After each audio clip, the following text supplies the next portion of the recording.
welcome. It's that time of year again to take ourselves on the road to the International. Talon are looking like they're setting up for a bit of a bait play. Ooh. Hoping someone farms the mid lane and Ramses, he'll be the man to show up. They'll make the immediate jump in. Drinking Buddy's out, but the arena gonna lock both of them down. GPK pops the Dragon Form, looking to move in. Epicenter out from Gunner. They'll try for the DK, but he's got the Mage Slayer. He's just not dropping quick enough. They'll even drop a Static Storm on top, but Gunner's gone. Yuma, he will die to boot. They'll finally get GPK. Late near Dust, they found him. Nikke even thinking about going in. He doesn't exactly have that BKB for another 30 seconds, but 33 with the Shivas. He'll pop that. They'll slow up Ollie. Ollie on the run. Static Link is there. Ollie pushing him back with a Psychic Headband, but now the ball ending in from Nisha. They're going to go and find their attention on the 23 Savage. Ace and Quinn have just shown up. They were close, but now they're going to go to the ball lightning, go into the backlines. They've got the Orchid on a DY, but they get the kill on a Celery. Now the Orchid, the silence, the kill is in enough. Oh, DY! After the Orchid's able to survive with a sliver of health against the Supernova off! You've got to be kidding me, they can't even kill the Phoenix! They finally get the kill on XXS, but the right clicks onto the Bear. XM free to just shoot away. Gleipnir's gonna be used. That's on Ace as well as his Bear. They get the kill to the Bear. They'll take out Lone Druid next. 3 heroes dead. In comes Collapse. They found Alina. The opening is there. And Team Spirit, they found their man. Pyke is dead. It looks like Vitaly is going to follow him into the grave. 6 feet under now as Lumpy is bumped around, but does TP back to Fountain. And it's going to leave Roshan to Team Spirit, though. Can Collapse find him? He's trying. He's got a killing on the server ward, and a torrent lands on the Monkey King.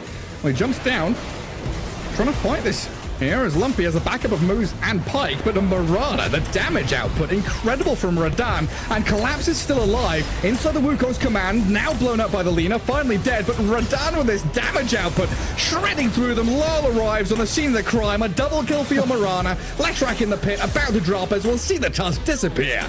A 5-man wipe is incoming, and Collapse drop in a chat with your lines as he goes, oh yeah, you got me, good job. Papoka, dive, Hex, spear back as well. Dragon Knight sent back in towards Monet with a Sun Ray on him. Makoto dies. Now Akashi, he's leapt forward, trying to kill off nothing to say. The Supernova lands. The MTS Prophet's dead, but buys back immediately. Oh my. Talon, 3 heroes down. WS about to be the 4th. Tries to stand his ground, but Monet is tall and powerful. 70, hasted up. This is Parasma Puck. Roshan nearly dead. They jump in with the Nightfall out. Snatched Aegis by Erica. Wind Ranger gets it. And Alchemist, look at the damage coming out of this Wind Ranger, destroying him so quickly. Lassoed up. They need a little bit more to finish him off. Nightfall, he falls. And the follow through from 7. He kills off Toronto Tokyo. These 3 calls on the side of Extreme are starting to reach towards some of their critical items. Vailama gets 2 heroes inside the hoof stomp. It's Centaur starting off the fight well. They've blown up the Treant Protector. Now they're looking towards XXX. He's dishing out a lot of damage with this Bristleback, but it's not going to be enough. K1 Hector brings him down. Ame with his BKB active going for the Whirlwind, but he dies during the Whirlwind. The MKB a little bit too strong from K1, and now XM yet again getting caught in the double stun of the Vailama. He gets killed off. He throws in the bugs, but they're going to arrive just as the Roche has already been taken. I don't think they can take this fight. Analog does have a double damage though, so it could be very tempting. He jumps in onto XXX. The Visage is already blown the hell up. XM trying to hold the backlines as he's looking towards Schofield and Analog, but instead there's going to be a Doom jumping in directly on his face. Divine Llama misses with the follow-up hookshot, but doesn't need it. They've already killed off this Void Spirit. Ame threw out the Requiem just as he has to watch DY die. Shinkyu, can he TP out? No, he cannot. K1 Hector is there with the Gleipnir. Stampede was popped for this one.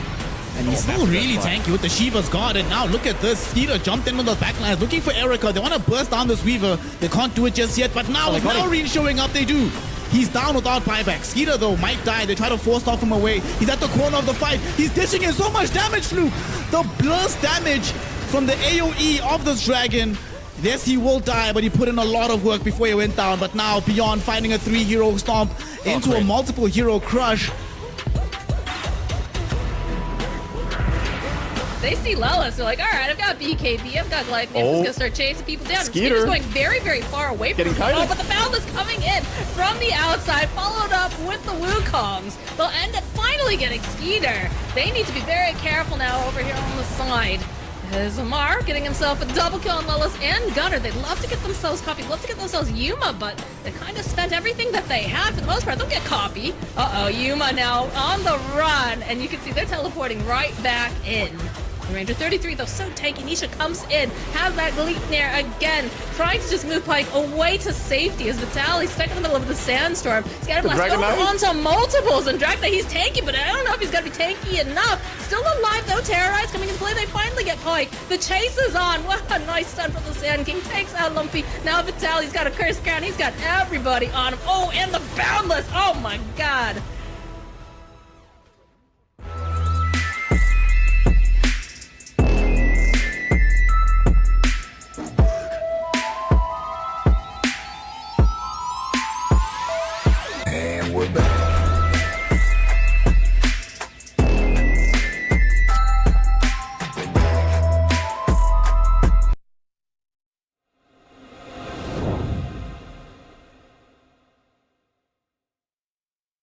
Welcome back to another day of the road to the international. It is MLP Dota and the lovely John X Fire. Jonathan, you're looking rather acceptable today, but how the hell are you feeling?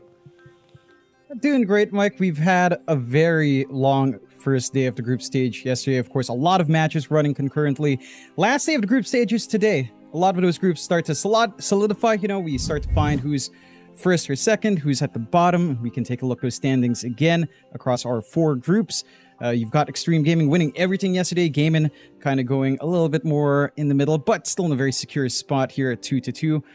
1 dub and Heroic kind of at the bottom right now. Group B, you've got Cloud9 doing well in their 1 series played yesterday. G2IG managing to find a 2-0 over Talon, and Tundra finding a draw over Talon. Well, Talon did again take a 2-0 loss to G2IG and Tundra. And Team Zero, I think, is the more surprising thing here in Groups C. You've got them all the way above. They managed to take a very clean series and a draw up against Falcons. BBT kind of in the middle as well. There's some opportunities to eclipse Falcons if things go right for them. And Nouns, you and I watch that rough series for them up against BBT.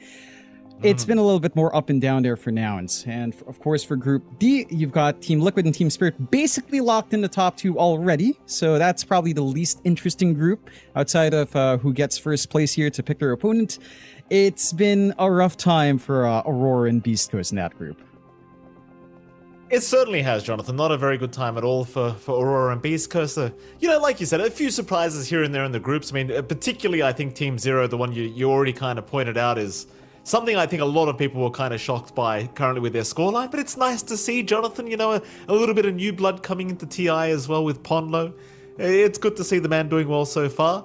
Of course, I believe you and I, we're focusing on Group A today. We've got a few teams to talk about here. Of course, Gaming Gladiators up against Heroic on our stream, and here we go. There's your schedule. Right after that, of course, we have Aurora up against Beast Coast, and then finally Talon against Cloud9. What are you thinking here, John? That is a very nice schedule if I've ever seen one. Yeah, it should be pretty exciting. I think this series for Gaimin is going to determine whether or not they're just locked in for the top 2. So it stands for a lot for Gaimin, for sure. We're going to be seeing if they manage to bounce back. We've seen them have rougher day ones in group stages. It's a very condensed group stage here for the road to the international. So we're going to have to see, again, those adjustments ASAP from all of these teams. The Aurora versus Beast Coast matchup, again, it doesn't really count for that much. These 2 teams are just stuck at 3 to 4 in their groups. But it should still be an exciting matchup with these 2 different playstyles clashing that we don't see too often. And Talon up against Cloud9 is going to be an interesting one because it's probably the 2 freshest teams here at the road to the international in terms of like rookie players. So that one's going to be explosive no matter what. It sure is. It's going to be an exciting day to action. I mean, the first series, I think, is the one that's probably going to be the most exciting, at least for you and I, where we have Gaimin, we've got Heroic. Both these sides are still fighting for a chance to get through the road to the international and kind of get to that upper echelon of the groups. I do believe Gaimin, and you can correct me if I'm wrong here, John, but I believe Gaimin are essentially 1-2-0 away from being able to basically secure their spot in the top 2, and we can have a look at how both sides of seasons have gone. Of course, Heroic do have quite a bit less experience, I would argue, than say the side of Gaming Gladiators, but it's even enough. And well, of course, as you can see, the results do speak for themselves. I dare say if you were to choose or guess which team would win this series, most people would probably guess Gaming Gladiators. that you would, and you wouldn't really fault anyone for thinking that way. I think Heroic, they've shown a lot of promise throughout the year. Their results have been steady. They have come out on top in the region quite a fair bit as well. The last time these two teams faced off against each other was in Riyadh, and that was in the group stage, and Heroic did take that one 2-0. So they don't meet too much in the playoffs just because of how they get seeded in, how the playoffs are set up. We haven't really seen them in a longer road in the tournament. But again, last time these two teams met, it's been a few months now, but Heroic did have their number. We'll see if they can bring that magic back for this matchup. Yeah, I mean, absolutely. Like, Heroic is definitely a team you don't underestimate. Like, these are a fantastic squad of players, and certainly a team that I think could surprise us here in the road to TI. And well, we're about to find out, John, if they're going to surprise us. It's going to be right here against Gaimin. And I mean, historically, like you said, they had one leg up last time around, but this is TI. It's a different story. You know, Gaimin just came off a win at Riyadh, so it's we'll see how it all does pan out. It's going to be definitely a very, very exciting time, I'm sure, here in this first series. And quite frankly, Jonathan, I can't wait to get underway with this series. I can't wait. Yeah, it shouldn't be too long now. We should have the lobby launching up soon.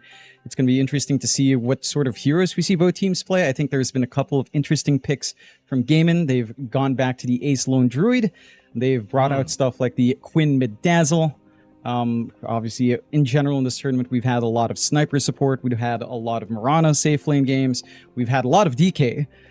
And we've seen some of that experimentation kick in. I think for Heroic, they've managed to...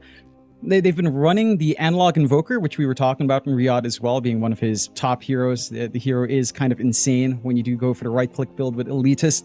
That is something that you have to kind of watch out for here as well. For Heroic, if it does fit in. They've also busted out the Husker. Didn't quite win either, but it's an interesting choice for Analog to go into. So I'm keen on seeing if we have any newer ideas coming, because it felt like day one was just a complete shock, right? Like Sniper being top tier, Mirana being top tier, some of these ideas from the pubs that we've seen in our pubs just stewing around, you know, like especially at, you know, it's like, how do you say this? Like top tier Dota and low level Dota kind of meets at some point, you know, because it's like, oh, Sniper support, and then midway it's like, nah, that's terrible. Then high end, it's like, oh yeah, Sniper support. You know, it's the ideas like that, and I feel like this patch has really brought back that wackiness in Dota 2 here. Yeah, and that's how you and I are able to cast, Jonathan. You know, low-end casters like us, we can still predict what's going to happen. It's nice, you know. It's the middle ground where you don't want to be. It's that classic meme, you know. You don't want to be that guy, whatever they called him. I can't. I'm too old for those memes, Jonathan. I really am. Anyway, moving on. We should be getting game one underway very, very soon. And hopefully we can see some interesting drafts. And going back to what you said, I mean, this is TI. This is what feels like happens every single time is we research and prepare for the meta that is meant to happen at TI. And then we get to TI and then it's all out the window. None of it matters anymore. Everything's changed, which is why we love TI, Jonathan. Everything changes every single time. It's great. And that does. And even like your expectations for these teams, it can just flip on its head, right? Like Falcon's kind of middle of the pack right now. A lot of people had them as their favorites coming in here. Gaimin, again, looking solid so far in the groups, but not quite in dominant fashion. So, you know, there's a lot of opportunities. I feel like, especially with this format for the International, for the road to the International, this is a lot more 50-50. I think even if you look at a 0-2 series for any team, and you watch that game, for the most part, it's relatively close games. I think I only have one example that kind of goes against the grain there. And I don't really want to throw them under the bus, but, you know, the Noun series was pretty rough. That wasn't quite the, that's kind of the exception. I feel like, for the most part, it's been really close between the teams. Again, a lot of these teams have spent some time boot camping in Europe right before TI, maybe a week or two, or 2 weeks to 3 weeks, you know, tying into third-party tournaments as well. So they've had a lot of time to try to stew and cook up, and we're seeing like new playstyles coming in. Like Talon, the last time we saw them play in public was in Clavision Snow Ruyi before they went to Europe. Their drafts were very different then as they are now. Like it's a very different team to see, and I think again it's just a great result of what TI brings out. It certainly is. Draft is not underway yet, sadly, ladies and gentlemen, but I believe we are almost there. I hope. We'll find out in just a moment. Still, like you said, Jonathan. I mean, we've been seeing some of the same heroes quite a lot. Like DK has been there's been a lot of picks for DK. Wind Ranger is the one that kind of doesn't surprise anyone right now because that whirlwind facet actually being kind of good. Kind of revolting to watch, actually. Just a Wind Ranger rushing into a team fight and just annihilating everyone. But that's kind of where we are right now in this meta. Yeah. Crazy stuff. I mean, it's had a ridiculous win rate as well, that Wind Ranger. It's a top tier pick, and Whirlwind is really fun. I love seeing it. I know you're not a Wind Ranger enjoyer, but it's fun to play as well. Like, you have to admit, it is very funny that you have so much range with Whirlwind. It fixes all her basic issues as a carry. And I guess, who was it I was talking to last time? I think it was Armel when we were doing Community Cast. He's like, oh, I like Wind Ranger because it wins lane. Now, it wins almost every lane, or at least draws even in a very bad lane matchup. It doesn't have that many bad lane matchups. And it can just kill an entire team with like 3 items. It's a universal hero type. It's fun. It's great. How great stuff. How great it's is outstanding. It certainly is. I imagine we probably will see a Wind Ranger pick up here in this series if it doesn't just get banned out, because it does seem like the most busted carry right now. We did see other carries as well yesterday. Like we saw Luna come out. That looked really, really weak. I think it was BBT that was trying to run that. CK looked very weak from what we saw yesterday. I mean, we'll find out where the meta is going to evolve. I believe we are trying to start the game at the moment, but am I the only one having issues? Let me break the fourth wall here, John. Am I the only one not connecting? No, this has happened quite a fair bit. I mean, yesterday we had quite a fair bit of pauses. I know you were asleep, old man, but I was watching until 4 a.m. And, well, this is the kind of environment you and I love, Mike. This is where we shine. This is where we can just have another podcast. Welcome to the John X Mike Road to the International podcast, live right now. How are you doing, Mike? Well, while we're here, actually, let me put you on show, Jonathan. Did you actually upload the last episode onto YouTube? because see, the day after, that's when we got all the compendium stuff. I was like, that is very poorly aged. It has poorly aged in the day, but I will upload it. I was like, no, I mean, that is some poor timing. I don't even remember what I was talking about on that podcast. We legitimately talked about nothing, I think. Because there was nothing. The one thing I remember was that you were complaining, oh, nothing's happening in Dota right now. And it's like, all right, do I release a podcast where we say nothing's happening in Dota right now when the compendium comes out and TI is building up? It's like, Yeah. No. It'll come out. Don't you worry. I will title it as Poorly Aged Podcast Episode. That's it. Yes, thank you for that, John. Oh, there you go. I was wondering what was happening with that, Jonathan. I'll be honest with you. I could have sworn we did an episode. John XY hasn't uploaded it for whatever reason. There you go. There's the reason. We are still trying to connect to the game, by the way, ladies and gentlemen. I promise it's not John. John, if you could press the start game button, that'd be great. Just press the start game button. My mouse isn't working. I can't tab away. I have one screen and it's stuck on your face. I'm hearing you all over my head, Mike. I can't do this, right? I can't find it. I can't work anything. Technology, I'm good with tech. It's just right now I can't do anything. It's my bad. It's hard. That's all right. Take your time. I just want more time to talk to you. You're a busy man, Michael Phoenix. We haven't had much time to talk, right? No, we haven't, Jonathan. You seem like you don't really have much to say to me, though, sadly. It's a bit upsetting. I thought you'd have plenty of stories to tell me, but you've been very quiet. Here we go. Team comparisons, Jonathan. What about that? I mean, you've had a lot of aggression coming out from Heroic for a game, and again, a couple of their games were a little bit more clean cut, maybe not lasting as long, leading to less in the average stats overall, of course.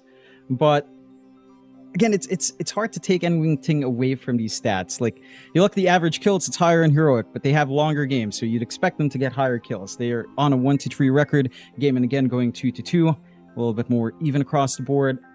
I'm really curious how this clash goes, because again, last time it felt like Heroic really understood the matchup. The last time we saw them at Riyadh, and I think they really prepped hard for it. I think Caps or Analog were saying something in the interview It was Analog in the interview, by the way. I'm not mixing them up this time.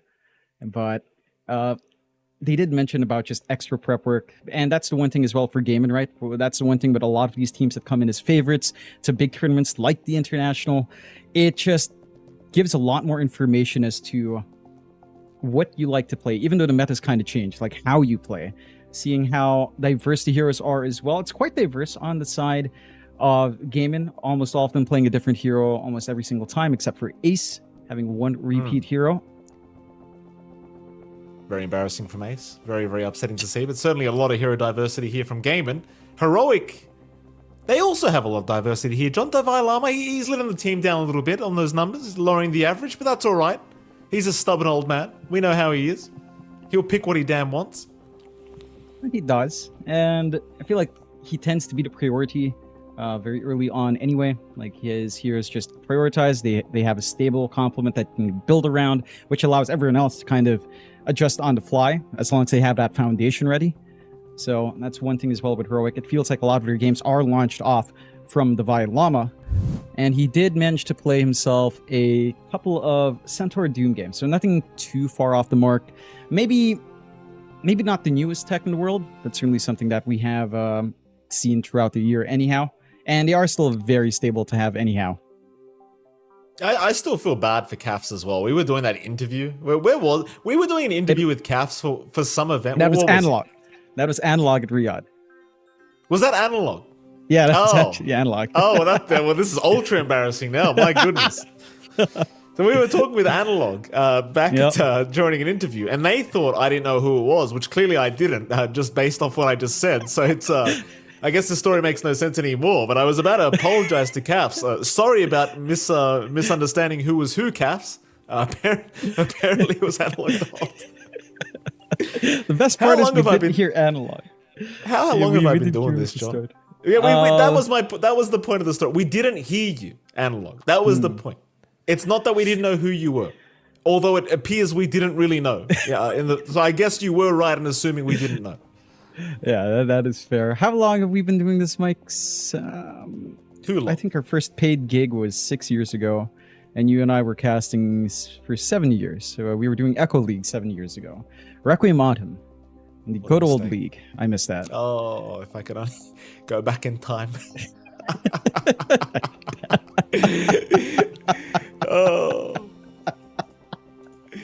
It's the International, Mike. Why are you downing us? Why you gotta bring that aura in? You know I wouldn't have it any other way. Come on now. I had nothing else going for me anyway, John. Jesus, it was a depressing bank job I was doing. Where was that going to go? You know? Stable employment, I suppose. Right. You say that, Jonathan. I don't know if you've looked into the Australian economy, but it's not looking great right now. So I wouldn't go far as calling it very stable at the moment. Let's not go there. The last time we were talking about the Australian economy, you ended up making the entire Philippine income just look like a beggar in Australia, even the top end. So I don't even want to know what counts as livable in Australia, Michael Phoenix. Everything's topsy-turvy there. It certainly is, Jonathan. It certainly is. Oh, excellent. All right, we have progress. Believe we do have to enter a new lobby. So let's go ahead and do that. Yes, and then now you can blame the casters for not quite being there just yet.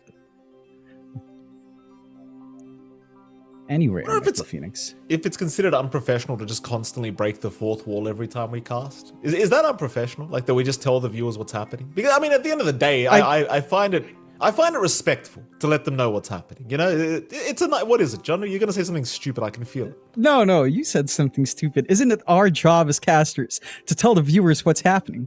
So you saying, is it unprofessional for the casters to tell the viewers what's happening? It's like, dude, that's your job. What are you talking about? Do you not understand the job description, Mike? It's been 7 years since we've done this. We're at the road to the International. Oh. Hold on, John. I've done something. There we are. Hold on a minute. I'm just trying to make sure we're into the lobby. There you go. We've got some camera shots here, Jonathan. Stop trying to make me look bad. You know what I meant with my question. You know what I meant. You know, most casters pretend, John. We don't pretend. We just say it how it is. Or at least I do. At least you. Are you even there, John? There you are. I am here. All right. It scares me when you go quiet, John, because you never stop talking. Every time you do, I just assume you've disconnected. You're not too wrong about that when it does happen. Having a look at the lovely guys on Heroic now as well. All chilling out, waiting for the lobby to launch, of course. You can see Calf's behind Analog in the camera.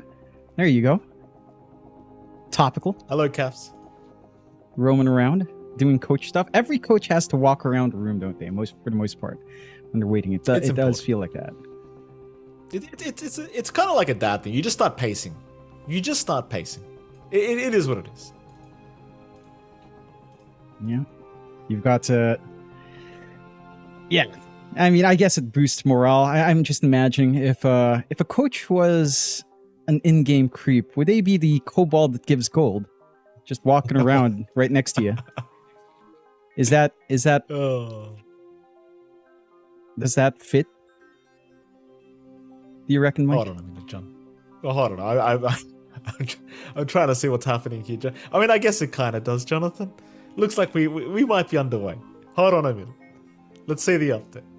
Yep. Should oh, be there good. we are. We're in. We've got a draft. Very Yeah, look at that. The game launches, Device sits up, Hector sits up, everyone's kind of awakened. The casters have pressed the start game button. And we should be able to bring that draft. I have to reconnect, Jonathan. No. You have to ignore me. I think it's too late for that right now, unfortunately. But yes. You should have kept me ignored, Michael Phoenix. That was your fault. Hot tip, chat. My co-caster had me ignored for God knows how long. So there you go. It's been 2 solo casts. No. This is what's been happening. Me and Mike don't actually hear each other, and we're just somehow stringing together a conversation on the go. That's how it's been for the past 7 years, Mike. That really happened, though. There was a time where I actually couldn't hear you, and we were casting without listening to it. It was really bad, but we did it. I honestly didn't realize it until like halfway through that cast, and I was like, Mike can't hear me, can he? How is this conversation even working? You're welcome. Anyway, we've got a draft on. Let's talk about the draft. We've got a Wind Ranger ban, which is very good to see because that hero is completely stupid at the moment. Nice to also see the Respect ban on the Arc and the Sand King, which have been very popular as of late. That they have been. See the top heroes being taken out. Mirana's still in the pool if either side wants to go for it. Nature's Prophet as well, and Dragonite. So all of those are very safe openers for either Heroic or Gaiman if they want to go for something that's a little bit more in line with what we've seen in the rest of the tournament already. We'll see if any of that's prioritized here by Gaiman in their bans. We have seen Hector play a little bit of that DK. There's still some specialist picks, of course, for Hector, even without access to that. I don't see the Nature's Prophet coming out here for Heroic, at least in their day 1 games, so maybe not something to consider. And we'll ban out the Omni Knight instead. And here comes the Naga Siren with the Deluge. That support coming in, of course, can still be flexed back into the core position, but more than likely just straight up a support. We heard the panel raving about it. We heard Fear give his anecdotes of not losing a game on Naga Siren yet in this patch. He went like 10 games, win streak. I mean, if Fear can win 10 games in Naga support at his age, then you could do it too. I mean, he's probably like 3K MMR right now, though, let's be fair. The guy's delusional. He has no idea what he's talking about. Now, DK is picked up here by Heroic. That was a pun, by the way, Jonathan. Delusional. It was very clever. Oh, good job, Mike. Very sad you didn't pick up on it. DK is picked up. Another very popular. Another very popular picker. And it is. It's a very stable pick. It can go in basically any position. We've seen it played in off lane. We've seen it a lot in mid. We've seen it safe lane. The Red Dragon form is pretty much the go-to. We have seen, even on mid, you're not going corrosive, and no one ever picks Frost Dragon up because it's just not good enough. You just want to farm up. You want to scale up. So I can't fault the side of Heroic for going for that. If it's a core Naga as well, you do have some counter action there with just cleave and splash damage already on the DK, so you can kind of take care of the Naga illusions later on, stop the split push if the game stalls out that long, and just, again, have a very stable lane. Doesn't reveal too much for Heroic, neither does Gaiman Gladiators with their Naga Siren pickup. Again, very open, can still be flexed around here, still leaning towards that as support overall, but it can still work as a core, somewhat. Final bans to come out before we can see a few more picks coming in. You know, Celery strikes me as that kind of guy that would have one of those balls that he just plays with while the draft's going on. I saw that little play ball he had. Always struck me as the kind of guy that would have one of those. What makes you say that? Like, He's just one of those bugs. He's you know, he's the kind of guy you'd expect to meditate before a game. You know, he's a nature kind of guy. It's a compliment, Jonathan. Stop trying to twist. No. I mean, you know, last time around you were praising Tofu. You said he looked like some sort of DJ, and now you say he looks like the type of bloke to. Yeah, I don't know. Steve Aoki. Yeah, that's it. Yeah. And now you're saying he's the type of guy to meditate. Okay. I didn't know DJs were the type to meditate before dropping a beat, but I guess if that's what it takes to drop a beat. I was talking about Celery. Oh, is it Celery? I heard Tofu. Am I going crazy now? You see, this is why we have each other ignore. I get confused when we actually talk. Timbersaul's been picked up here by Heroic. That should be a Divine Llama hero, a Divine Llama special if I've ever seen one, Jonathan. This man, he knows his hero like the back of his hand. Look at him. 5 seconds. And he does. Look at him. Look how happy he is. He's looking very pleased. I mean, there's some flex in as much as I don't. In as much as I love to say it, we have seen it. We have seen it in support. I mean, this should be the Vice hero, but we have to mention the possibility of a pause for Timbersaw, just because the slow in lane is really, really annoying. Like, it is actually a lot of laning harass. I believe it was SinQ playing that, if I wasn't going crazy last night watching that game. And yeah, I mean, you're probably just going for Splinter either way, just because, again, you get a lot of slow, you get a lot of lane control. It's another way of dealing with Nog illusions as well down the line.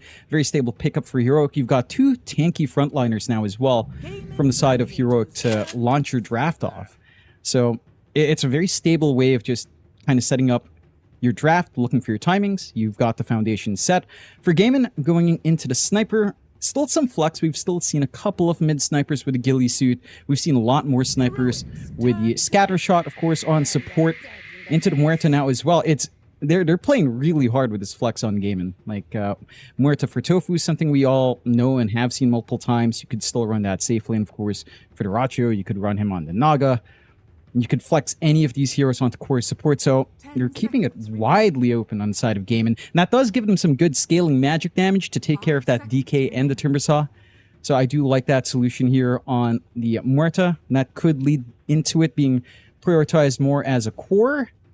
Although I don't think Muerta's timings have changed significantly. We did see a couple of Muerta core pickups in, say, regional qualifiers. Again, most recent ones being Wallachia, and that is something we've seen once or twice there. See the Ench coming out for Heroic, a nice stable support again. We have seen a few teams pick up Spellbound, but for the most part, again, it's mainly been the overprotective Wisps. Just strong laning on hand. Like, you can lane this Ench plus DK safe. Very tanky lane. No one's going to be dying once the Wisps are up. So if you're looking for just a slower start, just very stable lanes without getting crushed, this is the foundation for it on Heroic. Yeah, absolutely is. Certainly Heroic is starting to look very, very strong in this laning phase. And we saw the Enches as well. Like, these Ench picks, this hero just can't die. Yeah, the overprotective Wisps with your Wisps on top, it's just unbelievable how much damage you can just tank through. And I think it was Fly yesterday, we just continuously saw just running into the enemy team and just not dying. Like, they just couldn't kill him over and over again. It was very impressive to watch. We'll see what they want to try and do about it on Game and Gladiator's end. Of course, generally speaking, as you get into the later stages of the game, it's not quite as concerning, but certainly early on, the Ench is a bit of a problem. It's Heroic for their 4th pickup now, probably looking to reveal another support, unless it's going to be the Timber support you talked about. Oh. And it might just be because they go for a Visage pickup. I mean, to be fair, we've seen a lot of Visage supports again in the most recent Wallachia qualifiers. This is something that I believe Execration played a lot of. It gains insane gold as a support. You hit your aura timing so damn fast just because of that new gold facet with the soul assumption. It's ridiculous how much you can build up. I like this as well. It ties into tempo, allows you to siege towers quite nicely. Gaiman still keeping flex open. Go into the Monkey King. This could be flexed onto mid. Could just be your safe lane, although the matchup might not be the most straightforward. I actually might prefer seeing Monkey King support here but it does leave into question how everything lanes. Like, if you go Monkey support, you might have to run the Sniper mid, you run the Muerta safe, and you go Naga Siren support as well. Naga Monkey support duo is not too bad. You could run the Naga Monkey King lane, as we've seen yesterday. We did see that come out at some point as well, and the laning phase does feel pretty good, especially as you approach level 3 in that lane. Although even just level 2 with the Illusion Spam Deluge setup can be quite nice for the Monkey King as well. So I like this from Gaiman. Again, very flexible, but I like the ideas from Heroic maybe just a little bit more. You still have this tanky front line that's going to be annoying. You have a support that's relatively tanky. It does feel like this time around the Ench will need a Glimmer Cape to really survive. I believe a Scatter Blast Sniper can still punish the Enchantress if she oversteps in lane, as long as you don't kind of overcommit and right-clicks onto her. It doesn't proc the Overprotective Wisps if it's not right-click attacks, so you will be able to still melt through an Ench. Again, if you play your cards right.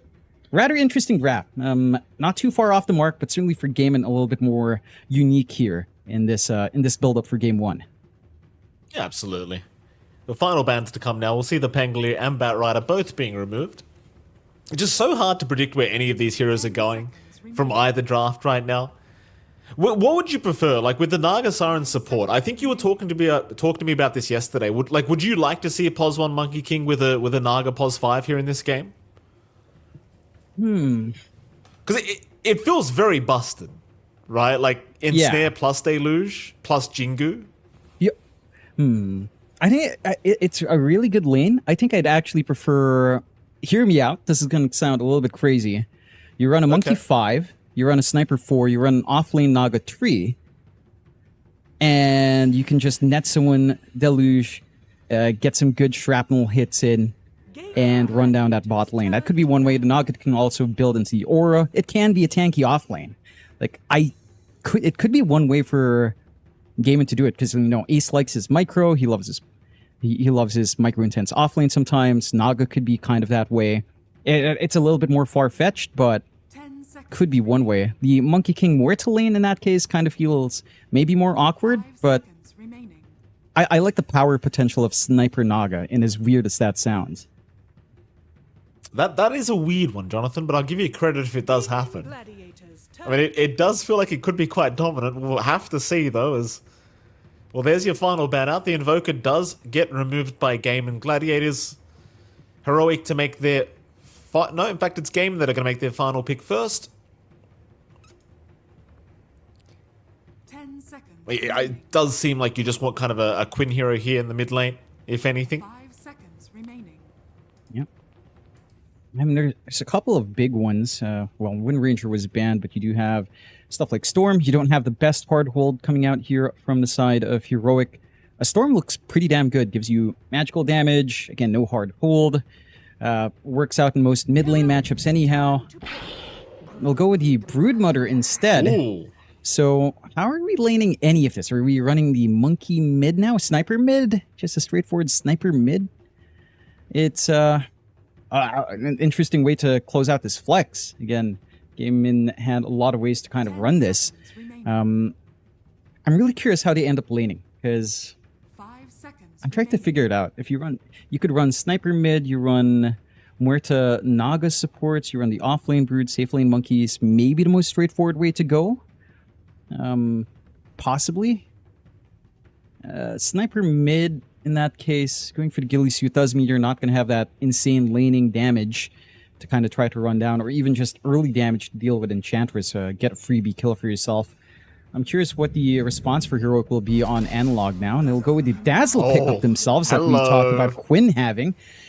And it really depends on the matchup. I think Dazzle against Sniper is not great, but we'll see how they decide to do it here on Gaiman. It's going to feel hellish if you play Monkey King into Dazzle.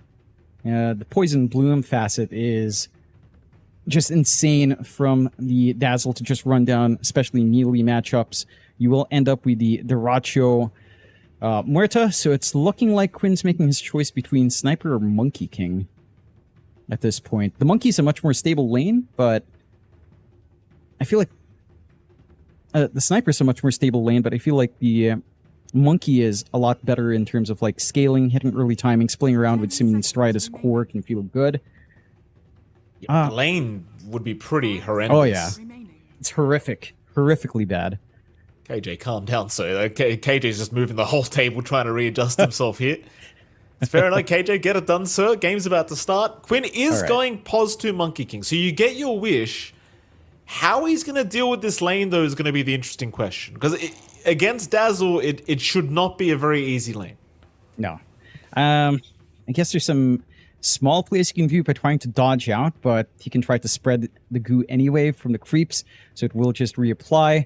And we do end up, by the way, with the Timbersaw support from Schofield. So there you go. Okay. We've got That's the not- Timbersaw support coming out. I like it. That's fine. See how this one goes. Game 1, of course, between Heroic and Gaiman Gladiators. And in case you hadn't seen the standings already, Gaiman, if they can secure a 2-0 victory against Heroic in this series, they basically are confirmed in that top 2 position from Group A. And Heroic, currently sitting in 3rd place, tied up, of course, with 1 W, is they are both trying to fight to keep their chances alive here at the Road to International. So very important for Heroic or Gaiman to secure a 2-0 victory here if they can. Neither side really wants a draw. Let's be honest. No. Nobody wants a draw. No one wants to draw. You want to be in that top seed to be able to, pick the quote-unquote weaker opponents. Again, I feel like the board is very even. The standings don't really say much because I feel like all of these teams are competitive. Still, we're going to see how this game 1 goes. Again, very interesting draft from Game, and a very interesting decision to make this Monkey King go up against the Dazzle. And that lane's not going to feel amazing for Quinn, but, Quinn, probably one of the best, if not the best mid for how many years now in Dota 2. Might be able to work this one out. He has played Dazzle mid. He should know its shortcomings as well. I'm keen on seeing why they opted for the prioritization in Timber support. I feel like Visage support could still hold that role. They are swinging around, but Ace does break the smoke at the very least. So no deep commitment early on from the Shadows here for Heroic, unfortunately. Heroic, they'll still hold their position in the dire triangle and just wait it out. No wards placed yet, so they aren't exactly seeing this movement quite yet here on Heroic's end of things, and it seems like Gaiman are very well aware that this could be coming, though. They're more than happy to just kind of sit back and wait this one out. Kind of the thing against drafts where you have like a Visage, you don't really want to fight against Visage or Dazzle level 1, it's just not a very fun experience. They'd much rather just avoid the fights altogether if they can for now. It's rather interesting as well from Devi. He doesn't go for the money facet on the Soul Assumption. He does go for Sepulcher. So looking for more control, more ways of just providing some hold in these team fights, a little bit more slowdown, fighting over runes. Well, they are going to be able to pick it up here for Celery. He will be able to get away with 1 extra. It's going to be a 2-for-2 trade anyway, so nothing really to write home about. And of course, we can start with the mid lane, where you are going to see Quinn on the MK against the Dazzle of Analog. Now, again, in theory, this should be a pretty challenging lane for Quinn. Yeah, it's not going to be easy. You've got range advantage, obviously, for Analog.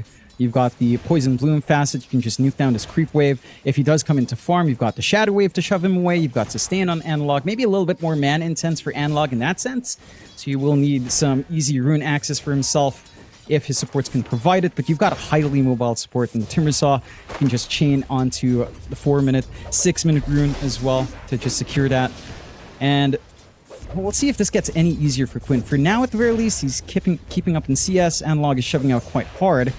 He's not really able to stop it too much. But by level 2, level 3, around level 3 actually for Analog, with either the 2 points in Shadow Wave or in the Poison Touch, it does become a nightmare here for the Monkey. Absolutely, and Quinn's doing a very good job of just securing those first few kind of waves before the damage output does get ridiculous from Analog. He already has done a very good job in terms of CS, but this is probably around the time it's going to start looking very, very challenging for Quinn, especially at the level 3 mark. But already you're going to start to see some drama here for the MK. We'll see how he does deal with it. Of course, we'll look at the side lanes. You do have Duraccio and Celery up at top lane against the Vailama and Schofield. What do you think about that top lane, Jonathan? Like, do you give an advantage one way or the other? I like the aggression that can come out here from Gaiman. I think a Naga support can just enable a lot of plays here, especially if you do manage to get that value point in End Snare. We have seen a lot of players still kind of go all the way in Deluge, like a 1-0-2 build, or a 2-0-1 to sometimes play poke with the illusions a little bit more. I feel like the net is massive for the Muerta to set up. Right, you land it with calling on the edge. You set up for dead shot. You can run down. It is a fairly durable lane from the side of Heroic. You don't quite have Gravekeepers up yet from Divine, but trying to cut through Schofield does make this a little bit of an interesting conundrum in that they have ways to commit. Committing onto the Timbersaw might not be the easiest. They do cut the tree line, though. So it's not the easiest for Schofield to just spam out Timber Chain, get some free damage with the Splinters, and get some slows to try to capitalize with a Grave Chill as well. Overall, it's still a very stable farm lane for Dyrachyo. Maybe a little bit more threatening by around level 4 in this case, or level 5 when Devi can try to all in on the Soul Assumption or the Grave Chill for chase down. That's when the Visage can really start to threaten safer here. Bottom lane, of course, as well. The one lane we haven't really talked about yet. You've got K1, along with his Ench, against Tofu and Ace on the Brood and the Sniper. And so far for K1, the lane has looked rather challenging as Ace, of course, is able to sustain himself very easily, and Tofu has been very annoying on that position for Sniper. I'm not sure if this lane's going to get too much easier for K1 as the levels do get up. In fact, if you're looking at King Jungles right now being chased down by Ace, but they will leave him be, it still does start to feel like Ace is going to have a pretty free lane. Now, there's not really much you can do to stop this. Middle lane matchup for Broodmother feels good. You've got the Necrotic Webs as well to kind of slow down just how much Hector can heal up through his Dragon Blood innate. And of course, you've got that nuking threat from Tofu if you do overstep. The Shrapnel Scatterblast is just... Scattershot is just a little bit too much to really try to contend with. And you are getting that stable start for Ace. He's not running down this lane by any means, but he's certainly making it a lot slower for Hector, who we are used to seeing Hector be on top in most of his heroes. Flash farming in with the illusions. You don't quite have that, so you need that stable laning start to get things going. A little bit of a gate movement here from King Jungles. Schofield getting quite low, will be okay now. King Jungles does come in and Dyrachyo is being targeted and does go down. A huge pickup already from the side of Heroic and a very nice rotation from King Jungles. In fact, Celery also getting blocked very nicely from King. Oh, he finds that perfect juke spot, just stands right in between him and the enemy, and well, that's a 2 for nothing. Very strong start from Heroic. Yeah. That's exactly what you want to see out from Heroic. Utilizing this Ench in a very meaningful way with a rotation. It's a DK lane down bot. It is a safe laner you can afford to leave behind. You're seeing just how aggressive your Timbersaw can go as well.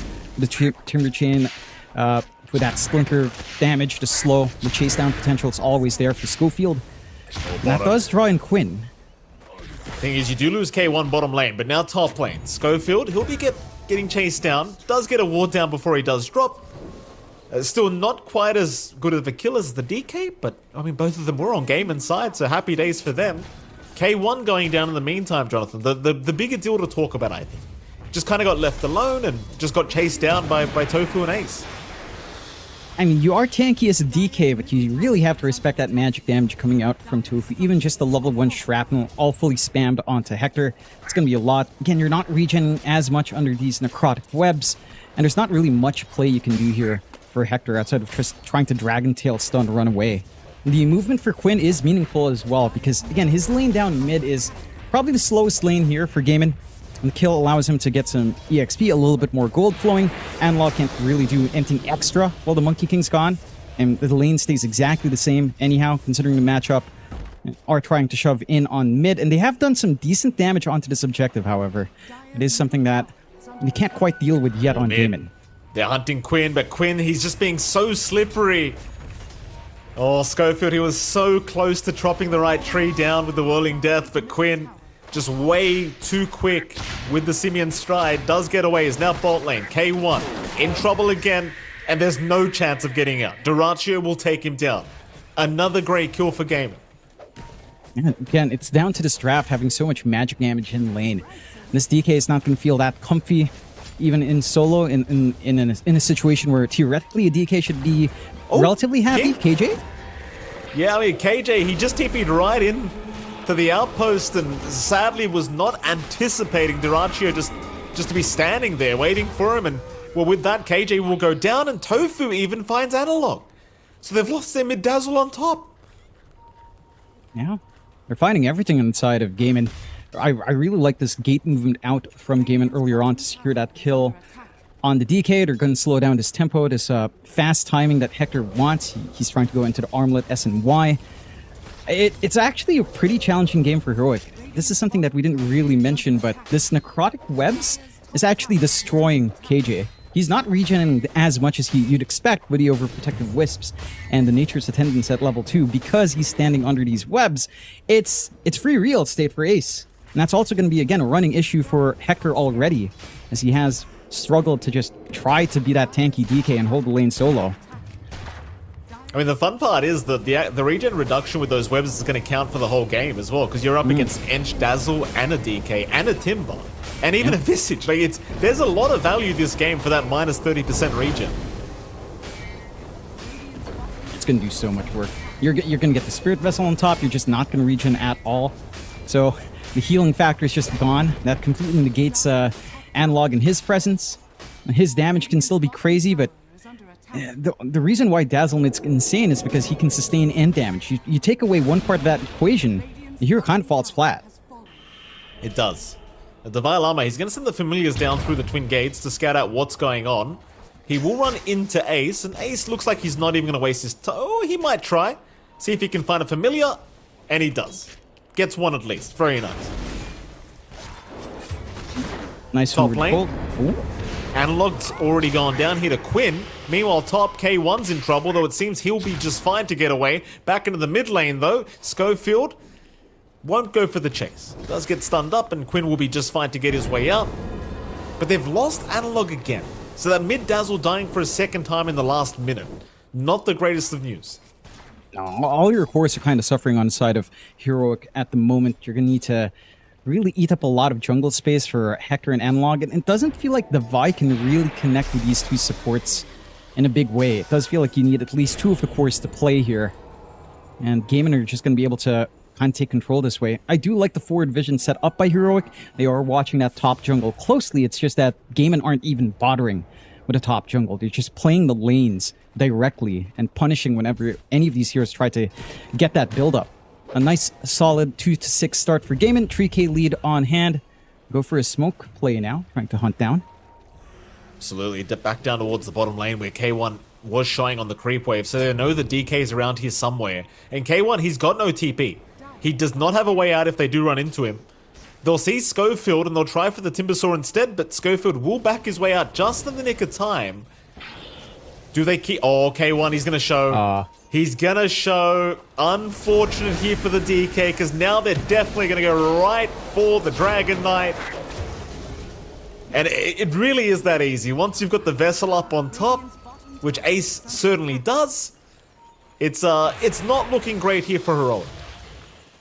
And it isn't. You've got the maxed out webs, so that 30% regen reduction, plus another reduction from the Spirit Vessel as well. You're not going to be tanky. Like, there is no durability here right now for Heroic. And that's where they opened with this draft. They opened with the DK Timbersaw unveiling like this tanky front line. They've got the magic damage to deal with it anyhow with a sniper support pickup. Gaiman taking control of that bot jungle, already pressuring in the mid. The creep army of Ace. You really don't have options right now on the side of Heroic. It kind of comes down to this draft. They needed to win out in the lanes. They needed to have these durable heroes kind of hold their lanes out, provide openings to kind of hit some tempo. They'll try with smoke out here, though. And the T1 tower's already gone. Poison touch out from Analog doesn't even land onto Ace. Still waiting, hoping they'll go for the kill onto the Dazzle, but this feels rather obvious, and Gaiman, they agree. They're actually running right towards K1 again. Schofield's going to be around to try and tank the gank for his carry. Meanwhile, the rest of GG still hanging around in that Radiant jungle, just seeing the Vile Armor, but it's not quite the target they want to start with. Hoping to see maybe somebody else. They'll use the mirror images to scout out a little bit. They'll see KJ, but that's not really a target you want to jump either. K1 is definitely the best target they could go for, but he has friends around, so they're not going to try. They are keeping it pressured. Look at this position from Heroic. They're all hugging one jungle. And the side of Gaiman, sure, they're hugging that same position for a little bit longer, but you did manage to split up. Diracho is just taking control of the top jungle, not the most northern part under vision either. So he's a little bit more protected, understanding that's where they've been hunting down on Heroic. That's probably where they've set up their vision as well for some movement.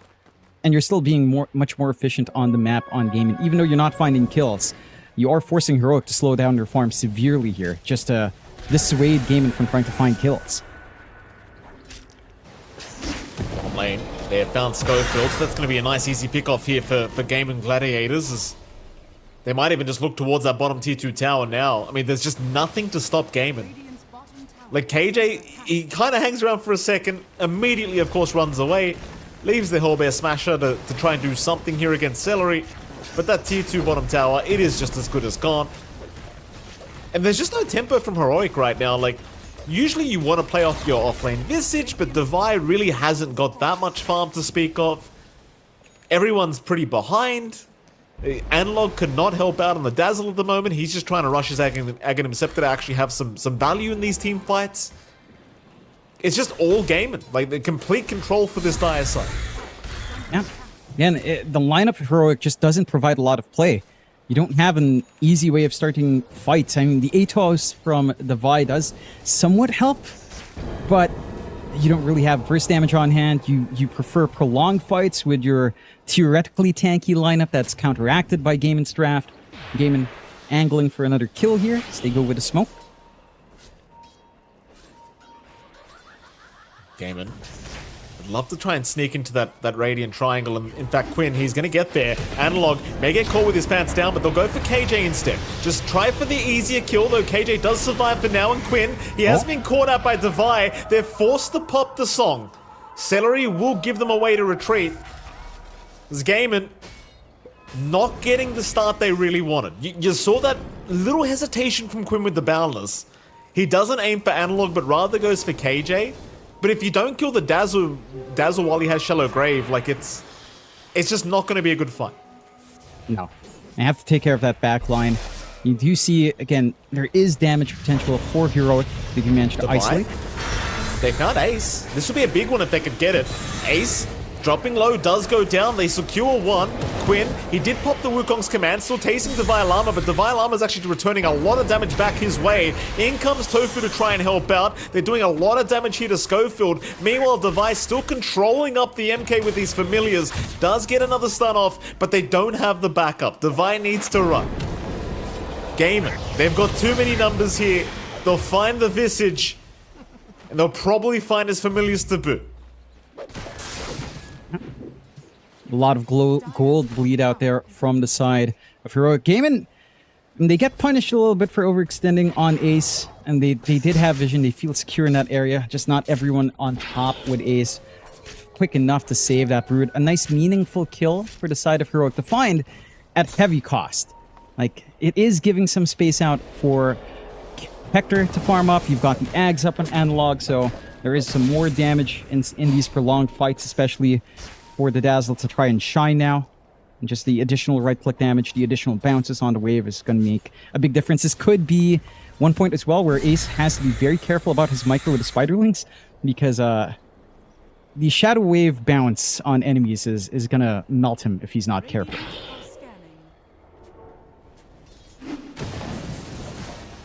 A1, like, he just trying to farm the northern side of the map right now. We'll be able to TP away and get the hell out of there before Quinn does find him.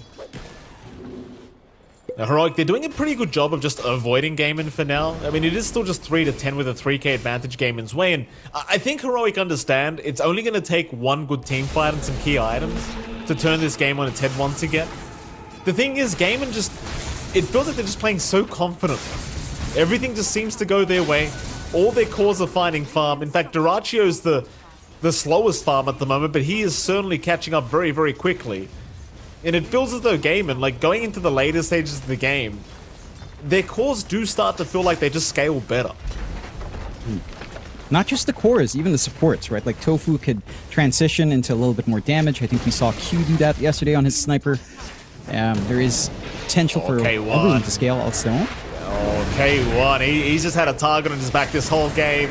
Caught out again. The TPs are just too slow. They'll at least get a Shallow Grave off. He's got a bit of time to try and survive, but it's just not enough.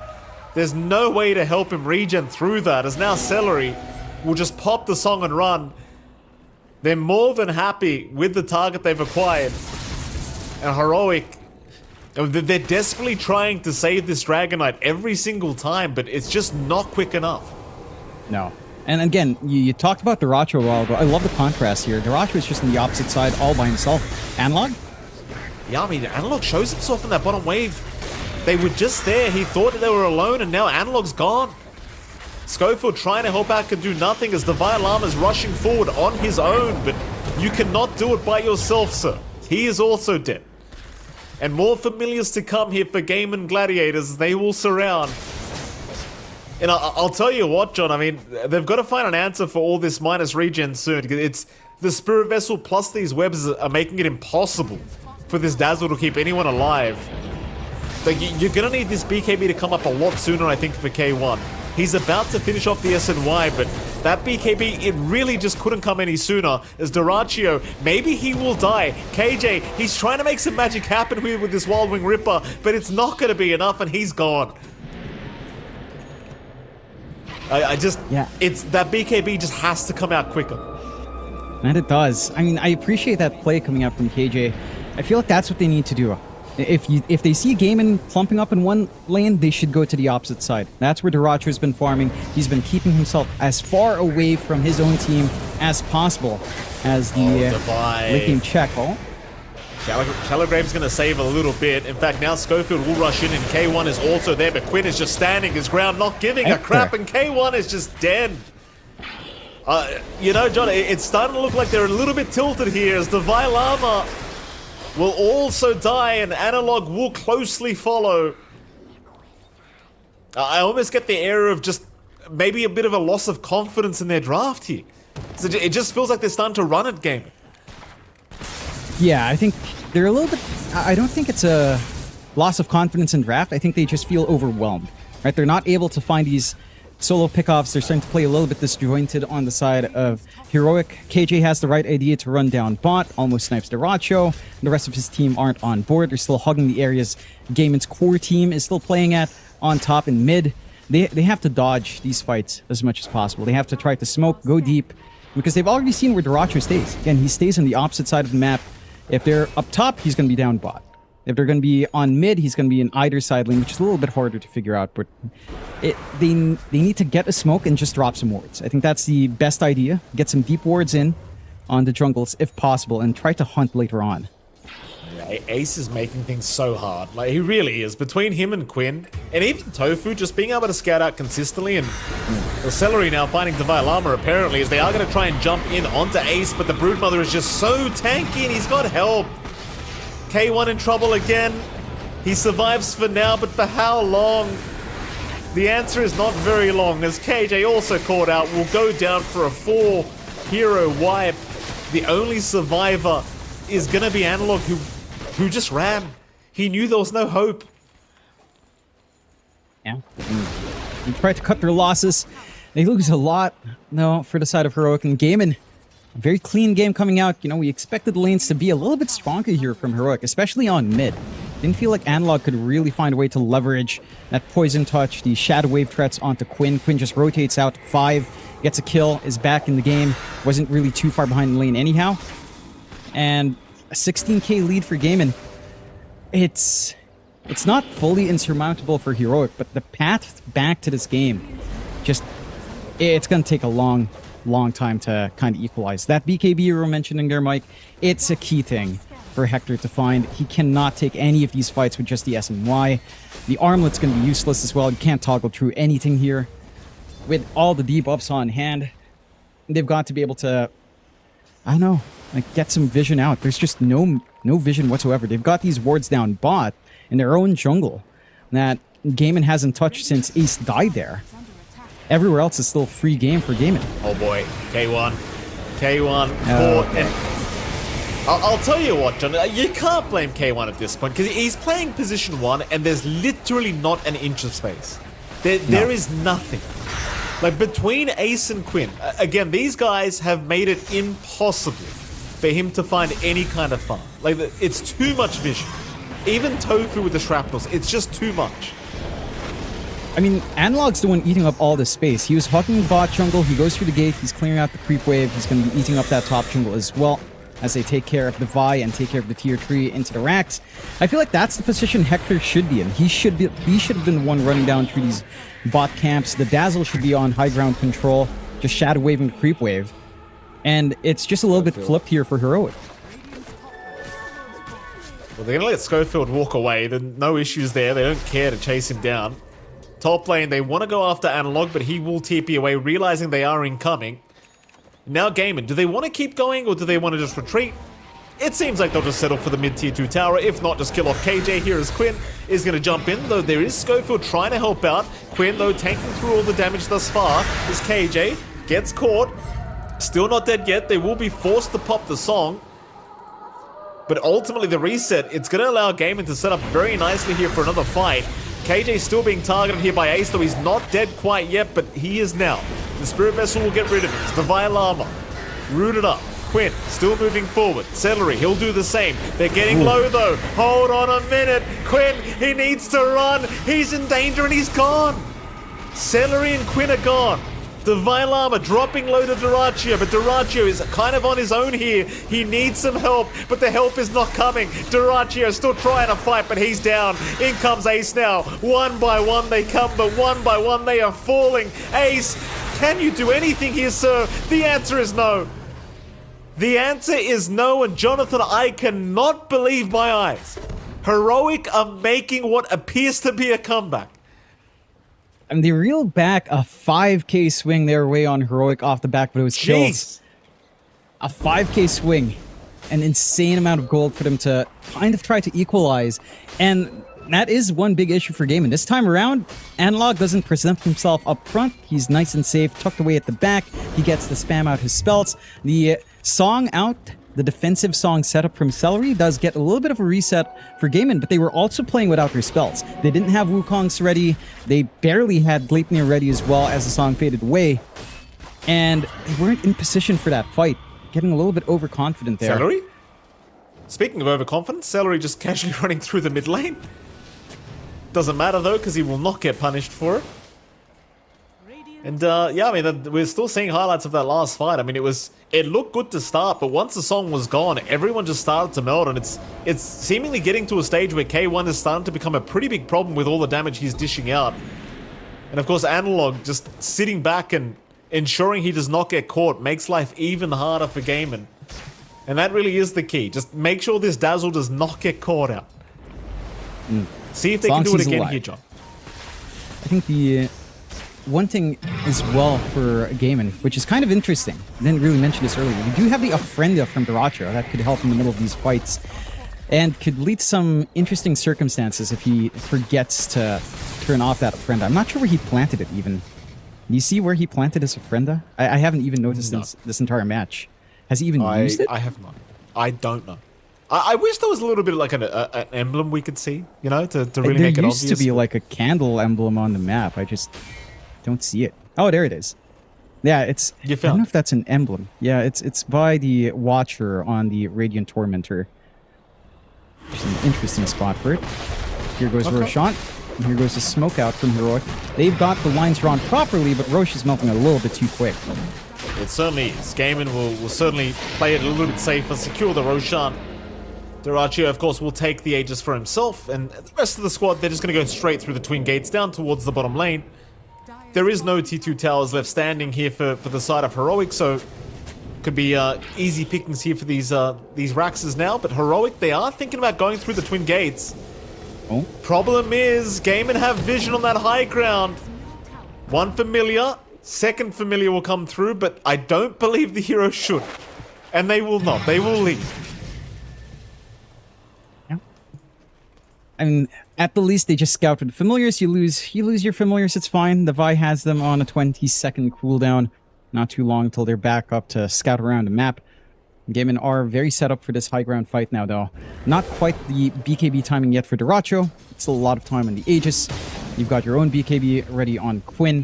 Fresh 9-second charge still on hand. And they can slowly siege him. You still have a sniper. Sure, it's a support, but can reach back. It can scout out for the shrapnel a little bit. Nice steady push here for Gaiman. we go. T3 tower. Under siege now. A friender has been dropped, by the way, Jonathan. Right down to that bottom lane. We'll keep tabs on that one. There's your Gleipnir out from Divide. Darachi, he's actually dropping quite low. And meanwhile, K1, he jumped the backside onto Tofu, but will ignore him instead, trying to go onto Quinn, but they've lost Schofield. Schofield, the first one to die, and he does not have buyback available. Keep in mind, K1, he's committed his BKB. So is Analog. So no BKBs left here for Heroic. They've got to play without him. It's not going to be an easy defense, but they're going to give it a crack. Gleipnir out again. Duraccio dropping low, but still holds on to the Aegis. A Celery, he'll pop the song. They want Divide Llama by the looks of it. A beautiful Wukong's command to set up. Divide immediately going down. No buyback available. K1 will be the next target. He's completely surrounded, and K1, he'll try to man up through this. They'll drop the shallow grave, but there is no saving this Dragon Knight, I do not believe, as they'll lose Analog on top. And it might be time. They'll call GG. Gaming. A pretty convincing Game 1 victory, I'd argue. And it is. And, you know, we looked at Heroic's draft. You figure with that kind of start on the draft, going for the DK Timbersaw very early on, they'd have this solid foundation to play off of. They got the Enchantress on top, the Dazzle on top, a lot of sustain for themselves. But the answers here from the side of Gaimin were pretty damn clever. We see the Necrotic Webs coming in, just to work that lane a little bit easier up against Hector and KJ on the Ench. You can't really sustain through. They had a lot of magical damage early being provided by the Sniper, and the lane matchups for Heroic just didn't pan out, especially that mid Dazzle. I think Analog's lane needed to win a lot harder up against Quinn, but Quinn just played the spacing perfectly, kept the creep wave, dragged back, ensured that you didn't have that range advantage to really play with here on your Dazzle, and Analog couldn't really snowball. Sure, Quinn still had a bit of a slower lane. He gets one rotation up top. Heroic aren't able to match that, and suddenly this Monkey King's all over the map. You start shrinking that map space, and I think for Heroic as well, outside of just how well Gaimin played, Heroic couldn't really identify where to play on the map in that situation. It felt like they should have been able to identify that they weren't seeing Diracho in these fights. Again, KJ recognized that after this fight in mid. Yeah, I think he did manage to just try to shove in down bot and get a chase on Diracho, but it was only him. I feel like if the team had that general idea, if it was Hector farming bottommost bot jungle instead of Analog going through the gate, you might have had that timing in BKB a little bit faster. You might have been able to take some of these earlier fights a bit better, but again, it just felt a little bit confused. Again, in the moment, perhaps playing up against that without our God vision that we have as casters, it can be a different story when it's that aggressive from game, and that completely shut down. It can be hard to find that opening. Oh, absolutely. It's certainly a very challenging game, and I'll be frank, I just think the draft from Gaimin to start with just put them in such a strong position. You know, it really was all too much for Heroic to try and deal with. They just completely shut the tempo down of what Heroic were attempting to do here in this Game 1, and I mean, props to Gaimin. They made this game look pretty impossible to come back from. Of course, we did have that one moment where I thought maybe we were about to see a comeback, but sadly was not really the case for Heroic, and well, that'll be Game 1 to go the way of Gaming Gladiators, and you are seeing, of course, the final scores, Jonathan. Props to Quinn in particular, I think, because he was meant to have a pretty hard lane matchup, but he kind of made it look easy. That he did. Again, his lane management was on point. It didn't give Analog any openings to try to leverage his poison touch and try to really leverage the shadow wave early on. His understanding to get that top rotation in as well set him to snowball on that Monkey King a lot quicker.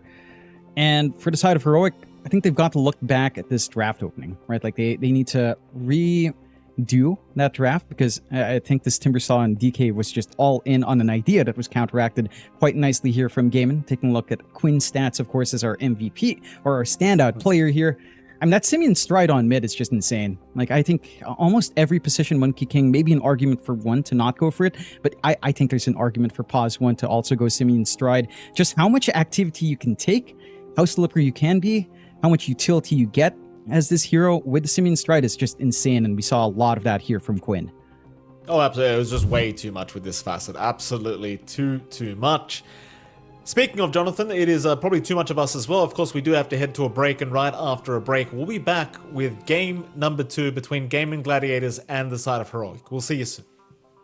Last year's runners-up Gaming Gladiators return to the International, but can they do it this time around? I'm joined by Quinn to find that out. Quinn, obviously, welcome back again to the International. How are you doing? How are you finding Copenhagen? It's nice so far. We were, it's nice to be at a boot camp and at actual TI. It's always a privilege to get to go and compete. So I'm grateful. And how are you feeling about the game at the moment? How are you feeling about the meta in the mid lane and everything? The meta in general is maybe a bit annoying. I think there's maybe a bit too much broken stuff. A lot of first phase bans are a bit locked. Mid is okay. It's okay, I think. I don't think it's like there's some heroes I wish they were there, but that aren't. But it's not so bad. It's okay. So which heroes do you want to be playing at the moment? I mean, I would love to play Void Spirit every game, but that hero's not very good right now, unfortunately. Yeah, you've got like the most competitive games on Void Spirit still. Yeah, you love that hero. What is it about the hero which you find so enjoyable? I don't know. I just think his movement and his the way you cast the spells just feels very good. I think it's very intuitive and just clicks. But instead you're just locked into playing Pangolier still, even though they've nerfed it like 5 times. Yeah, we'll see about this tournament. They may have pushed him over the edge. You actually think they might have done it finally? They might have. We'll see. All right, we'll see. So throughout this year or last year, when you're on that dominant streak, were you ever able to look at yourself as a player and say I am the best mid laner at the moment. I am the GOAT. Did you ever have that moment? Certainly not the GOAT. Not even close. I think there were points during the past couple of years where I was very good. I think calling yourself the best at any point is just ill-advised. At least maybe it works for some people and they need to think that way. But for me, I think whenever you start getting complacent, there's just a lot of good players now. People will catch you up and catch up to you and pass you up very, very quickly. And I think it's just I don't know, playing Dota competitively is already a very ego-filled thing. I don't think you need to artificially put more ego into it, calling yourself the best or whatever. You play, and if you win, cool. If you lost, then you suck, and that's how it works, Yeah. Well, what about your teammates or coaches or anything? Were they ever I think you're the best at the moment? And you were just no, or is that not the kind of conversations you're having? I think maybe you can feel if people think you're really good or something right now, but most people, at least on this team, just tend to stray away from ego padding that much. Good jobs here and there are not forbidden, of course, but there's something that feels like crossing a line whenever you're it gets too flagrant and self-indulgent, and I think that is somewhat dangerous. So do you think that's why you're able to come back? We've seen teams in the past have very dominant sprees, and then they fall off and we don't really hear much from them again. But you guys, you had a really dominant spree last year. The start of the year was a little bit quieter, but then you've come back and you took the win at EWC. I mean, do you think part of your attitude towards the game is why you're able to do that? Yeah, I think that is part of it. I think the fall off was a lot due to the things that make every team fall off. I think people just get complacent, and I think fighting that complacency in every way you can and continuing to have the fire and to look for the different ways in which you're trying to be the best is that is the hard part of staying winning, because everyone is trying to beat you and everyone else is trying really hard because they don't have that complacency factor from winning. So it's always a fight against that. And so I think anything you can do to push back against that will help with longevity. So last year, obviously, you got so close to that Aegis. Team Spirit stood in your way. Now you've had the chance to kind of, really look back. What do you feel about those grand finals? Are you happy that you went so deep at the International, or are you still a little bit sad that you couldn't make it all the way? I mean, it was definitely a privilege to play in a TI final. And I think I'll always appreciate that. Obviously not happy with the result, and the tournament is tarnished because of the ending for sure. I want them to not win more than anything this year. I would, obviously I also really want to win, but beating them is mandatory. Mandatory, I love that. All right, Quinn, thank you so much for coming to talk to us, and best of luck on your TI journey this year. Thanks.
welcome back, ladies and gentlemen. We are here for Gaming Gladiators against Heroic for game number 2, and it's MLP Dota and Jonix Fire. And just in case you couldn't read, Jonathan, welcome back. So we're into our game 2 here between Heroic and Game, and how the hell are you feeling?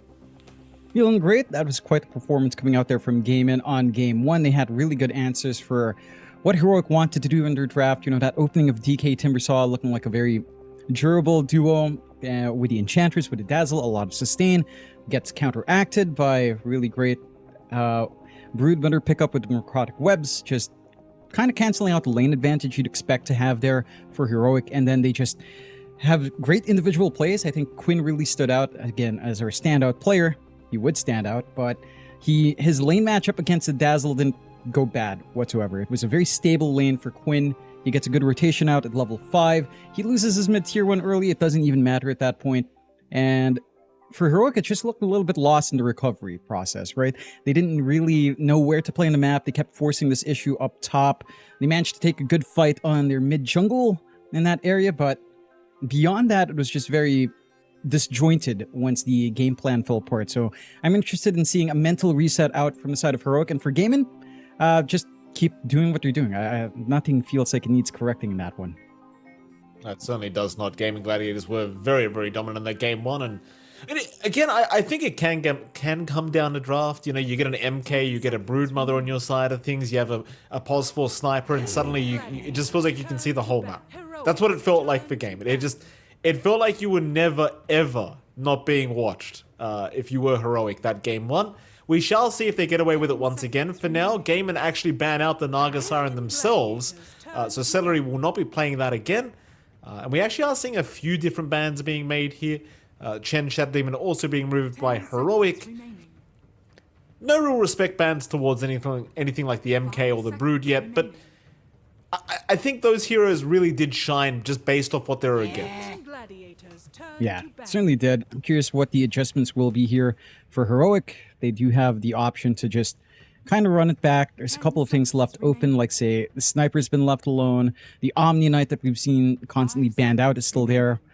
The Enchantress is still in the pool as well, depending on what the Gaimin will take care of, and they'll take care of that Omni. So, again, Sniper, Wind Ranger still open. Enchantress still open. A lot of ways for Heroic to kind of shake things up from game 1. 5 seconds remaining. A final ban to come from Heroic before we can see some shake-ups here, John. At least for these first pickups.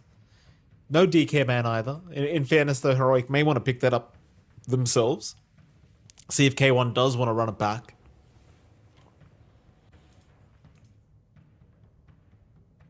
So what's the real priority here? Like, it just felt like Gaimin were just a strong unit as 5 last game around. Again, I feel like you could have given him any draft and they probably would have performed that well. They'll get rid of the Centaur. And they'll pick up the Wind Range. I mean, I can't say I'm too surprised by this first pick. Yeah, I mean, it was left alone. One of the top priorities that normally gets first phase banned. If not, then it's just going to get picked up. A couple of good answers from Gaimin. Well, I don't know if it's a good answer in lane necessarily, but a couple of strong pickups still left. Does feel like something like Marana Core could work out for Gaimin if they want to tie into that. Anything that carries maybe some damage reduction, like, say, a Crimson Guard carrier can be massive up against the Wind Ranger in early levels. It doesn't feel great with how much damage reduction there is. You still need some time to build in. They'll just start off with the Enchantress opener on Gaimin instead, and just build themselves up a stable lane.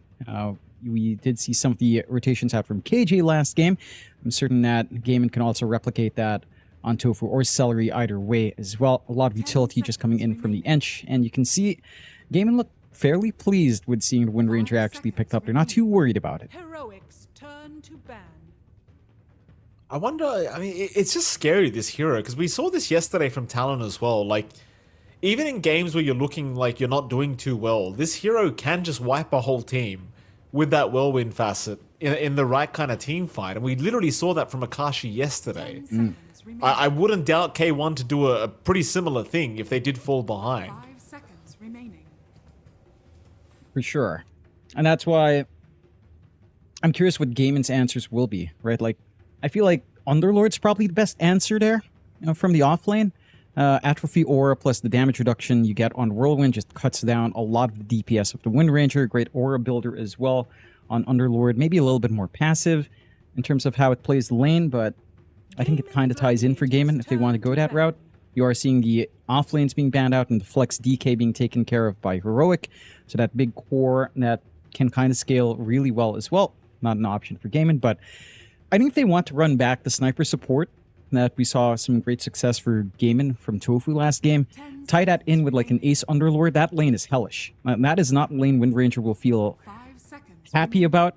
You could still stand back, play power shot, but you're not going to be getting as much laning presence as you'd want. I'm curious if that's an idea Gaimin has for themselves. I think overall, like the only clear answer I see for Wind Ranger is really just Underlord. Like I think it's really just Atrophy plus Crimson Guard or a fast Guardian Greaves that stops Wind Ranger tempo. 10 seconds remaining. You'd already have a nice pick at the Ench anyway, I suppose. Like Enchant against the Wind Ranger Wind Run's always going to feel quite nice, as we are going to see the sniper coming back out for Tofu. Heroic.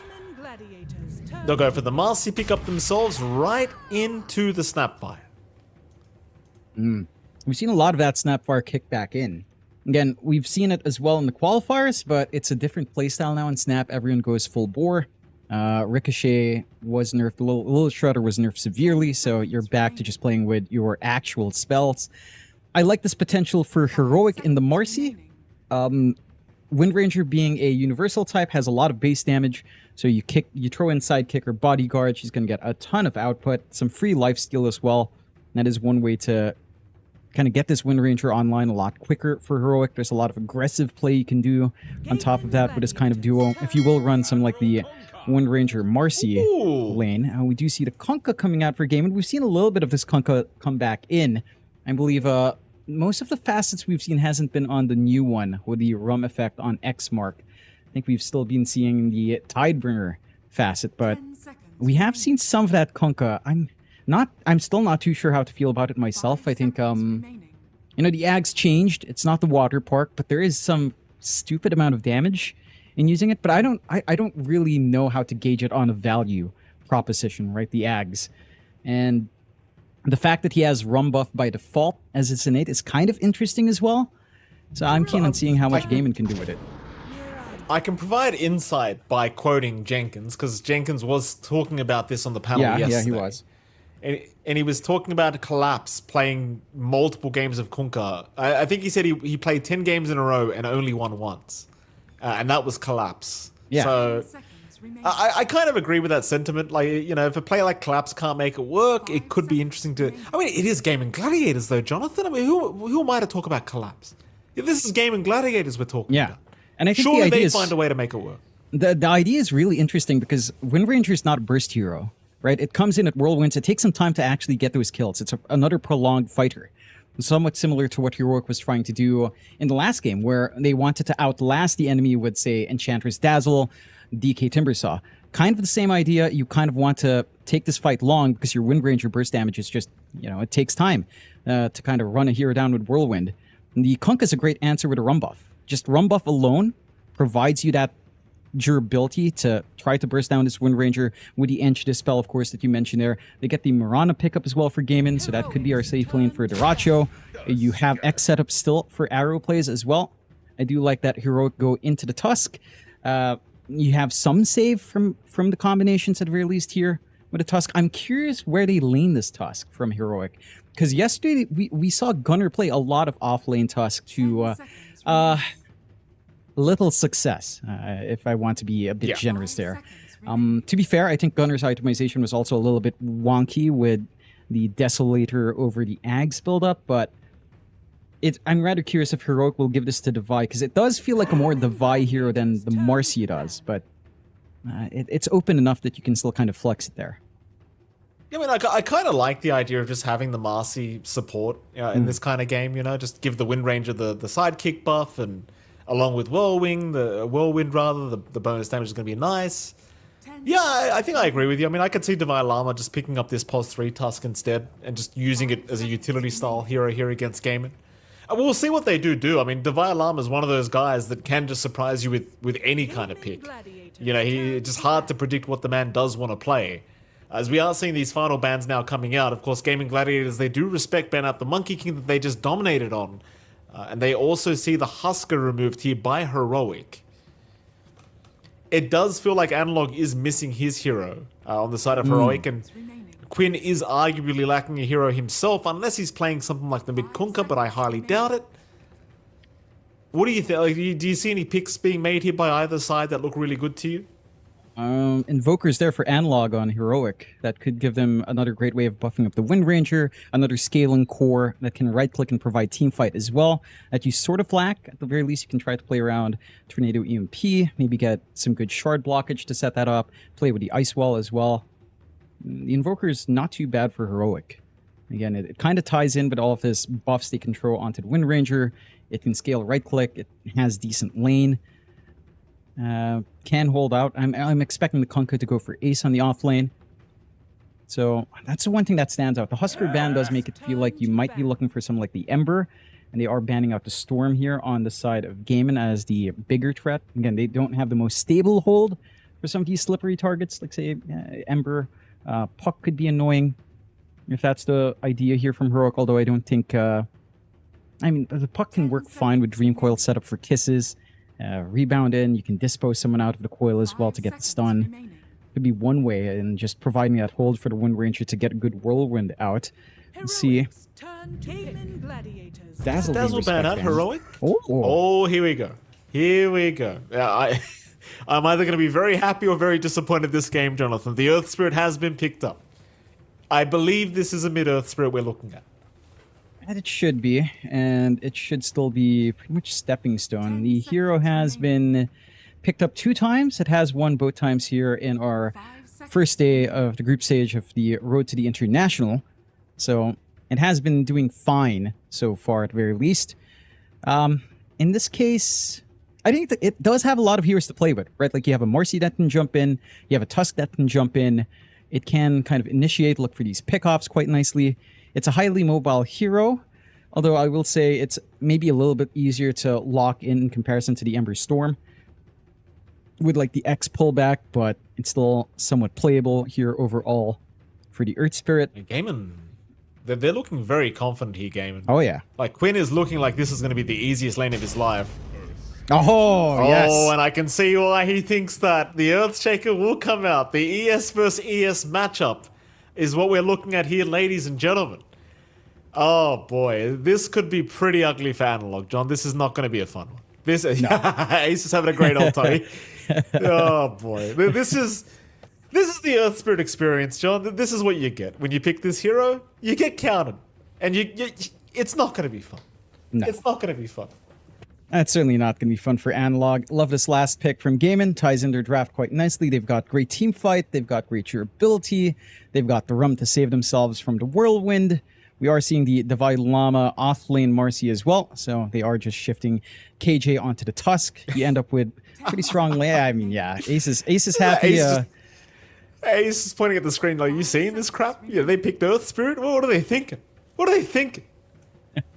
I think that I think it's more that they're forced now to just try to get the core Marcy and scale up that way and try to give K1 as good of a lane as possible. Just, you know, Tusk Wind Ranger lane is a lot more feasible. It's a lot more straightforward than Marcy Wind Ranger, and you can try to play off of that. But I mean, Gaiman are feeling themselves. Game 1 for Heroic wasn't the hottest thing in the world. They do manage to, again, get away with this Wind Ranger pickup. There's this idea with Marcy, you've got the bodyguard on hand, so you can just kind of try to buff up and also do your own damage. I'm not sure how these pieces fit together for Heroic. I think it's much more straightforward for Gaming Gladiators to execute this draft. Mid matchup for Quinn shouldn't be a problem up against Analog. Analog also goes for Resonance here, so he's not going to be as mobile, or, you know, he's not going to be able to sustain like the magnetic what's the ultimate? I always forget. Magnetize. He's not going to sustain that countlessly refresh. Look, I don't play Earth Spirit. I watch Earth Spirit players. You know what upsets me about you? You know what really upsets me with you, Jonathan? Is every time we see Earth Spirit, you love to repeat the word stepping stone multiple times to get under my skin, because you know how much I hate the facet. I know what you're doing, because you say it about 10 times, stepping stone, stepping stone, stepping stone. And now look at you. Look, he's got Resonance, John. You don't even know the ultimate name. How dare you repeat Stepping Stone to piss me off? And you don't even know Magnetizer's name. I couldn't really care any less, Mike, here. And you can ramble on. I really don't care about your feelings in this matter. All I know is Resonance isn't that great overall. And I don't know. I mean, it's like, all right, your Earth Spirit can roll in. He's going to have what? Wow, plus 40 damage. When you have a Wind Ranger and Marcy on hand who will right-click for you. I don't know if that really does much. Analog has to work lane. He has bigger issues than Resonance here, Mike. He has to lane up against a Shaker. Oh, the block falls short. Oh.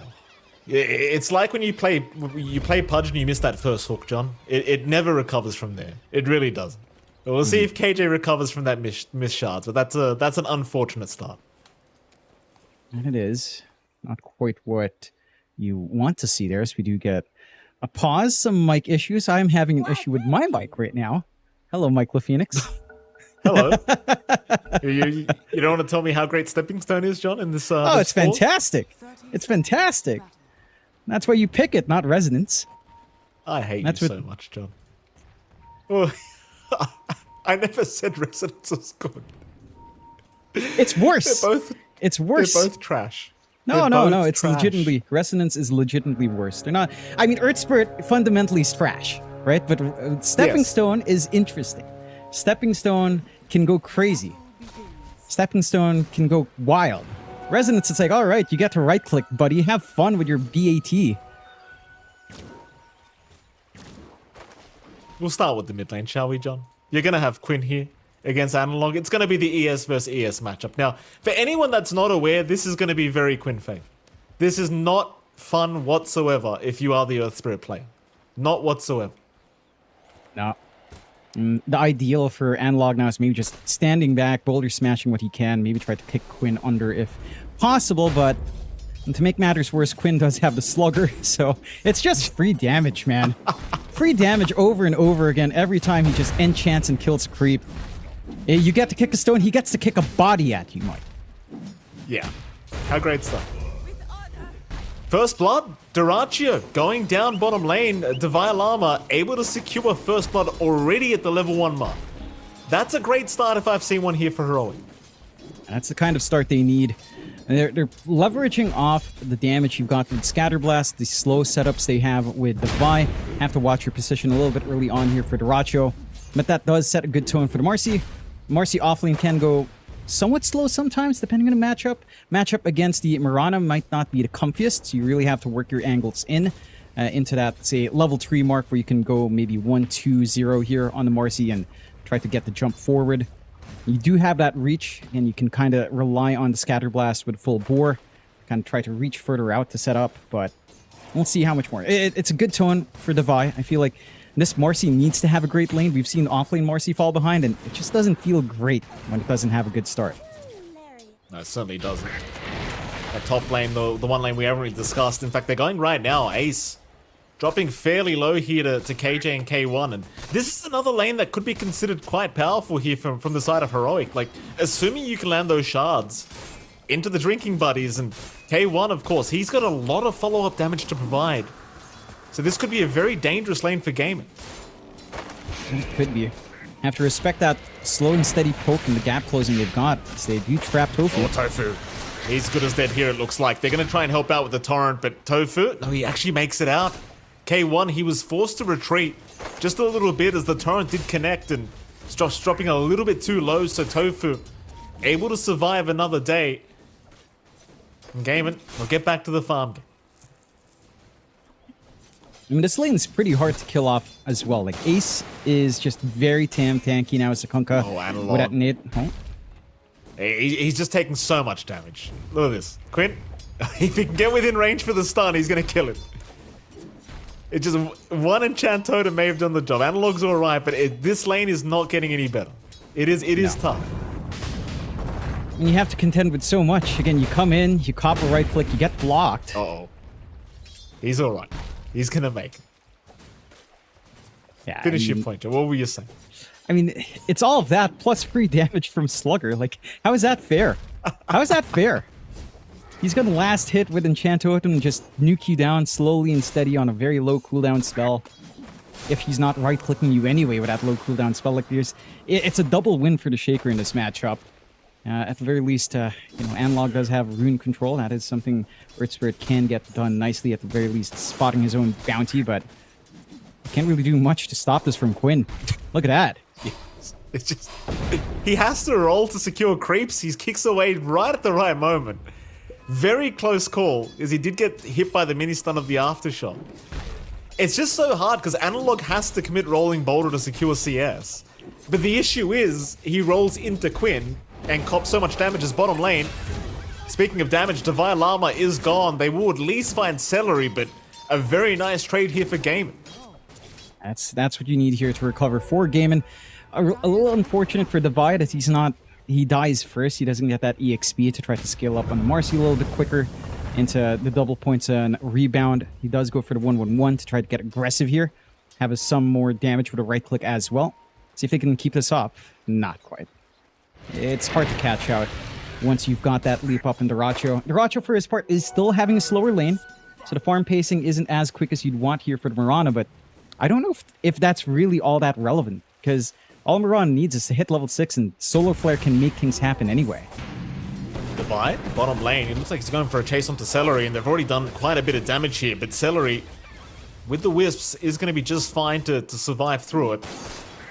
Very, very hard target to try and burst down.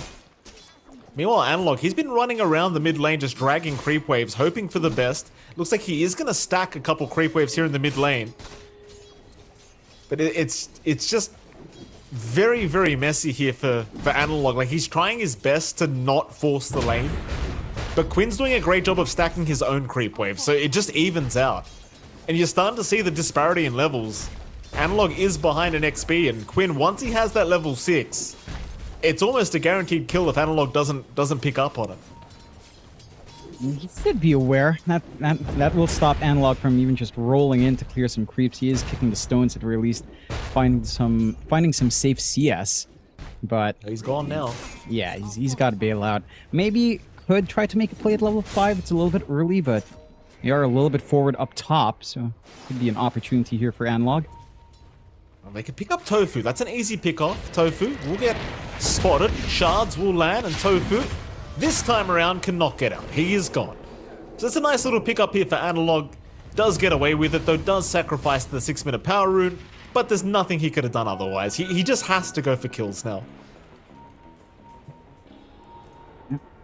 Quinn already has that 6, trying to be a little bit cheeky, but there was a walker to spot. It's his turn to rotate up top now. He's still gone. I mean, they're at least going to find KJ by the looks of it. KJ trying to be as annoying as humanly possible and not give the free kill to Quinn. And it might be forced to Ace. Maybe. And in fact, it will. Ace will take it.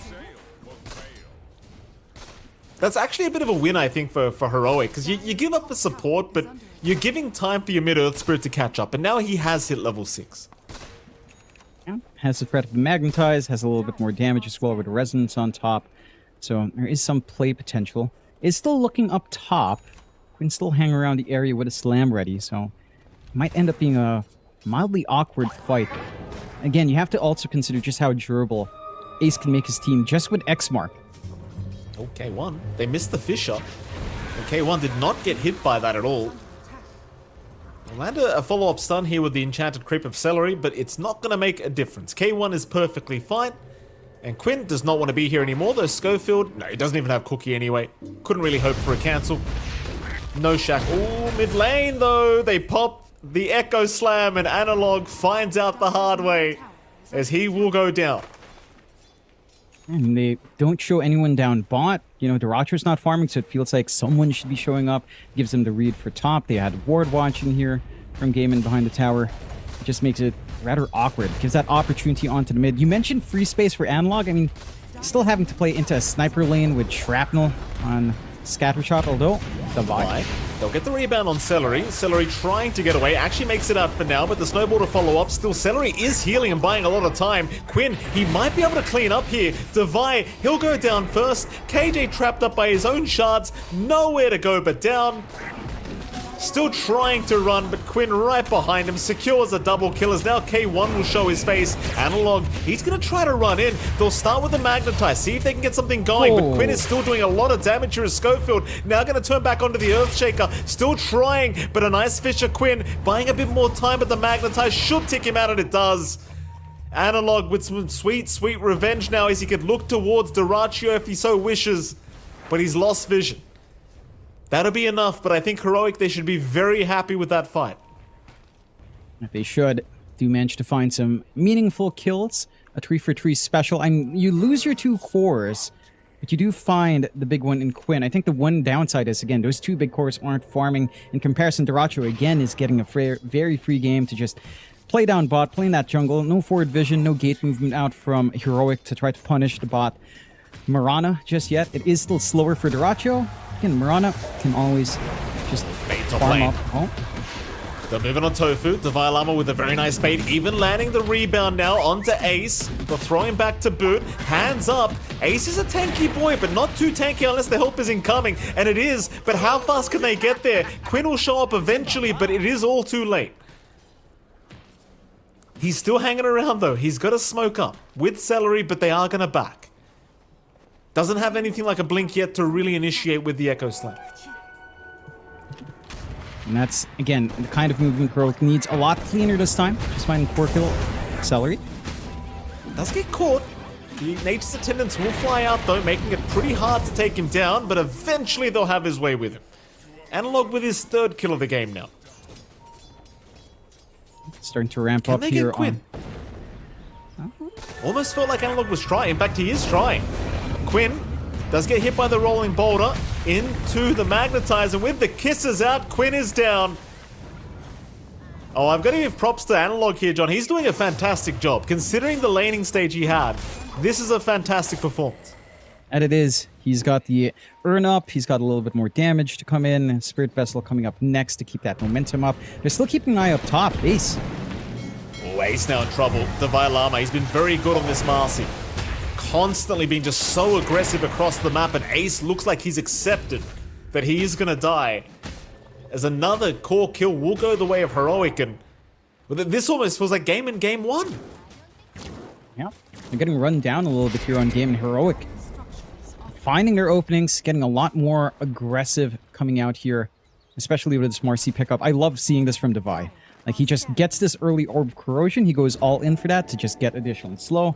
A little bit less healing as well to try to mitigate some of that on the Kunkka. And it just allows them to keep this high tempo up. Like, there's not many long cooldowns to wait for here on the side of Heroic. And they'll go again. Already smoked up with Analog and Schofield, along with KJ. No wards to spot that one out. See if they find an angle in. Oh, Ace. Is he going to reveal himself here, Ace? We'll go to the Ancients instead. Heroic, they're just waiting patiently by the T1 tower, but the pings are coming towards that Ancient camp. They seem to know somebody is there. Instead, however, they'll secure the top T1 tower. In Gaiman, they are rotating towards their own triangle, so they're thinking about a fight. But more so, I think Quinn just wants to farm up his Blink Dagger, but Quinn now may have been caught out, and he is. They'll lock him down. Quinn, he's got no help around him. He is gone. Still, they are very low on Heroic, so they might try to force a fight here, Gaiman. They do find Analog, but do you have the burst damage? No, the Drinking Buddies. KJ. He saves the day once again, as Analog will be able to get out of there just fine. Oh boy, and now Devi looking for more. They'll jump on Tofu. The kisses are out. Tofu is down. My oh my, DeViolama, he wants more. They'll catch Celery, I think, but no. The snowball not quite landing. Arrow out, not gonna land. Schofield and Devi both avoiding the arrow. As now Quinn is back, but it's all too late. Everyone will retreat. And they're finding some really good punishment. Great ward usage out from the side of Heroic. They kind of reveal it with a D ward they had early on, but Quinn doesn't respond to that quick enough with them clearing out the sentry. And that's enough time for them to get that jump in with that high mobility they have on Analog. Gaiman needs some time here. They need this blink to be up on Quinn. He's not that far off now, 300 gold away. And once you have that initiation angle set up for yourself, that's when things can start to simplify a little bit more for the Gladiators. And for Heroic, Again, they don't have that many long cooldowns to wait for. They're giving a lot of space out for Hector to just free farm down bot. He hasn't even gone into the whirlwind just yet, just because he's farming. He doesn't need it. Just power shot and creep waves, power shot and camps, getting that build up into the Gleipnir and the Dragonlance into BKB. You are right. This is pretty much a flipped script. It's Hector that's getting all of this free space created by Heroic clumping up his 4, and they'll keep staying clumped up. Again, no real cooldowns to wait for. Kiss is half a minute away, might not be necessary. Analog wants some more blood as he has the full Spirit Vessel up. Certainly does. The hunt is on. Towards the top lane, it seems like, is where they'll go. Celery and Ace were showing there for a moment, and it seems like KJ did have a bit of vision on Celery. In fact, they do have a ward watching him right now. Not quite the kill they would have wanted, but it seems like they're probably just going to accept it. Meanwhile, though, mid lane, they have found K1, and K1 is down.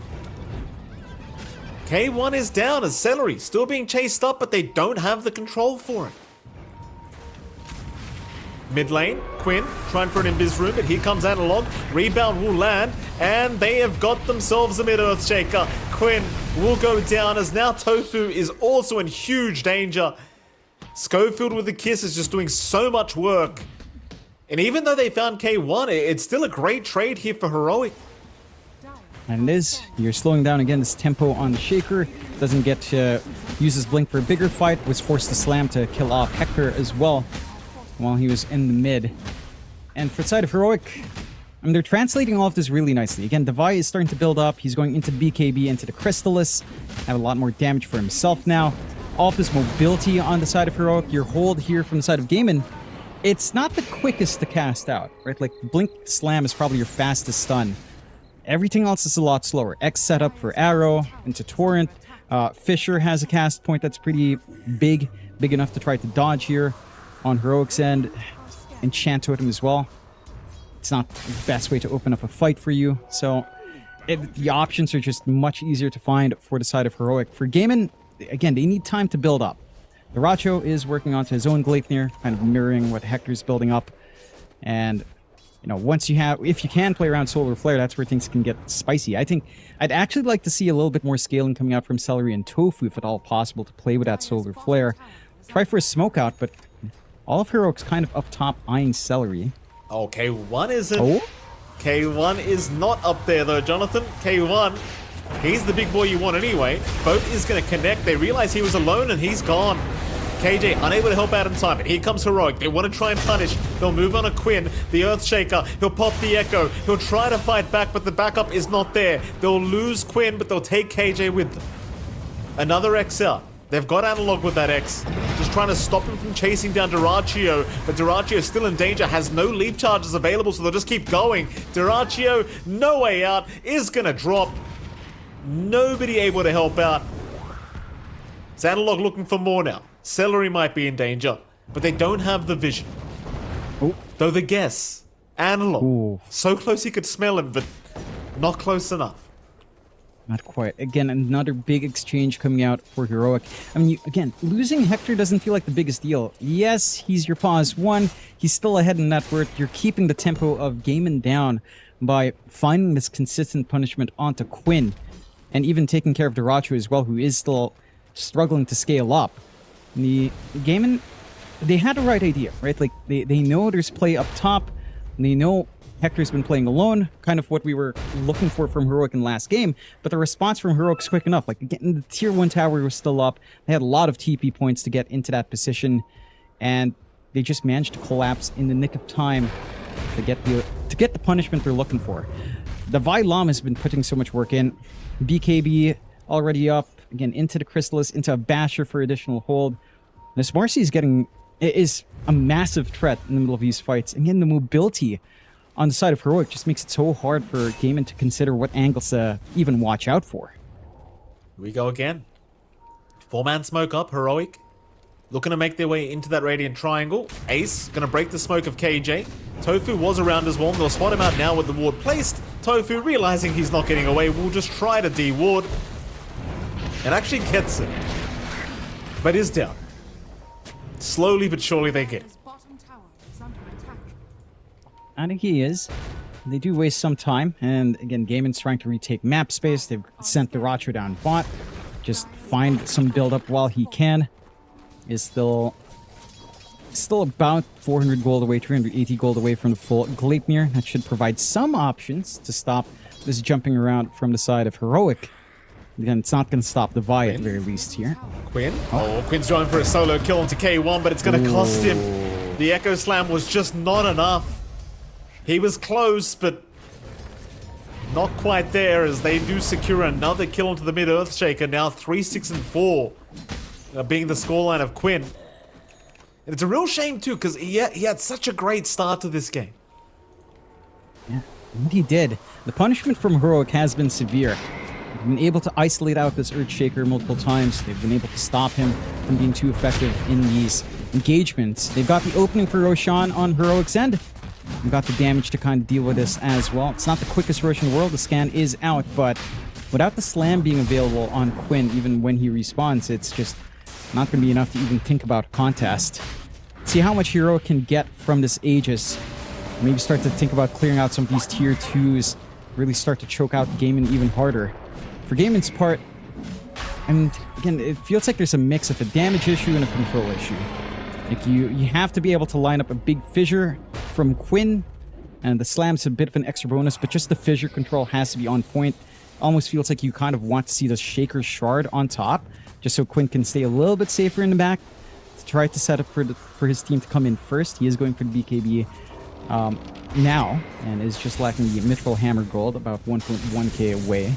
Still, a great bounce back in from Heroic. 9-19, 3k lead up. Again, they're ramping up quickly. They've got that Chrysalis up on the Vi. You've got the Dragonlance up for more reach from Hector with a Whirlwind. That AoE is insane. Can just freely chase around, no issues here. Going for the BKB of his own and finishing up his own Gleipnir as well. And there it is. Gaiman, I don't know, like, I do feel like Gaiman can scale into this game, but that's more on, like, Celery and Tofu understanding that they can use Solar Flare really well with a couple of items. Celery is going for that Dragonlance. Tofu is still staying on more of the buffs up here on the Sniper. Nothing ridiculous yet, but again, if they stall the game out, it's not the worst thing in the world for Gaiman. It does feel like Heroic are under a little bit of pressure to play this fast tempo anyhow. I'll start to feel that way. I mean, bottom lane, this tier 2 bottom tower now being targeted by Heroic. It's not going to take them too long once this fortification is over. The question is, Gaiman, do they want to try and defend? But the answer's looking like it's likely a no. Fortify is proving to be enough, and Quinn is creep skipping anyway. In fact, even the mid lane's being creep skipped right now by Celery's creeps, so no creep wave to try and support here for Heroic, so instead they're going to go for a 5-man smoke and try to force the fight. Ace is farming the triangle right now, and that'll be a great pick off to start. Analog, he'll rush in with the roll, but misses initially, gets the boulder smash, and now the shards to lock him in. But Ace is still a pretty tanky target. They'll have to commit more than that. Tossing him around, Ace still surviving. He'll get the boat out. They'll lock him down with the Gleipnir, but just so much hesitation to try and finish off Ace's life. He's still walking away. Surely they've got him. And they do. So Ace just bought an infinite amount of time, but nobody was incoming to help. No.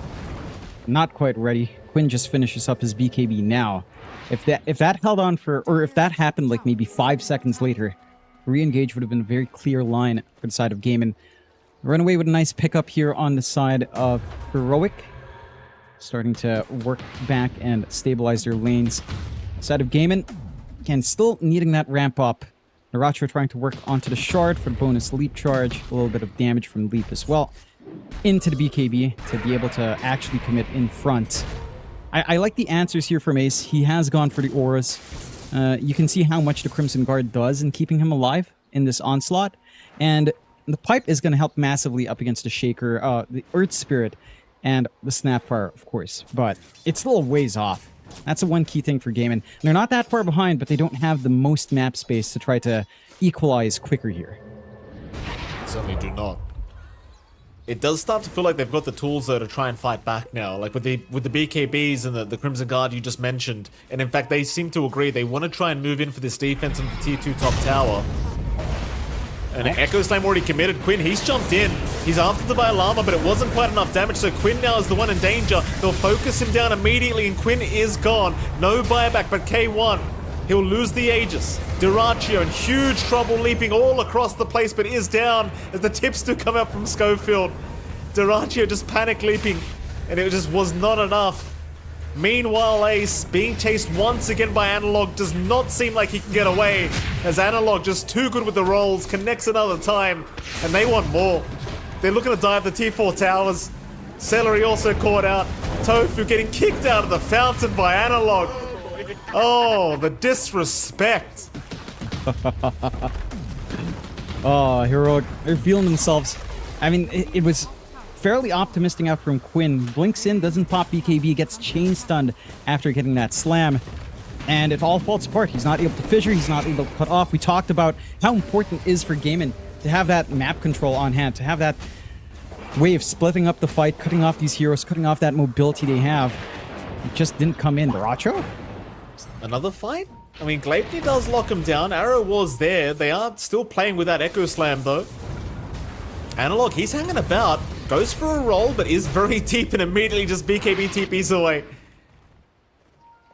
He wanted to roll into the kick onto Quinn, but he won't quite find it. No. Forced to use a BKB charge to back off, but it's all well and fine. Still has 8-second charge. That was his 9-second charge, but doesn't feel like it's too important just yet here for Heroic anyhow. Inside of Gaiman, they need to be able to have Quinn actually I mean, he's hanging about. He's invis right now. He's just stalking Quinn by the looks of it. Going deep as well. There's no sentries as far as I can see. So KJ, very, very sneaky. Just cosplaying Ricky at the moment. Sees the whole side of Gaiman. It's a lot of information that KJ is providing to his side. And they have literally zero idea he's doing all this. There you go. The invis wears off and he's out of it. Nothing ever happened. In fact, Tofu's like, wait a minute. Well, why is there a ward here? He'll get the T-ward at least. Yeah. That just gives free space for Heroic. They're working up top, getting that farm on the Vi, working towards looks like a nullifier coming out for himself here into the Basher now. And you still got Hector scaling up, going for the full Satanic to kind of counteract the reflected damage from the blade mails that are on hand. So he does have some sustain for himself here. Into the full Daedalus afterwards as well, as he's flying out the Crystallis. The side of Gaiman, I mean, again, it kind of boils down to, can Quinn get an Echo and Fissure? Or at least just a Fissure to start with? Because that's really the big thing they have to get control. That's the only tool they have to stop the kisses from Schofield. He has not died in this game yet. Like, he is 9-0-14 on the Snapfire, standing a million miles away, playing with a Scatter Blast and the Mortimer's Kisses.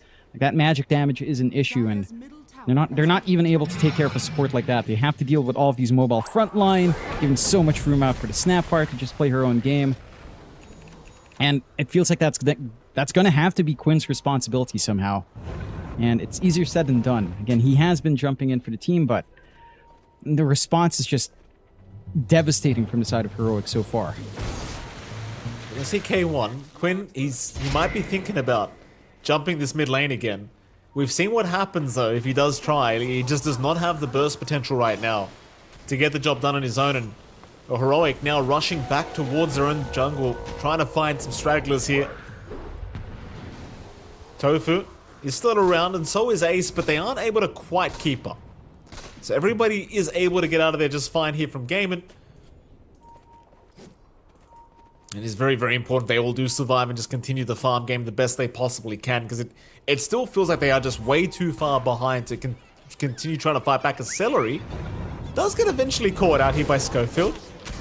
Analog will roll himself in. Celery, he's going to pounce away. See if he can find a nice TP point, and he does. He's good. Yeah, that's a perfect spot for him to stall for time. Leaves Heroic hugging their top mid area, freeing up this bot area for Gaiman to just catch up and farm. They're working towards the Ags for Quinn to have a little bit more mobility with Blink. Still trying to work into the ores here for Ace, still a ways off from the full pipe, although not too far off now with 3.6k in the bank. You've got the BKB for Duracho, still 2 parts away as well. Hasn't had as much progression, does have, again, did go back for the Dragonlance as well. 9k lead still holding for Heroic. Roshan is going to be back up in less than 20 seconds here. Do still have control in that top area, unless Celery can set up some forward vision. And it looks like he might be able to, at least with Watcher. Celery. He'll hang about. I mean, he won't really mind if he dies here. Just again, more space is much more important here for Gaiman.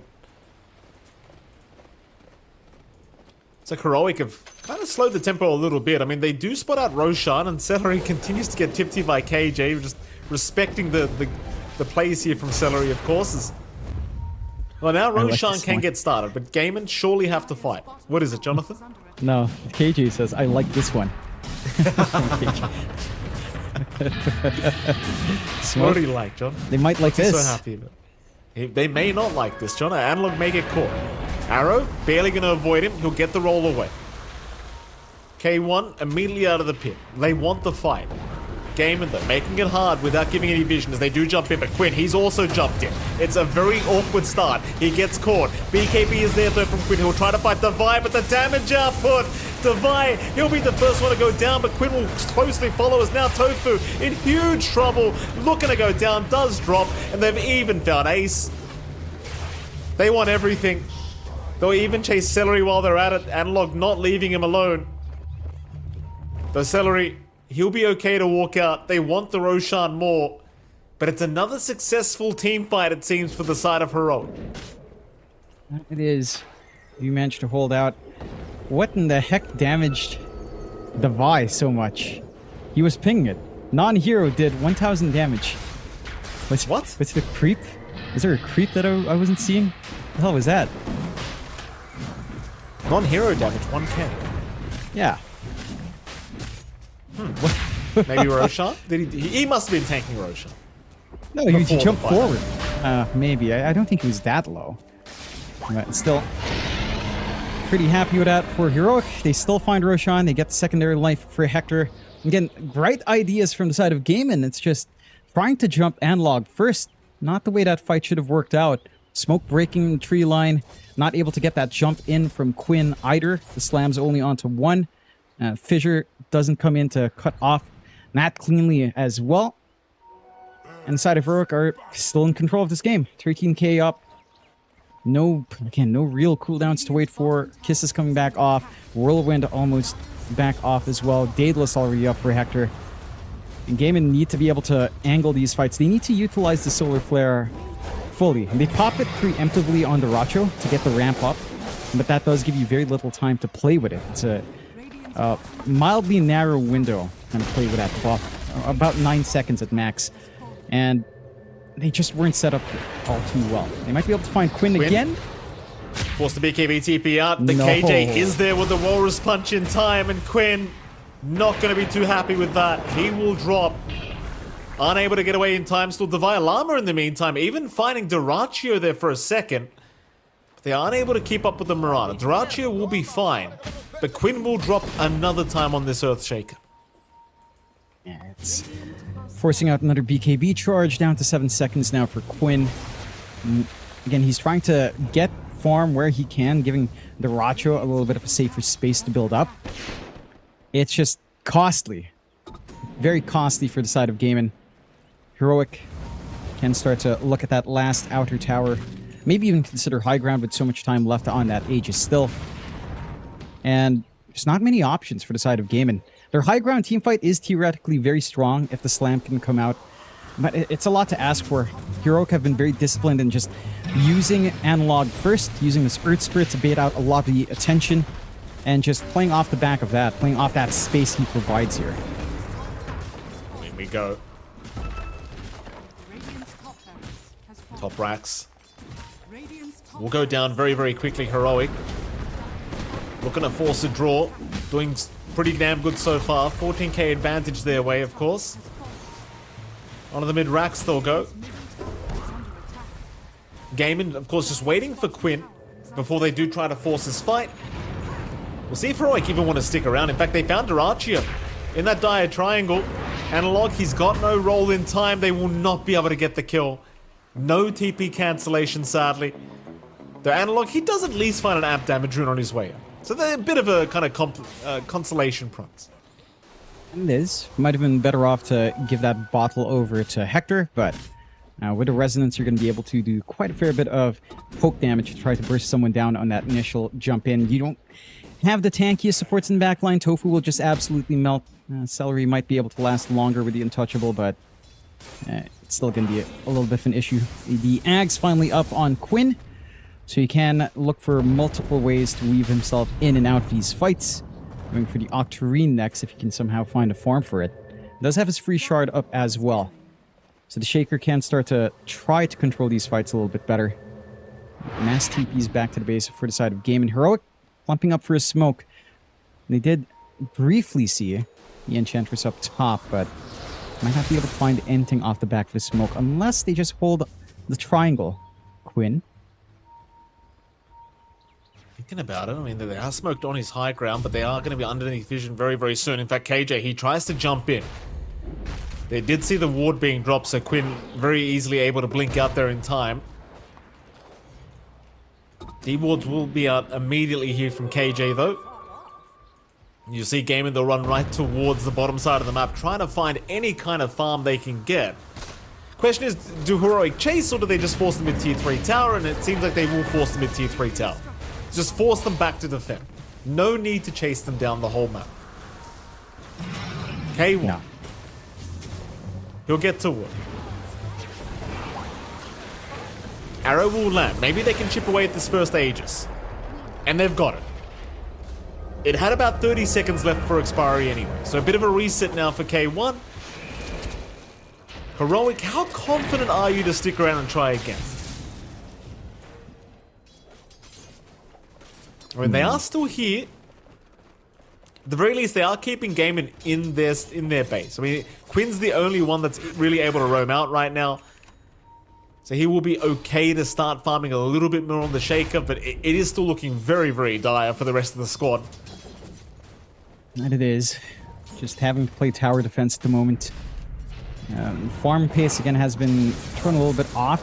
At the very least, Duracho has matched Analog. Hector has run away with this game, as we tend to see when Hector has a good game. Just farms like a maniac and provides himself with quite the lead. 10 to 29, 14k lead for Heroic. They could opt to just kind of control the map until next Roshan. I don't see any major items they're really waiting for here, but probably just the safety net for the challenges of high ground. And should be the safer play anyhow. A bit of a smoke out from Gaiman, maybe just to get some vision out. Doesn't look like they're fully clumped for this one, and Tofu will get some forward vision to ensure they can still farm down bot. Quinn's still farming up top while he can. Doesn't look like he'll be punished this time around either. So they are utilizing the space quite nicely. Like, yes, Heroic still have the advantage. Gaiman are still finding some ways to try to farm back into this game. Get some tools on hand for themselves. The MKB for Duracho is going to do a massive amount of work here, although... They've scouted out Quinn. They know he's there. Huge trouble here for the Shaker. He'll try to BKB TP away. In fact, he won't even try to TP because he knows KJ is going to cancel. That's another big one, John. 70 seconds without your mid-earth Shaker. I'm a little bit surprised he stayed that long there. Like, he had a right idea. He cleared all the camps. Thought he'd TP back earlier, but again, it's space for everyone else. Tofu gets to farm a bit into his 4-staff, not quite scaling yet in the Sniper. You do have scaling on Celery, at the least, and again, he can play with a Solar Flare very nicely as the BKBs fade away. Has his own 9-second BKB. Feels like you are kind of relying now on your Mirana plus your Enchantress to actually kill off these heroes, and everyone else is going to be bodies to throw in front. Let's see if Heroic... That's going to be enough for them, and they will start onto the high ground again. Fortify not yet resetting. We've got buyback available now on Quinn. See if they can force it though. K1. They'll Gleipnir him up, X-drag him back, but the arrow has already been committed, so they will miss that one out. So the cookie does not help K1, but the drinking buddies will. K1 taking a lot of damage, but he will be okay to retreat. He is fine. That was a little bit too close for comfort, I want to say. That it is. You have to really respect just how much Celery can do if you're not going to pop your BKB open or once it fades away. Like, there is a lot of damage coming in here from the Mirana and the Enchantress. And only so much the Wind Ranger can do. That will hold them back. Again, Roshan is still a very clear option for Heroic. They still have map control. All the waves are shoving back into their favor. Just need to course correct down bot a little bit. Does look like, but still not that much wiggle room for the side of Gaiman. Quinn? Oh, he's under vision. They know he's there. He's underneath an observer ward of the Dire. KJ, easiest jump in of his life. Quinn, he'll pop the BKB. They at least use the Walrus Punch so he can get out. Onto Duraccio they'll go. I'll try for the Mirana instead. Duraccio desperately trying to leap away. Looks like he's fine for now, but the chase is continuing. They're just not giving up. Shards out, rebound forward, but they can't catch him. Maybe a slight error there from KJ as well, starting with the Walrus Punch, rather than maybe the Snowball. Yeah. I think he just didn't want to risk Quinn getting a blink away, as we've seen before when his smoke broke. And is punished for that one. Still, that could be an opportunity for Gaiman. They don't have BKB on Quinn, but if he comes in with a slam and at least one good Fisher block, that could make the difference here. Schofield's going to show. They still don't seem to really want the fight here, Gaiman. They are going to retreat once again onto their high ground, but Analog's just going to rush right in. He could not give a crap. So does Devi. They'll find at least Ace, but Devi Lama is taking too much damage. Meanwhile, Duraccio, just look at the damage output he's taking. K1's got him. Ace is looking pretty dead as well. They do at least finish off Devi Lama, but this Wind Ranger, it's just so much damage. It really is. Universal type, you get bodyguard thrown onto you. Yeah. Are really hard to kill off. You weren't really in position either for Celery to twack away with a solar flare. He ends up just correcting the lane. And again, they forced that fight without the BKB on Quinn. Needed to find a bigger angle to get some control in there. Now you're going to be stuck without the Racho. Another opening out for Heroic. They've got the full Lincolns to protect here on Hector now as well. Not going to be held back by the X any longer. And that should provide a safety net to just clear this out. Yeah, absolutely. The tier 3 tower in the mid lane will go down. Heroic getting started on that mid Brax. Still 2 heroes without buyback available here for Gaiman as mid Brax, at least the Rain Drax is now gone. K1 does not really seem to want to risk any more than that. So Heroic still playing very conservative. They do have a 19k advantage and they are certainly looking like the much stronger team here in Game 2, but they are not willing to risk giving a comeback here to Game. No. Again, there are still angles in for Game. Very slim, very small angles, but still certainly a way to take these fights. They just haven't found the real opening they want. It's been rather awkward with when they've been forced to pop their BKBs under initiation, how their positioning are for these fights on rather awkward choke points as well. You can see that the Racho's damage is insane. Like, we saw the Vi Lama ping out again, 2,000 damage from the Ron in that short window right before dying. That was a lot. We'll get themselves the next Roche here on Heroic. Secondary life up for Hector. Have the refresh or shard now as well for Analog. It's a double BKB. A lot of stuff you can throw up front in these fights as well. Side of Gaiman. We've got to see that perfect team fight now. Celery will die off as they clear out their Tormentor, though. Rather unfortunate. Yeah. That's alright. It's doing what it needs to do. It's fine. Here we go. Through the bottom racks. Or rather, the bottom lane is where Heroic will start. They've got the Roshan banner, but Tofu is making easy work of that on the sniper, as now KJ does jump in with the kickback. He's already found Ace, the Kunkka. He's a tanky boy. Quinn with the Echo, but it just hasn't done enough. The damage just wasn't there, as now K1. Oh, look at this, Joe. I mean, how is this balance? Mm-hmm. Ain't it great? Isn't Wind Ranger amazing, huh? Yeah, just cool. I mean, GG, they've seen enough. This Wind Ranger, you can't let it go through, man. It's just not a fair hero. And it certainly isn't. Lots of output out from Hecker, and very well played from Heroic. I think a lot of this game came down to just how active we were seeing Devi. Right, the Orb of Corrosion buildup, the rotation up top, the constant pressure being applied onto the top lane made it feel impossible for the side of Gaimin. We saw how happy Gaimin was coming into this game, right? Like, they looked confident in the draft. They looked like they knew what they had to do. They lose out in that key timing. Like, Quinn has another great lane up against the Earth Spirit, but this time around, it's Analog with his own rotation again to the top lane. That makes all the difference there. Gets his Urn, gets his Spirit Vessel, just stays constantly active. And I love the understanding that Heroic had. They knew they had low cooldowns. They knew they didn't have to wait for too much farm. They just needed to abuse that mobility and the lack of catch from Gaimin.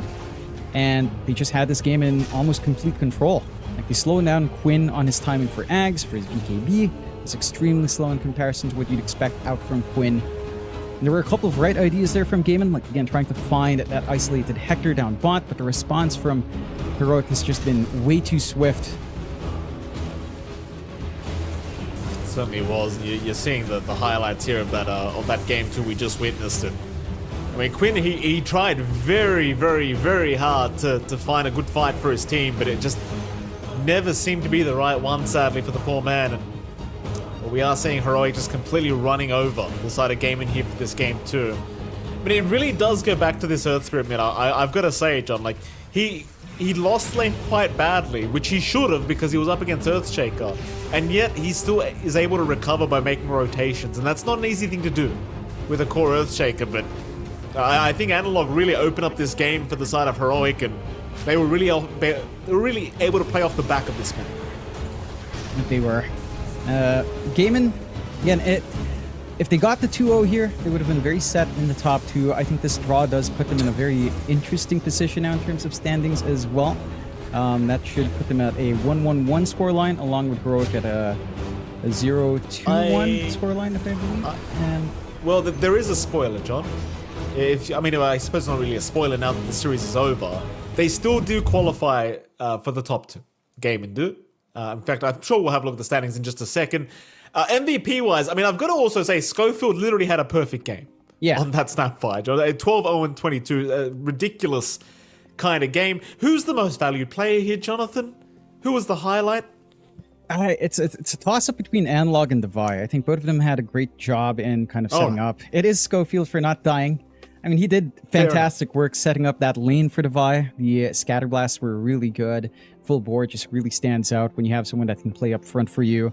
They got that early first blood down bot as well, and just kind of kept going since then. Also, there you go. Also to Devi. So the unit enough. Working well together, as Devi, again, with the rotations up top, was doing a ton of work for his team. And the Trotzing was a big buff as well. The fact that they were spamming the Trotzing out. Yes, it was. Yes, it was. It may have annoyed Gaimin enough to just want to lose. That may have been what it was. I mean, Quinn may have just said, guys, like, I can't. Let's just quit the game. Call it. GG. We've seen enough. Shout out to Heroic. I mean, they do force a draw at the end of the day, Jonathan. Sadly for them, standings have been updated now. For Group A, Extreme Gaming did secure first place. Cayman have come second, so they have secured their top two position. 1W and Heroic are tied in third, I do believe, and there's the update. Okay. So Gaimin are safe, but 1W and Heroic are not so safe. I mean, there's no elimination, and third and fourth I don't think has a tiebreaker, so... You get my point, John. I mean, they're safe. You're saying like they're going to be eliminated. It's like, no. They still have series to play. It's fine. They can chill. We're casting TI, Jonathan. You know, I'm trying to dramatize it a little bit, if you don't mind. You don't need to create fake drama, Mike. What are we? Are we on like what's that? The news, Mike. We're not on that. We're fine. It's Dota. They're gonna play more games. No one needs to panic just yet. But yes, Gaimin are set to a good point. And for us here, Mike, that's the first series done. We do have our next series lined up. Aurora up against Beast Coast. Southeast Asia versus South America. Aurora has not found a win, Mike. Neither has Beast Coast. Someone is going to win. Maybe we got a draw. Both sides can win. Who knows what happens? This is either going to be... I'm not even going to pretend. This is either going to be one of the best games or one of the worst games we've ever seen, Jonathan. I'm pretty sure, as we are going to get into this series very, very soon. Of course, before that, though, we do head to a break, and right after that break, we'll be back with Game 1 between Aurora and Beast Coast. We'll see you soon. I am here with Mariano from Beast Coast. Thank you for joining me. First of all, How are you doing? How's your day been? All good. A few hours ago we had some scrims. We lost a winning game, so a bit of a discussion, but it's like normal team stuff at a tournament. I've always been interested by the role of the coach because I know that it can vary what the job involves from one day to the next. What would be an average day for you as the coach of Beast Coast? Not at TI, but just in general. At any LAN or boot camp? Well, it's very different from boot camp and at a tournament. Basically, we have a routine. We wake up, let's say, 9 to 10 a.m.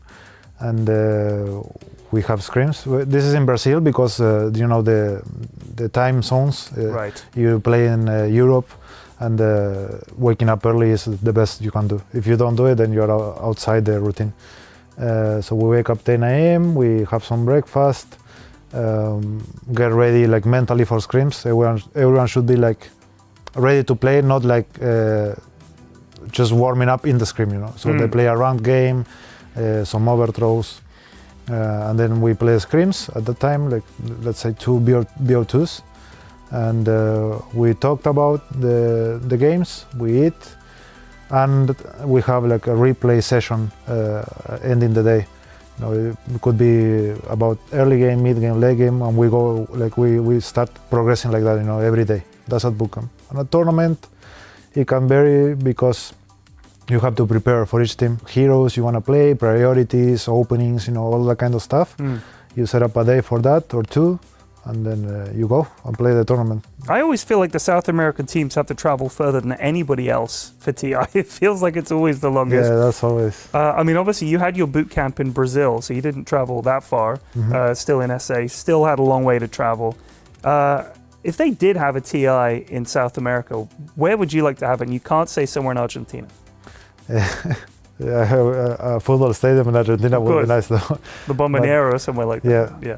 Well, I think it would be amazing to start the conversation, and then if you have to choose, probably it should be in Peru, for sure. Yeah, maybe in a football stadium as well, because I think that a lot of people will go. In Peru or Brazil is not. I feel like it's not that popular.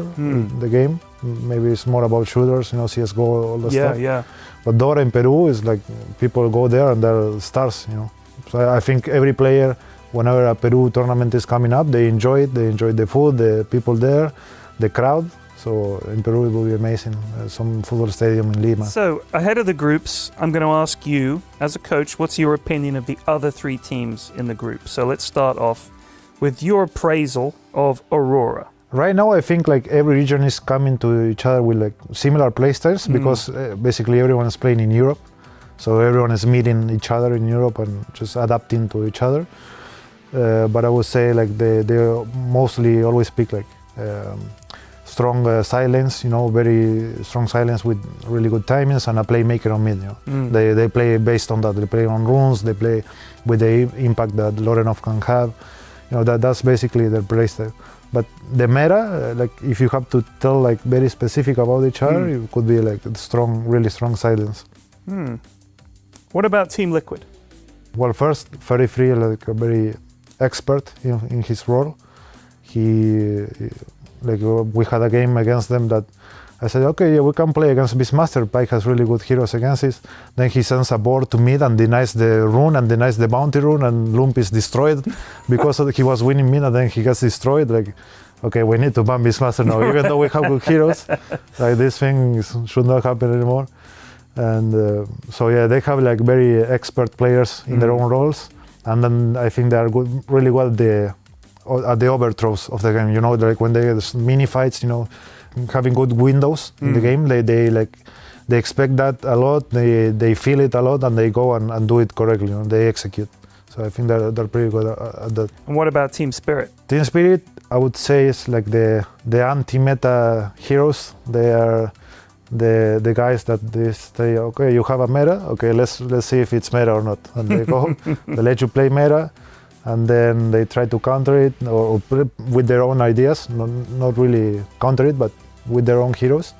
And they like go and look at every like possible window in the game if they have a timing, they are gonna go and they're gonna punish you. You know, pushing a tier 2, they will see like a perfect window with a smoke. They do really good smokes.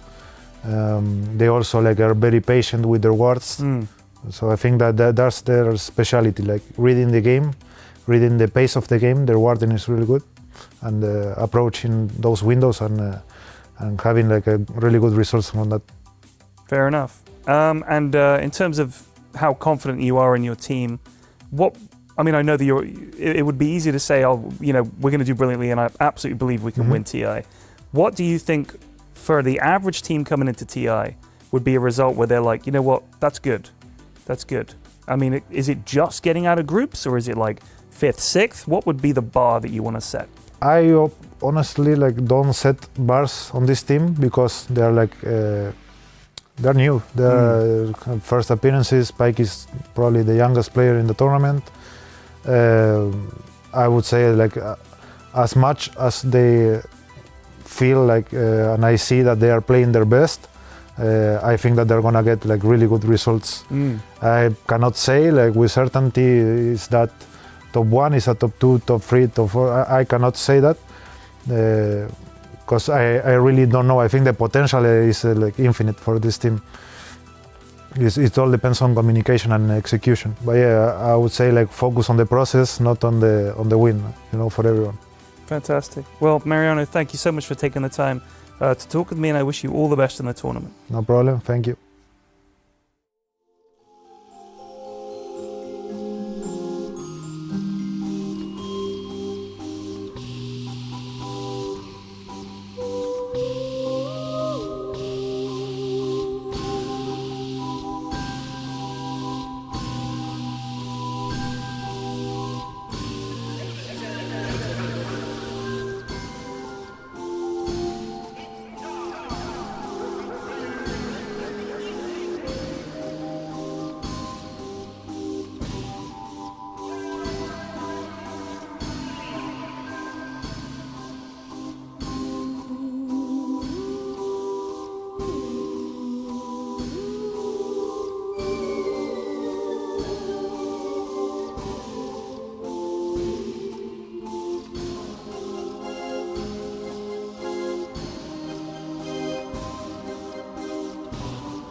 Welcome back, ladies and gentlemen. We are going into our second series of the day here between Beast Coast and Aurora Gaming. Jonathan, welcome back, sir. We have a hell of a series on our hands here between these two sides. How the hell are you feeling? Feeling great. We had a spectacular showing last time around from Gaiman and from Heroic. This time around, we get to watch some Southeast Asian Dota up against South American Dota. Both of these teams have not been doing all too well in the road to the international, Mike, not finding a win just yet. So, this stands, well, it doesn't, I can't really say it stands for a lot because they are just going to be in the bottom two of their group, but it stands a lot to at least get a win under your belt, and we'll see if either side can, I mean, someone's going to have to win, so someone will win, and the question is who, or will both sides win? Will we get a 1-1? Are you winning though, John, if you're getting a draw? You know? Would you be happy with a draw? I mean, you probably would be, let's be honest. But yeah, these guys are professionals. They're winners. They're trying to win here, Jonathan. I mean, right? would they be happier with a draw or a 0-2? Aurora Gaming's turn to ban. I mean, that's a fair You can't point, tell me you'd Jonathan, prefer it to be 0-2'd. You can't tell me you'd prefer that. If I got 0-2'd, at least I knew the other team was better. That's what I want to say. They were just better. But if I draw, you know, then we never know. Think about it, John. I think we go. I think it's a mix. Like the mindset will also be they're better and we're just so bad. And you end up in that negative mind space as well. It's like, what are we doing? We've not won a game in the road to the international. We're going into the best of 3 phase to determine upper lower bracket. What are we doing? You know, it's like, yeah, you want to, at least with a draw, you can say, all right, we know we can do some things right. Either way, I do agree. You'd rather get to 2-0. We'll see if either one will get that done. See the initial bans coming out. Beast Coast taking care of the Shadow Demon, the Omni Knight, the Doom, and the Wind Ranger. Aurora taking care of the NP and the Enchantress so far. Wonder what else they will take care of. There's been a very specific pick coming out for Beast Coast. Lumpy has been playing the mid-tiny. I'm not sure if that's really concern, considering the nerfs he's taken. It's still a lot of burst damage on hand for Lumpy if he wants that tiny, so I wouldn't mind it too much. Ban the Sand King instead, and do see the Naga Siren to open up here on the side of Aurora. We have seen Ollie play that in support. The Deluge Naga Siren support has been immense in this patch, so not too surprising here for Aurora. Absolutely not. Naga Siren always good in these drafts. We'll see what they want to prioritize here on Beast Coast. You do still have DK, which has been very, very popular as the first pick by multiple teams. See if they want to prioritize that, or maybe even something like a support Timbersaw.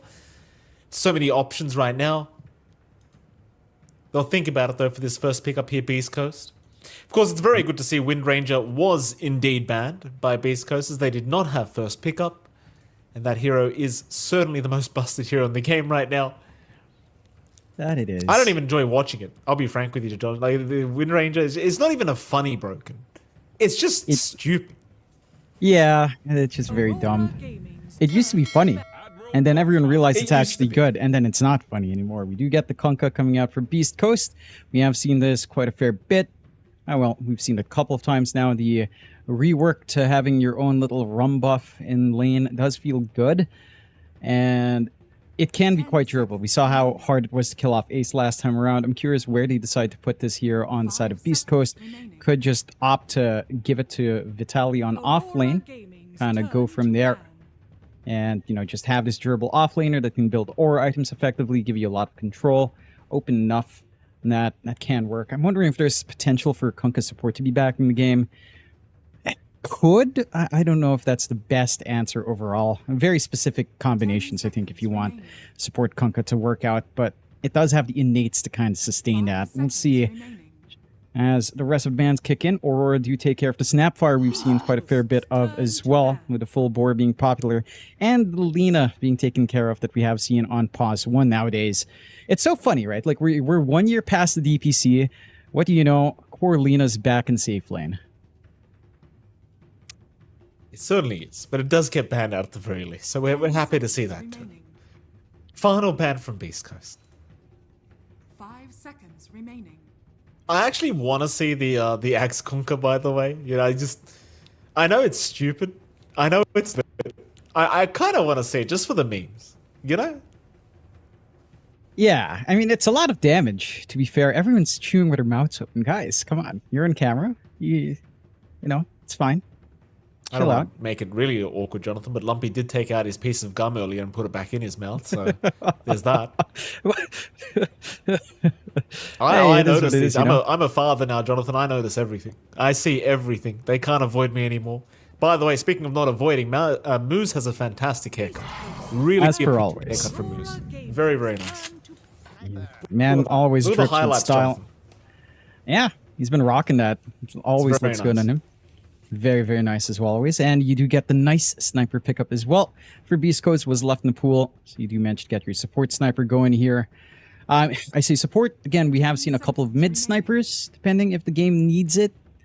It is still somewhat flexible here, although I believe it's only been Aurora that has given Lorinov mid sniper in flexing out the draft, so she just locked into support. Timbersaw does come out, I believe, for Aurora. This has been strictly a jabs hero. Wondering if that's still going to be the case here. Would be kind of funny seeing Q play Timbersaw, not gonna lie. That feels like a very Q thing to do. As we get the Mirana carry now as well. I really do feel like Q is one of those players that you could just give him any support and he'll show you how to play it properly. Now, I've been a big fan of Q for a very long time. Ever since we saw him really just far back in the day. But when was it we saw him first? Was he standing in for Motivate Trust? No, he wasn't standing Motivate in. Yeah. He was playing for Motivate Trust. That was the Jackie, Fearless, Masaros, Q, and Boomback. Yes. Lineup, right? Yes. Yeah, I think so. Yeah. That's a long way back now. Jeez. I miss those times. My goodness. I'm sure a lot of them miss it too, Mike. Yeah, that was the one roster. I guarantee you they would have won TI for CA. I guarantee it. If only they had a DPC back then. Oh, that was a rough one. When the DPC came about, they disbanded. You know, what can you do? Oh, don't remind It is what it me, is. John. Don't remind me. I would have flown to Thailand, slapped on myself for that if I could have afforded back then, John. Anyway, Beast Coast.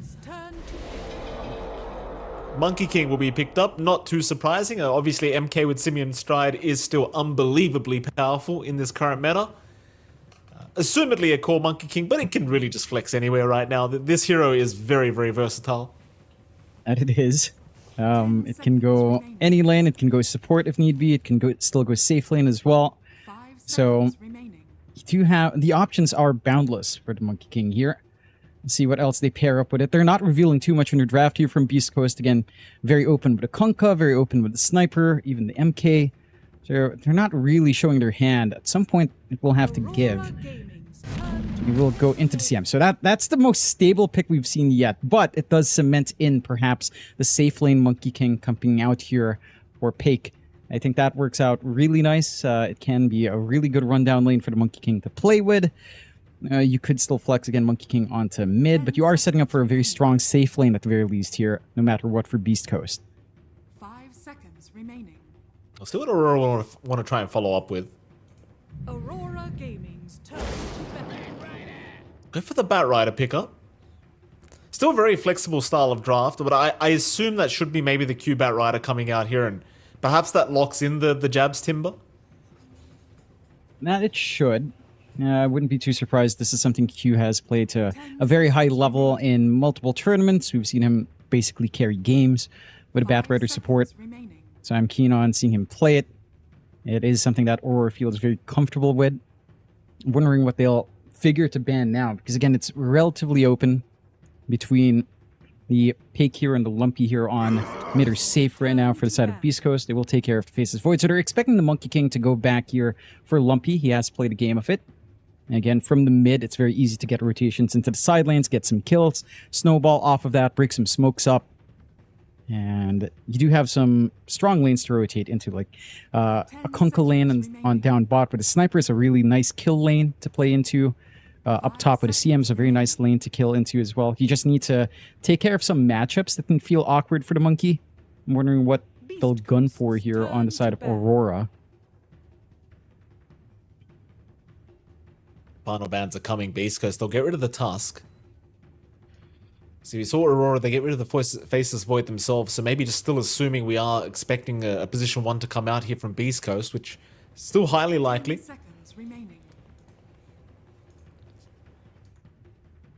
There's still a very mixed bag as to what you ban here against Aurora. I mean, assumedly, we are still looking for a Lorinov hero, but they ban out the Clockwork. I'm expecting Lorinov to play the Timbersaw or the Bat Rider or something like that. Perhaps. I mean, the Timber wouldn't surprise me too much. The Bat Rider may, though. 10 seconds remaining. The final ban now from Aurora. Probably just another position 1 to be banned out.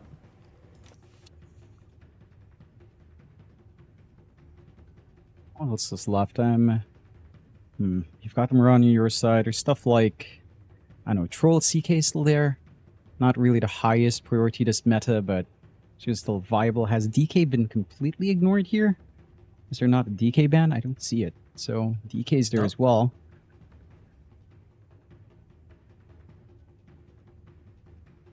Could be a little bit awkward to think about DK into Timbersaw, even as a support, but the hero just feels so strong. Tie that in with Rumba from your Kunkka.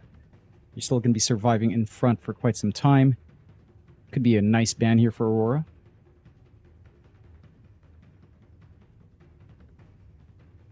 I'll still continue thinking about it with this reserve time that is left. But the DK seems like the standard choice to be made here.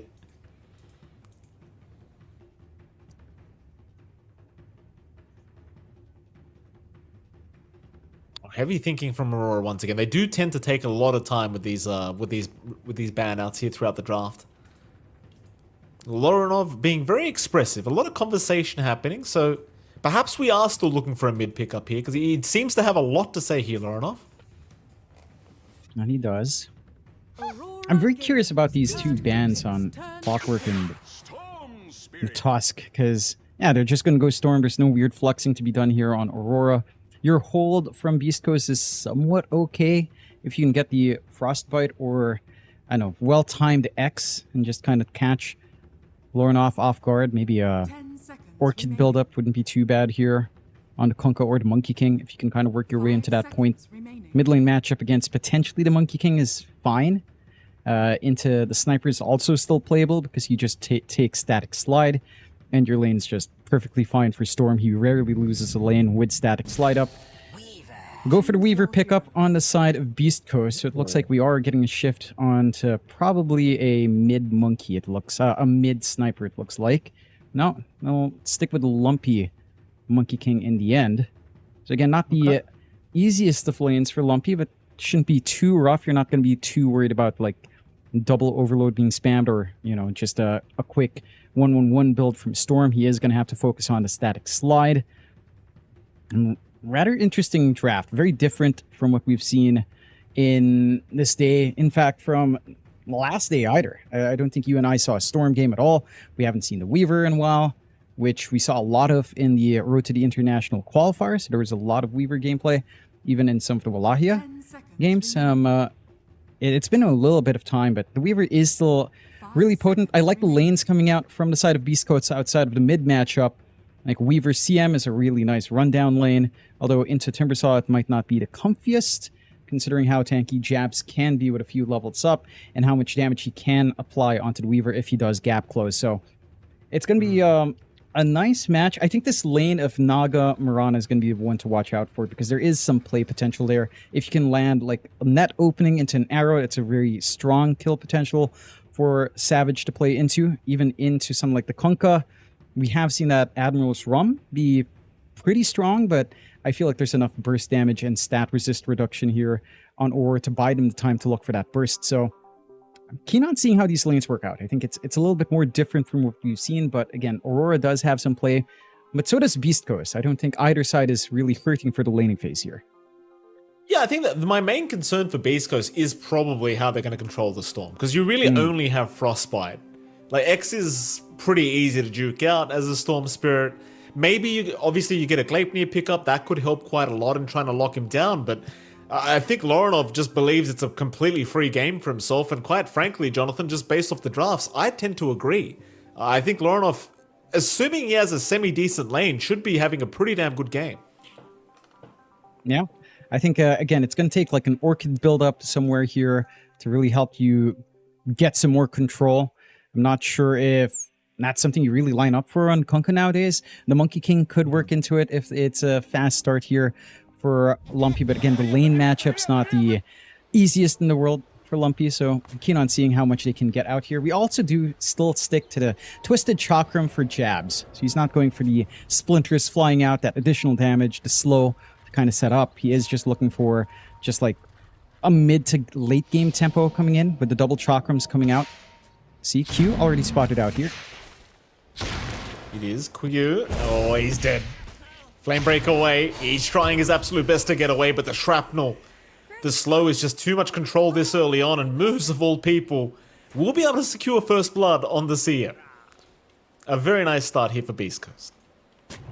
Yep. You can just see again how much they can just melt. I mean, early levels for Sniper is just ridiculous. Level 1 on Shrapnel with Scatter Shot is just an insane amount of damage. You really don't have play there for Q. Doesn't really manage to get to any vision whatsoever as well. So you're happy with a freebie. Onto a CM, maybe not ideal, but it's a little bit more regen in lane. Maybe a faster full wand, another sentry to help control the lane as well. And they can still set up for more. Here we go. Hake. Still be sitting pretty forward, but he has the Sakuchi to be able to get away. Still, they will net up one. It is going to be the Sniper, of course, and well, Misho now might be set to fall, and does. So a bit of quick revenge here from the side of Aurora. More importantly, though, that kill does go the way of Loranov. So you give him a bit of a gold boost and a very early bottle by the looks of it. And you do. Going to be a nice time here for Loranov. And again, his lane matchup is already something that you'd consider pretty damn good. Maybe not historically, as Monkey King could abuse the fact that Storm would have to walk up for the Static Remnant. You know, he would get twacked a couple of times. But now he can just stand back, play with Static Slide, clear out the creep wave just nice and fine. I'm curious to see how far Lumpy is willing to push this lane. He does have his quick level 2 and does go for the Jingu to threaten, but again, this should be fairly straightforward for Loranov. Rune control is going to be a big part here. Do have some interesting rotations that can come in from the supports of Aurora, and you also have just very strong potential as well from Beast Coast. So I'm wondering which one that favors if they can leave these side lanes. And speaking of those side lanes, we can take a look at the ones here as well. Down bot, of course, you've got Savage on that Mirana, along with Ollie on the Naga up against Vitaly on the Kunkka and El Misho on that support Sniper. This lane is, it can be a very high kill lane for Aurora, as we talked about in draft. And there's an option for Arrow with net set up. There's a lot of damage that can come in. You tend to max out the Store Storms. You can isolate one and bring them down very quick. You can gap close onto El Misho in the back quite nicely here as well. For Vitaly, it's going to be maybe a little bit slower. He's going to have to play around with the Tidebringer, of course. But reaching into Twack Savage is not going to be the easiest thing to find here. Lumpy mid lane. He does get a Jingu Mastery proc. Looks like he was getting a little bit low on the HP department, but will be able to reset himself just a little bit now. Loranov, again, is having a pretty damn good time to get this game one started. Of course, we should have a look at that final side lane up at top lane, where Jabs is being attacked here by Moose and Pake. But he's going to be just fine to retreat. Seems like this might be the more boring lane out of all of them, but seems like for now, Pake's having a pretty damn good time, and chances are they won't really be able to slow down the Weaver too much. Not necessarily. This is going to be a relatively happy lane for Pake. Jabs can only do so much. He's forced to actually take the value point from reactive just to sustain true. There's not much Q can really do to pick on the backline either. Moose can, again, distance himself, get a slow off. So you can't really leverage too much in this lane. It's going to be probably the slower lane for Aurora. We're going to have to see if Jabs can work this one out. Already having to salve to recover here. Again, just straightforward. Frostbite and Shikuchi, nice and steady. Down bot, we're seeing some poke action coming out there as well. But not too much to really whittle away at anyone. It's pretty hard against these position 4 snipers. Like, it doesn't really feel like that much damage, but it really does start to add up as you do go on throughout this laning stage. And we are seeing, again, top lane. Jabs, once again, in a lot of danger, trying to get that bug off him. He does eventually get there. Misses the Whirling Death, though, I believe, onto Moose. And Moose does eventually still go down, as now Q looking to clean up both of them. Will chase down Pake, but he had the 1 charges. And, of course, Q, not willing to dive the tier 1 tower, will leave him be. Bottom lane, though. Well, they got El Misho, but they'll lose Savage. Another poor trade for Aurora. Something to be very happy about on the side of Beast Coast finding these core kills first, getting the solo EXP for your cores to play off of, scaling up quite nicely in the EXP department for Vitaly and Pake overall. I'm going to be able to just, you know, hit faster sixes, be a bigger threat, maybe even open up some gate potential with the higher EXP they'll have. The one lane that's going well, again, time and time again, is Lornoff's lane up against Monkey, but that is to be expected for the Storm into Monkey matchup. And that one, at the very least, might allow Lornoff to have the faster six and also start to look to rotate in the sides. But again, it's not something that the Monkey Kings held back from. Like, once Lumpy gets a value point from Tree Dance, he's going to be able to jump around no problem, redirect himself in a lane as well, and also just put the numbers up for Beast Coast. Overall, we're going to be very happy here on Beast Coast end. Even Q trying to dissuade and stop these pulls is something that Moose can just slowly poke away from, although they will be able to find a lot of these creeps here. Top lane. They certainly do. They just find to get away there. Jab's still top of the CS board, even with that death, so he's still having a decent old time. Is now bottom lane. Someone who's not having a decent old time right now is Savage. Being attacked once again. The X back into the torrent makes it very, very hard because you've just got so much follow-up damage with this support sniper. Just those shrapnels being constantly spammed out. And Savage at this point, like, he's just running out of regen. There's nothing left for him to sustain himself in this lane. He's just constantly having to buy out salves and have shared tangos provided to him. Yeah, it's really burning into that economy here for the side of Aurora. Like, Ollie's going to have to play with a very slow game. You're not going to see a fast mech, fast Guardian Greaves here from Naga. He doesn't even go for the mirror image to try to run forward and get some free deluge. He does have to go for the end snare for that first blood earlier.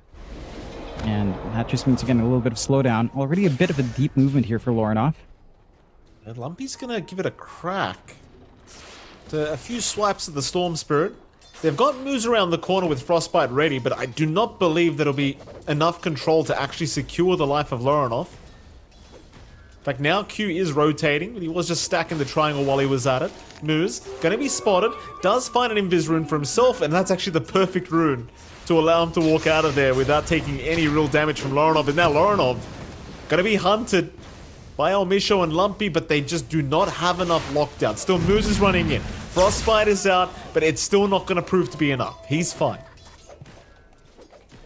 It's going to leave Lornoff at a very awkward HP to sustain this lane, though, and it's going to give some room out again for the side of Beast Coast to do what they want. It looks like they're already looking to make a move up top and get the D ward, so this movement's very much telegraphed for Jabs.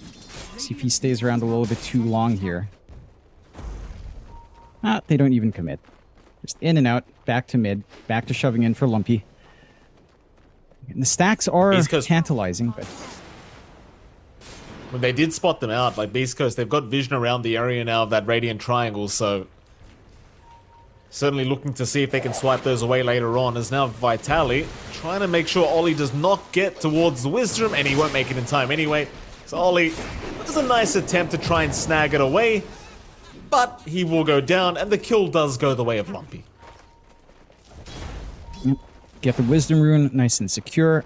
No shenanigans coming in. At the very least, Q finds their own, so it's still a 1-for-1, but bonus kill for the Monkey King and allowing this faster build-up. He is going for the Atos as his control choice into Gleipnir, of course.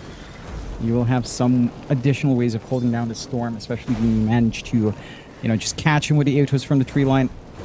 Not a tough ask early on. It's going to be a while until Lornoff gets something defensive here. A great start for Beast Coast once again. 3-4. Only the mid lane going well for Aurora. Only Lornoff really finding any semblance of farm. As it does look like it's going to be a little bit of a classic Aurora game, where they have a slower laning start. They're going to sit back. They're going to farm, play off these stacks, try to buy space. We'll see if Beast Coast allows them to play that game, because the one thing about that is if Aurora doesn't manage to get that safety net farm and it's just constant aggression once Beast Coast is set to go, the recovery process for this kind of lineup can be very, very slow. Like, Q and his blink timing is the one big thing for Aurora whenever they pick this Bat Rider up. And again, if these stacks are just stolen away, or again, if they don't have anyone with presence early on, you just remove that as a factor entirely, at least for a very fast time here. Well, we're just going to run into Ollie. Ollie does snag away the bounty. Meanwhile, Jabs and Q can just smoke themselves up and they'll just go ahead and take these stacks together. Don't wait any longer, just get rid of him. Jabs will happily take all that gold away for himself. With that, I mean, Beast Coast, they are trying to get in there and try to infiltrate just a little bit, but Jabs has already got all the stacks taken anyway. They're still going to try though. Lumpy does get caught by a cheeky ensnare from Ollie, and now the zip in from Lorenov going to make things a little bit more awkward as Lumpy getting caught with his pants down is gone. Moose, lasso out, will connect, so the CM is also set to go down as 23 Savage picks up a double kill. They'll look for a little bit more, but it looks like that's going to be about it. So not only do they clear out all the stacks themselves, but they get a double kill for Savage on top. Yeah, nice and clean for Aurora. Beast Coast, again, they had information for a long time. It's just hard to imagine them trying to clear it out unless they commit like a lot of spells for it. They will get smoke opportunity out though. We know Solar Flare is down. It's not going to be any big right-click turnaround. No lasso as well to be worried about here. Vitali gonna try and move in onto Jabs. Does get the X off. Of course, the boat will fly in. Jabs will try to chain away, but doesn't quite get the timing perfect. Still, he is alive, but not for long. Q, though, pops the Firefly. Thought about trying to go in, but they decide better off. You know, even Lorenov TPing in just in case, but he couldn't quite get there in time. No. We'll lose one. Not the biggest kill in the world to lose out. Again, at the very least, it's buying a lot of space for Savage to just play in his bot lane. There is some forward vision here from Beast Coast to kind of scout around if the Mirana does try to jump in and out of that lane. So there's some opportunities for Beast Coast down the line. And Beast Coast, for their part, they're already getting some activity out from Pake as well. Just with the Falcon Blade, going for the Dragon Lance. A little bit more reach. They're still playing in the triangle. They're going to try Ollie, but he's still alive. In fact, Lorenov now jumping moves in the backside, does secure the CM. They'll get Ollie, but Lumpy in huge danger now with the tree cut. He'll get the Wukong's command off in time. Onto Jabs they'll go. Jabs dropping low, he'll drop on the Timbersaw. Meanwhile, Vitali, they'll try to focus down the Kunkka, but Lorenov, he's running out of mana. He needs to get out, but it's all too late. Pake will chase him down. Surely Lorenov's set to fall, but no. He actually gets away. The tree line proving to be enough security. Though the Boundless now from Lumpy landing onto Q will ensure they secure another kill. And a very nice team fight now for Beast Coast. And it is. Again, they just force the issue on that triangle once more. They kill off a couple of important heroes. They drag Savage away from his safe farm down bot as well. He's forced to respond in. Throw some arrows, try to stall things out. And this is what we need to see from Beast Coast. Just constant aggression. They don't have the longest cooldowns in the world. They can't afford to just keep coming in with the advantage they have early on. Where it's Aurora that kind of needs to take a step back and try to build up. Because your Storm's not ready to fight. Lorenov, even with, say, the Witchblade, if that was up, it's still not going to be enough. He needs so much more. He needs maybe a Eul's if he's worried about control. Maybe just a straight-on Kaya for a little bit more mana and damage. But all of those options are still a ways off here from Aurora. 12-minute power rune is going to be at the bot spot. Arcane rune. Lorenov would have loved that, but Lumpy will be the one to take it. Beast Coast suddenly finding themselves in a 1k advantage situation. Now, Savage, in terms of farm as well on that Mirana, still pretty far behind. Everyone on Beast Coast, all cores are doing much better than this POS 1 Mirana thus far.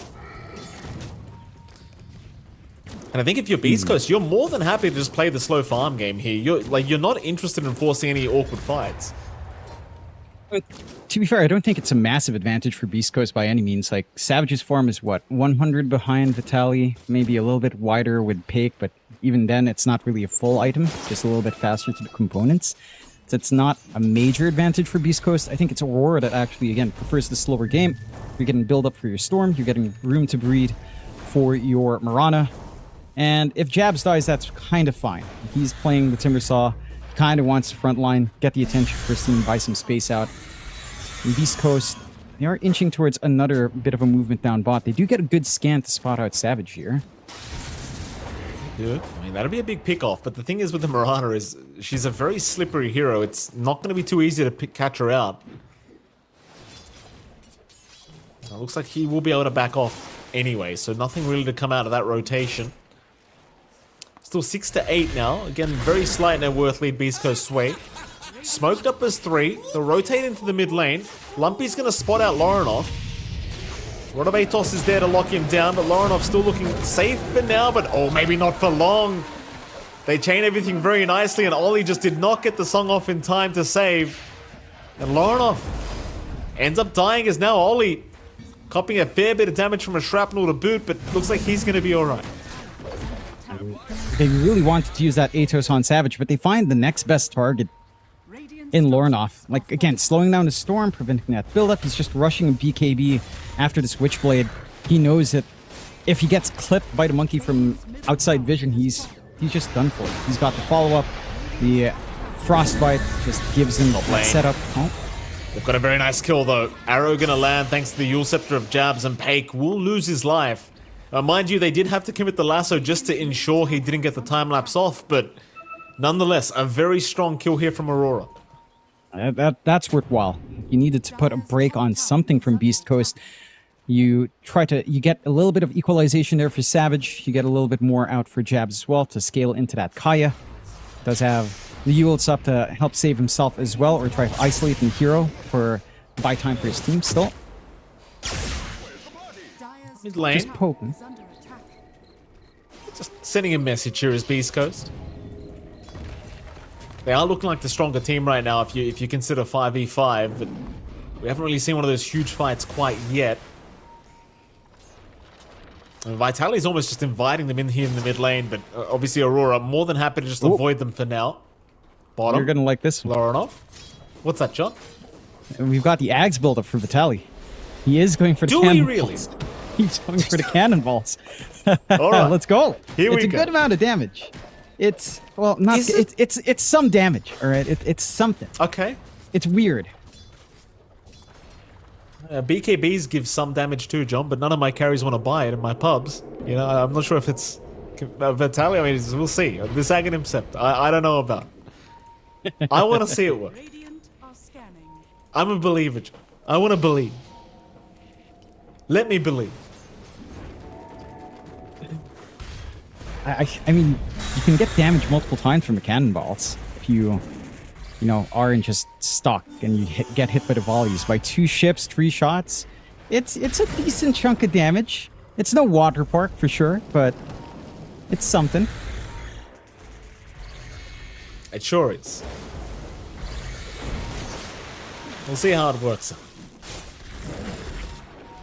I mean, it seems like Beast Coast now. They'll take over the Radiant Triangle. The Jabs, he's hanging around the area, but obviously does not want to venture in there right now.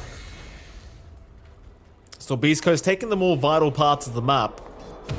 Aurora kind of forced to just farm that bottom right side of the map at the moment, and now Beast Coast, they are slowly making their way over, now running right into Ollie. So Ollie gonna tank the gank here for 23 Savage. Gets the song off. X-Back is there. Ollie's still running, but he is gonna be hunted here by Lumpy, though they are not willing to dive T2 towers. Back to the mid lane we go. It's a pretty big tool to take away from Aurora. It's like they do need a song to disengage. It's gonna be down for 2 minutes 40 seconds. It's a lot of time for Beast Coast to actually still keep playing aggressive. Like, they can still hug the spot jungle. They're getting pinks out on mid. They're keeping it constantly shoved in. The only lane that's free is top, and that's Jabs taking off the safe farm. So you don't really feel too safe on Aurora if that commitment does come in from Beast Coast. Like, you will have to be a little bit more cautious while the song is down.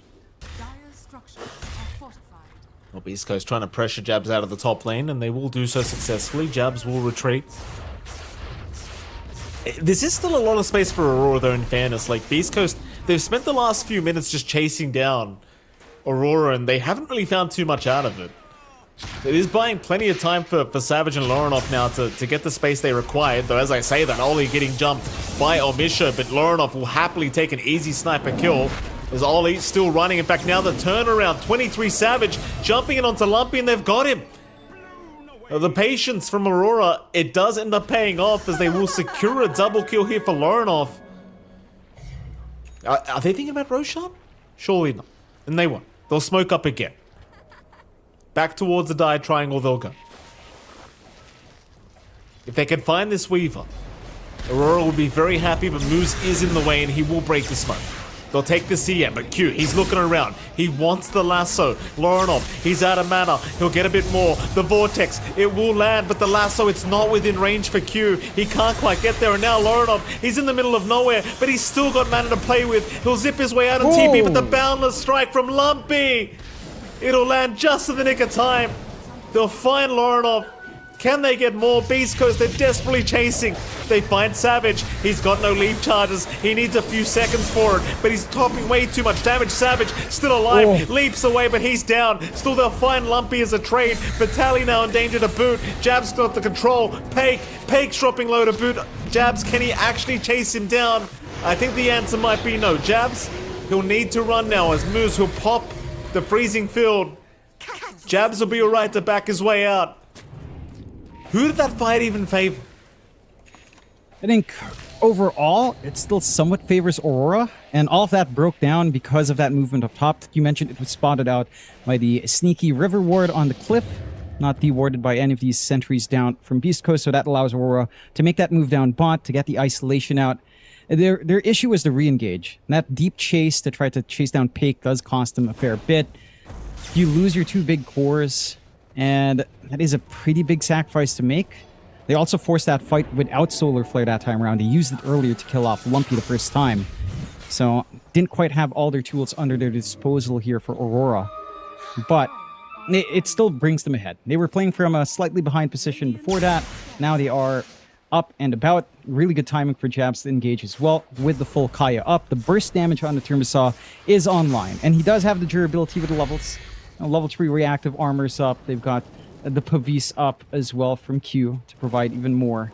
And it has been more than enough to just save and allow Jabs to go a little bit ham in the middle of these engagements. For the side of Beast Coast, we do have to be a bit cautious. They have been doing really well as a unit, but Aurora has some sneaky wards. They've got the ward watching right in front of the tier 1 top. Again, that river ward that enabled their movement across. They're going to go for another play with a smoke here. Without the tier 1, they could sneak into the far right side here. Here we go. On East Coast, they're trying for the Tormentor right now. This could be very awkward timing. So Aurora, they are moving in at the perfect time. El Misho already dropping quite low. We'll see if they can jump in. Pake, he's quite low himself. He's Sakuching right towards their side as well. They've dropped the sentry and they've got the lasso. Pake is gone. So is Moose. The perfect timing from Aurora. And the perfect target. They couldn't have asked for more. Yep. Get the big kill they were looking for when they originally make that triangle rotation. One big piece of news for Beast Coast, though. The Ghost Fleet is up. The Ags is here. The cannons are set to go. Oh, boy. Well, here we go. I can't wait. Show me something, Vitaly. Is it going to be good, John? Predict, yes or no? Is it going to work? It'll be so-so. It's not the worst Ags in the game, but also doesn't feel amazing. I literally said yes or no. Yes, yes, question mark. I don't think it's like outright bad. It's certainly worse than Water Park, but it is quite a fair bit of damage. I can't do maths though, but 40% of 500 times 3 shots over 2 ships sounds like a good amount of damage. Not amazing, but good. Okay. Water Park was amazing. Let's not, you can't. There's no two ways about that. Oh yeah. There was no way to balance that spell. We knew it the first time we saw it too. There was just no way. It's so funny. I feel like that's the one time that the community can say that their outcries were heard by Valve because they took away the Water Park, and then they changed Sand King Ags as well to remove the random stun element.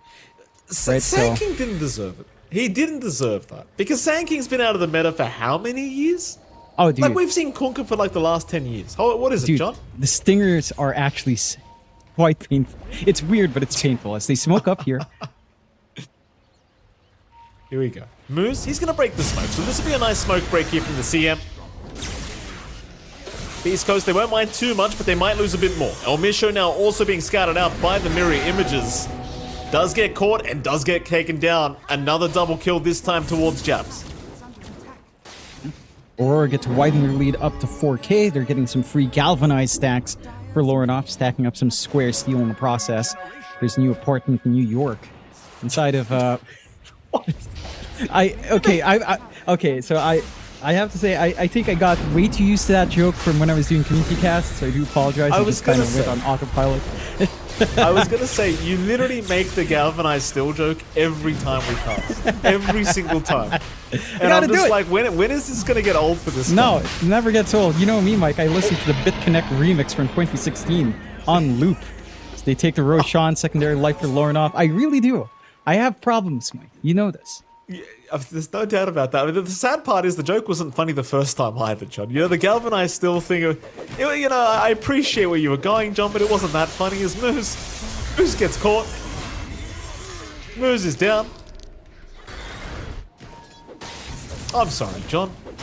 I know you like galvanized steel, but you know. It's not that funny.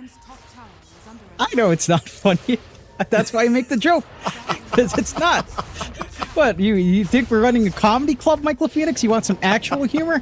Watch a YouTube video. This is Dota 2. Mid lane, oh, sorry, top lane. Q. Oh, that's a nice lasso.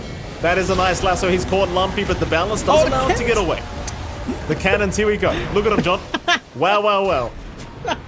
Wow. That was incredible. El Misha running circles, hoping for the oh, never mind. They've got him. 4,200 gold for that, huh? It's something. Incredible purchase. It's an incredible investment here from Vitali. You don't get much better than that, John. I mean, it's quite the show. You know, it's quite the show. It's a good show. You know, it's like, hey, look at that. The ships are out. 400 damage. It did 400, and I'm not sure if the boat landed on anyone, John. Look, you know? look. Might have been impact damage. Mike, this is the patch where we get Ringmaster, a showman. What's more showman-y than launching a bunch of ships that don't really do much? That's fair. It's all about showmanship. That's a good Mike. point. That's a good point.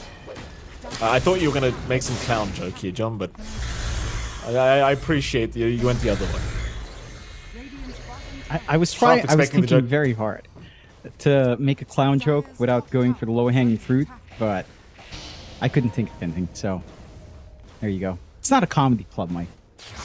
No. Get your head together. This isn't a galvanized steel factory, John. Though I will take you to one day. If you do come to Australia, we'll take you to the steel factory. I'd be keen on seeing it. Yeah, why not? Sounds fun to me. I like machinery.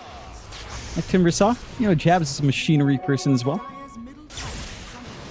I suppose he is. Top lane. Oh, in fact, hold that thought, because Lorinoff, he's jumped in. Oh, Misho. He's going to get caught. Lorinoff having a decent time so far, but maybe he's gone too far as he does get caught. That's the Aegis, but here comes the cavalry. Q, unable to break the gap to get a lasso. So nothing really comes out of this apart from losing the Aegis for Aurora. And it had a decent amount left in it.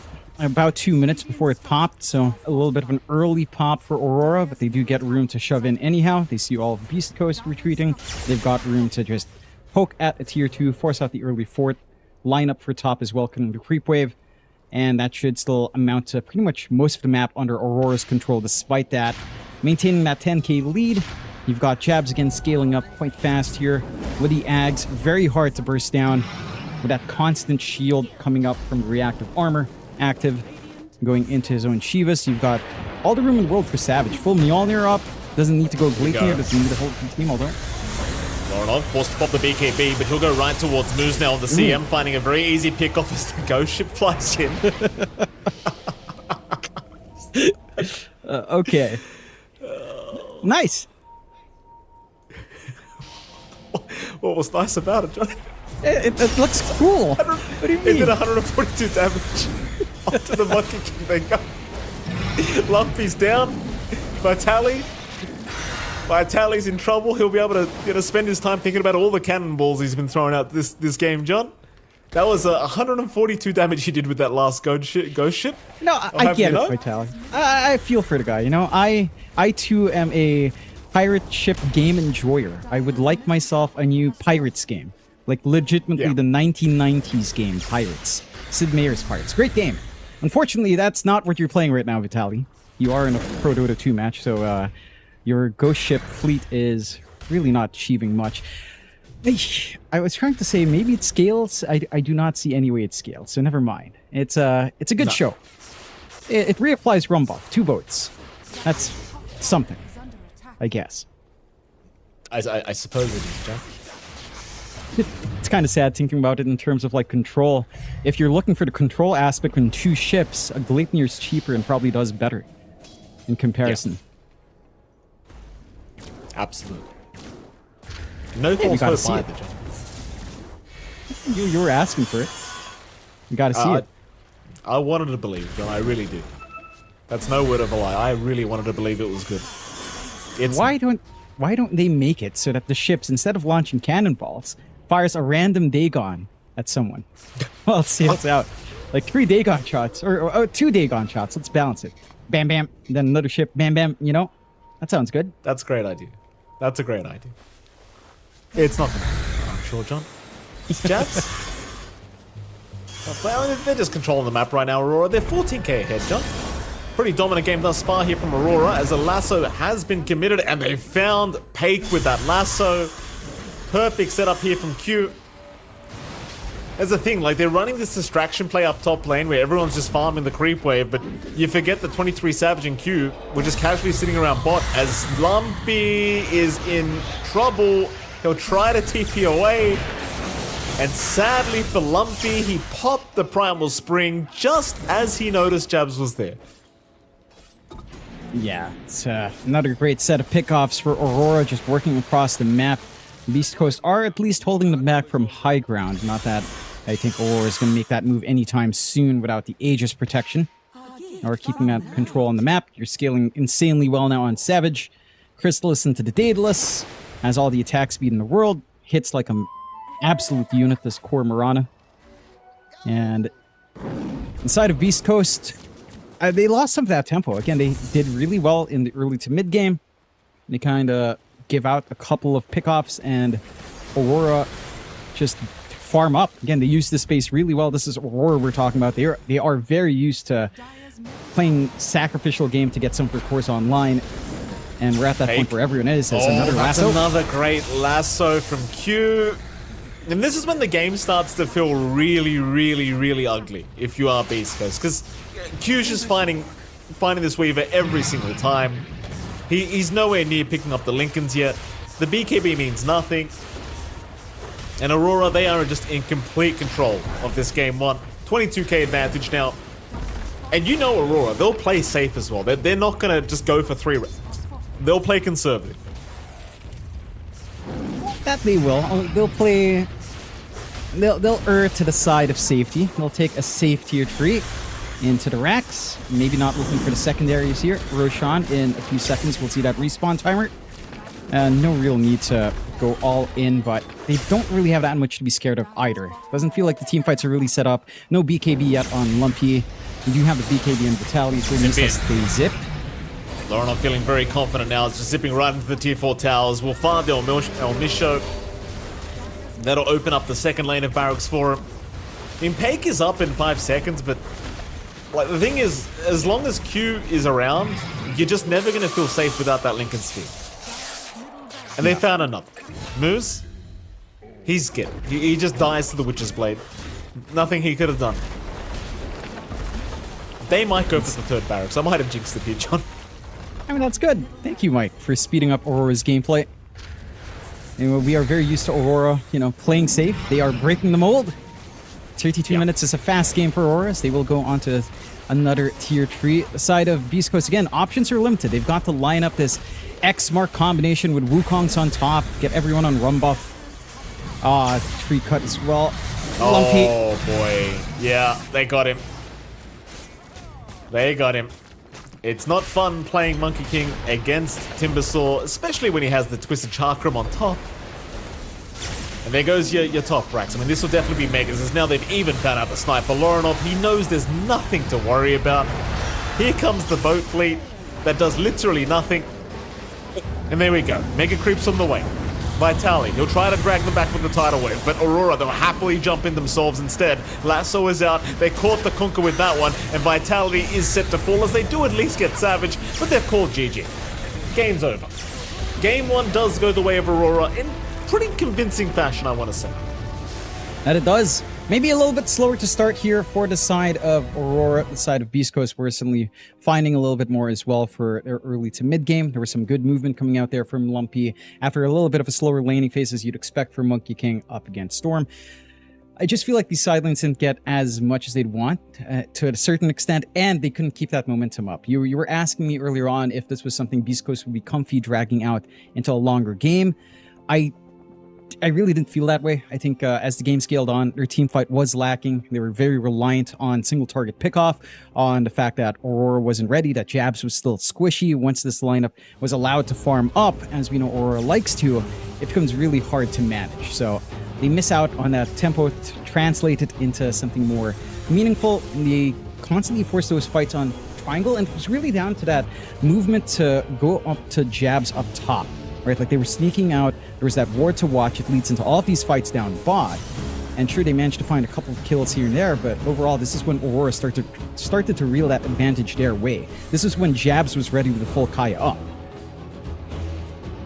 Absolutely, it was quite a devastating kind of game here for Beast Coast, who it did seem like during the laning stage they were having a great old time and they were just playing very, very slowly, just happy with the farm, but once you kind of got off to a decent start here from Aurora, it was just all over. And it really does feel like it goes back to the Storm Spirit pickup that we saw last picked here for Aurora, right? Like they just... Lorinov, like he got controlled a couple times, but overall it just felt like a very free game for him. Yeah, it just didn't really feel like they were going to have any form of control once he had a couple key items up. And I mean, I suppose Aurora just understanding that, were just happy to wait out till he was ready. Yeah. I think it also, I know we kind of make fun of the Punka Ags, but legitimately it feels like if you had a different item up there for Vitality, maybe go for Aura, maybe even just rushing something like the Lincolns or a Site of Vice, you might have been way better off here. Or even just an Orchid on Vitality just to get control on Lorinov pre-BKB might have been one way to get it done. But props to Aurora. They do find their first win in the road to the international group stages here in very strong fashion. Again, they go off to a slower laning phase. They get the farm up. Their triangle's not contested early enough, and they just play a pretty bog standard Aurora game. Something that we've seen from them for almost 2 years now from their time in Talon as well. Not sure who to give the standout player to. Maybe Lorinov. I think he did a lot of work on his Storm, dying only the 2 times. Gets a lot of activity out. Jabs also gets a lot done, of course, and Timbersaw understanding his timing once the Kaya Yules was done does show up, and well, Timbersaw's damage output is still ridiculous. He also hits that point where he manages to hit the additional levels in his reactive armor, so he's much more durable up front, and you just couldn't burst him down. You literally had no burst damage here on the side of Beast Coast.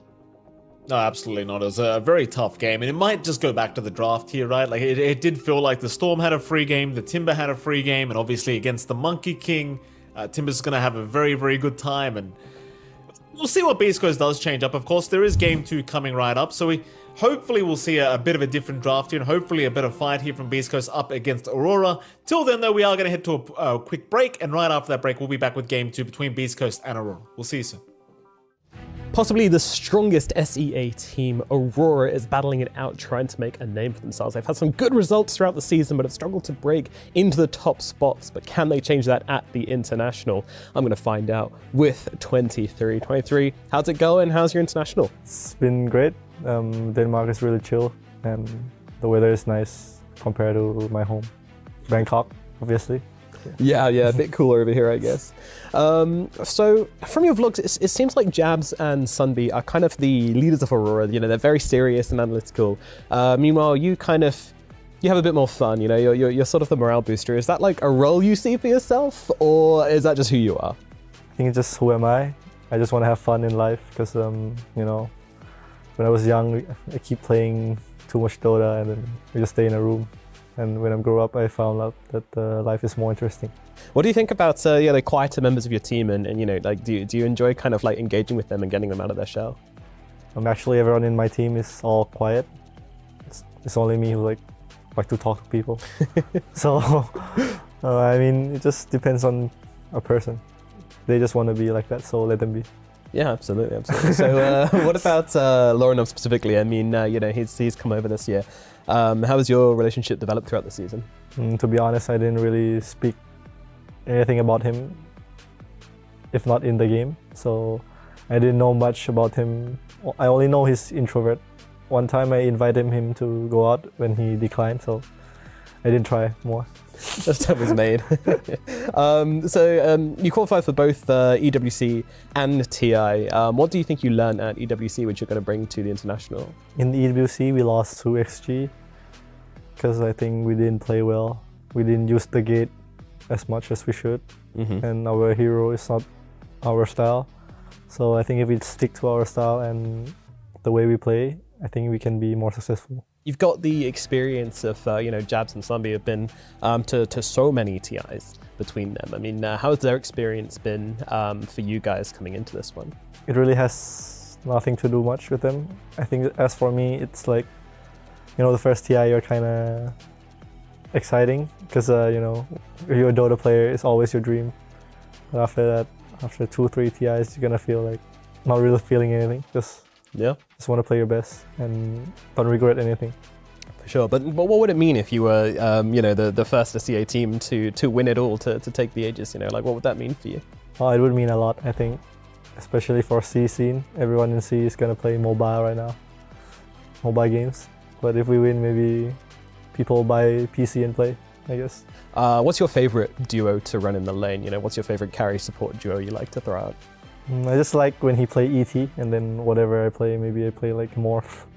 But his ET, I think, is one of the best. What about the Ringmaster hero? We're seeing this guy all over pubs, but what do you think about Ringmaster? I think it's really OP. It's like fucked up because every spell the lane is strong and ulti is like broken. And I think when it came out to pick, everyone will pick it if it's not nerfed.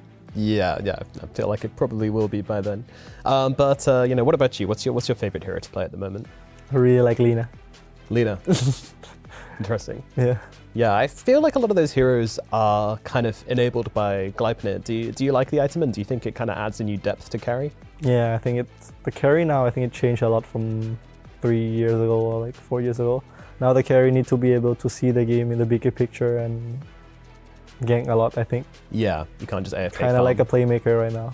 So it's kind of like a mid, but in a carry lane. Yeah, that's what I do carry now.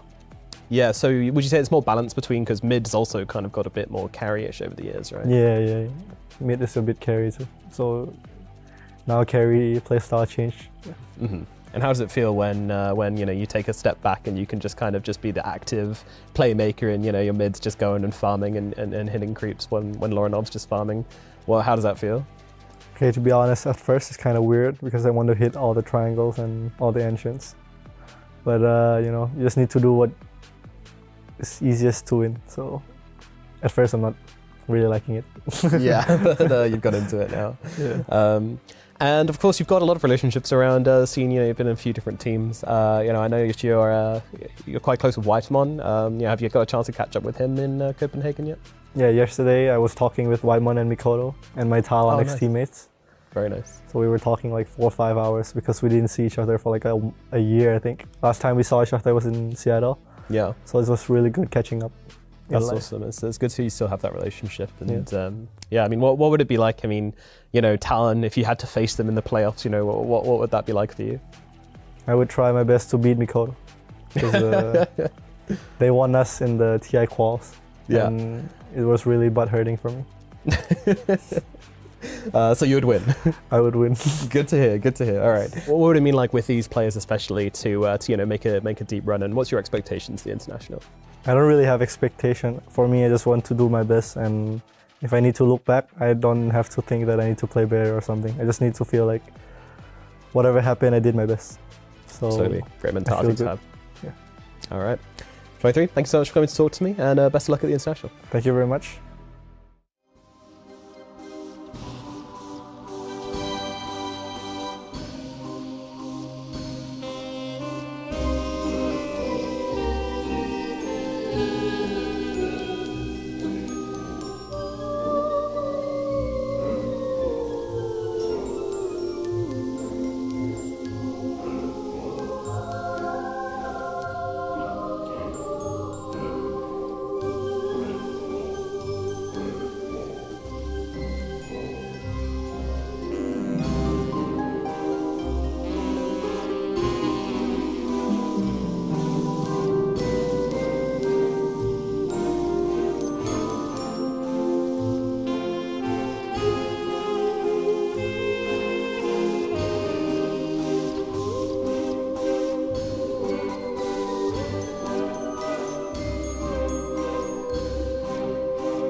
Ladies and gentlemen, welcome back. We are going into our game 2 here between the side of Beast Coast and Aurora. Jonathan, I'm going to call you out straight away. We talked about this.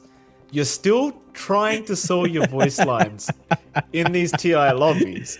You've had I'm gonna leak it. You had a conversation with Savage, and you told him you've got to use my voice lines just one time, and he asked, "Is that why we lost against 1W?" And you said, "Yes, absolutely." What is wrong with you? How can you just try to sell your voice line at a TI lobby? What's wrong with you? It's called two things, Mike. One is having no shame. Two is these. Well, I don't know what number 2 is, but number 1's not having any shame, Michael Phoenix. And there should be no shame for Aurora as well, as they do manage to find their win. Ahaha, very good transition there. Thank you very much. I believe the joke was that they are a team with 1 win right now on the side of Aurora. That was the actual joke that flew over your head there, Mike. He wasn't talking about a series against 1W. They didn't even play against 1W. That's a different group. I had to read quickly, Jonathan. We're about to go live on the show. I had to quickly skim through what you were saying. I can't just clarify these things that you're saying. By the way, I noticed Savage called you Captain Jollibee, which is hilarious. Captain Jollibee. That really suits you for some reason.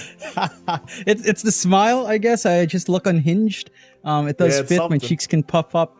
I don't know if I should say the joke back, but I did give a shout out to our boy that I cast with sometimes, Mr. Armel. Told him, oh no, Armel's not showing up in TI.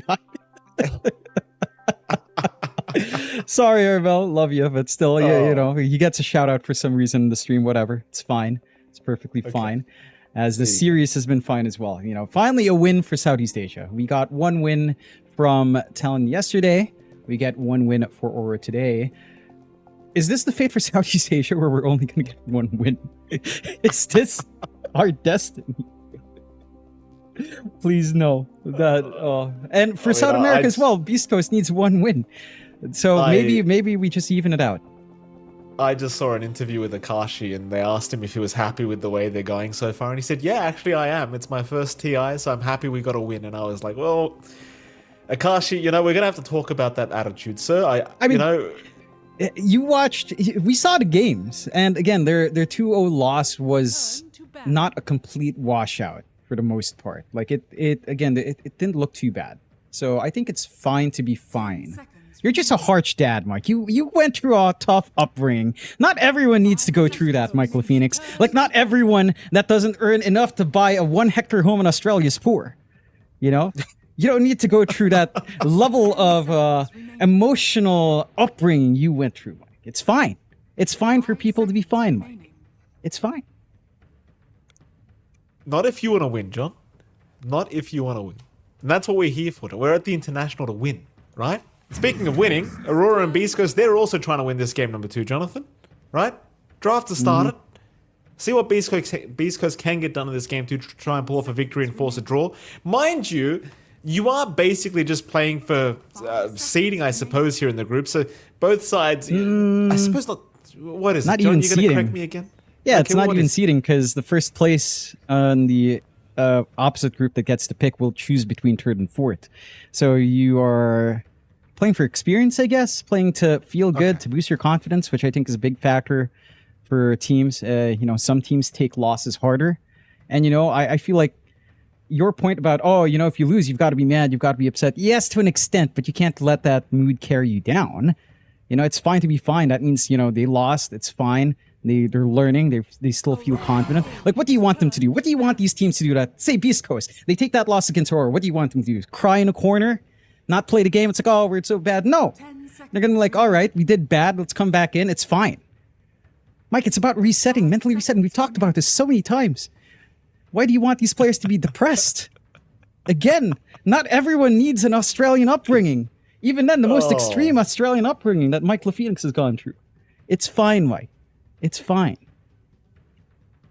All right. I'll take it. Here we go. First back for Naga. How surprising. Yeah. Still left in the pool. Still gets picked up. I'm wondering if Beast Coast will just go straight into Sniper. Or a DK. Again, DK was completely ignored in the last game, which is a bit surprising. as that hero does do a lot. They also have the option to snag away to Mirana themselves, of course. So I wouldn't mind either way. It'll go back to the Kunkka. No. Huh. I mean, look, in fairness, I don't think it was that bad of a Kunkka game, but I think we both outright agree that the Ags was a waste of gold. But that was just not, it just wasn't. It wasn't it. That was it. Yeah, nah. Like, again, any other item, just some utility would have done a lot of work. I think the lane went very well for Vitali, so should be fine. Keen on seeing what his ideas for itemization are. If I see the Ags queued up, I will say it's time to hit the 2 letters on your keyboard. It's just going to be BKB Ags again. Please, Vitali. I love it. I appreciate it. I don't think it works. 5 seconds. Okay. I do appreciate his showmanship to get the Ags, but no. Yeah. No. Do it again. Run it back. One more time. There's still a chance I'll believe, John. Final banter. What about this? From Listen to Bunty. this. What's that? What if you get Ags refreshed? 4 ships. Just like the old, wasn't that the old 25 talent? Yeah. 4 ships come out. Whoa. No, I don't know how they're gonna make these Ags better. Like there's just no way it's gonna get better. This Ghost Ship Ags. Final ban to come. Like even if they made it 100% of the Ghost Ship damage, I still don't think it'd be that good. Because the range of the cannons it doesn't feel like it goes anywhere. 10 seconds remaining. Yeah. The coverage doesn't cover all the angles as well, so there's some areas in between that you just don't get hit. It's kind of funny. Yeah. It's like, all right, that's it's cool. And again, it's the showiest Ags. It's just not doing enough. Do you see the bans? See the Timbersaw being banned out by Beast Coast, some respect for what Jabs did, or also taking care of the Monkey King from Lumpy. So what's going to be the opening pickup here for Beast Coast? Again, they have the sniper option. You said run it back. We'll go with a Tinker instead. Nah, I'm not the biggest believer in the Tinker support. I mean, we've seen games where it works. And to be fair, you've got Tinker Kunkka, you've got a sustaining support with a Kunkka with rum buff. So theoretically, that's not the worst thing in the world. It also just doesn't feel like it's going to kill anyone. So you kind of need to compensate in your mid pickup, maybe your pause 4 with some damage. You don't have the straightforward answer for like a Snapfire to give you damage here. So we're going to need to see something line up for Beast Coast to actually find some kills, because they can stay alive, but you're not doing damage. No. Aurora Gaming. And the thing is, could you just like maybe give Jabs like a Broodmother, like we saw in the Gaming series with Ace, right? Like you can get those narcotic webs up, and you could just be an absolute menace, just reducing regen everywhere you go, like with those spider webs. That could be one way to kind of deal with it. What is it, John? 10 seconds remaining. Narcotic webs. Yeah, I know what I said. I know. No, it got. I know what I said, Jonathan. I was hoping it'd go over your head like it always does. It didn't. Necrotic webs. There you go. No, but it's kind of yes. Well, I guess. Good job, Mike. Don't let those inner thoughts come out too often. You know, it's something. If it was in Australia, John, there would be narcotic spiders. You know, that's what. Yeah, I'm that's sure. What it feels like anyway. Yeah, I'm sure you'd find a lot of that in downtown Sydney. We do get the Wind Ranger out for Aurora. I'm curious where this lane's now. I mean, we've normally seen it in pause 1. This could be a Jabs off lane. I don't think it's amazing there. It could be a Lornoff mid. You could shift Mirana into support. That sounds like the most straightforward option, like a Q Mirana. Again, going back to the old Modford Trust days, that used to be quite a thing that Q played a lot of with good old Fearless and Masaros and Jackie. So, wouldn't mind that. You've got the setup with your Naga Siren anyhow. Scaling on Wind Ranger is insane. You could still go Solar Flare and support, legitimately. I mean, it's just still a lot of damage, although Wind Ranger does not use Solar Flare whatsoever because of Whirlwind, so maybe not necessary this game. Well, Beast Coast, third pick up for themselves. I mean, I honestly can't believe Wind Ranger made it all the way to this point as well. Might I add. It's just such a ridiculous hero. I mean, that's the one thing when you're playing against Aurora, right? Like, they're forced to ban out, like, big Jabs heroes, like the Doom. They're forced to ban out the meta supports and Shadow Demon and Omni Knight. We do finally see the DK, as that, again, was ignored in the last game, ignored in game 1. Do you see DK finally sliding through here for Beast Coast to play with? Is this not a Brood game? It's looking like it now for Aurora. It's Jabs does play Brood as well, as far as I remember. Might have been a long time ago, but I can remember seeing some pretty good Brood games from Jabs. It feels like a lot of value. It does. I think the main issue with Brood in this specific matchup is, unlike the game we saw for Gaimin, they do have very consistent clear for the Spiderlings. Like, you are playing for mainly yourself. And the Spiderlings are just going to be food for Kunkka. Even to the March, they're going to be cleared out just somewhat. And the Grimstroke now as well. So I wouldn't mind it still. I don't think it's actually that big of a deal. Because you're going to be farming anyway. You're probably not joining these fights with all these spiders. You could just run in by yourself as well. You could just farm, as Jabs tends to do anyway for the early part of the game. I wouldn't mind it. I'm curious to see how this works out for Beast Coast. Because again, the early damage output isn't amazing. DK has a lot of damage, but it's as he scales up. It's from his farm. So, I mean, just looking at this lineup, it doesn't feel like there's major threats in like the first 10 to 15 minutes. It doesn't feel that scary for Aurora, right? Like, the nuking damage isn't particularly amazing. Your threat with net arrow is still big.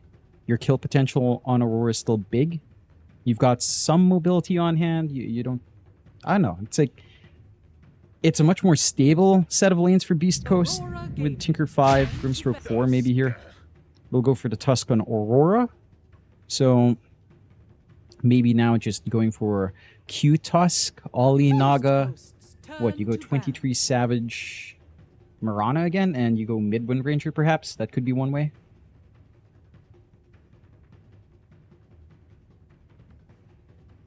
Well, we'll have to see where they do want to put these heroes. Like, I'm thinking exactly where these heroes could go. It is very flexible here from Aurora. Beast Coast is a little bit more, kind of straightforward, I'd argue, with their own draft. See Aurora, they'll get rid of the puck. I mean, the thing is, Lorinov might actually consider another Storm pickup with the way things are going right now with this draft. That would force you to go, like, position 3 Wind Ranger instead. Or maybe even position 3 Mirana, but you can certainly see it. Maybe even pos 3 Naga, pos 4 Mirana, pos 1 Wind Ranger. If you give him another free Storm game, he's definitely going to take it. Yeah. I mean, it's... You do have some hold with Phantom's Embrace. It's not also particularly amazing. So, I guess the CM was much more stable, and they will ban out the Storm. Respecting that from Lorinov in the last game. There's still stuff like maybe Ember. Ember is still fairly slippery here as well. I'm wondering what it will be. It's kind of pick your poison. Ember, Quap, still in the pool. 10 seconds remaining.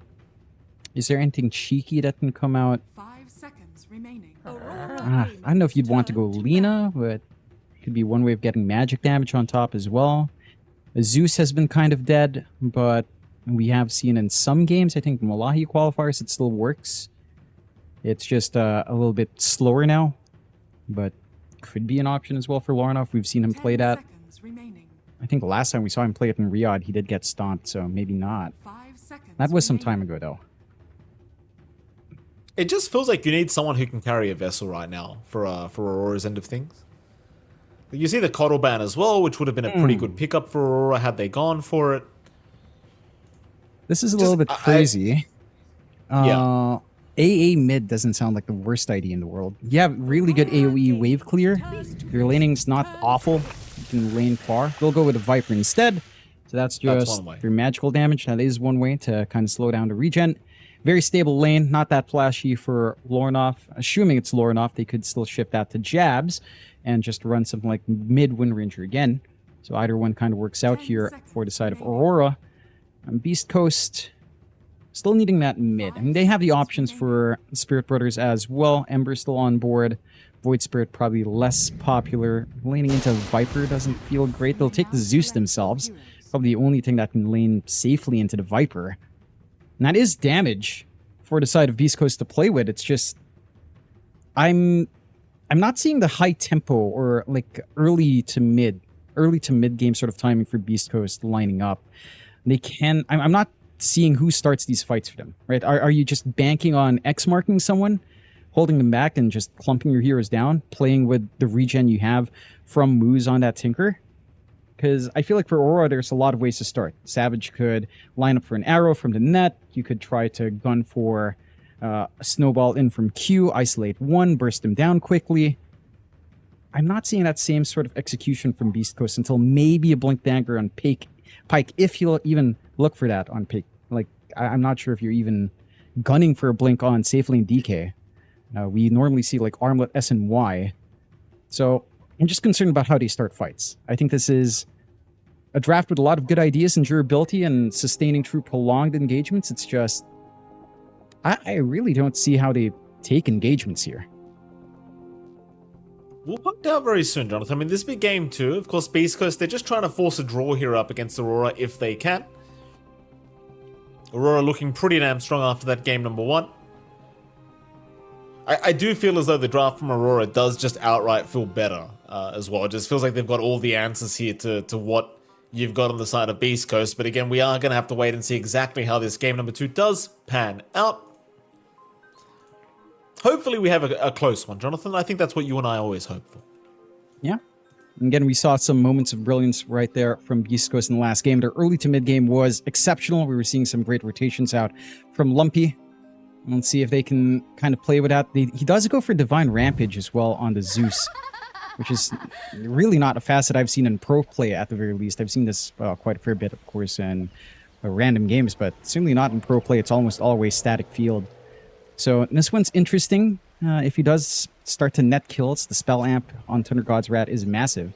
See if Aurora finds anything off of the smoke as well. We shall. Quite yet, but Pake is making his way over. It seems like they are kind of wary of this this early gank attempt from the side of Aurora, and already the deep ward placement by that mid lane makes it very hard to approach that area, but it seems like Beast Coast, they've kind of read the movement. They seem to understand they've got very weak level 1 timings. They will just sit back and relax, as Aurora are definitely going to give it a crack, but so far nothing to come out of it. They will see Ormisho. They'll make their move down towards the low ground, but again, El Misho, Spidey senses tingling. He knows something's wrong. He'll stay away. Or will he? Hugh will show up now. El Misho. He'll back towards his team. No first blood. The battle begins. Yeah, it's going to be a standard 2 for 2. They don't manage to spot out the ward drop here by Moose, and we should know that the cliff is warded up. They'll at least get the D ward later on. Oh, Savage. Oh. This is a lot of damage being dealt by Pake. I mean, he even levels up the level 1 Dragon Tail just to get even more damage output onto Savage, and he has no regen. 23 Savage, he started out with 0 regen here, so bit of an awkward start. And it is. Gonna have to get topped up by Ollie when he does come up. They're still hanging around top though. Moose. They're still fighting. Moose still being chased down, but it looks like the shards is not going to quite land the way they wanted. Thing is though, they are just keeping Moose away from this top lane. Ollie will... Aurora, they've lost Lorinov. What? I mean, I was watching Moose being chased. How'd that happen? Looked like just spell spam from Lumpy and then a heavenly jump to steal the deal. But more spell spam is down to just the 1 mango, but Lorinov does have to respect. I mean, Lorinov also went for level 1 corrosive skin. So he's looking to mitigate that magic. I've never seen that either. Just into the Zeus lane, it makes sense, but it doesn't feel good. I mean, I suppose he accepted the fact that he's probably not going to dominate the lane on the Viper like he would have liked to. So it makes enough sense to go for the magic resist, you know? I mean, you could have gotten some chip damage with poison attack, to be fair, but is what it is. And it is. Still a good start for Beast Coast. Lumpy getting that kill, has the early bottle. It's going to feel good. And just keeping that spell spam onto Lorinov kind of makes you question whether or not they should have just given the mid-wind ranger to Lorinov instead. I think that can still at least play back with Power Shot. Let's see if Lumpy can build up on this lane. Can be a rougher start for Lorinov overall. At least now he has poison attack, so you can get some chip damage onto Lumpy. Now with that little poison burst, it does help you clear out the creep wave just a little bit more as well. So there is some creep clearing to be done. Still in the side lanes, up top, you've got Pyke on that DK, along with Moose again on that Tinker, up against Jabs and Q on the Wind Ranger and Tusk. And this lane is pretty stable for Pyke. Like, he shouldn't be feeling threatened. He's a DK, he has Breed Fire, he can slow down the damage output from Jabs and Q. He has the healing of Moose behind with the Defense Matrix as well. This is probably the most passive lane to come out. Unless they can isolate Moose, it could be an easier target. But it doesn't look like he's going too far away from Pyke and just working to play the lane, secure farm, and just scale up in EXP here. Absolutely, Pyke having a decent time already. Of course, bottom lane, you are going to have Vitaly. In fact, hold that thought, because we do have a bit of an attempt at Moose and Pyke, but they're going to be just fine. Of course, bottom lane, you've got Vitaly, you've got Ollie, you've got 23 Savage, and you've got El Misho. The last time around, Vitaly had a pretty decent time on the Conqueror, at least throughout the laning stage. This time around, it seems like it might be a similar story. As 23 Savage will get forced away. They'll try to return a bit of the damage back the way of Vitaly, but he's going to be just fine. See how this one pans out, though. I imagine the Conqueror will still win the lane, but it's what happens after the laning stage that I get concerned about. Yeah, it does feel like he is kind of the way they start these fights with EX. They're kind of relying on that combination. They get some good damage onto Savage already. Just with the Tidebringer and a couple of right clicks, even landing the Torrent on top. It's a little bit rough for Savage overall. Again, a bit slower in the laning phase. Beast Coast has managed to work these lanes out a lot better. Again, top a little bit more passive. Mid just being a runaway lane for Lumpy. I was taking a look at him. He sniped away the medium camp as well. So this Zeus is really starting to ramp up in the early EXP and farm. Once he hits 6, with Divine Rampage, it does feel really strong early in the game. Like, it's relatively easy to drop these heroes down to the point where one hero dies, the next hero dies with the spell amp, and just snowballs from there. Oh, absolutely. It is a lot of damage. Just bottom lane, already the rotation very early on from Lumpy, but it certainly looks like it's going to pay off as, well, El Misho takes the kill on the Grimstroke, so probably not what Lumpy really wanted, but nonetheless, an early rotation. And you look at Savage, he's by the tier 2 bottom tower. He's just throwing arrows at jungle creeps at the moment. Meanwhile, top lane, Moose will get chased down. There should be another kill, this time to come the way of Aurora. But going back to speaking about Savage, I mean, this Mirana's already jungling. Yeah, I mean, no, there's no choice for Savage. That pressure in lane's just a little bit too high from Vitaly. And with El Misho, it does feel a little bit more stable. You've got long range poke with a Stroke of Fate to get it slow. If Vitaly runs in, you've always got the Inkswell as well. And you've now got the threat of Lumpy with level 6 now up. Again, with Divine Rampage, if the first strike kills, everyone else is going to be easier to pick off as well. And if you get 2 in a row, well, it just spells trouble with 30% spell amp, even at level 1. See if they can start to soften up these side lanes to provide that for Lumpius. Oh. Mid lane, they're trying for the Zeus. Viper Strike does land from Lorinov, and that's going to be enough. Lorinov able to get a bit of revenge now as El Misho. I mean, he moved in to try and help out, but it was just way too late. I believe he was forced to run past the T1 tower, so wasn't really able to get out anyway. But Lorinov off to a bit of a comeback here after this kind of bad mid lane. Yeah, he's number 1 in net worth despite that slower start off the back of that kill. They force out the Divine Rampage as well without finding a kill on the side of Beast Coast. Oh. Does go down bottom lane, just so much burst damage. Once you get that X into the torrent, Stroke of Fate is just a guaranteed hit, and well, at the very least, 23 Savage has returned back to the lane, but you can just feel he does not feel confident. El Misho's right behind him as well, looking to set up. And Savage, it will be okay, returning a lot of damage back the way of the Grimstroke, but there is certainly a lot of discomfort here for the Mirana. Yeah, it's not the same game for Savage from last game. To be fair, he also had a slightly slower time, but this time he's severely behind early farm. They'll try. They're jumping in, Lorinov is here. They'll take down El Misho, and this time they'll have Vitaly. A very nice rotation once again from Lorinov, finding a double kill now on the Viper. And I mean, he's completely come back on this Viper. Like, there's no two ways about it. Top of the net worth board still. even helping 23 Savage kind of salvage this bottom lane. As even the Wisdom Rune might be taken by Ollie, but no, Moose does manage to pick it up. In fact, Ollie maybe going down for trying. Never mind Moose, he's just got no damage to play with. They're going to bring in Vitality. Torrent will land. That surely should be enough to secure this kill. Eventually. And there you go. They'll get it. It's quite a fair bit of concentrated effort. Tier 1 already falls. Savage still fine to leap out as well. X cooldown at level 1 is massive. And that's buying a lot of free space again, freeing up mid for Q to soak up on the Tusk, try to work towards level 6, freeing up Jabs to just farm up top as well, having a smooth ride into that Maelstrom. And does have to go for the Gloves of Haste first over the Javelin Rush, so you're not going to get anything explosive from the first Whirlwind here. But you are setting up, again, a decent enough start for Aurora. You're not too far behind here on the side of Beast Coast. They've still got their triangle to stack up. No forward vision set up by Aurora to invade, although the Naga illusions will make sure to always keep track anyhow. I think the one thing I want to see out from Beast Coast is, again, playing off of this Zeus. Right? Like, Lumpy gets that early rotation down bot lined up for himself.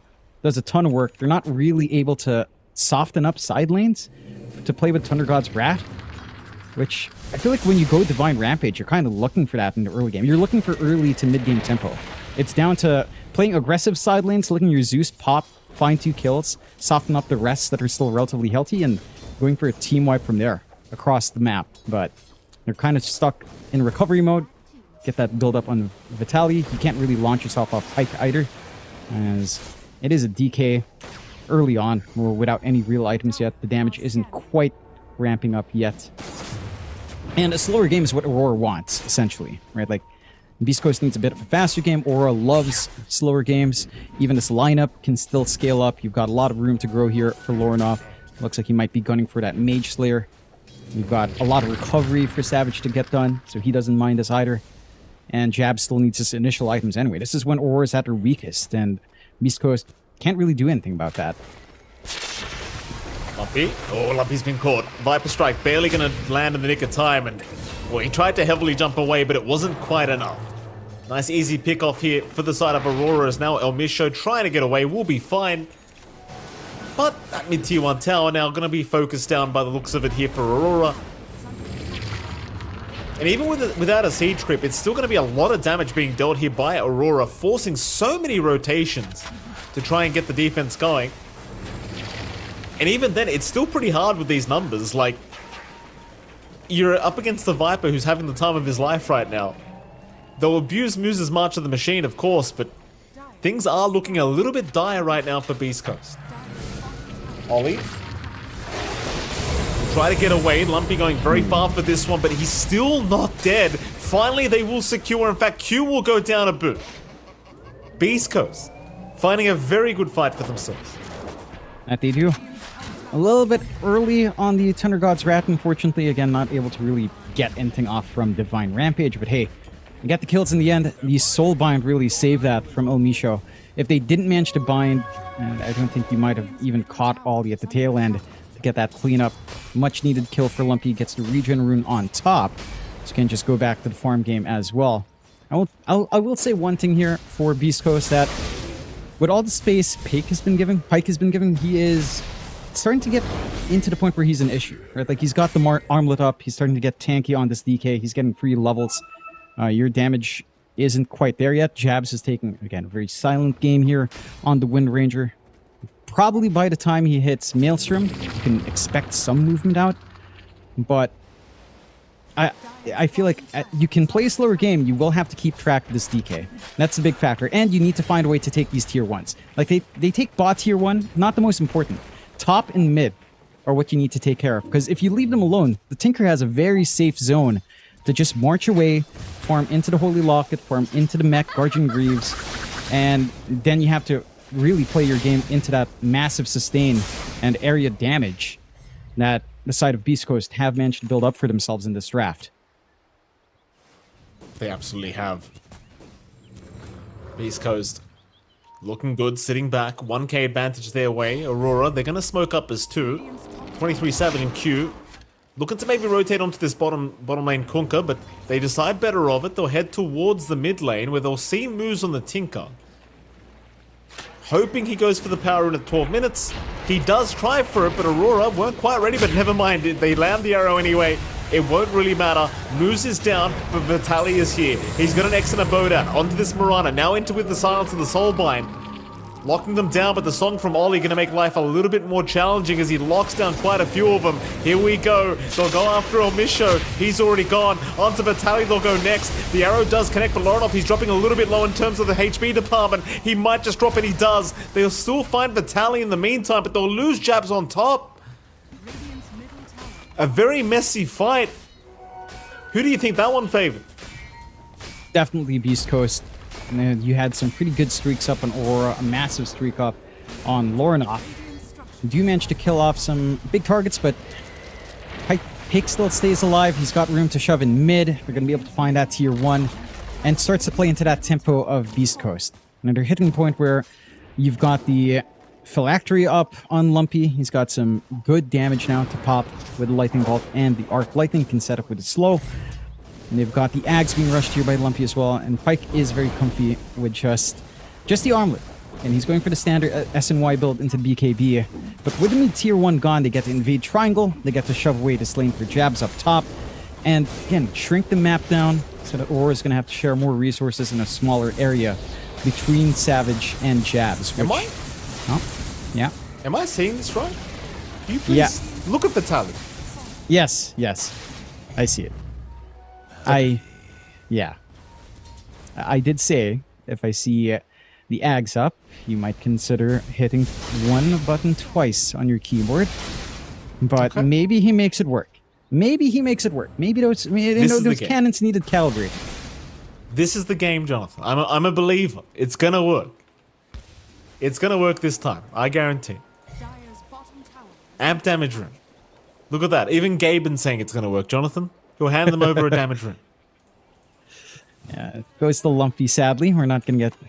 I mean, he doesn't have the Ags yet anyway, but amp damage Ghost Ship Fleet with the cannons? Holy.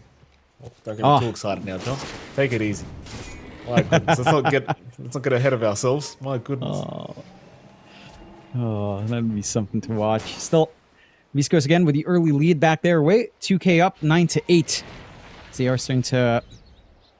I mean, they're playing to the strengths of their draft. Again, tier 1 still standing at 15 minutes. Very important when you have the Tinker.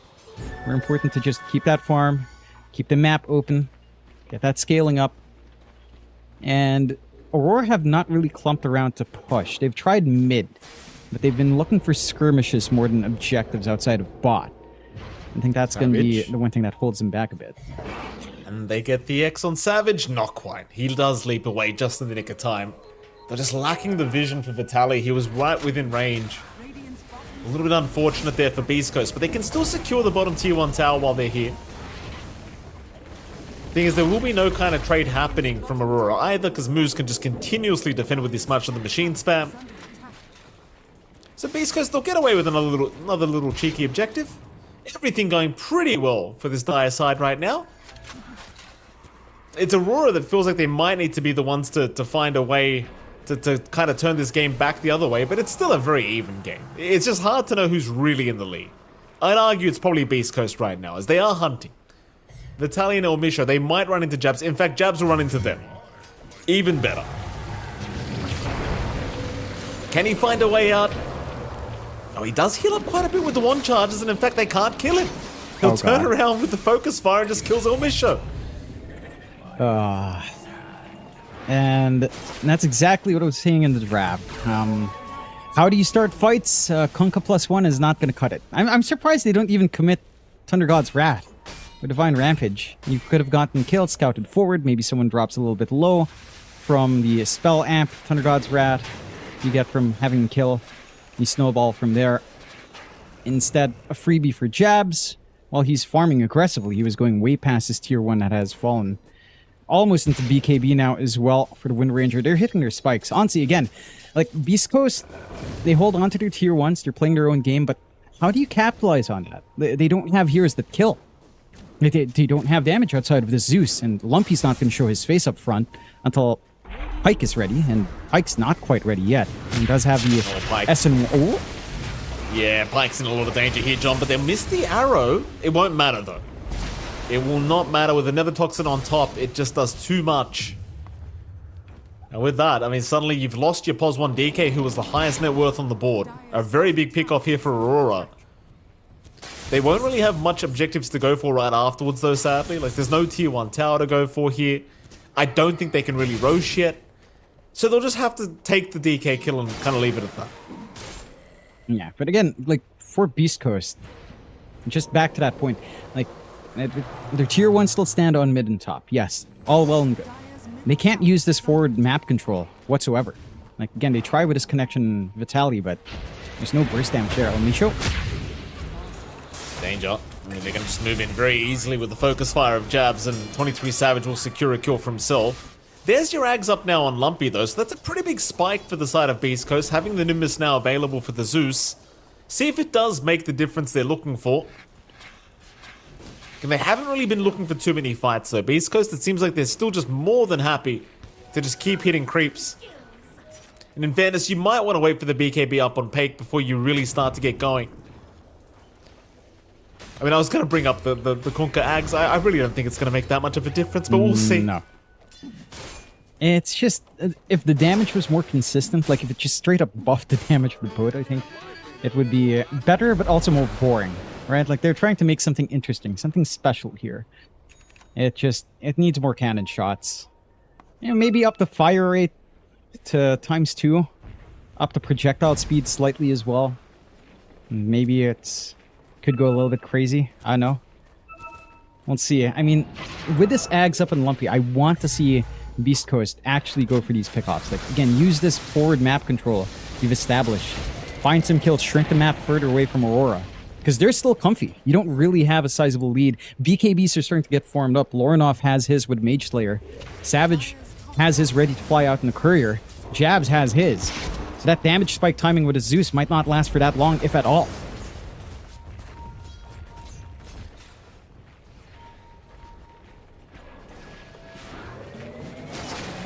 Or they're still trying for this top tier 1 tower.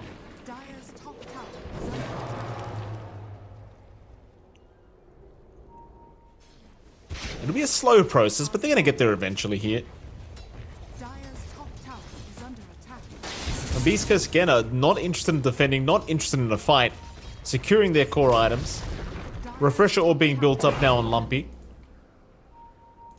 You've almost got that Ags up on Vitali. Very, very close. And BKB coming out soon as well for Pay, because they have grouped up top lane a little bit here with Vitali and Moose. There is going to be a smoke from Aurora. They'll head through to the mid lane. If they can find a kill, it'd be a very simple tier 1 tower to be taken. But they could even just go for it right now, quite frankly. But Moose is going to get the March of the Machine spam going once again. And Aurora, it seems like they're much more interested in trying to find a pick-off, but it's not really showing itself. So back to the tier 1 mid tower they'll go. And they've gotten full value out from Beast Coast, but my concern now for Beast Coast is that Aurora uses this forward space much better. And they're still set up with the smoke, Jab's still on the hunt, and Vitality's right in firing line. Here's Vitali. Focus fire will be out. He'll try to throw the boat out and buy himself a little bit of time, but it's looking pretty awkward for him at the moment. He is still very tanky, but he's got no help coming. There's no help. He's down. That's going to put a bit of a delay on the axe. He's still about 700 gold off. Yep. And that's a meaningful kill for Aurora. And you see that difference. Tier 1 towers fall, they can sneak up to the forward top jungle. They can find a kill nice and easy. They've got damage even up against a tanky Kunkka. And it's that kind of move that Beast Coast couldn't make when they had tier 1 advantage. We'll go into the Roshan now on Aurora as well. It doesn't take too long to melt this. Got the secondary life up on Savage. And now you're lining into the Gleipnir timing for Savage. You're lining into the Nullifier for Jabs. It's a little bit further off. And again, with these triple BKBs, I don't know what you're hoping for in Beast Coast, outside of scaling from Pike. Like, the DK can scale. Like, he's going to go into the BKB, he's going to go into the MKB on top, but it literally feels like the DK up against the world. It's Pike against Aurora at that point in the game. see if Pike can do it. Like, again, I think once the BKB's up, he might want to start to move with his squad. Thunder God's Wrath will give a bit of vision on where Aurora are currently hanging out, but won't really mean much.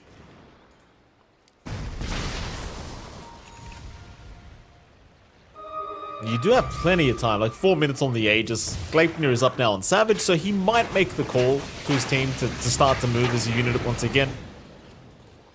Like Beast Coast, in fairness, they've been doing a very good job of just completely avoiding the fights. So it has been rather hard to find the pickoffs they are actually looking for. And well, now Pake's got the BKB on the way. So with that up, maybe this is the right time to actually try and force a fight here if you are Beast Coast. But it is Aurora smoking up once again, running at them. They might find Lumpy. Lumpy's still hanging around on the northern side of the map, and Savage will run right into him. Gets the Gleipnir off. Lumpy, he doesn't really have any help nearby either. A pretty big pick off here for Aurora. Yeah. Again, it's that difference with how far and how successful these ganks can go for Aurora. Like they bring the numbers as well. It's not like when we saw Beast Coast sneaking out into the top side Wisdom Rune area, where they only brought 2 heroes, they don't get Thunder God's Rat out, they bring the numbers on Aurora to find a kill, take control of that part of the map, shut it away from the side of Beast Coast, and keep the farm game going. Like, it's still not a massive advantage by any means, but certainly the tempo is on Aurora's side. And Beast Coast will try for their own smoke play out now. Looks like Pike is ready to go. Running right towards the Naga Siren of Ollie. It's not really the target you'd prefer to take, but they might have no choice in the matter. Oh, Pake's almost there. He's got no blink to initiate with those, so it is going to be rather hard to actually catch him. So they will jump in with El Misho instead. And again, this isn't really the big kill you wanted, but you're going to take it. Of course, the rest of Aurora, they just rush to take the Tormentor before it's too late. And with that, Beast Coast, like, can they capitalize off this at all?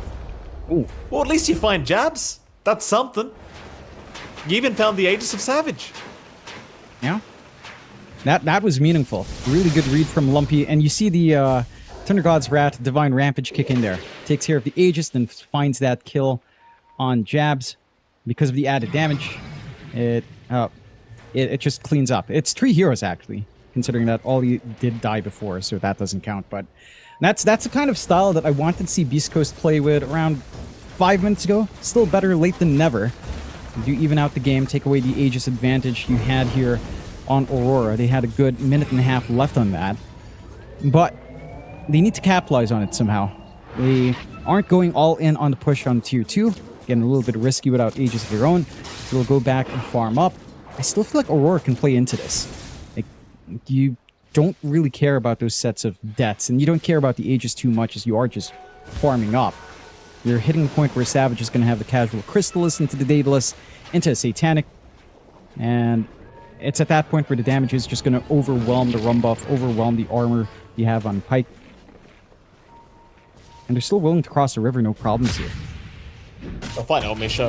El Misho just trying to de-ward while he could, but he blinked onto the high ground, so it's going to be an easy pick-off.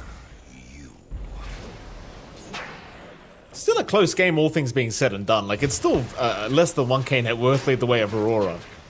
Like, nothing's really happened. I actually can't remember the last time we saw a big 5v5 team fight, if ever. No. I don't think it really has happened. just been... No. Yeah. It's just been 5-man ganks onto 1. Or 4-man ganks onto 1.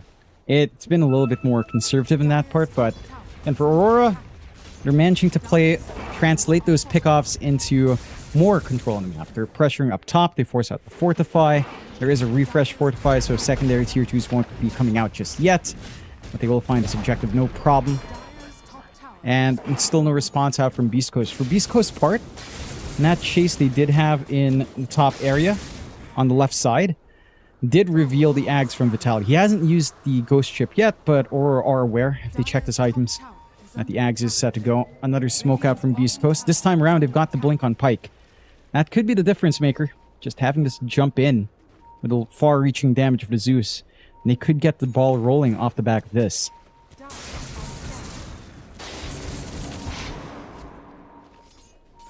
Bottom lane, they are trying to hunt down Jabs here on this Wind Ranger, but Jabs, well, he may not have backed off in time.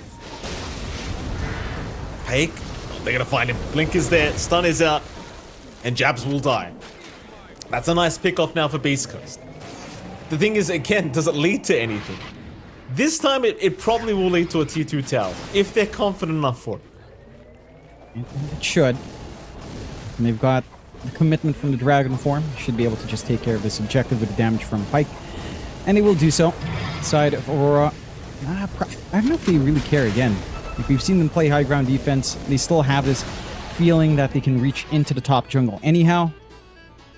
Maybe if they threaten into more here on the side of Beast Coast, they still have the fresh BKB for Pike, but they won't push their luck. Just play it safe. Be happy. Again, a very even game in terms of net worth. I'm still worried about the scaling. You've got the full pipe up and Ollie. So in the clump up, Thunder God's Wrath, the Nimbus, it's not going to do much. You've got, again, the BKBs all lined up here.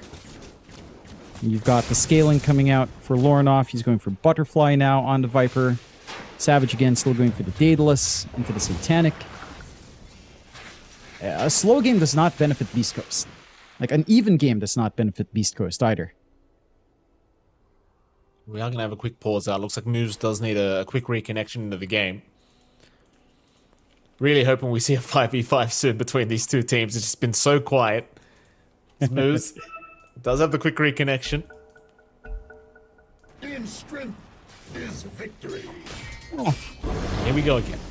We're back underway.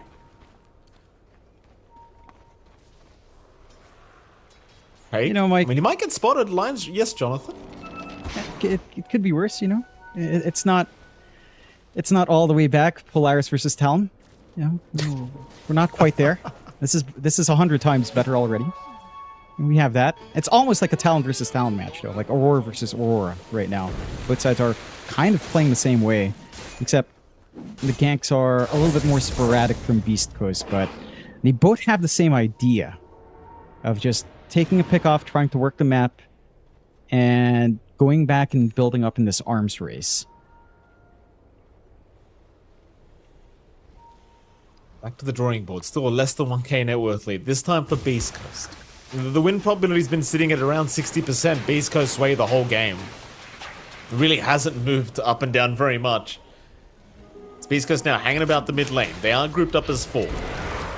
Lumpy is pretty close by as well. They are going to jump in onto Q, but it is really just Q. So they'll find a Tusk kill now. Yep. Build up on Pike. And get the gold flowing to get that build up. Do believe he had the MKB queued up. Does look like he's buying most of the parts out and setting up shop in the secret shop now. You don't really care about Q dying on side 4. You do take care of their initiation, of their save factor with Blink Snowball as well. But you're still working the map. Savage has free reign top. Jabs has had some room down bot for a while. Has the nullifier up on the Wind Ranger. A lot of damage flying in once he pops that whirlwind. And I don't know, again, like the scaling for Beast Coast is still down to Pike. He is finding it, but Lumpy, solo, just dead. Just dead. I mean, Savage has got plenty of damage. There's no two ways about it. It just seems like neither team really finding the opportunity to force a good fight. Roshan's going to be up in 10 seconds, so this might be the opportunity we're looking for here between these sides, but now with Lumpy down for 55 seconds, unless he wants to commit buyback, it does start to feel like Beast Coast are about to let Roshan go. Let's look that way. They're clumped around their own smoke here. They don't have the forward vision. Again, they don't have the Zeus to scout forward with Nimbus. This could be a little bit awkward to make their way in. The March also reveals that they're probably under smoke as well. And Aura are going to feel perfectly fine. Roshan does not take too long. Already gone. Maybe they take the follow-up fight. There is... I mean, it's still 20 seconds till Lumpy's up. The timing's just off here for Beast Coast. It certainly is. I mean, they just really never made their way over. They'll push out the creep wave, but the Twin Gate usage is there from Aurora. They just go top lane instead. They don't want to deal with the shenanigans of this Tinker. So straight through the top lane, the creep wave's already by the base anyway. And are they really going to try and force high ground, like 5v5? Well, with the Aegis up, it doesn't really seem like a bad idea. It just feels like both sides are very even when it comes to the net worth department. It really is just anyone's game.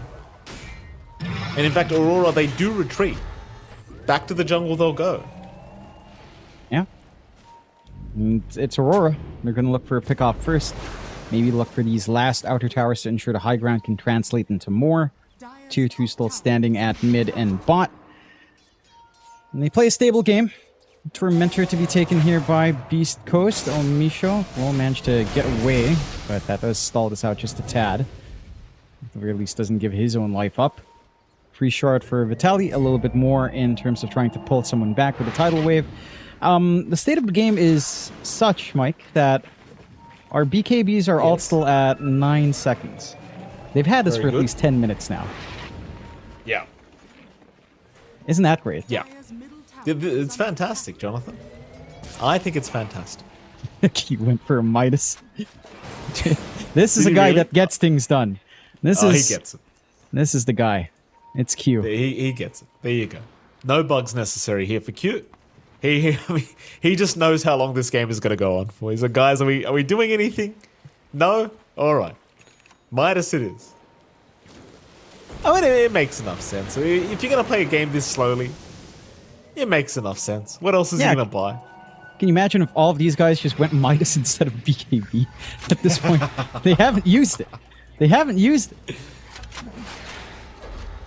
Yeah, I mean, literally nobody's used the BKB yet. Is it the implication? The implication of what, Jonathan? Of having a BKB. Not using? Yeah, it's the implication of having it. The fact that you have it holds everyone back and allows you to farm because no one's going to die. So you need the BKB to reach a stall state. Because I'm not sure if implication is the correct word for this sentence, Jonathan. I'll be frank. I don't know with you. why. I'm just throwing words I'm not out. sure if you're speaking English correctly. I feel like you're doing that thing where you use big words and hope that it makes sense. And that's okay. I'm just not in the mood to pretend that it makes sense, Jonathan. It's a reference to a meme that obviously you don't get either. Yeah, it's an Always Sunny in Philadelphia meme, I think. I don't know. I don't know what you're talking about. Arrow? Moose? Yeah. No, he's gonna avoid. Is that like a movie or something? It's a TV show, Michael Phoenix. Stun in, take, here we go. They're going. In fact, they've got the Aegis. Savage is down for the first life. But do they want to go for a second? No, they do not. No, they do not. It's around the same timing as well. There was a minute and a half in the Aegis. Goes away. Go back farming. How many cycles of this do we have to repeat? Is this karmic punishment for any of us? For the teams, for the players, for the viewers? I just want to take the time to say, as well, Jonathan, in that engagement, there was no BKBs used. We are still all at 9 seconds. Literally everyone. You know what? At this point, I think they should just keep the BKBs in their inventory and never pop.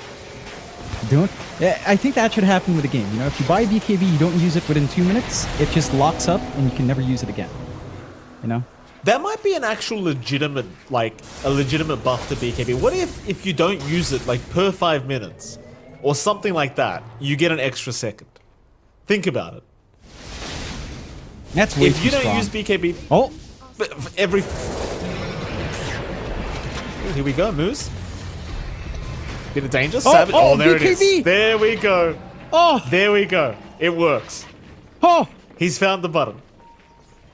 That's a huge win from Beast Coast. Savage is the only person without a 9-second BKB charge now. This is incredible. Yeah, they've got the high ground, the moral high ground. It's like, we haven't popped our BKBs. You used yours. Where are you at? You're 2K above. That's where they are. 16 to 12, 36 minutes. I'm not going to go in circles about talking about these items anymore. What I will say is that we've also had Vitaly with the axe and we haven't seen the ghost ship. We haven't seen the fleet yet. So what's the point in any of this? Is it the implication of him having the ags, the threat of it? It's about I can't make this up.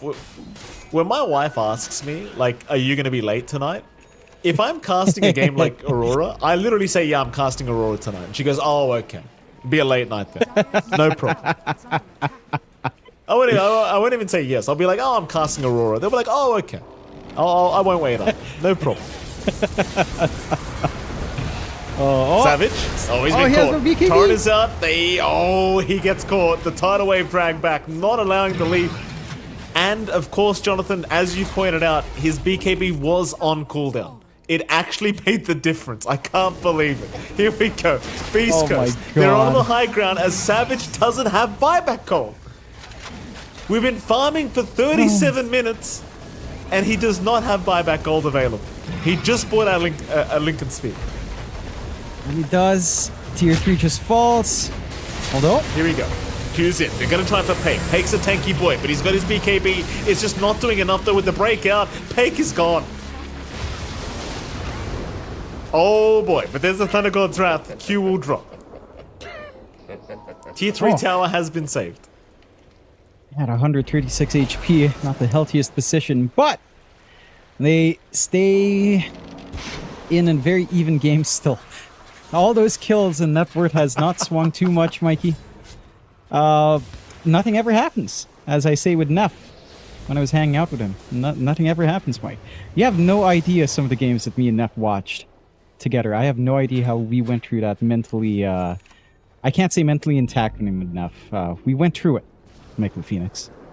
What games are you talking about? We were doing community cast of Snow Rouillé, and some games were like this. And I don't know how I don't know how Neff didn't lose his mind. I think I lost my mind first, which is surprising when you're talking about being with Neff. I did watch those casts, I must admit. As a person that has to do play-by-play a lot, like I can feel your pain a lot of the times, actually. I'm not going to say why. I can feel your pain. You know what I know, exactly what I'm trying to say. But, I was there, John. I was watching. I could have jumped in at any moment. I'll have, as Moose bottom lane. Shackles out. They found the Tinker. This will be another freebie, I think, though Moose does get the Ghost Scepter off. You do have El Misha right behind him. In fact, he gets the Ink Swallow and they can't kill Moose. Here comes Lorinov trying to get a bit more for his side. They'll have to settle with the Grimstroke instead. And that does work out as a meaningful kill for Aurora. They widen the lead to 4K somehow while all of that happens with those kills. And they'll go for the smoke play out. A minute until Roche. Maybe find a pick-off, get some pressure onto these tier 2s that we've been talking about here.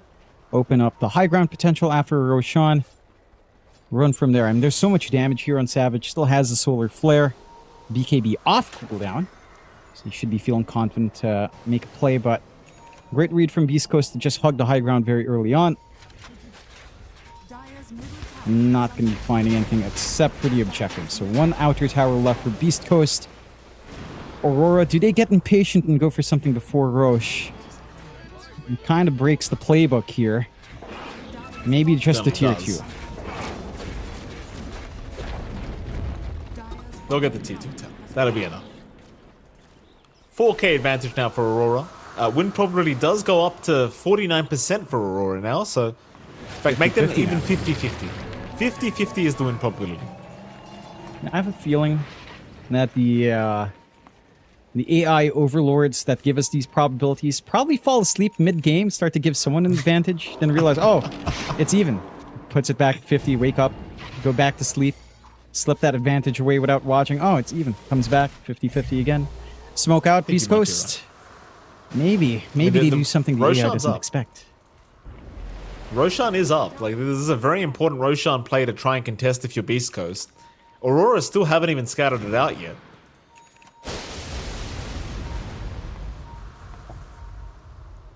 Thunder God's Wrath committed. So they know Aurora right by the pit. There's your Roshan. They'll jump in. And Beast Coast, they are not going to contest. It's gone. That's a bit surprising. They get the scouting out with Thunder God's Wrath. They were clumped up and then they head mid instead. And they miss out another opportunity.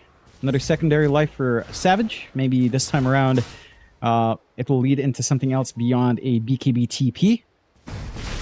As they do have the opportunity to pressure all lanes into high ground. Mind you, Mid and top have not been corrected. We are split pushing now on moves. We've reached that point for our Tinker support, that he can just keen conveyance onto the creep wave and just shove everything out. That is something to be aware of here on Aurora, but looks like they might have had enough. We've got the refresh shard up on jabs, double BKB, double whirlwind usage as well. P3 tower now under siege, 23 Savage will approach the high ground. It takes it very, very fast. Got plenty of damage now on the Mirana. So it does become a little bit annoying when you've got a Tinker up against you. Goes in again. Quick tier 3 tower. Aurora, do they want to stick? They'll drop the banner. So they are going to commit for this. They've got a double siege creep wave here. Pake's going to jump in. Stuns are out. But they are forced to retreat. Q, nice little kickback. He found Vitaly, but the BKB is out. Is it going to be enough for Vitaly? He'll try to get the boat out in time, and he does do so. The boat's not really doing too much, but keeping him alive. And Vitaly is still going to die. As they will try once again here, Beast Coast jumping onto Lorinov, but the song has been committed by Ollie. And in fact, they're just resetting here. They'll go again. They're not done yet. They kick back again from Q. Onto Pake through the BKB, making it very hard for the DK, and he is as good as dead. Pake will have buyback. But without a BKB up, I'm not sure if it even matters. Probably not. No BKB, no Dragon Form as well. That's going to be more racks. Or just the end game, as Aura looks like they've had enough. We'll go for the tier 4s. You can't really mount the defense with Tinker and Zeus. They're just split pushing as best as they can, but this is going to go if no one TP's back. Certainly does. I mean, it's Ancient now exposed. They are trying to find a way to fight this one out. They have another banner. Oh, this is going to make it rather hard. Moose in danger, gonna die. I mean, is this game just over? Beast Coast, they are still trying to fight this one out, but Pake is absolutely melting to the damage of jabs. No buyback available on the Dragon Knight. Savage is into the fountain. I mean, my goodness, they are just refusing to call this game. Is the Ancient... It's now glyphed up. I mean, trying to the bitter end. I respect that. There we go. GG is called. Aurora, they managed a 2-0 victory. That they do. They go from 1 win to 2 wins here for Aurora. Unfortunately for Beast Coast, still not finding their groove here at the road to the International. We'll have to start to hope that once we get into best of trees, they can start to reel themselves some wins. But job well done to Aurora.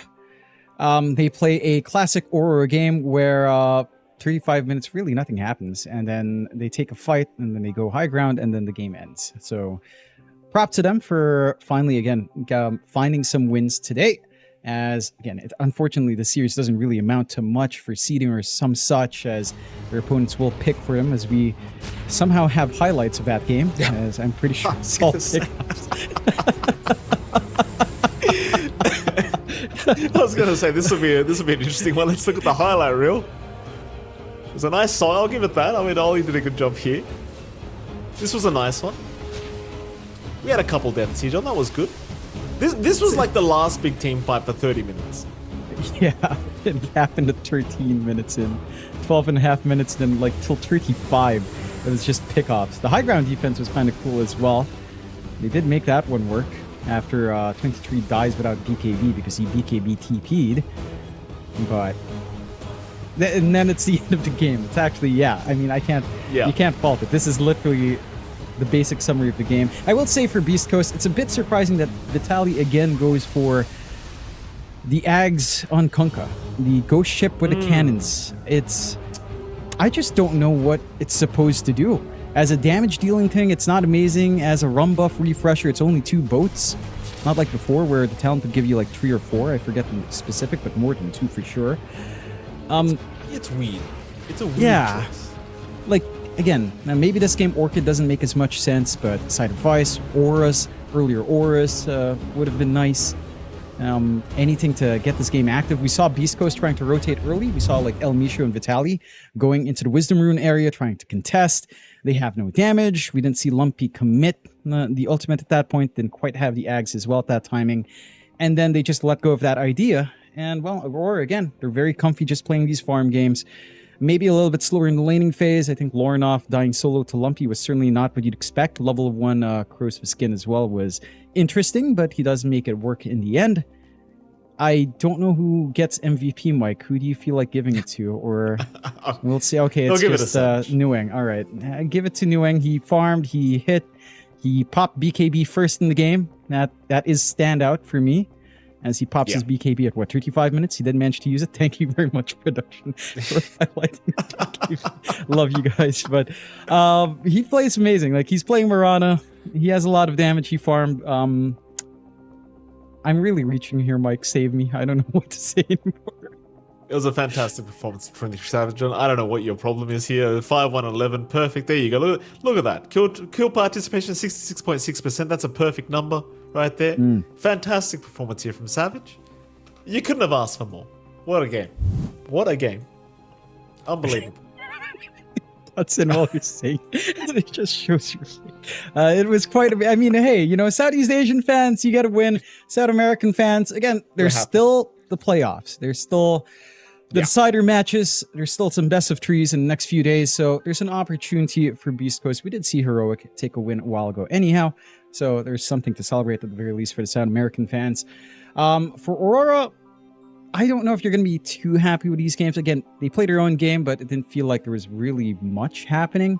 So I think if they're going to take a look back, they still have, I feel like there's still a lot of preparation that Aurora needs to take, along with Beast Coast, of course, to go into those best of 3 phases. But what a series, Michael Phoenix. I hope your wife has gotten some sleep. I hope so too, Jonathan. I sure hope so myself. We do have some more series coming up right after a short break. I believe we have Talon up against Cloud9 to... Well, it is the third series. There is potential for tiebreakers, so I can't say it's the final series of the night, but indeed, Talon versus Cloud9 is coming up after a break, so don't go anywhere. We'll head off to the break, and we'll be right back with Cloud9 versus Talon Esports. We'll see you then. Talon are a mix of fresh, new, and exciting players led by the experienced coach of Pi Light Dai, and I'm now joined by WS, one of the youngest and most exciting players. I mean, you're 19 years old, you're the first Dota player to achieve 15k MMR, and you know, I just want to start it simply. How are you enjoying your first TI? What does it feel like to be here? Feeling so excited to be here because it's my first TI, and also it's my big tournament. It's the first big tournament in my life also. So I feel so excited and happy to be here. What's your relationship like with your teammates? You know, like how does your relationship with the newer players compare to, you know, some of the more experienced players and your coach? Most likely with Ponyo, I think. He's my... Actually, I friend with him like quite a long time ago. We are clan from Malaysia. Like we play Dota together from last... We have a good old time until now.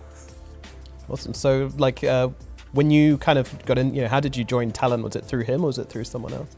Yeah, actually, like, you know, before this year, Talon has a good players like Savage Jam. But after this, they revealed this roster, and it was Ponyo asking me to join this team. You're the first player to 15k. In your opinion, what does it take to be the highest ranking player in Dota? You know, what do you need to do to get to that level? I just keep playing every day, like 3 or 4 matches. I just keep using the double down for every game. So it's like all playing, you know, there's not a lot of, you know, replay watching or, you know, analysis. Is it all just play? I will watch replay always, like every day, most likely every day, and learn from other players. All right, so being such high MMR, you know, has it given you a boost in confidence when you play the competitive games? Yeah, sure. If you have a like good MMR, he actually will boost your momentums to achieve something, you know. Yeah, definitely. And is that something which your teammates have kind of, I mean, they were with you when you hit 15k MMR, right? Yes. They are cheering for me beside me. Yeah, that's very sweet. And, you know, do they talk about it a lot? You know, do they mention it a lot? Do they kind of like, you know, big you up as the... No, just go celebrate after I achieve that and we go eat. Mm-hmm. That's all. Do you feel like this Ringmaster hero, is it balanced? This Ringmaster hero is so imba in public match, you know. Everyone just first pick it. Mm-hmm. Like this hero, I don't know, like, it's so imba for me. It's so imbalanced. What makes it so strong? What's strong about it? I think it's the second spell for me. Like he got 80% magic resistance, and you cannot hit him when he get into the box. You can always save the teammate. So when you started playing Dota a lot, which were the main players you looked up to as inspiration? The time when I was playing, my favorite player is Miracle. So Miracle is always the player inspired me to play professional Dota. And why is that? What is it about his gameplay which you liked so much? The moment when he was on Liquid, I think, TI7, when they win the international of that day. Yeah, and how does it feel now to be the same competition which he was, to make it to the international like he did? Very happy to be here, but I cannot see Miracles here anymore. He was my idol. So what would it be like for you to win the international if you were to make it all the way and hold the Aegis and win it all? What would that mean for you? That means a lot for me, because I really like to play this game a lot. Everyone's dream is to hold the Aegis, right? Absolutely. All right, WS, thank you so much for coming to talk to me. It's been a great interview, and good luck at the international. Yeah, thank you. Thank you.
Hello and welcome back. It's the Road to the International. I am B-Cop, joined here by Lizard with the final series of the day for us. It's Talon against Cloud9 in what should be a pretty fun matchup. Cloud9 looking pretty hot and stellar, while Talon, they're on the other side of the group, but it looks okay, right, Lizard? 3-1 versus 1-3 at the moment, right? Like Cloud9. Cloud9 for me, like when I look at these players, when I look at the teams that they were in, like if you asked me like maybe 6 months ago, how are they, if they're even gonna get to TI, I wouldn't really believe it, right? And Talon on the other hand, I'd say, yeah, these are most likely your SCA contenders, invitees, or the team that's gonna go through the qualifiers. But at TI, everything switches up, everything changes. It's all about the experience, it's all about the player mentality as well. And Cloud9, they have some pretty damn solid players, and for me there is one guy, right? Like the rest of them are just these more or less young bloods. Still for me, young bloods. Eager to win, eager to show what they've got, but no one for me has been a player that is, I don't know, he after his Virtus Pro stint, he just disappeared, right? He didn't disappear, he was still around, but he was making no splashes, let's put it that way. Like he couldn't find any success, and me personally, I'm happy to see him doing well in Cloud9. Yeah, he kind of shifted around a little bit. He had a stint with the small-time, or not small-time team, but it was a short-lived team of AS Monaco Gambit, and then he was with Na'Vi after that. So it was very interesting to see where he had gone, because that stint with Virtus Pro was so dominant.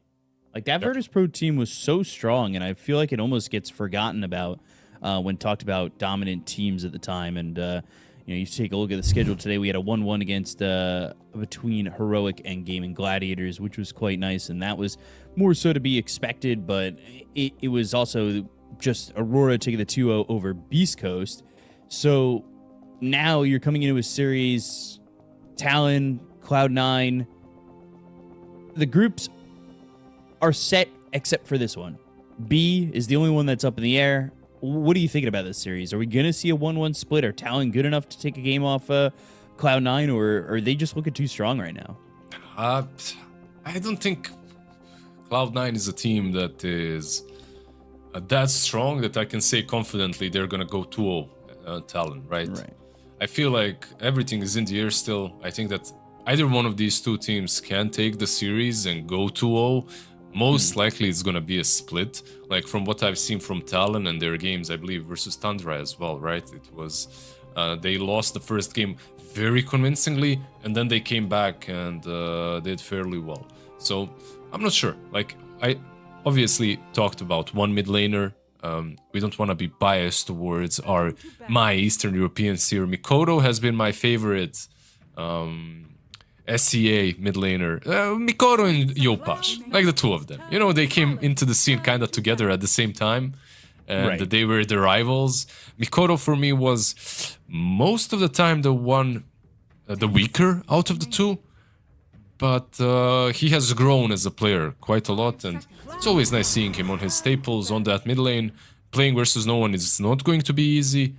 But SCA mid laners for me, they if you go through SCA, you have something special in you. As a mid laner, you need to carry the game on your own. Everyone plays for himself. So, of course, pro games are different, but you bring a little bit of that ineptability, like you bring it with yourself. You are grown in SCA, and you kind of show it on the mid lane as well. Right. And I'm taking a look at the cams right now, and it's all smiles. I feel like Entity is one of those teams that are, well, now the artist formerly known as Entity, now that Cloud9 is the org. It feels like maybe they weren't as smiley before at times, but it feels as though this team has kind of found their groove, and it definitely is giving off better vibes, especially with Astini there at the helm as well.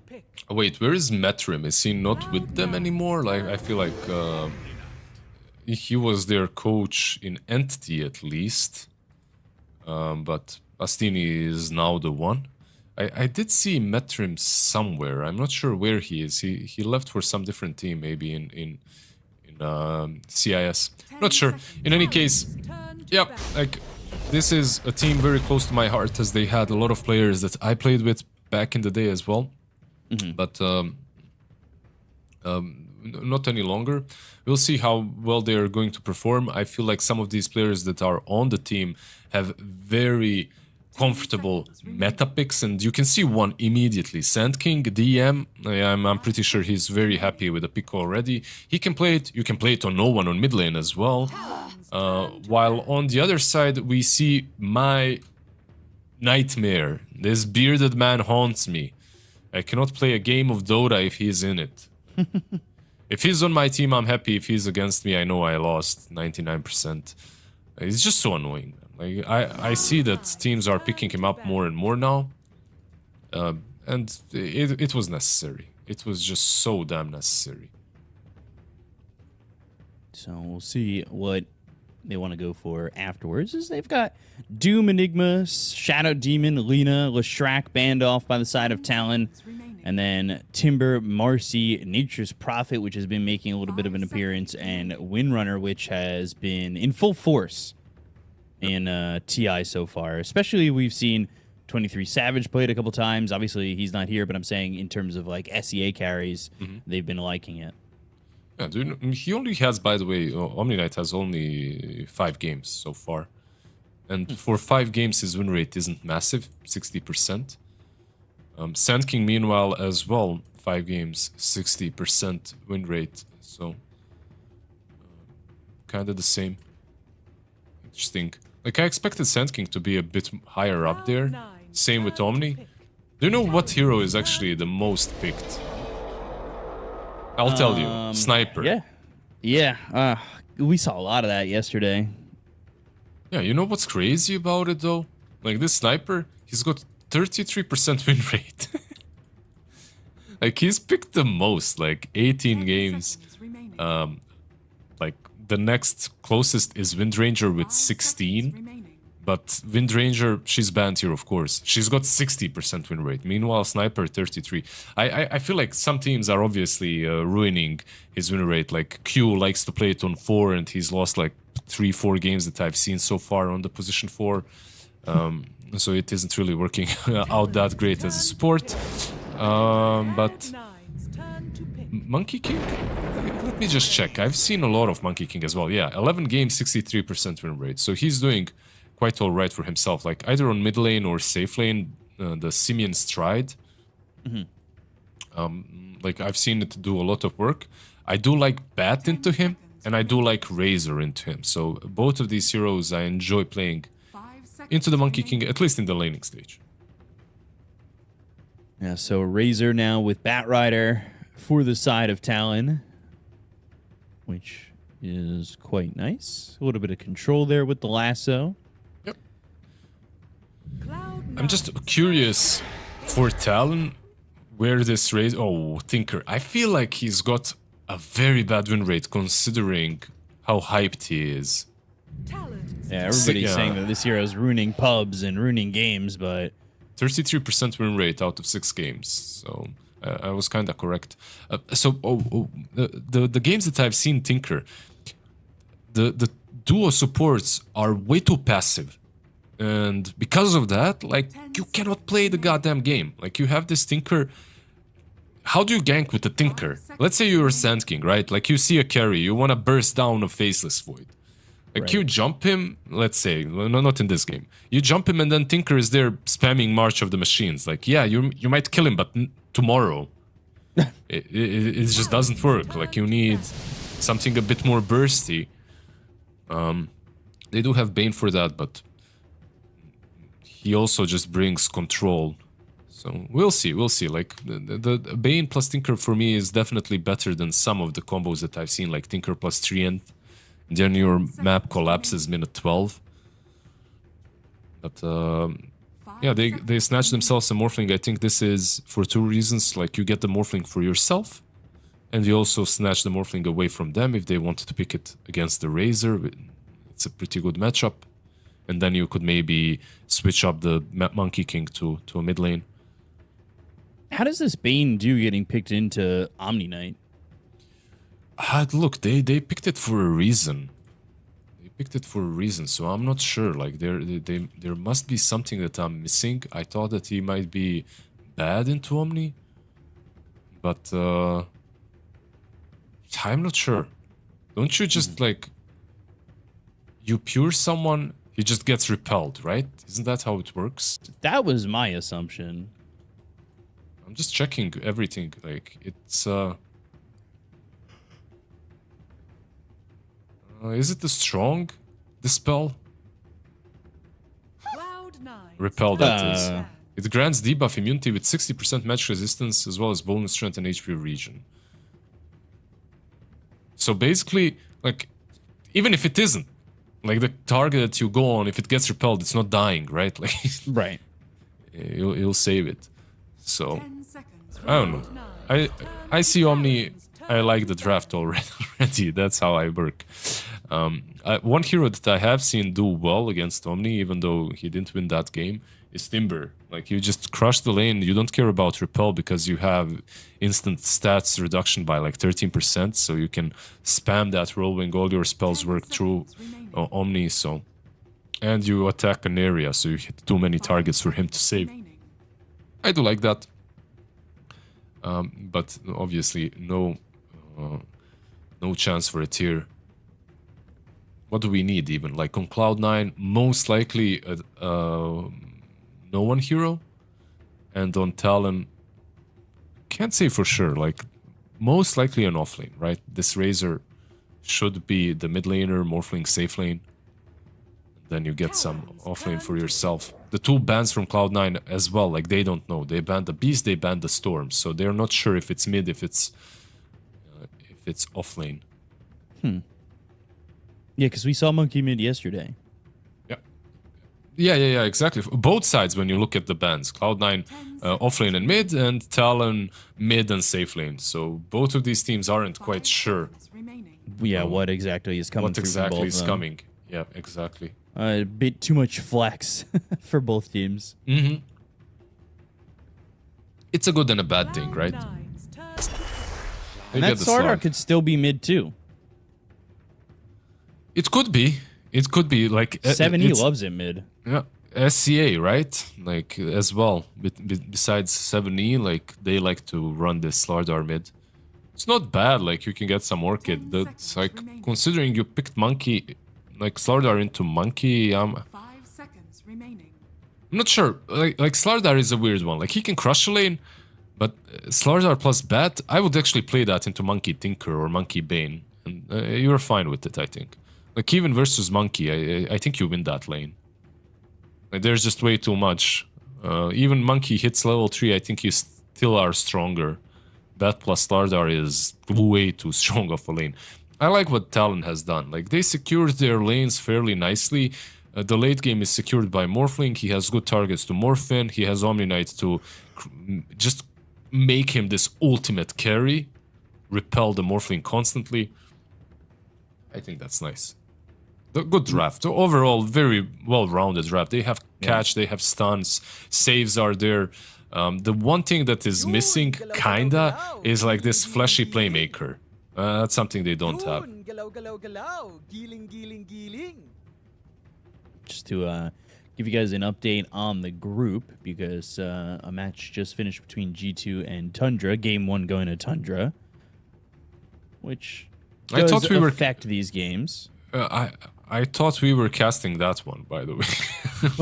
IG and Tundra? Yeah. I messed up because I was looking at the schedule and I saw the game and I saw our names, but I didn't see that there's another column on the right side. Anyways, Watson will be playing the Mirana.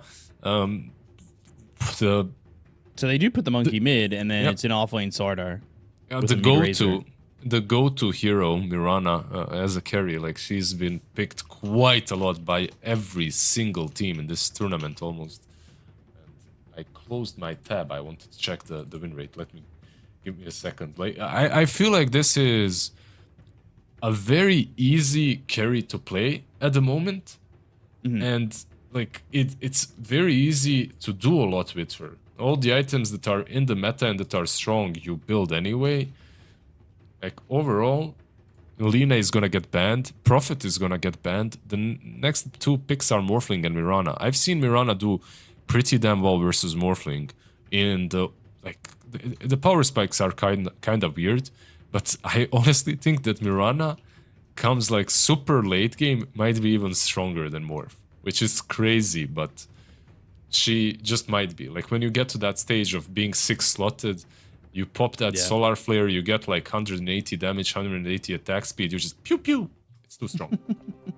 Yeah, well, they've got the Mirana. They should have the solar flare with it. I could take a look right now, actually, and it is. I think from now on, it's pretty much just solar flare, which is interesting. A hero known for Moonlight Shadow for so long now, solar flare being the main basis of this hero. That with the Monkey King is going to be pretty tough to fight up against, but we'll see what Talon can do. It's to me going to come down to how well they play in this early game, because if these lanes go poorly, I think the game might just fall apart until they get to BKBs. I feel like, you know, Mirana might not be your standard carry at the moment, but it's, well, standard carry in general, but she's definitely a standard at the moment, and you shouldn't sleep on her, basically.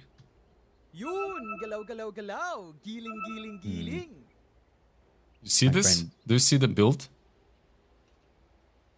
No, I was too distracted by John in my ear. I love hearing them spam John's voice line. It's good. Gili, gili, gili. See, now you're going to have it in your head the entire time. Well, it's just that easy. It's a really infectious one, let's put it that way. Agreed. Earworm, instant earworm. It's good. By the way, Arcane Boots Mirana, not surprised. You're gonna be playing with a lot of mana in the lane. Your support is gonna love you. Also, what they did with this Mirana is they secured themselves an easier laning stage. I think that's something that, of course, we're talking a lot about her. She's the last pick, so what did she change? She changed the way the safe lane is gonna go. Like, if they had Monkey and Bane, like 9 out of 10 times they lose to Bat Slardar. Like, Bat Slardar is way too strong. But Mirana completely changes things. Like, you have a hero that can set up your arrow, you're also ranged, you don't care too much about Slardar. As long as you're keeping some of your leap charges, you should be able to dodge his stuns.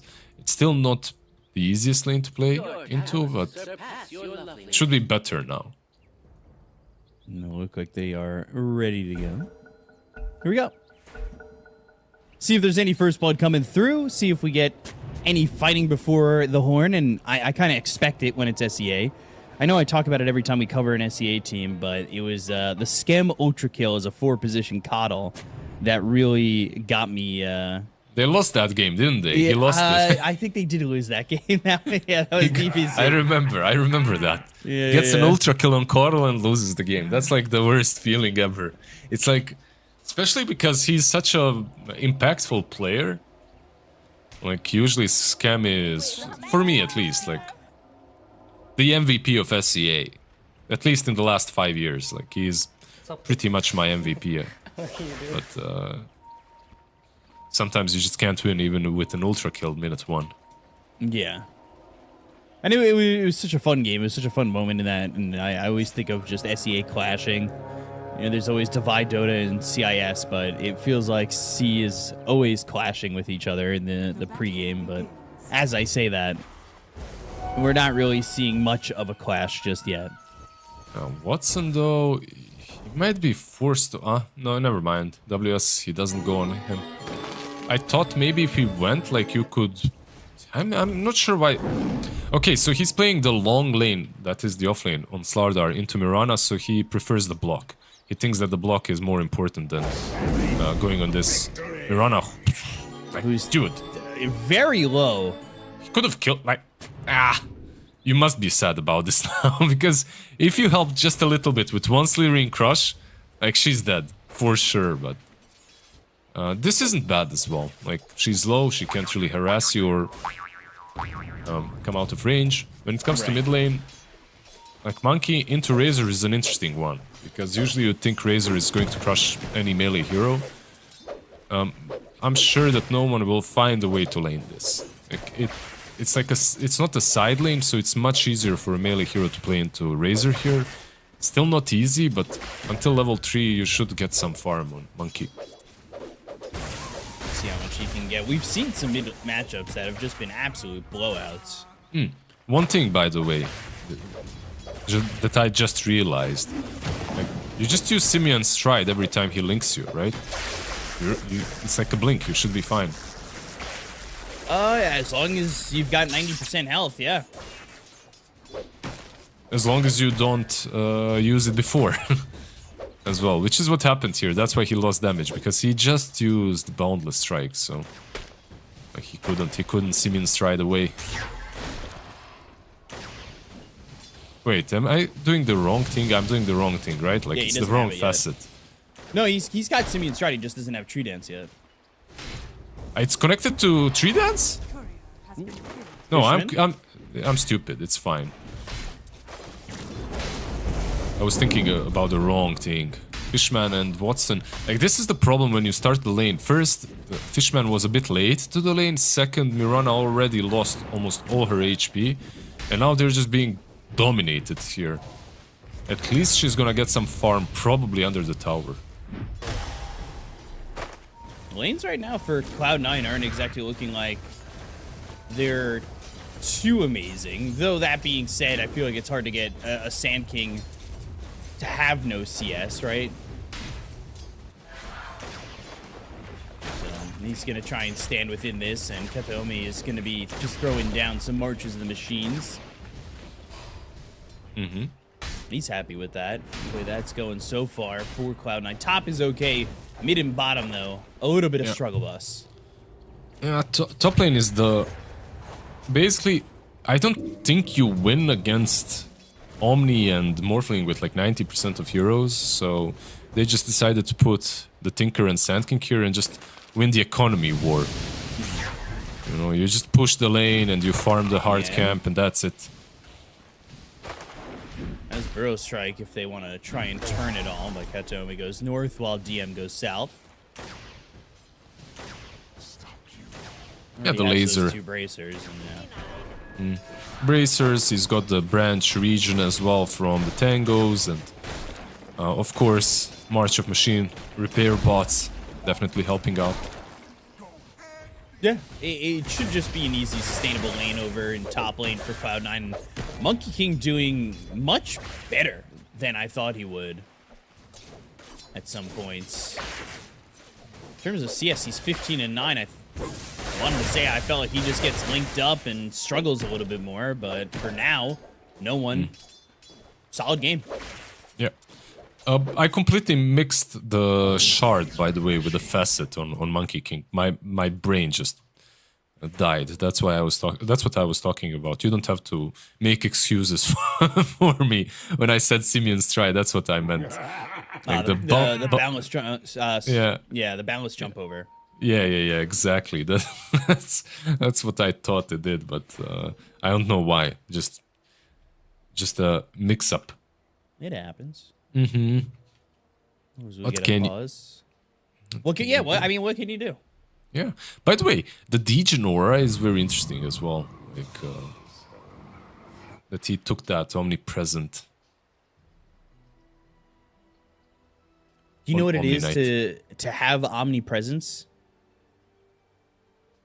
He's constantly there, everywhere. It's the feeling of being present while not always there. That's how I feel about you when I'm at the gym. Like, I can hear your screams. You can hear me going, Lizard, I don't want to do more pull-ups. I'm done. I won't be able to shit. I'm done. I don't want to be struggling to do pull-ups in front of those attractive people over there. Please. Come on, you miss it. I do miss it. I know. Every day. We'll do it again one day. Someday, I'm sure. Someday soon. Plucky. I love that voice line, by the way. The plucky plucky. Yeah. It's good. There's some really good voice lines out It's there. I would argue that's a little bit toxic. Yeah? I mean, boo-hoo. but that's okay. It's still very good. Still a very good one. I kind of believe the non-English voice lines get away with being a little bit more toxic. Of course they do. 100%. I agree with that. Sentiment, at least. Burrow strikes, some repair bots down on the ground, but Akashi having to shift here. And he'll be able to just walk that away. A couple of pauses that seem like that has maybe just quieted down some aggression, maybe, and oh, it happens for sure. Honestly, it's like it's a big problem for a lot of players. Like pauses, they just put you out of your zone. You know, like you need to somehow get back into it and reset. Mm-hmm. Like pauses, like you can actually just check sometimes when you're watching Dota and you see a pause. Check if someone makes a mistake in the next like 2-3 minutes. Ooh, they're going mid. They've got 3 heroes here, and there's that tree dance coming through with the Primal Spring. They're going to try and get this kill into Makoto. Ballast strike, first blood for no one. Looking at Ponyo as he's run under the tower. The laser comes through. The last hits for no one, and meanwhile, WS kills off Watson in the bottom lane, but a double kill for your mid laner is always going to feel pretty nice. Yeah, not one mistake, but they just happened everywhere across the board.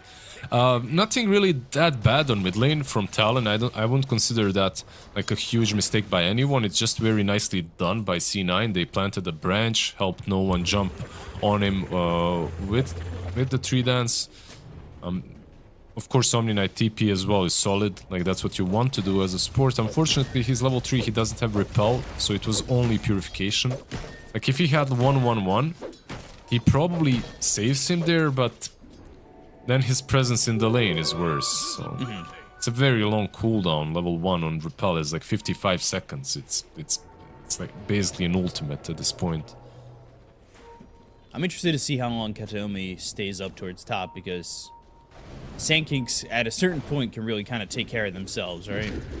The thing is, like, Sandking can solo, and so can the Morphin. Oh, the arrow lands. Yeah, no one looking. Boundless. Jingu goes off. Slithering Crush.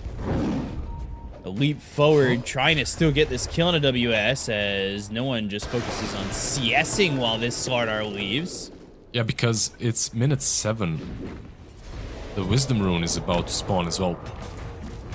Yeah, if they can keep this pressure, they can take this Wisdom Rune, and now Boundless Strike. Ponyo walking over towards Fishman, but Jokum, he's gonna be in trouble, and they've got the kill there onto the Bat Rider. Ponyo trying to body block Fishman, but he's got Nightmare. So the Wisdom Rune was always his. They pick up the Wisdom Rune, they're gonna get another kill. No one now dominating with a double kill in that situation. He's got all 4 kills for the side of Cloud9. Fishman gonna try and kill himself to neutrals, which he's successful with. Dude, oh, unbelievable. Like everything that they everything. They got everything. They got everything out of that. That's so huge for them. Like 2 Wisdom Runes. That must hurt. Like this Bane is 5.5. Like he's gonna get that 6 soon. Level 3 Omni Knight on the other side. And this, honestly, all of this is doable because he has no repel. And I don't think it's bad. His skill build is the proper one. It's just very unfortunate that he's not at least level 4 yet. What can you do? And now, oh, look at the sentry in the mid lane as well. As we're watching Mirana maybe die. Let's see. No. So far, so good. Yeah. And then pops that solar flare. But WS still running away and under the tower now, so he'll be A-okay. Check Ponyo mid, by the way. That Omni Knight, like he just warded. He sentried straight out of the, like on the edge of he sentried and it's on the edge of the ward. Like look at that ward. It's crazy. Like look at that. That's just sad. Like when that happens, that feels bad. That could be level 4 right there. Well, no, yeah, level 4, exactly. Exactly. Meanwhile, stacks are being taken by Kataomi and DM. This is one of those games where it actually feels good to be Tinker. Get this Bat Rider stuck in a pretty tough spot, but Jokam will be fine. Surprisingly, with no one down here, they don't even get that kill. Bit of a shot. Yep. And so far, no one has been pretty much the MVP of the match, right? Like 4 kills to his name. He's been, he killed 2 on the mid lane, then he killed 2 on bot. Like, this Monkey King is having one hell of a start. He's not greeding out for anything that we've seen in the last couple of days, like a Midas or something. Nah, he's going straight Maelstrom. Razor. They're gonna go mid again. Now finally has that level 4. Now finally has that repel. They'll bring over another one of the Bat Rider. No one. Simeon striding in the trees. It's always so weird because it's just you're in and out. Yep. So hard to catch him. Oh. You know? Pretty much, yeah. I got him. I saw him. It's like going to a really poor safari where you're like, you got the binoculars on, you're trying to just see one glance. Like, I saw him over there. I mean, I wouldn't mind going to any sort of safari. Come on, bro. Me too. I do love going to the zoo. So amplified damage picked up for no one. You gotta expect that they're gonna try and make a move with that. Meanwhile, the entire time, DM just farming. But so is the Morphling. We've seen a lot of this. It seems to me, and you can correct me if I'm wrong, it feels like teams are confident dealing with Morphlings, giving them their lane. I don't think teams are confident dealing with Morphling. I just feel that teams are confident that they can't kill him. Okay. And that's what I feel. I feel like you see this Morphling and you're like, until we get some really good control, we won't even try. And that's the problem. Like, the hero feels way too strong. Like, early on, he needs 2 levels of shift and that's it. Like, 2 levels of shift and he maxes out waveform. You just chill, you know, farming. You go on and it's still enough for him to go full strength and just get away. They're going through the twin gate. This is like a dream game for Tinker. This is what he's doing right here on the bot lane, just using March of Machines, defending the tier 1 tower. Like, they can't jump him right now. They don't have a blink on Slardar or on Bat. And, like, you just have to... This is the problem. Remember when the draft was happening, I said that they don't have any... The draft is cool, but they don't have any flashy hero playmakers. Like, no Storm Spirits, nothing like that. Right. That's a problem versus Tinker, because you can't jump him and he just controls the map. Like, he farms and farms and defends and defends. He's not even the most important hero there. Is WS now Slithering Crush, Epicenter used, laser comes through, repel, and the survival, at least for the Slardar. But they're gonna look over to the side, and they've got themselves the Fiend's Grip onto the Bat Rider. They get themselves a second, so 2 more there for the side of Cloud9. And yeah, they don't get the Slardar, but they do get 2 kills, and they should be able to push down this tier 1 tower. They are just very, very passive. They are waiting. Slardar is like everything to them. WS just has to do everything, and he didn't have the freest lane. He didn't dominate as was probably expected by them when they picked it into Monkey. So you're just waiting for the Slardar to get the blink. Meanwhile, Razor is in the jungle, Morphling is in the jungle. Like, you are literally AFK. And Cloud9 is doing whatever they want to on the map. So they're in a tough position.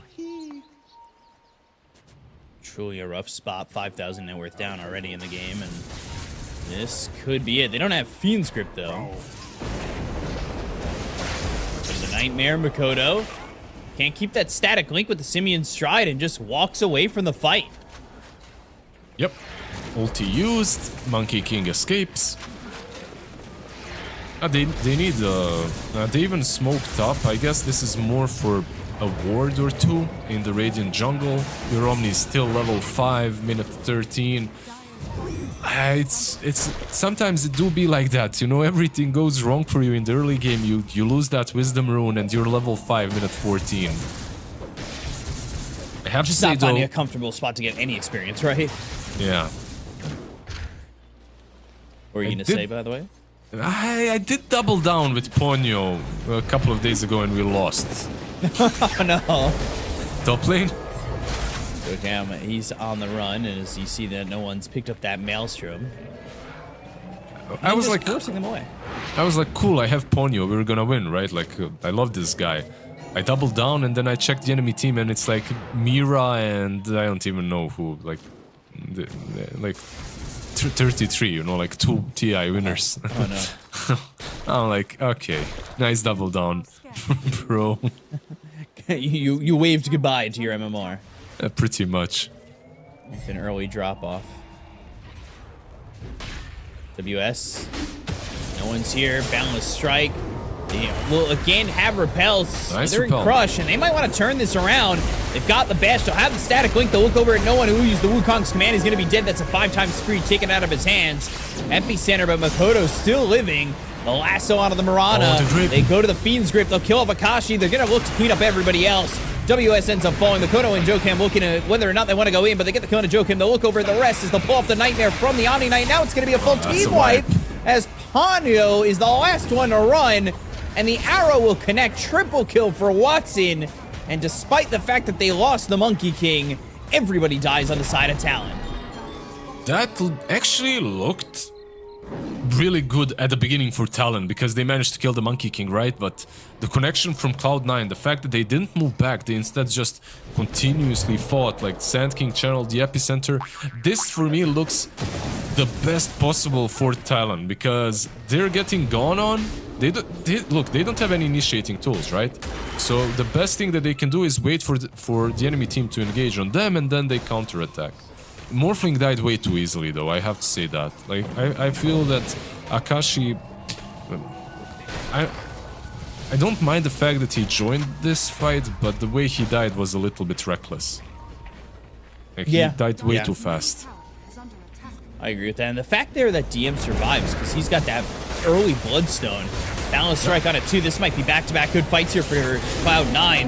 Katoma's got these machines down on the fight. They get the Kona Joke and they'll lose WS. And they'll find Akashi, and now they've got the Gleipnir locking him up. But do they have the damage? Tinker's spotted for a moment, and Akashi's going to leave this fight with the Boundless Strike. It lands onto the Razor, and Makoto is dead. 3 heroes gone again on Talon, and it's 16 minutes in, but it's an 11,000 net worth lead. It's huge. It's huge. This Mirana that suffered, she's second on the net worth charts. She's got her Gleipnir, Arcane Boots. That's basically all you need on Mirana at the moment. Afterwards, some Manta, some crits, BKBs, whatever. But this activates the hero. Meanwhile, on the enemy side, Morphling, like, he's got Manta, but no Vlads, nothing like that. So he's not super active at the moment. He can join the fights, but he's not nearly as strong. Ponyo? Yeah. It was a while to find this, but even holding the Boundless. Until Nightmare is used, then he uses that Boundless and is going to go right through the Twin Gate back towards bottom.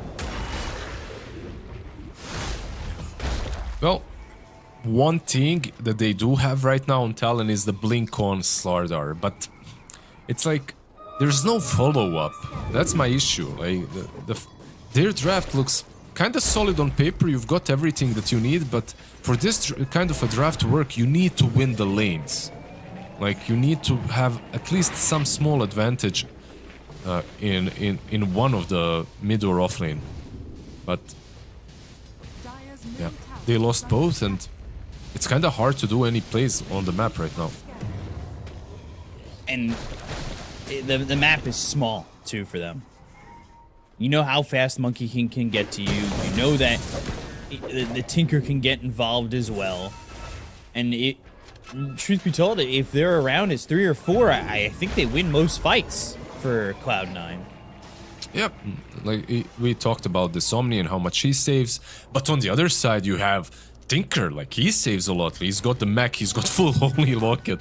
Like, this dude has as much net worth as the Morphling, almost, like 200-300 He's got more net gold. worth than his mid Monkey King. He's got more, exactly. That's like, I didn't even realize that till you said that. Oh my gosh. And the Monkey King was 4-0. He's 6-1. Yeah. Monkey King has 6 kills, and your position 4 Tinker has more farm than him. That's crazy. The only way you win versus Tinker is if you crush the early game. You abuse the fact that his laning stage is weak. But if you let him ball out of control like this, good luck. Oh my gosh. I was looking at the net worth and I was just like, oh, okay, that makes sense. 4 heroes towards the top of the net worth for Cloud9. Like, didn't really hit me. But then you said it and I was like, wait a second, he is up there. Oh my god, he's got so much farm. He's got Greaves. Full Greaves Holy Locket. Minute 19. That's so insane. And actually, he's the one going for the pipe, and that's what has allowed DM to go Bloodstone early into the Shivas. So his build's a little bit different. He ended up surviving bottom in that fight because he had that early Bloodstone. Exactly. They understand very well, like, which one of these heroes needs to buy what, like, because they overlap sometimes. Sometimes the Sand King can buy pipe as well, but not in this game. He's free to do the build that Sand King loves building. Sometimes you build for the team, sometimes you build for yourself. This is for himself.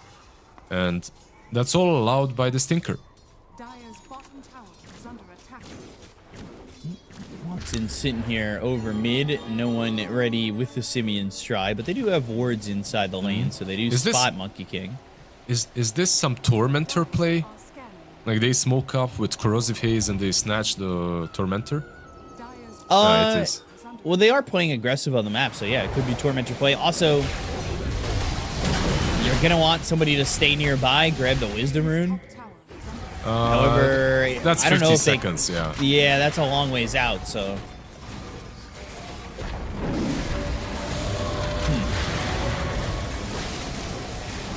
Their Tormentor is going to be stolen. Well, they weren't gonna contest this. 14k behind, 15-2. It's rough. So at least you get the enemy Stormy. At least you steal that. It's, you know, like they're still playing the map. They're still getting whatever they can. Oh, Boundless Strike action. And he's picked up his own shard, and that gave him that Boundless Strike jump over, easy kill, and then 21 minutes, both Wisdom Runes for Cloud9, so not really getting much in terms of the Wisdom Runes for the side of Talon at all. Tinker now ahead of the Mirana, by the way. Classic. Boundless Strike, Wukong's command, gonna go for the Razor. Makoto in trouble. Makoto dead. Katomi warp flaring. Yeah, this Tinker is looking insane right now. Okay, like he's third now in the net worth, so and behind Mirana and Sand King, but not for long. Like if the game continues, I'm sure he's gonna climb up. Like he can farm the map much easier than anyone else. And like this is the idea of the hero right now and how he's played. Like he will not win you the early game as some supports will, but if you allow him to, if you give him some space, like, this is gonna happen. He's gonna have Greaves, Pipe, whatever he's building next. I don't know, Pipe 80 lands. Yeah, he was going Pipe, but now he's going Aether Lens. He's got the casual cloak. He's the crazy thing is, like, I know in my pubs, my cores would be so mad if I was farming the triangle the way that Tinker just was. But knowing they have this massive lead, he's able to just farm wherever he wants. That's the thing, right? Like, if you're losing, then farming that triangle is a grief, because your cores have nowhere to farm. But when you're winning, when your cores are playing on the enemy side of the map, then you get everything as Tinker. You can farm your jungle, you can farm your triangle, you're pushing out waves constantly, and everyone is happy. Aegis now in the hands of Watson, and this game is feeling like it's one fight away for Cloud9. You win it clean, you take the high ground, you've got Solar Flare, your building damage isn't bad at all. It's one of those games where Talon, they're forced to, not necessarily forced to, maybe they wanted to, but they have to, in this case, buy a BKB and hope for the best. But Jocam's dead. They have a BKB on Slardar, BKB on Akashi. They'll have to fight one of these high ground pushes, either the bot one or the mid one when Bat is up. Probably the best is to wait for the Bat Rider at least. The thing is, you're waiting for the Bat Rider, but he's already used Lasso. Like, that's on cooldown for another minute. Still, another body, if nothing else, to throw into the fray, you know, someone to soak up some damage. You're 20k behind. You're not winning any 4v5 fights. It's just not happening. He was trying to push out mid and gets away from DM, and he's actually going to TP back home. They go to the Wukong's command, and no one's in deep here. He's not the one who's got the Aegis, but I don't know if he's going to be the one who cares too much. They go to the Gleipnir, and he should care because he is quite low, but he's still surviving with the Jingu. How is he surviving? Akashi's dead. Makoto's got Ponyo also falls. Boundless Strike takes out WS, and they'll call GG.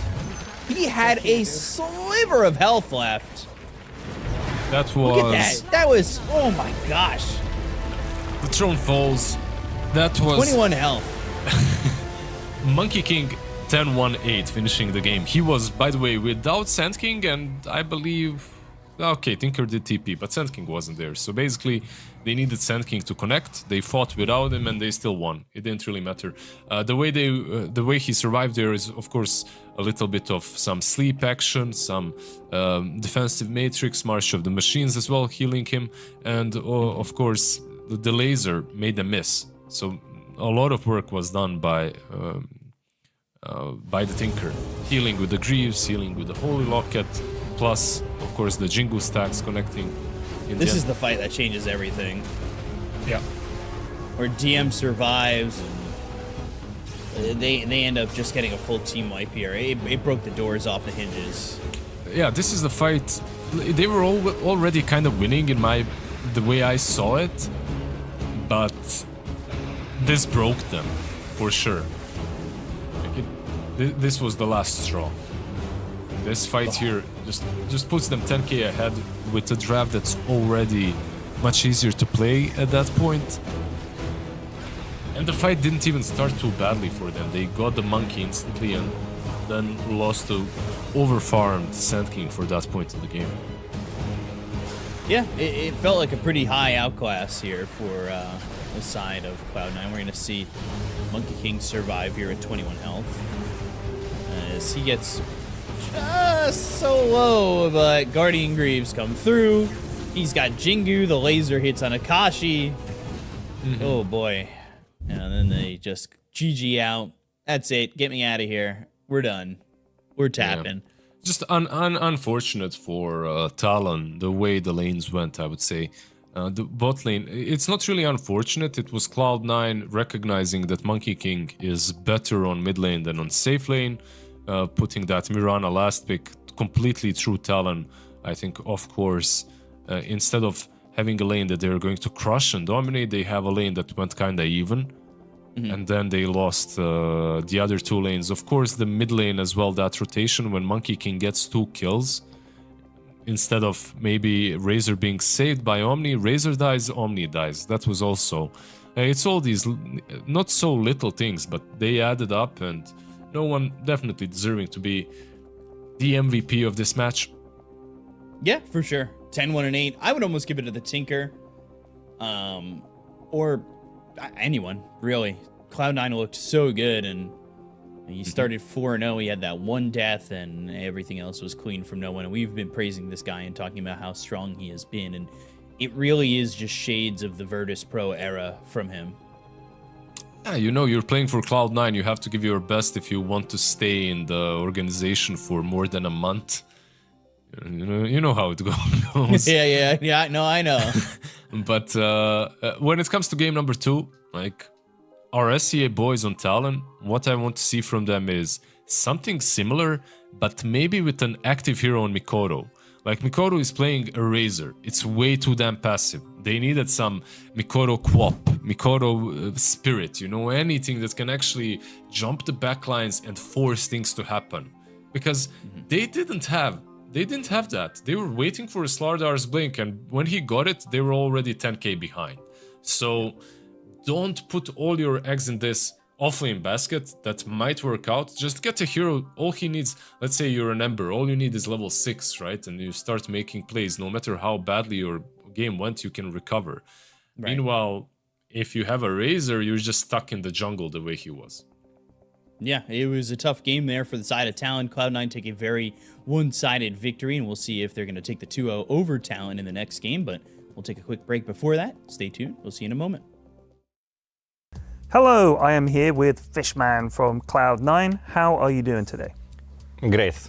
Doing great. Today good weather, wake up, eat, play Dota, play scrims, everything fine. Fantastic. Okay, I've got to ask first of all, what is a Fishman? Oh, it's not easy to answer this question. Okay. But why? My father, I guess, knows it better. He just did first my mail, like when I was like 5 years old or something, like 24 years ago. Okay.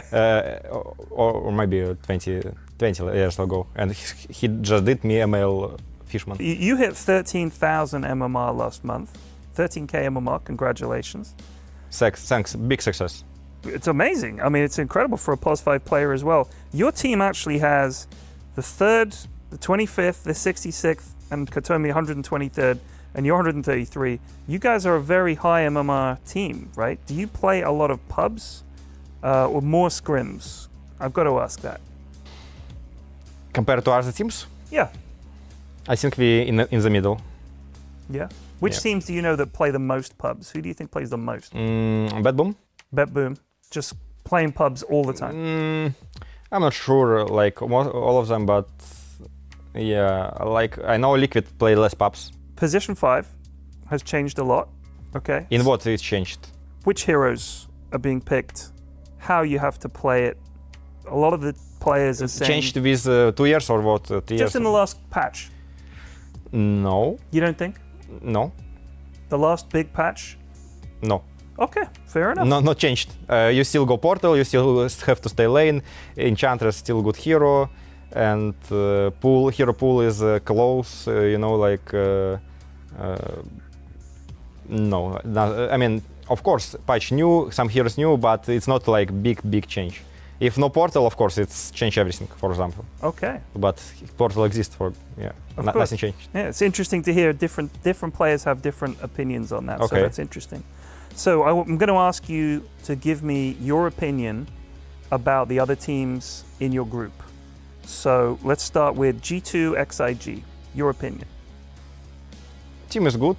Some, you know, like they not if on 16 teams, yes, I put them in the middle somewhere, maybe a little bit below middle. But team is good. They, you know, I feel like they have good names, and if they I don't know, some mini magic happen, they can even win TI.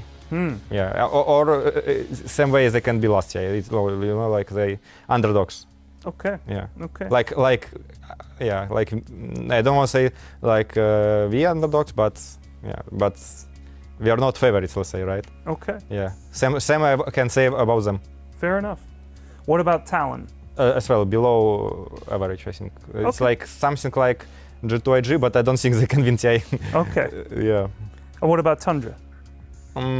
Tundra, 5 high skill players. I don't know, they just 5 high skill players.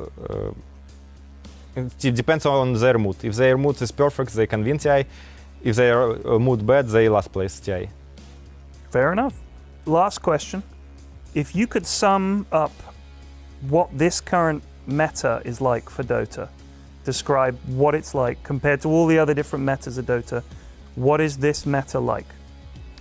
Is this meta like Solar Crest? Like Solar Crest? And ours. That's it? You buy ours. You buy pipe, you buy solar. Just auras, that's it? If enemy don't buy solar and pipe and your team did you win. Okay, so it's the aura patch? Yes, our patch. Okay. 3C3 meta. Okay. Fishman, thank you so much for taking the time to chat with me, and best of luck in the tournament.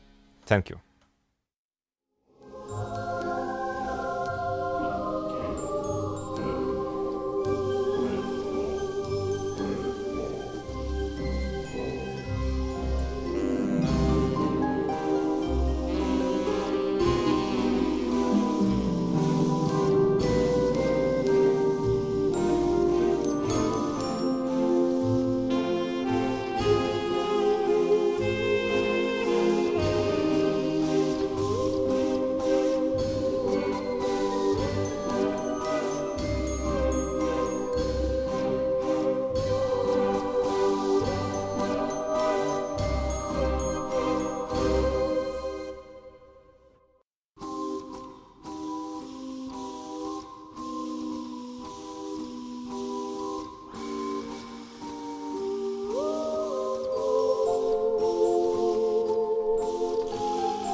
Hello. Hello and welcome back. We're here, ready to go. Looking at a quick into the draft, and Cloud9 Talon should be pretty good. Cloud9 up 1-0 over Talon in this BO2, this final BO2 of this group. As last game was, as some would like to say, a shellacking. Who'd say that? Who'd say that was shellacking? Come on. It was a little bit of shellacking, a tiny little bit of shellacking, but it wasn't like some omega shellacking where they actually had a chance coming out of their draft. I think the draft was the biggest issue. The way the lanes went, okay, sure as well. Like a couple of moves that could have been done better by Talon. But overall, what I'd like to see is just one change for them. They already have a different one. They stole the Sand King away. The second change that I'd really like to see from Talon is snatching up a good playmaking mid laner. That would absolutely change things, in my perspective. But maybe they see it in a different way. Omni Knight as well, still left in the pool if they want to steal him. But Cloud9, they obviously don't respect the hero that much. Tinker is still in the pool, something that they can pick up for themselves. And they do. Okay. Well, we're back to support Tinker with smiles and smirks from Cloud9. they picked that Tinker, and I saw Fishman scuttling in his chair with a smile. He seems like he's really enjoying this series so far. Like, he's super relaxed. He's like this classic CIS guy, you know. I don't know how to put it. when it's good, it's good, and when it's bad, it's bad. No. I don't find Eastern Europeans like that. Like when it's good, it's okay. When it's bad, it's okay. That's how. that's usually how we are. Like at least in these pro games, you know. Like the guys that burn out, the guys that are super emotional, are actually the outliers. That's how I see it, at least. Like most of us from this region, at least in pro games, are more cool, I would say. It depends on the player, of course. But when it comes to Fishman and him being happy, sure, like you just won a game, you should be. But I don't think that first phasing Tinker like this is. Maybe it will be here, but I don't think in general that's the easiest thing to do. I do think that this hero can be abused. I already see a Sand King that doesn't really need a lot to get on top of you and prevent you from defending the tier 1 tower. I'd like to see something else that can help him out with that.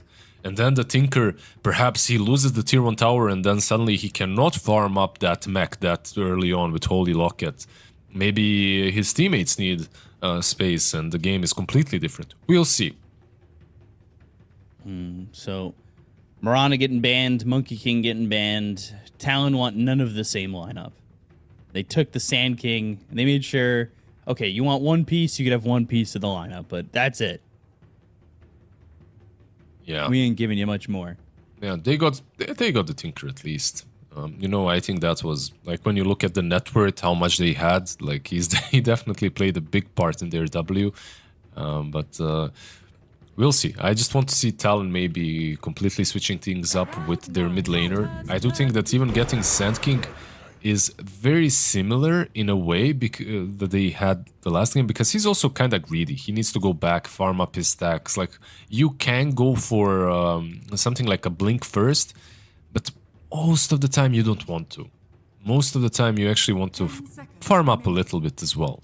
Dragonite, by the way, he started off strong in the tournament, but he's sitting below 50% win rate, like 47-ish. I think he's good with the Tinker. He's one of those tankier boys, so he naturally has more time to get healed by March of the Machines, by multiple defense matrices. Wait, it's not matrices, right? Like matrici, is it? Matroxin. Damn. You're lying, right? I have no idea. It's the plural of oxen. I always go with that matrices. It is. Ah, whatever. In any case, I don't want to go back to my linear algebra. I'm good. Fair enough. I'm good. Enchantress, we heard them talk. Fishman actually talk about the Enchantress, that she is... By the way, this is my free MMR hero at the moment. I had a streak of 20 games, 17 wins, 3 losses. I do think that she is really damn good. Like, even with the recent changes that we're supposed to, I think on paper, nerf her, I think they made her maybe even stronger. You get like, basically what happened is, before you had, oh no, that guy. That's the 30% win rate boy right there. Yeah, I'm not a huge fan of the sniper. We've been seeing a lot of support sniper too, and it just feels pretty lackluster. This could be a support sniper as well. That's only Sand King and Sniper Enchantress on the safe lane +1. It could be. I hope it isn't. By the way, why is Enchantress also good here? You get a free dispel. Like, you get a dispel into Tinker. So that defense matrix, like, you don't actually have to worry about it. You can just use enchant on it. And then against you, Cloud9, they choose to pick Lock, a hero that, for me, feels kinda dead, I would say, right? Like, he... Whew, out of 6 games, guess his win rate. Like, just guess it, ballpark. 1-5. Yeah, he's 16% win rate. So, I think you're exactly correct. Almost. Nailed it. Yeah. 1-5. Yeah, we'll see if he manages to do stuff here. Like, why is Clockwork maybe a good hero? Like, you get a hero that can get on top of Sniper. You get a hero who's very annoying for the Sand King. The Battery Assault can prevent you from ever using Epicenter, but then you can just burrow out and then use it, whatever. TP blink back into the fight. And actually, Battery Assault is one of those creep killing spells. Like, Battery Assault got buffed against creeps, so you can actually use it against Enchantress.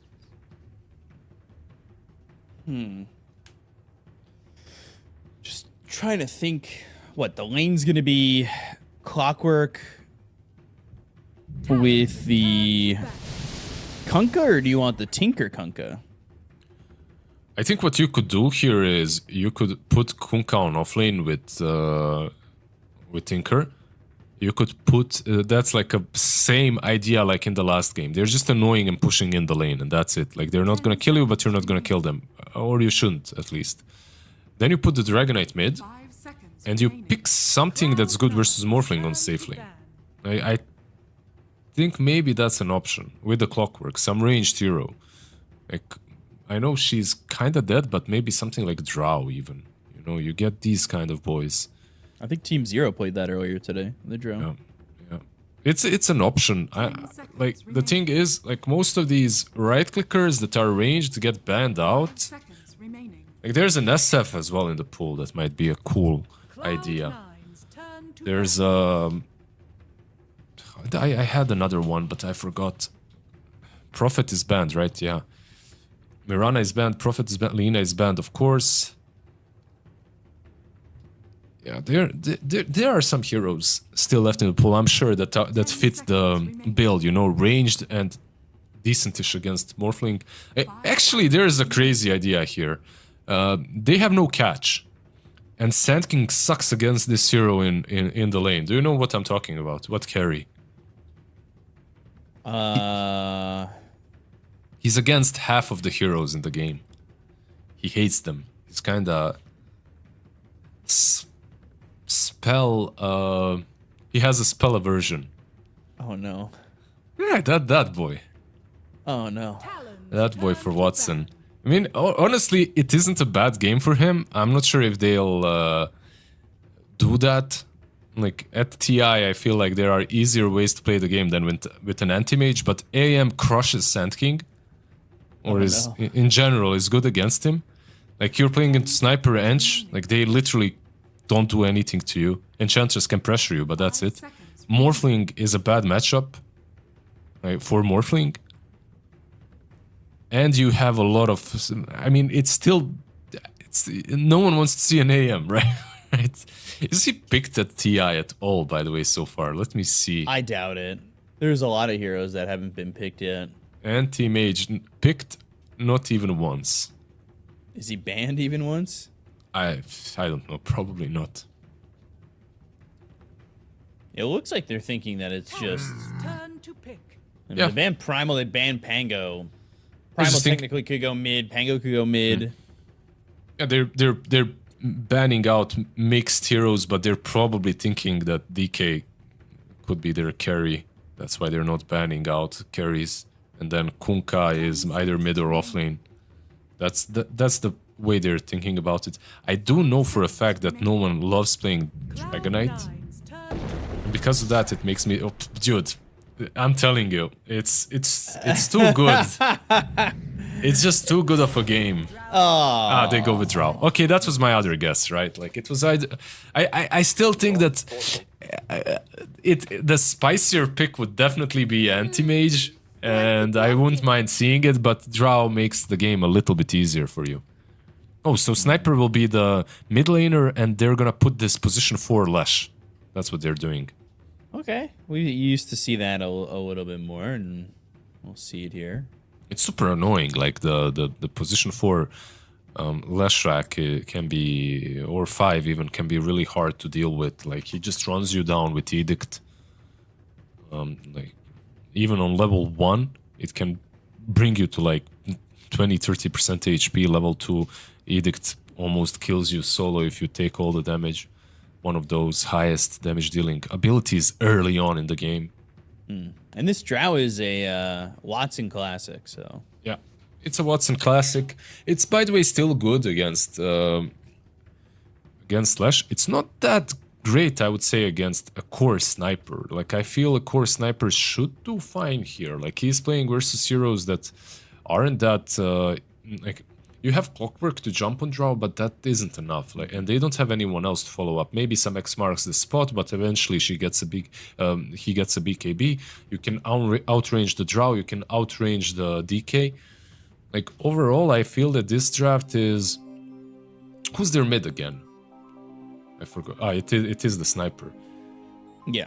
That's one problem that I see again. Like first game they had no playmaker. Second game, once again, they don't have a playmaker. That's one of the reasons why I would lean towards Cloud9 once again. Even though that I do believe that Talon, if this game goes late, it's very playable. Yeah, for sure. It's just, again, what we saw in that first game is something that they need to really make sure that doesn't happen again. And the lane's just kind of falling apart so early. That 7-minute rune fight happening where things just get escalated so heavily, right? They felt so lost in that first game, and you gotta be able to keep it together in this laning stage. And they do have somebody who's pretty solid at that. Like the Sand King's gonna be all right, but it can be concerning, right? Yeah, absolutely. I think that they do have heroes that aren't how to put it, like your theory about how you should play this game is absolutely different from game 1 on Talon, and because of that I think that we might see a different side of the coin. Like your Ancient Leshrac are literally all in. They're just going in for the kills, they're going in for the moves, they're making aggressive plays themselves. Meanwhile, in the last game you had some Ponyo Omni Knight that was constantly just chilling back, trying to TP and be defensive.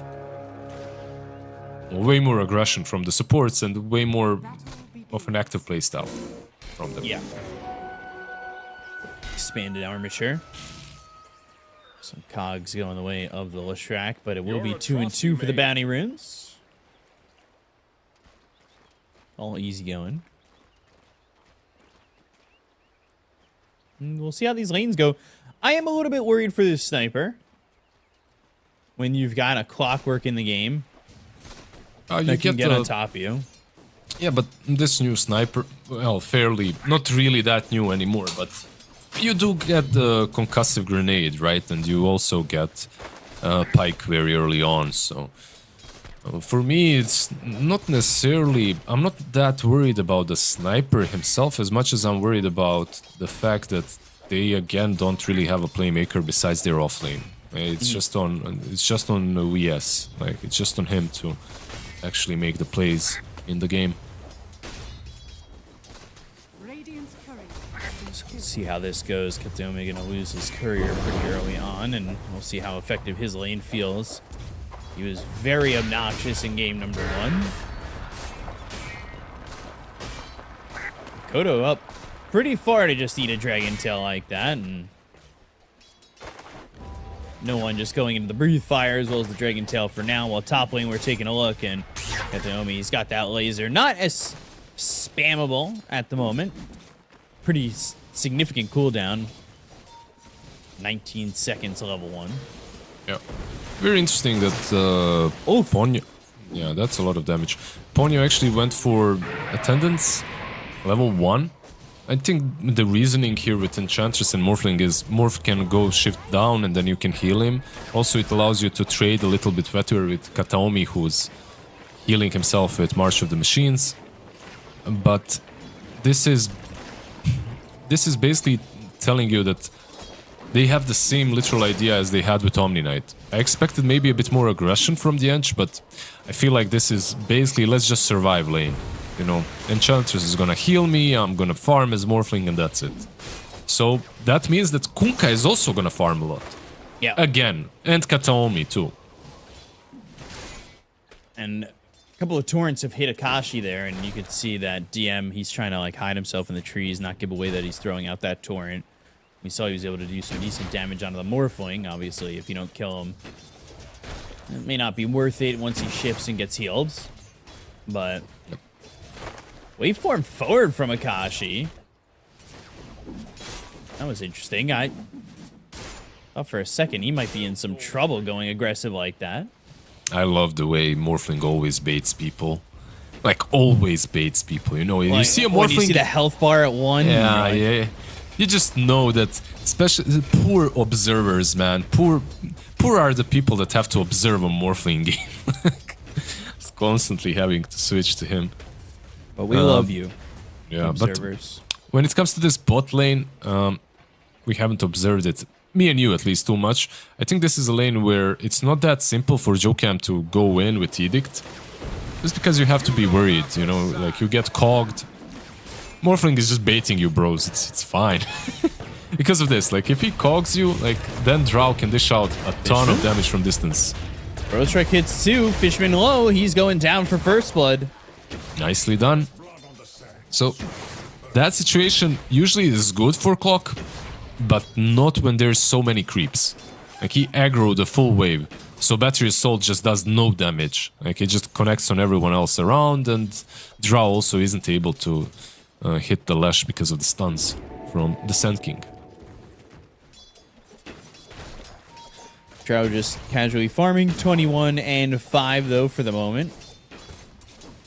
Expanded armature, Fishman might be looking to just try and lock somebody in the cogs again when given the opportunity to do so, and that's exactly what he's going to do.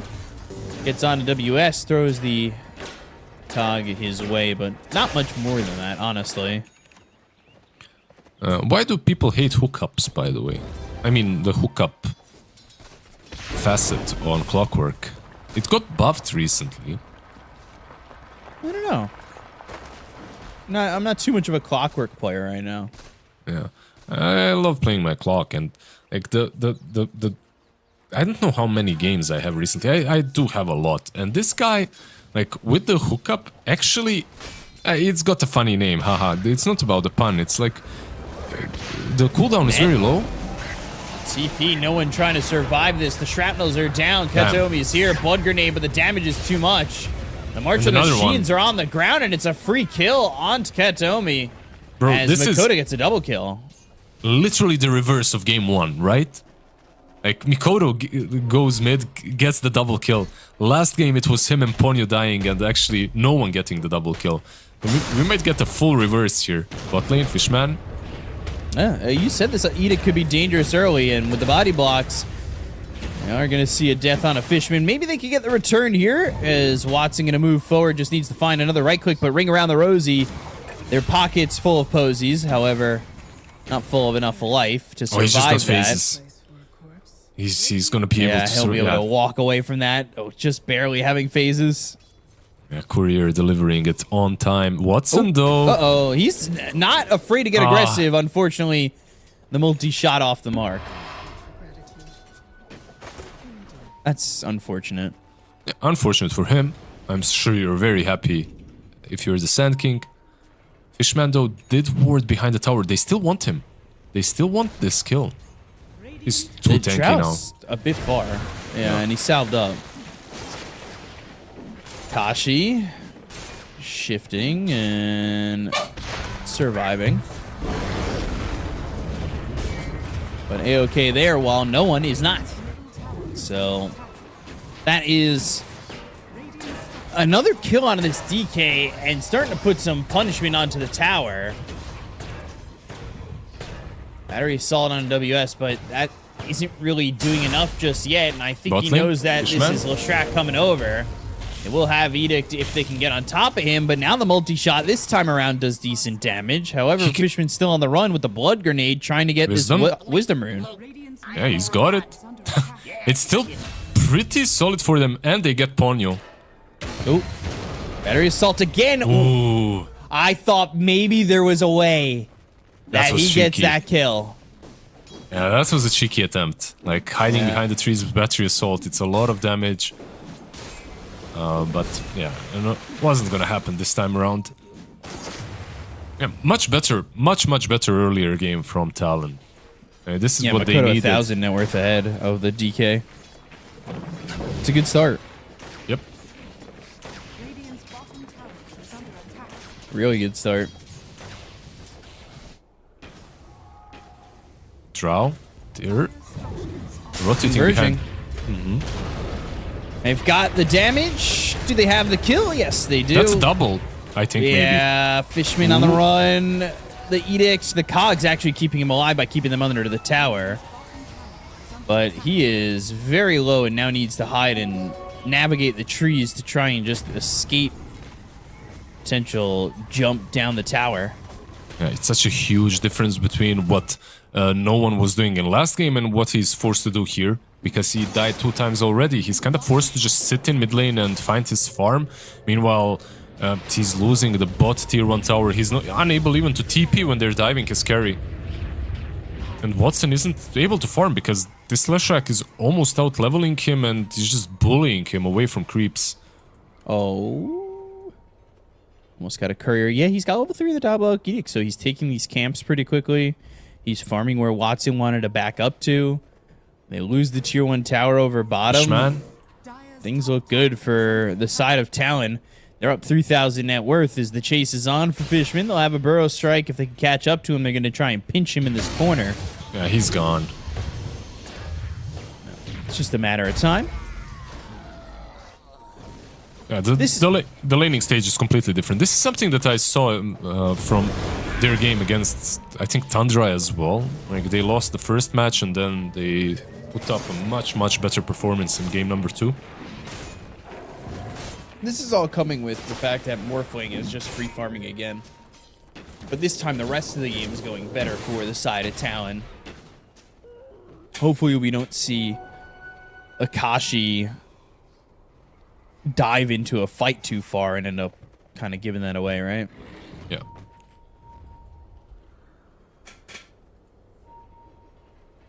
Three heroes over mid. They have the boat. They don't have hookshot available yet, but if they can catch him with X mark, maybe they can kill him. But this is... it's dangerous. They're all coming. It's not easy. They'll start with the X. The immediate TP over. This is going to be from the Morphling. Go to the Ghost Ship. They'll try to get the kill on Makoto. He ends up dead. Morphling not going to commit to the TP. 5 heroes from Cloud9 here. Yeah, I think they realized that the laning stage didn't go as well as it needed to, so they're bringing in the numbers. You could also see where Ench and Lash were. Like, they were literally in the Radiant jungle, waiting for the lane to push so they can dive. They also had a good ward behind the tier 1 tower, planted by Ponyo. But a quicker move from Cloud9. That was strategically outplayed.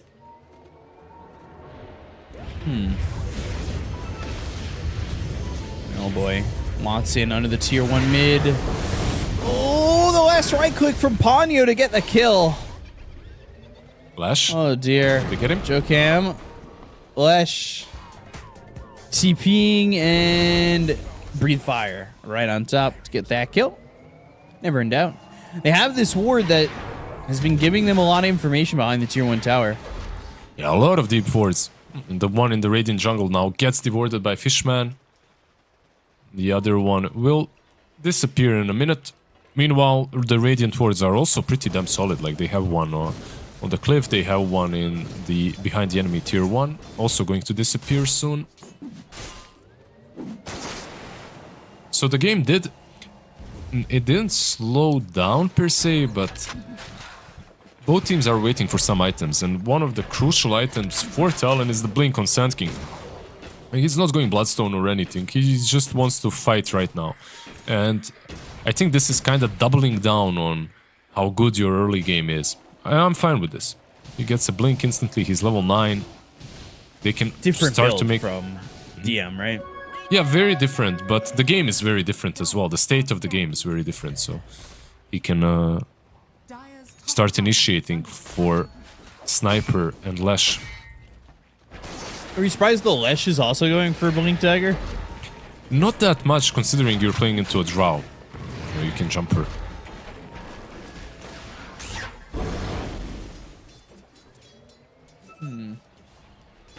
Smoked up. Searching, not finding anything. That's kind of one problem with the blink, right? Like if you buy it on a hero such as Sand King and you don't get any big moves, big plays, you'd rather have a Bloodstone or whatever to farm with, right? But it's also fine. It's not really the biggest deal, just not optimal. Not optimal just yet, but you are still farming. Like Sand King still farms at a pretty hefty pace. Yep. Holy Locket, as we see, is there for the Tinker. It was Mech the first time around with the Arcane Boots, but he goes Holy Locket earlier. He's trying to get up in that farm, and he is close to Watson. He's still farming at a decent rate, despite the fact that Talon has been the ones who have been controlling the game so far, but they aren't playing the way Cloud9 played it in the last game when they had a lead like this, and playing aggressive and forcing the map to get smaller.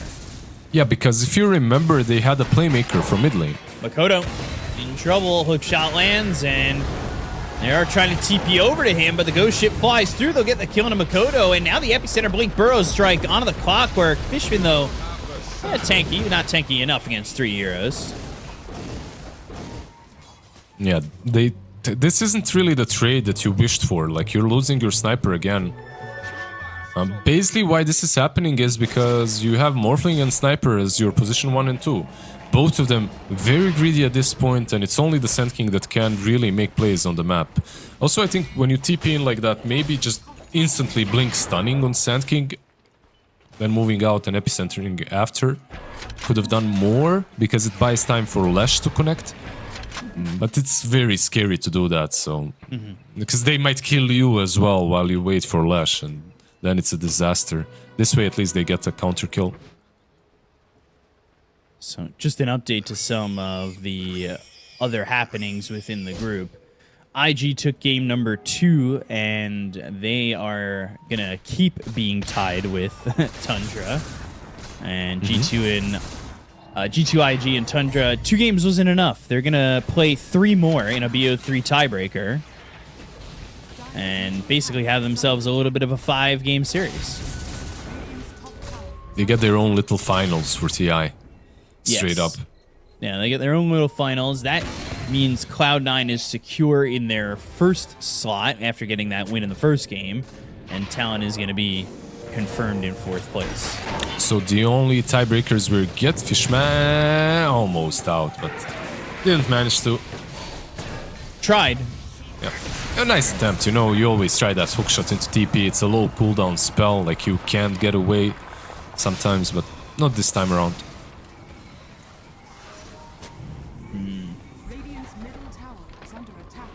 So Clockwork dying there, and the net worth lead, it was 2,000-3,000. It's starting to come back and back towards Cloud9. And I wonder if I know that Cloud9's happy with the pace of the game at the moment, but I'm a little worried that Talon are going to kind of lose their grasp a bit. Well, do you think that they're not satisfied with how their late game looks on Talon? Like between the Morph and the Sniper? I feel like they shouldn't be that sad about their late game prospects, even if they like lose the full-on we are winning this game kind of a mood. I still think that their late game is solid. Sure, Drow is maybe considered the hero to pick against Morphling, but right. There's Morphling and Sniper into Drow and DK. I know that DK is also strong in late game, like really damn strong, but I still feel that Talon's late game is maybe slightly better. You have Enchantress to turn into a core as well. Oh, good silence. Stops the Sand King from getting on top of this Drow, but hookshot missed, and that'll just even out, and they'll all walk away. And they smoke up instead. With this Blink on Dragonite and Mage Slayer too, like it's a little bit easier to play into both Sand King and Lash. Have to see if they can find anybody, though.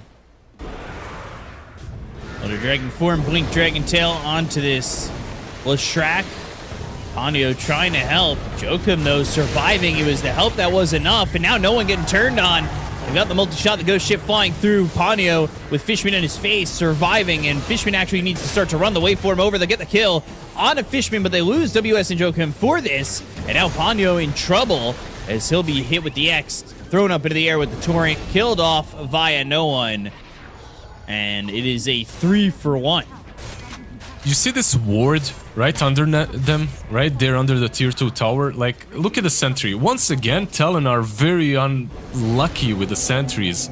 They're just out of range. If this ward isn't there, the smoke is so much more difficult. Like, you don't see everyone, you don't see that flash, and it's much harder for DK to just bravely jump into fog, right, and stun someone. Like, the vision game is just so in favor on C9. 2 games in a row now. They've been playing the vision game pretty perfectly so far. And the net worth lead has gone all the way up to 3,000 net worth in favor of Cloud9. And it's with a 4 position that's going to farm very well, as we've seen Katomi do with this Tinker.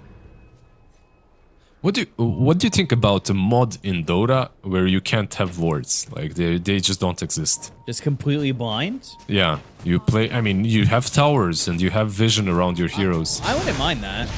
For a strike out of the DK, how tanky is he? Not looking tanky enough, but on the edge, on the defense matrix, it's still not going to be enough. Watson? Jocam gets the kill. Watson low. He has to walk away for a second, but he'll end up dying here. Makoto gets the kill.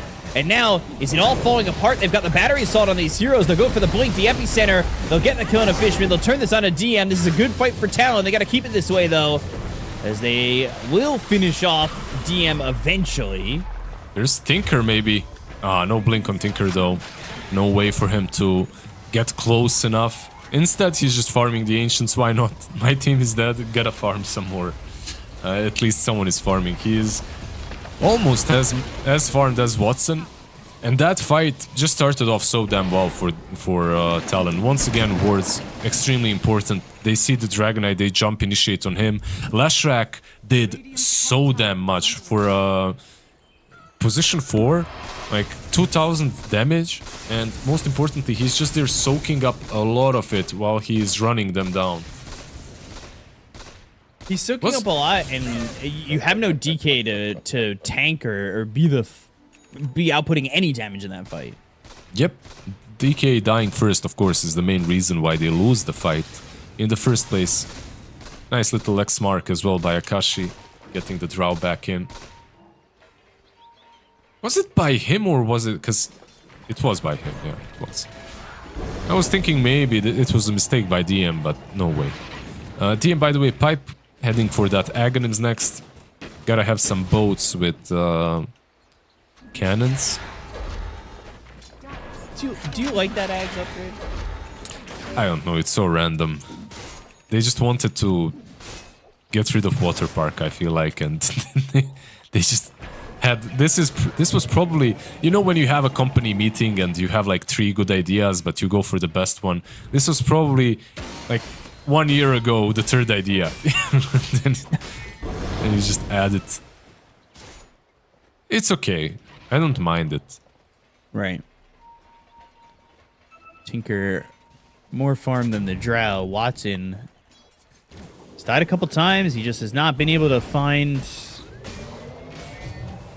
the opening that he wants in this game to really get the ball moving on him farming. But he does have Ags now.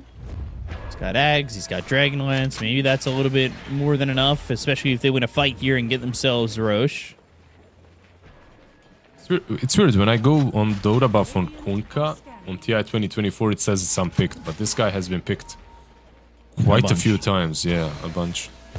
Wrapping around on the left side, that Rocket Flare lands. They're slowed up for a moment. The Blink Dragon Tail onto the Shrek. They've got the Shrapnel down coming out from Makoto, who's hitting away. Jokim low, the multi-shot scene. Ponyo also low. They'll get the kill into Jokim. They'll take out Ponyo. The rest of this team is trying to get out of here, but the hook shot lands on a Makoto, who's up on this cliff. A sniper up high, but a sniper who is very exposed, and that is the exact opposite thing you want to be having happen to you when you were a sniper, especially in a ghillie suit. Yeah, really cosplaying the sniper there, you know, you get on a cliff, you hide, you hit people from there. Unfortunately, they also had the ward, so they knew exactly where he is. And this game, once again, top lane. This is Katomi in trouble. Yeah. Guardian Greaves. He'll die. He's the sacrifice. He was trying to... He's trying to be a little bit greedy, you know? They can take Roche themselves. I'll go farm. Yeah, he doesn't have a blink, so it's not that hard for them to, you know, circle on top of him, kill him off. It wasn't easy as well. They needed to use the epicenter, but in the end, it's 2 supports and your mid laner for Tinker. And you still got like 500 gold just for Akashi off of that kill. So, yeah, you lose Aegis, but it's something at least.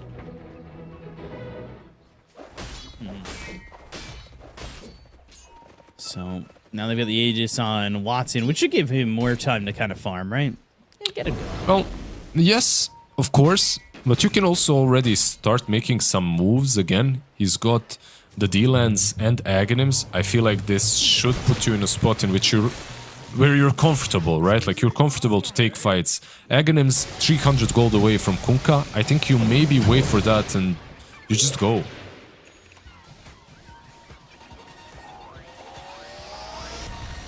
Veil for WS. Okay, for those Shivas and Aether Lens for Katomi next. This massively farmed Tinker. Back-to-back games where he's just played Tinker and just shown us that supports can farm so fast. At least if they're playing Tinker, they can. If you, yeah, when you have a free TP back base or anywhere on the map all the time, like, then you can farm on almost anything. Speaking of farm, the Sand King is finding some farm himself as well, like Blink Dagger with Bloodstone next is Shivas. This Shivas, of course, helps quite a lot versus all the heals. But I would like to see it on the opposite team as well. I'm not sure who can buy it though. It's maybe a Kunkka-ish item, but maybe super late game.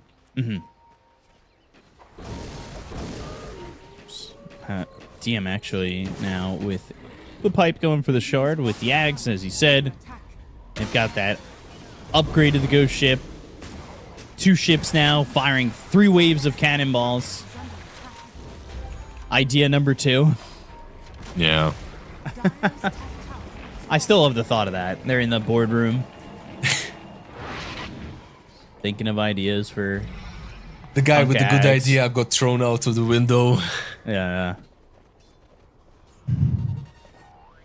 Tinker just spot him. He's going Hex next. That'll be pretty big against this team. They're going to try and maybe converge on his location, but unbeknownst to Akashi, I think he's the one who's in trouble. They're going to look over. They've got the Blink and the Dragon Tail. Fishman He's right on him, has the battery assault. Here come the double ships with the cannonballs, and they will get this kill into Akashi. Down on the port side. Yeah, the only way he lives if they isolate him is if he has BKB, which he doesn't. Another one, hook shot. Yeah, hook shot. Landing out, body blocking with the battery assault, allowing DM to catch up and get that X into the torrent. He's so tanky though. Ponyo, very tanky. Warp flared, hit with the laser, questioning where he is at this moment in time. But hit with another laser with the March of the Machines down, another warp flare coming through, taking a long time to kill this Enchantress. Eventually, because now Watson has lost his Aegis. He's all down alone. Hey, the Enchantress did all the work needed. Watson's in so much trouble. Space certainly created, and they get 2 kills onto the Drow. All right. Okay. When it takes an hour and a half to kill Enchantress, you have a lot of space to do things like that. X-Mark back, but he gets impaled actually. Well, now they're going to try and eat away at DM. WS activates this Bloodstone. Another 2 ships coming in with those cannonballs off the starboard side. Yeah, Morphling is back in, so he wants to fight, but they don't really have enough catch without Sand King going in, and he was too afraid. That's literally best impact you can have as Enchantress when you're building these items. She's got the Solar Crest, the Vanguard, of course, even the Facets, she went for the Overprotective Wisps, so Nature's Attendants on top of Overprotective Wisps, it took them an hour, like you said, to kill her. Space! It really is just the ultimate bait. Oh, I'm just an Enchantress mid lane. You gonna kill little old me? It's like, yeah, we're gonna try for an hour. Meanwhile, our Drow's dead twice. Yeah, she's like, oh, I'm so out of position. Please don't kill me. I'm just an Enchantress. I only have 2,300 health, a Solar Crest, a Vanguard, untouchable at level 2. Oh my god, dude. This hero's impossible to kill. Yeah, I feel like the only hero that has enough attack speed in this game to comfortably kill her is the Drow, right? Like, if you're a Drow and you're hitting her, like, you prevent her from healing as well, so... Sand King? Fine WS, hook shot, connecting. Cogs pushing, Burrow strike the opposite direction from the team, but eventually they will catch up and kill WS. I feel like Cogs pushed him 2 ways, so Watson didn't connect the Gust. Because of that, he managed to even use the Burrow strike away, but they got a kill in the end, so... no fall done. Was Shrag? He's fine. Mid lane. Yeah, mid. Enchantress now going for the Clockwork. This strategy doesn't work the same way when it's a Clockwork and not an Enchantress. But bottom lane, it looks like they might even want to force this fight. Waveform forward, Katomi. Battery Assault coming through, and now the Cogs from the Morphling. They've got the damage to kill off the Tinker. And it's a good amount of gold, considering Tinker is super farmed. He's always giving 500. I feel like every time he dies, 500 gold is taken by one of these cores. Last time it was Akashi, I believe. This time it's Mikoto. Very nicely. Very nice for the 2 of them. Getting some more net worth. Talon have had a slew of some good kills. I'm still quite alright with them going late game. I feel like they have what it takes. Morphling with his Daedalus at the moment already hurts. Sniper slowly getting there, you know, he's got the Mjolnir, got the Pike. Is there anything else that he has? Nope, not yet. Just the Shard. I just say, by the way, 2,500 health is crazy of Ponyo as they blink in. They'll epicenter with the Burrow strike. Hook shot through. Cogs around 3. This could be a problem. Joakim and WS are dead with the ghost ships coming in. A good hook shot there from Fishman. Makoto's going to be looked at. Can they get the kill onto this sniper? They're going to wait for him forward, looking for Watson, but they've got themselves the silence for a moment. They'll take out Makoto. They'll look over at Akashi. He's going to try and fight this. Ponyo looking to do some damage, but he doesn't do any of that. and they'll kill off Akashi. 4 heroes out of the side of town, and now for the next hour, take a look as Cloud9 will try to kill an Enchantress. Yeah, when the Drow is hitting her Enchantress, it doesn't It's take a lot an hour. easier. Yeah. It's a little bit faster. It's one of those short flicks. But yeah, 5 heroes dead on Talon. What happened there is they went on Kunkka and they didn't manage to kill him before he used his skill set. Like, he managed basically to use everything he had. The Blade Mail, the Pipe, the ult. That hook shot, though, was clutch. He catches 3. Oof. Well, yeah, the extended armature, right? Like, it definitely coming into play there. I still don't think that Talon had a bad idea of how they should fight. Maybe a bit overzealous on going on Kunkka. If they could perhaps catch a Drow, it's definitely better, but they just tunnel visioned. Why did they tunnel vision? Because of the double damage. Like, Sniper actually had it. He had a DD, and they're thinking, okay, this guy is actually gonna dish out some hurt, but he, like, looking at his net worth, it's not really that high. He's below Tinker. He's got a Pike and a Mjolnir. Even with the DD, he ain't doing that much. At the moment, at least.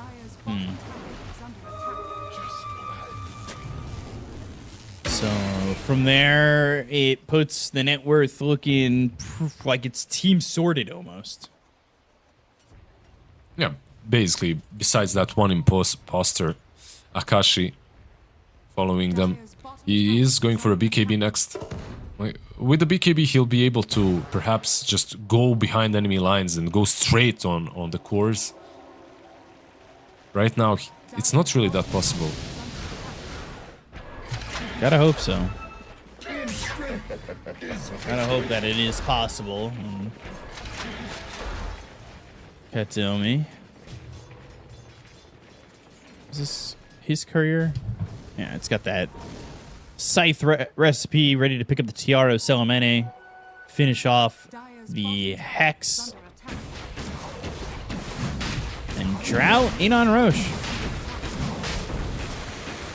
That's a fairly quick one. Daedalus on the DK, a lot of damage dealt.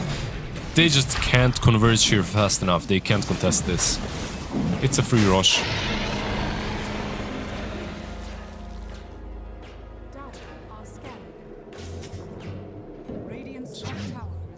So let's see. Let's see if they can finish it off with this Aegis. They did so in the previous game where they were ready to fight with an Aegis and knew that they had a lead like this to do so. How aggressive are they looking to play? And they're already pinging bottom. As long as they don't go all in on Enchantress in the river and leave their Drow to die twice, I think they'll be much happier with this Aegis. It's also an Aegis in which Drow should complete a butterfly. And then everything just becomes a lot easier for her. There's no MKBs on the enemy side. You know, this bottom tier 2 tower. And also steal this this Tormentor. Actually, they thought about it. They want to go to the high ground instead. Not going for that. Torrent lands. Oh boy. This is a problem. Sand King dead. Has buyback. Probably going to be forced to use it. If he doesn't want to lose a side, he probably has to, because this DK plus Tinker combo is just dumb. Like, he's just healing him. The Matrix is there, and then... Oh, Hex on edge. Far enough away, though. Able to get pushed back with the Hurricane Pike coming out from Akashi, and now they're going to try and fight this. They have the stun for a moment onto the Morphling. DM's going to go in with a Tidal Wave, pulling in 2. They've got the X. Now they'll pull back the Kunkka. It's Akashi who turned into this Kunkka, but a 4-staff back to Ghost Ship coming in, and Makoto, meanwhile, hitting off from the right side, but isn't doing enough damage. Multi-shot coming through, hook shots there, cogs around him, but again, able to be pushed out. Burrow strike coming through, hitting on a 3, the damage on a Kataomi. They're gonna look over at Watson, he's got his Aegis taken away, and they'll kill off Fishman. Up to the air is Joe Cam with that Torrent. They start to back away. They look over as the BKB's gonna be popped by Watson, trying to TP out of this one, and gets away with just the sliver of health. Cloud9, they looked like they could have finished off that game, but end up instead running away, as it's a great initiation after the buyback from I can't- WS. Is that bugged? I can't believe the damage that I'm seeing. 13k by the sniper solo. By the way, so many small little beautiful things that Talon did in that defense. Like, it makes me like think, how the hell are they even in this position in which they're almost losing, but they're playing the game so beautifully well. Like, the way they held is Ponyo just poking himself out a little bit, you know, just, oh, hit me, don't hit the Rexes. He's buying so much time by just presenting himself there. They go on him. They can't kill him, they bring the DK down low, and they know that the DK has Satanic, right? So they're just baiting it out. The moment he pops Satanic Ponyo again, he dispels it with Enchant. And then the moment Hookshot hits, they have the Force Staff as well for the Sniper to save him. They bought just enough time for Sand King to come back alive and stun all of them, which allows for a good fight. Like, that was just a beautiful defense. Good job, Talon. Yeah, really well done to defend there, and you saw how the Morphling turned into the Kunkka again, using that X as really the main priority there to keep these heroes close into their grasp and kill them off. Now you gotta wonder, even down 10,000 net worth, if that net worth means as much. It doesn't mean that much when you're pushing high ground into these heroes. I feel like that 10k difference disappears. Like, going high ground against them, just imagine like you have no advantage, basically. But if you get a pick off before you do it, then the advantage is pretty damn huge. And that's what they're gonna try to do. They're smoking up. Let's see if they can get there. WS picking up a Wisdom Rune. They know the timing.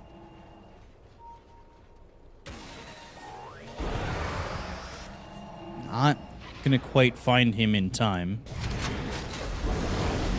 They'll take a stack for their troubles. Not too upset about that.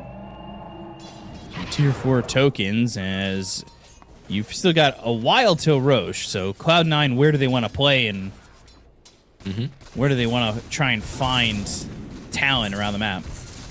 It's interesting that they're not trying to go for the Tormentor at all. Like, they're not contesting it.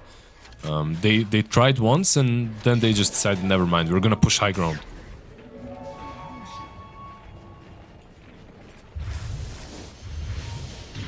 Jocam taking a stack of his own. His farm's quite nice. Yule's Blink Dagger going into a Nullifier.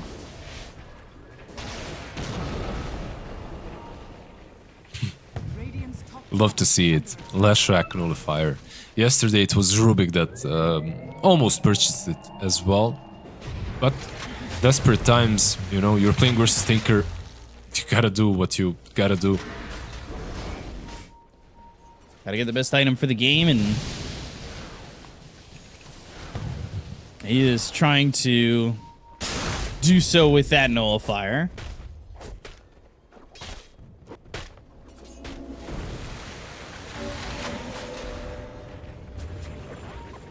Let's see how they approach this, as they're sitting back. They want Makoto to just continue to farm up. Has the Silver Edge next on the docket. And Morphling almost with Scotty. Yeah, all these items definitely helping out. And Silver Edge a little bit with that break as well. A little bit of survivability too for the sniper. Some damage. Meanwhile, Morphling, it's not bad, right? Like, you get a ton of stats. It's cool versus Dragonite. It's decent versus Drow as well.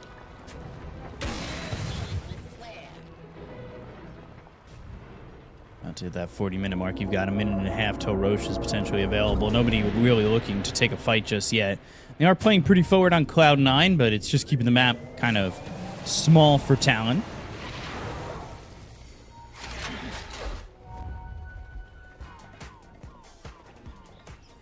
How far is he? He's actually got it completed, so with that Nullifier, if Cloud9 does not see it and they try to push high ground again, they may get punished. Like, Dragonite can actually fall. He doesn't have a BKB. If that Nullifier connects, he might just be dead there, but yeah, far away from this moment, like he's got level 25, he's got a plus 12 Dragon Blood, HP and region. Armor and region. It'll definitely depend, right? Because Satanic is not dispellable. It is. Like, you can dispel it. Like, you can use, I don't know, enchant on it and it, or Yules or something. Am I crazy?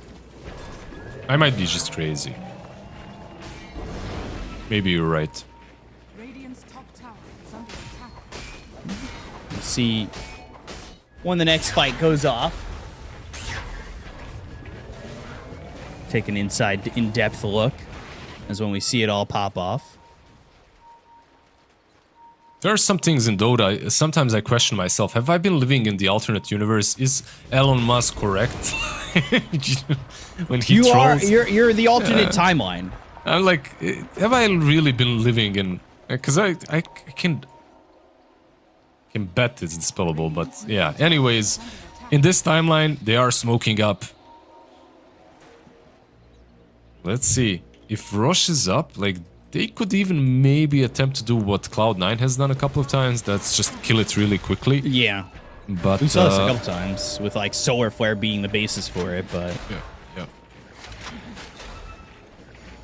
They might just occupy this high ground and keep it. Rosh is going to respawn down on the Radiant side. They know that, so they can wait for it. Not exactly making the move to go towards Rosh just yet. They'll actually throw the tidal wave mid, clean up some creeps, push this mid lane in, and I wonder if it'll force them back. You do see WS starting to retreat a little bit as they are going for the tier 3 tower. Rosh for maybe even a set of Raxes if they continue pushing. Let's see. That's the question. They glyph. Dies. And Rosh dead. Aegis acquired, and now just the tier 3 loss for that Aegis. Not looking to dive out and fight, but Cloud9 making the conscious decision to not go for that Rosh. They're going. Burrow strike. Nullifier onto no one. Hurricane Pike didn't do much because of that Nullifier, and now he's able to get away, so it doesn't quite matter.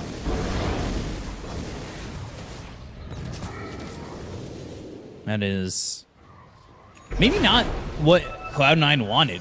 Just the tier 3 for the Aegis doesn't exactly seem like equivalent exchange. Yeah, for sure. Like, if you could maybe push easier afterwards, then maybe yes, but like you still cannot push. You just gave away Cheese Aegis and Refresher Shard. Like, you're very happy with how that went if you're Talon. Strategically, they outplayed them. It's like Rosh dies way too fast, I feel like, at these later stages of the game. There's just way too much damage on heroes. This high ground's not easy for Cloud9 at all. Sniper now can defend it pretty well. Yep. I'm a little scared. We said it, what, 10 minutes ago? Maybe less than that? It felt like the net worth lead wasn't exactly indicative of where this game was at. Yep, for sure. It was indicative if you had like a fair fight on the low ground, but Talon on paper should never let that happen. They should always be defending, because I do believe that they think their late game is stronger. There was this cool idea of Cloud9 where, okay, we're playing versus Sniper, but it doesn't matter because Dragon Knight has so much armor built in region that we're just gonna put him up front, and then Tinker will heal him, protect him, and he can take the objectives. But once they failed that bottom push that was so beautifully defended by Talon, the game kind of, you know, just moved away into Talon's direction.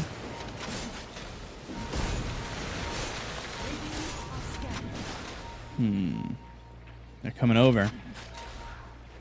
Hanyo not afraid to be the one who leads in because he knows he doesn't die that quickly, and they are going to be in the March of the Machines, which might be a tough battle. Tidal Wave back, but Makoto hitting away, going after Fishman. This is a kill that they get so quickly.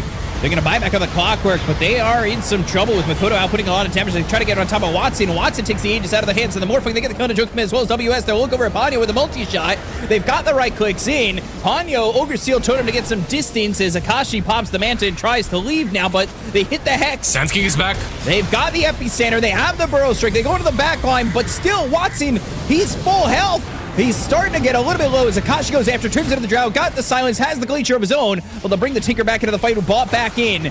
X pulls back this Sand King. They'll get a kill onto WS once again. He's going to be dead for 2 minutes. No detection. Oh, he's able to Silver Edge and skirt away just barely as they don't have the detection on the side of Cloud9. Kunkka wasn't close. DM had the gem, but he's the only one with the detection, so... you see fellow heralds in the chat, it happens that even at TI, you know, invisibility equals invincibility.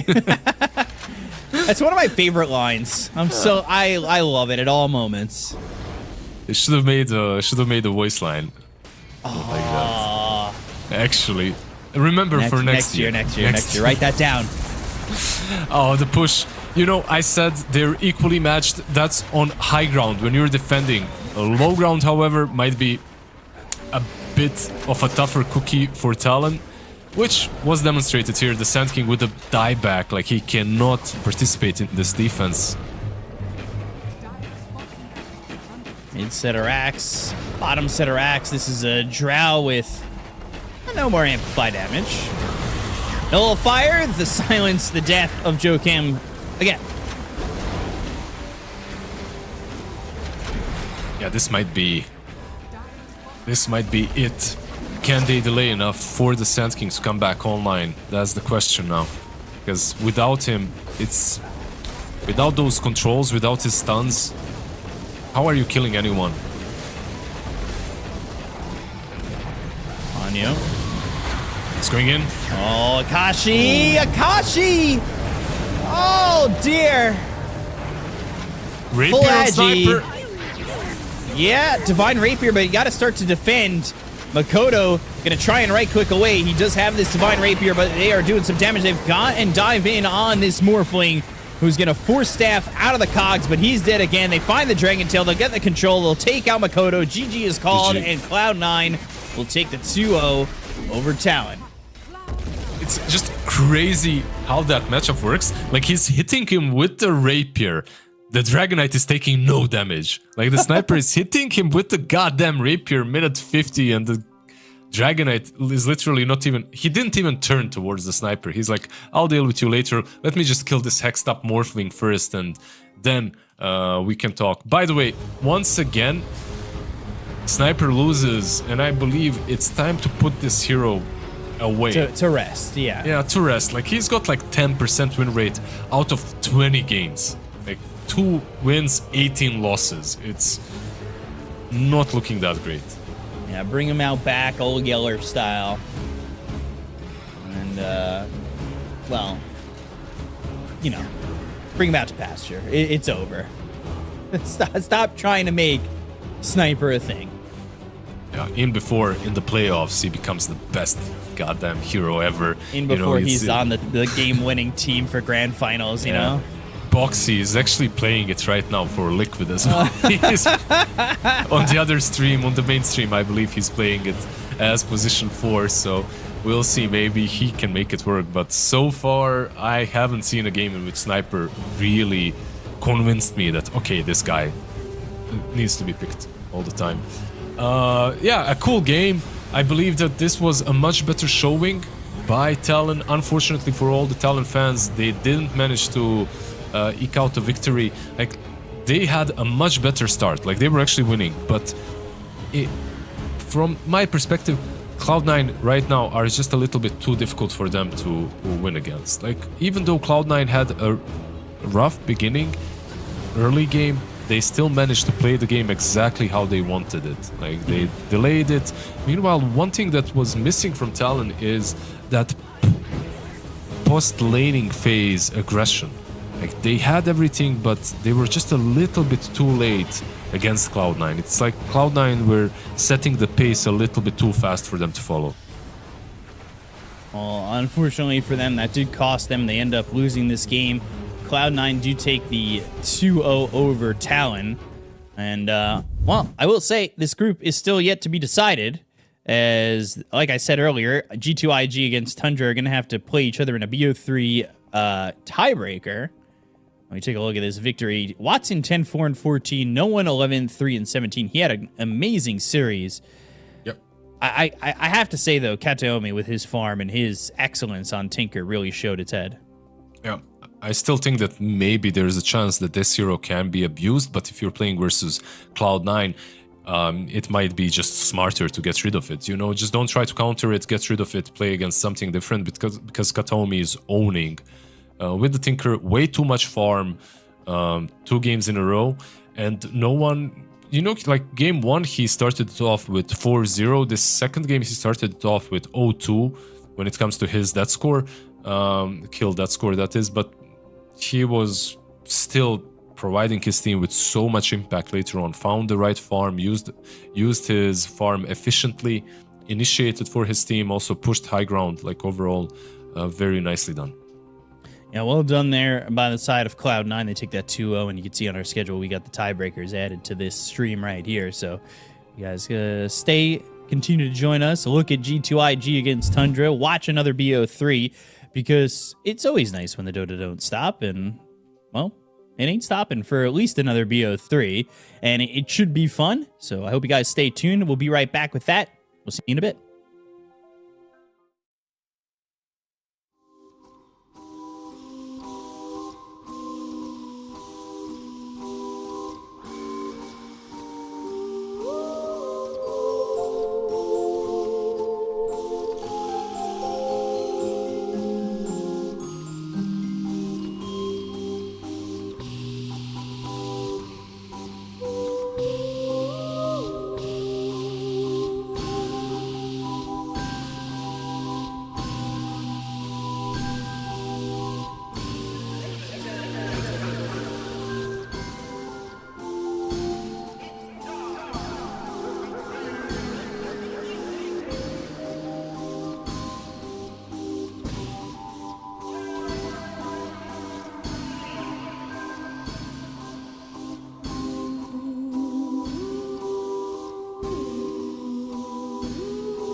Hello and welcome back. It is the extracurriculars here as we got ourselves a tiebreaker between G2IG and Tundra Esports. A fun matchup, in theory, on paper, as it was 1-1 when they just played each other moments ago. And now they've got to play potentially 3 more games. So a little BO5 grand final here for the tiebreakers. Yeah, yeah, of course. Same here. I believe these two teams, you know, when you see G2IG and when you see Tundra, when you see Thompson versus Jack, same importance, of course, in teams. Like, you just want to see some good Dota. You want to see more games out of them. You want to see a best of 5 even. So we're kind of blessed, you know. We're blessed that they went 1-1 and we get to see a best of 3 from them. Yeah, now. I'm pretty blessed, and you know, I'm noticing just a little something different about you as you came out looking even better than the last series. You're so much more handsome coming into this tiebreaker. You're taking it seriously, just like these teams. Of course, I have my this is my tiebreaker shirt. You know, I wear it only on tie. Only for tiebreakers. Yeah, only for tiebreakers and only for X-Nova. You know, when he's playing, I wear my best stuff. I went downstairs to grab a cup of coffee and the rain started, so I was literally soaking wet by the time I came back. I know the viewers would rather have me in dry clothes. They worry about our health, B-Cop, so that's why I changed. Sometimes they do, but it's good to have you not in soaking wet clothing and have you looking good, looking fresh like these teams. They look fresh, they look ready. They look they're looking good. Yeah, they're looking definitely ready for this game. How did their drafts look in game 1 and 2? I see G2IG took away the Mars in one of the games, and in the other one they banned it. I feel like this is like really smart from them, because Ramses has had some stellar performances yesterday on the hero. So taking it away from him, also the fact that you can then combo up some X-Nova Phoenix with it makes a lot of sense. Like, you get some very, very nice team fighting going on already. It's also so cool to have the Mars Arena with Phoenix now, considering that you can also hide the egg as well between everything else. But also a hero that like is uncontested in a lot of games, but I think is borderline like OP is Phoenix. Like, we see a lot of snipers being picked. That hero has like 10% win rate right now out of 20 games at TI.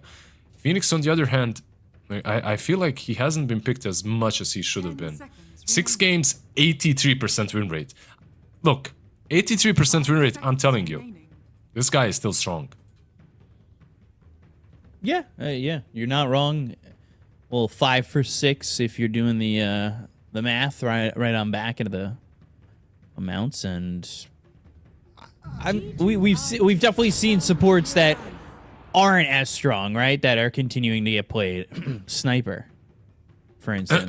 Yeah, he's not only played as a support though. That's why he has so many games. Yeah, that's true. We did just see him in a core role. I would just say, you know, in general, get that hero out of here. Like we were saying at the end of the last series, out to pasture. That hero's done. Yeah, when it comes to the way it's played, I just can't figure out the appeal of a position 4 sniper besides the laning stage. Like, you crush with Scatterblast. It's actually Scatterblast, sorry, with Shrapnel. It's broken, sure. But later on, like, what's the appeal? I don't see it. Like, you buy drums and Dragonlance, and how are you a 4? Like, you're just a unfarmed core sniper at that point. You have a bad slow, you have a bad ulti that dishes out a lot of damage, but still, I don't know. In any case, he does deal a lot of damage from the right clicks. That's something. G2IG, they do get rid of the Mars, so they're not picking it, but they get rid of it. Timbersaw as well makes a lot of sense considering they are first facing the Dragonite. On the other side, the Shadow Demon, which usually means that they will have something with a defensive capability. Like, Shadow Demon overall is really good. I like it. I think Menace makes a huge impact in the laning stage. Like, you can solo supports as Shadow Demon. But where I like him the most is because of his ulti and the way he works versus a ton of heroes. Like, he can save with Disruption. Like, you also have a hero that can deal with heroes like Omni Knight and Tinker. Maybe that's one of the reasons why Tundra banned it. And the Doom, there's the Omni Knight. Yeah, of course. Like Omni coming into the tournament, like, and seeing Omni in some of these games, I expected honestly more, but it's always like that when you see a hero that everyone is afraid of in pubs. Like literally everyone. Like whenever you play this hero on higher level, like top 100 ranks, or someone is playing it, you can see that the win rate is really skewed towards him. But because of that, teams adjust and teams realize what is good against him and they pick it a lot. So did Tundra ban out all the right ones? I'm not sure. I know for a fact that this lane is very strong. Like you have Mirana plus Omni Knight on position 5. Mirana as a 1. But we'll see if G2IG can find an answer. Let's see what they pick up as they go to the sniper. All right, I thought we took this hero out to pasture. I guess not. I guess not. Yeah. When I refresh TI on... let me check on Wikipedia, because it's not refreshed on DOTA buff. On DOTA buff, he's still standing on 33% win rate. But with that last couple of losses, I believe it's... I do believe it's lower. In any case, I've already talked about Sniper. Boxy is playing it currently on the other stream. Maybe Liquid can be the team that makes this guy work. But so far I haven't seen it. And they get the Phoenix as well, which makes me think it might be actually still a Sniper core. We'll see. It's not that bad into the Mirana. Like, she can get on top of you, but you can still clear the distance and pew-pew from far. So for me, I'm using another website. 19 picks, 32% win rate. Or, well, technically 31.58 for Sniper. So not great. Still low. Still very low. Yeah. There's Kunkka into Alina. And I don't hate it, truthfully. I like the Alina. We asked for it in the previous series, and now we get it here. Alina is amazing. This hero is... I'm not sure how the hell she went through, but she did. I feel like it could be an oversight. Let me see, in their previous games, in the last 2 games, she was banned. She was banned in the game number 1 of G2IG, where Tundra won. Tundra banned it. And in game number 2, actually, she also wasn't banned. So she went through in game number 2. We got the Magnus. Reverse polarity. I don't know about that, but JT's coveted Magnus coming through. What does this do for the side of IG? You get a good combo with Egg, right? Like, you get a BKB piercing stun against Lina. I think that's also very important. I'm not sure how good Mag is at the moment and how well he's gonna do, because you are still playing versus Omni, Mirana, Lina. It's hard to get on top of these 2 cores, and Omni Knight can prevent you from killing them if you do get on them. And on top of that, you have Kunkka that can X-mark you, so you can't even run away with Skewer later on. So there are some nice things about Mag, but most importantly, like you said, it's JT. By the way, it's JT and also Nothing to Say. Both of them can play this hero very comfortably. Probably JT will be the one. I'm definitely wondering if it's going to be Nothing to Say on that Sniper. Or the DK. Would they even be willing to run it in the 1 position for Monet on the Sniper?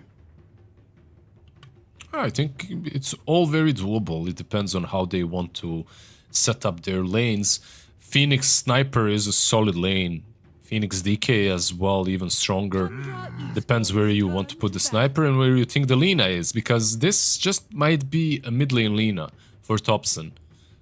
Because you have this Mirana. It could be a position 4 Mirana too, like we have seen quite a few position 4 Miranas. I like the hero as a carry the most, but as a 4 she's still solid. And then you can have this... honestly, for me, right now, if I go into a game. Omni Knight and Lina are my favorite position 1 and 5 duo. Like literally out of anything. I'd rather pick those two. Yeah, Omni Knight struggles with mana a little bit. Lina buys arcanes. He's a bulky frontliner that protects her. She deals the extra damage that's needed. You can't bully her out, even though she's kind of squishy because Omni is healing her constantly because she has arcanes. So, and what's so great about Lina here is, of course, the Phoenix. Like, you can blow up the egg. Just getting a little bit weary of you and talking about cores or carries with the arcane boots. It's just dumb. It's dumb. I love just hearing you get a little bit upset. Dude, you're a carry. You should be buying, like, you have two options. One is power treads, the other is phases. Go away. Leave arcanes to the supports. But right now, every single carry is buying them, almost. At least, like, if you're in the meta, you're buying arcanes. That's how it feels. And then everything else is like a response to the hero that's buying the arcanes. Nice Riki ban, by the way. I've seen a couple of Rikis played here and there versus Thompson as well. It didn't do too well, but this is a solid one. G2IG doubling down a little bit more on the team fight, and it looks like the sniper will be a support. 10 seconds remaining. So nothing to say. Almost guaranteed on this puck. Yep. JT on the Magnus. Dragonite being played by Monet. And they go Earth Spirit, something a little bit more out there for Thompson. And is there anything? Is there anything that's out there for Thompson? I don't think so. I was about to say. So what's so cool about this pick? It covers a couple of issues that they had. One of them is they didn't have a playmaker that just goes in, and now you have that in Earth Spirit. You also didn't have stuns, reliable ones at least, not a lot of them, and now you get that as well from Earth Spirit. Plus you get the silence into a puck. Am I this biggest believer in Earth Spirit? I'm not. At the same time, I do think this is a really good Earth Spirit game. Yeah, and it always seems like an Earth Spirit game coming surprise you, and certainly can in this situation like this. You've got the safe lane Lina, the off lane Kunkka. The control, like you said, isn't exactly there without the Earth Spirit. With the Earth Spirit, it's still not 100%, right? Like, it's a little bit shaky. You have to hit those rolls. You have to be able to just have that follow-up stun, which will probably be your Light Strike Array. And you do have burst damage. You do have Laguna Blade. You do have a way to, like, X, keep them there. Like, if you hit that first roll, I don't know if anybody gets away. You miss that roll, I think it's freedom. You're playing for millions and millions of dollars. You better hit your spells, you know? That's that's how it is. But it's not too difficult, especially for a player of Thompson's caliber. So I do believe that the Tundra can make this draft work. I do believe that it's very difficult for G2IG to perhaps utilize the egg, because you have multiple ranged heroes with a lot of attack speed, and on top of that you probably have Solar Flare, right? It's the he went, of course he did. He's going for Solar Flare on Saxa, so you get bonus attack speed into it too, and every time you use the egg you get more faster, right?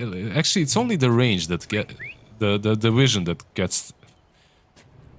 Let me just check. Daytime vision bonus increases 3x faster than attack speed and damage. Okay, so it's only the daytime. Oh, whatever. Still, pretty strong into the egg, regardless. Yeah, definitely going to be quite strong. We'll see if it ends up being enough here as we get into this first game of a BO3. We've been doing BO2s, or series of 2s. I don't really know how there's a best of 2. But, you know, we're now coming into a full series. First few full series of the International. History is being made. Yeah, historic. Yeah, it's a historic best of 3. This one will decide the actual winner of TI. They Whoever play all wins 5 this- games. I think they should just give them the Aegis. Yeah, they already played the best of 5. Realistically, they just played 2 games and now they're playing probably 3 more. We'll see, because IG, they've, I would say, felt a little bit shaky throughout the group stage. And I know that they're tied here with Tundra for second place at 3-3. They did 2-0 Talon. So did Cloud9. Tundra didn't technically, but Cloud9 2-0'd IG, and then they split. So it's a bit rough. Tundra split every series, whereas IG couldn't take a game off Cloud9. If I had to do comparisons, Yeah, it's I not just the trust you. craziest comparison. When it Okay. comes to Chinese Dota, I just write to BCOP, hey BCOP, what's happening? That What's going message on? has Who's shown winning? up in my inbox. Yeah, because I'm kind of trying to watch a lot of TI, and I am, but like at the same time, it is difficult to follow all the games. Like I remember the last year when we were doing Road to TI in Seattle, I was literally on my phone 24/7, like watching the games on the screen and also on the phone. You know, just trying to. While we're working, you're like, after the panel, you just look at your phone to try and catch everything that's happening. It's kind of hard to just watch all of them, but I got a lot of Tundra games, I feel like. I got a lot of Tundra games, I got a lot of Spirit games as well. Some got this sniper, by the way. Sorry, I didn't mean to cut you off. But it's not a hero that we normally see him on, but it is one of those heroes that can take advantage of the fact that he plays so greedy. Yeah, it's like Boboka style, right? It's not necessarily that flashy of a hero, but it's a different position for him. It's one of those heroes that you don't expect a position for necessarily to play. Whitemon, in trouble. He's fine. He's fine. Never in doubt. Yep. He one of the problems that you have with Shrapnel is you need a little bit of control to use it properly. Pure. I'm getting chased. A lot of damage being done here by JT. Interesting, by the way, not everyone gets the healing hammer. Like, I see that some players get the Degen Aura. Like, the last Omni-Night game we saw was the Degen Aura. This time around, it's the healing hammer instead. Yeah, definitely a little bit of a different build. Maybe knowing that there's going to be aggression here, wanting to do something a little bit different, knowing you can't play aggressive with the Degen Aura. I think you can. I'm not sure. Like, I feel like both of these facets are all right for him. This one, you can kind of heal a bit more and sustain yourself. With Degen Aura, you can run heroes down a little bit easier, and then you have Lina to follow up. In any case, when it comes to mid lane, so far, Thompson special on the Earth Spirit, and nothing to say on his all-reliable puck. Very even. Nothing to say. A couple of CS extra. Ooh, Pure. He's in trouble. The Shrapnels, they've got the kill onto Pure. Bobica getting first blood. I said, you know, this isn't that typical flashy playmaker that we see Bobica on, but it is that I'm a 4, but am I a 1? What's the number hidden behind this piece of paper? And Whitemon, he is also in trouble. Blood grenade, the right clicks in, the TP over, the skewer. All right, Bobica is going to go the other way. He avoids the LSA, but JT gets the kill on a Whitemon. And these heroes are just coming back one after the other, potentially setting up for a kill each time they do. They want to go again. They're just waiting for their cooldowns. Yet. Yeah, but they're forcing out. Look at this. A TP There's is the forced. Shrapnel, another TP, like you said, the Star Storm, oh, the Shockwave, the Skewer, the kill on a Pure again. Ooh, that's a walk of shame right there.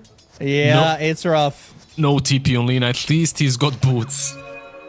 But that's the reason behind the mag, by the way. I kinda... Of course JT knows. Of course they thought about this pick. Of course they thought about Lina in depth. Ramsey's getting a bit low down bottom, but should be fine. But basically, when you're playing versus Lina, you need... If you have an offlaner that gets on top of her easily, the lane is completely different. And Pure... He's about to jungle, it seems like. Oh, this is... This is not looking good. This is what some would say as brutal. Yeah.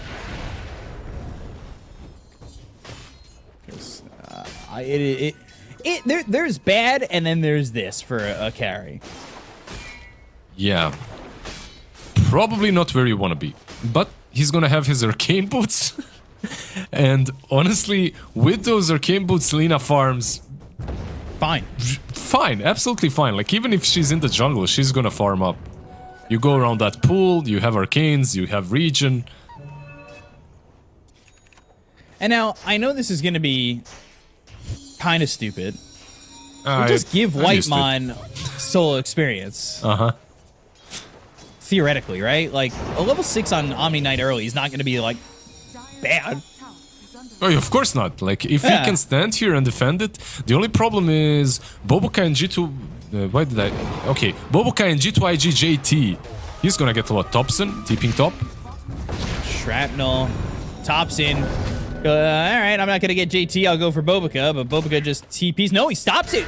He knows nothing to say, he's coming over! Dream Coil, alright. Well, Whitemon at level 4, he's got the Repel. This is a 6-minute level 4 Whitemon, and now they go to the Magnetize, but they get the kill onto the Omni Knight. They look as Soxa makes the rotation, throws a Blood Grenade over onto JT, who has Shockwave in a second. Hits it on a Soxa, trying to stay through the trees. The Magnetize wears out. They've got the Shrapnel onto this Mirana. They get the kill there. Nothing to say, he's got a double kill, and Thompson, well, he's left with nothing, but Pure finally shows up. The roll misses, and now they've got the Waning Rift. The RP is used. They've got the Illusion of the Shrapnel. A kill on a Pure. Oh, no. Oh, dear God. He's trying to make anything work, but he's coming up empty every time. Whitemon shows up to the fight again, and now they're going to keep plinking away and finally show the high five. Hi, we're going to leave. We got what we're happy. Of course you're... Oh man, that hurts. That's like... If you were playing a carry, that's the worst feel ever. You just went to the jungle and you're kinda happy, you know, you're in your zone. You got demolished in the lane. Xnova... At least Ramses gets him. That's something. Did Xnova manage to steal the wisdom? He didn't. Okay, so they got the wisdom. But that's so rough. Like, you go there and it looks like it's a sure kill. It looks like, okay, I'm getting this mag. Finally, payback for everything that he has done to me in the lane. And then you die again. Yikes. I'm just cringing, man, in real life. Like, rough. It's that emotion of pure cringe that'll hit you. So, 2,000 net worth lead. There was some vision out there. Level 7 and RP up in 45 seconds, by the way. We haven't really talked about it, but nothing to say with Dream Coil and RP Skewer can turn into something absolutely devastating. Imagine. Reverse. Polarity. And Dream Coil. It's still shit. It's still so bad. Right. It's still so bad. You had me imagining, though. I closed my eyes for just a split second. Yeah. Some call it blinking, but I was imagining. Man, Monet having a good game. Not as good as JT at the moment. Also, the Observer showed us something that you talked about in the last series. Sentries just missing obs.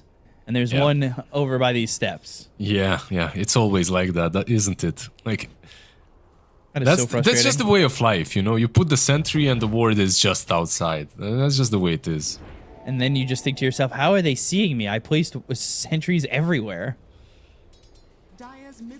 And they're just outside of your vision. I guess if you don't connect to that sentry on a ward, just know that they see you. And that's it. Yeah. Like, expect that there's a ward there.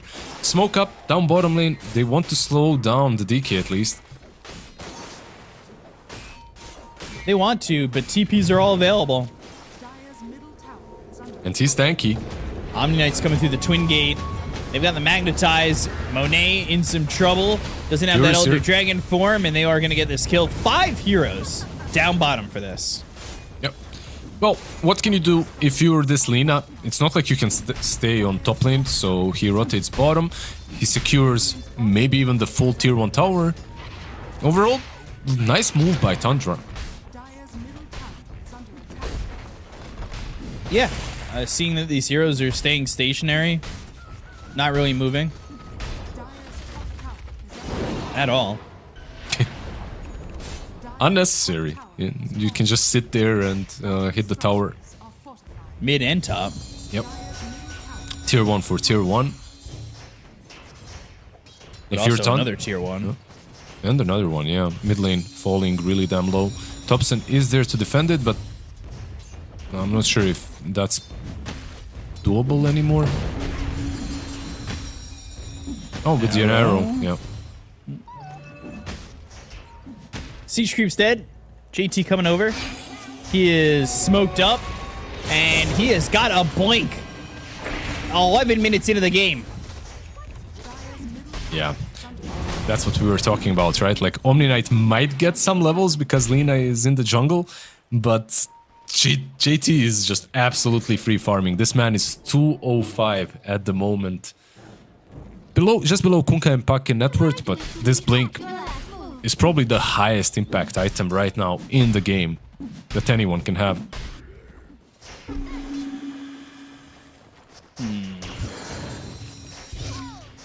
Trying to farm some of these stacks as well.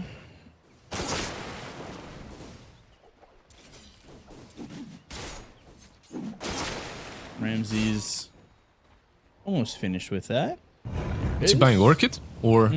Yeah, he's got an Orchid. It's flying out to him. I think it is a good pickup because you are playing into a Puck, a Phoenix as well. I think 2 main targets. You can also maybe Orchid the Magnus as he's jumping in if you see him. But the 2 of those are the main ones to go for.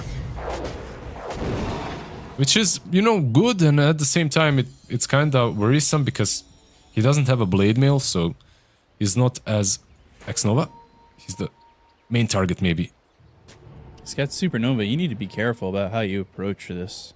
Yep. At tier 1 tower, TPs could come out instantly. Yep. You do have an Orchid, that's why, maybe. Anyone is killable with that Orchid. Just the question is, will an RP follow up? And will you pay the price for going on someone?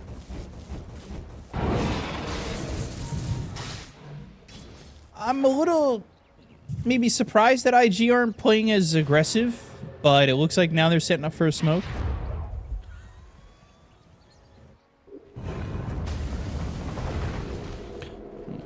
I'd like to see them kill Pure again, truthfully, if they want to just stay on this. Because I think that Lina, like you said, with Arcane Boots, farms fine. Like, she does. Pure's 0-3 and 2, but look at where he's at net worth-wise. Saxa, he might be the one. He is a difficult one to kill, though. Yeah, the smoke is broken. Maybe they can snatch these stacks. Look, sometimes if you do play that way, there's a high chance that they will punish you, right? Like, if you already dominated them too hard, you can just do this. Control the map. You don't have to make super aggressive movements that might put you out of your comfort zone. Right. Boboka. Rolling, catching. Torrent's there, and Boboka is dead on his screen already.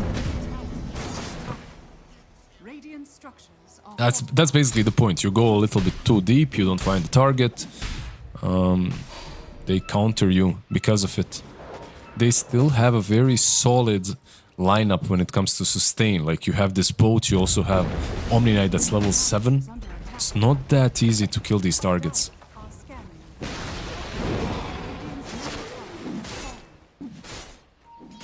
Watching Monet farm as well. He wants this early BKB after this Armlet. But right now, Ramsey's top of the net worth. His game hasn't been touched at all. They got those kills over bottom. They took at that tower. He's got this early Orchid. What's so impressive about him being on top is also the fact that Saxa rotated a lot, right? Like, he had to help top. Top was bleeding hard, so he had to help them. Meanwhile, Ramses was left alone versus DK and Phoenix, and still got everything out of that lane.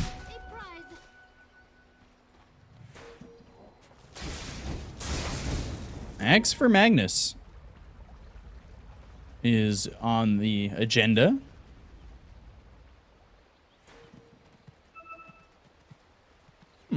He's not terribly far away from it either. We know that he's been farming really well. Yep. It's very good. And by the way, Lina's back. Yeah. She is almost as much farm as Monet, so... But that's the way Lina just works. You get those arcanes and you just have enough spammability to clear waves, to clear the camps in the jungle. A lot of nukes as well. Horn Toss, by the way, every single TI, I guess it's gonna be viable, so... Magnus going for that Aghanims. It's so good versus these cheeky ranged position 1s, glass cannons. Right. And also it works damn well against Omni if you can isolate him or isolate the target away from him. Roll cutting through the middle lane here for Topson. Pure off to the side. Gleipnir going to be shown off. And they go for the Laguna Blade. They've got the silence. And that will be a kill onto X-Nova. Using that geomagnetic grip at level 1. Look at the net worth, by the way. Like, Lina was actually second just a moment ago. It truly is crazy. Yeah. Considering how the lane went, like 9 out of 10 carries, if your lane goes that poorly, you're bottom of the pack right now. But, okay, she recovered. Very nicely played by Pure. Like, he joined a couple of these fights in the right moments. 1 kill to his name now as well. I'm just looking around and right now G2IG are content. And Pure is too. Now top of the net worth. Had he died... he wasn't allowed to leave lane a little bit earlier. He wasn't forced out of lane a little bit earlier, because if you get him much earlier than he got the arcane boots, I think he would have been looking a little bit better. But the arcane boots is really the activation. Yeah, I'm not sure, man. Like, if you kill a hero 3 times a carry, I think that hero should not recover this fast. I agree with that. That's just my 2 cents. I feel like there might be something a little bit wrong with Alina. Something.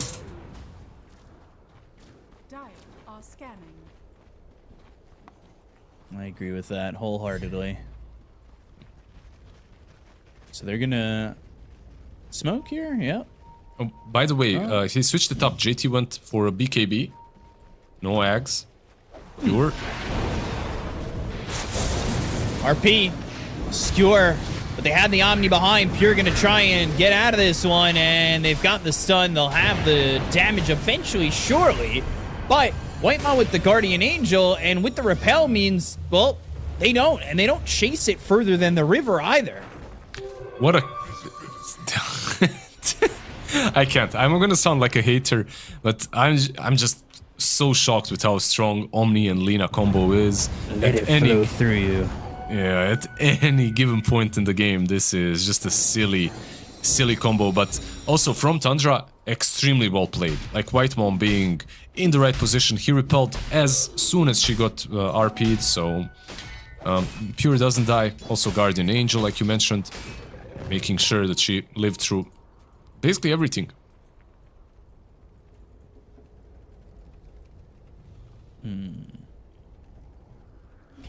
Well, they saved the Lina. RP was used. That's on cooldown for another minute. BKB even committed on that by JT to get nothing. And now they've got the X. They've got the Ghost Ship, Torrent, the Spirit Vessel, and the Orchid. And they're going to get a kill on Monet, making that look way easier than killing Alina. And it's a Dragonite. Yeah.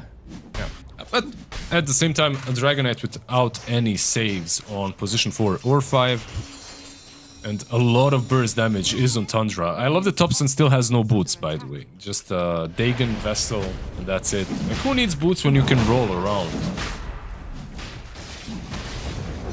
And they are going to grab the first Aegis here, too.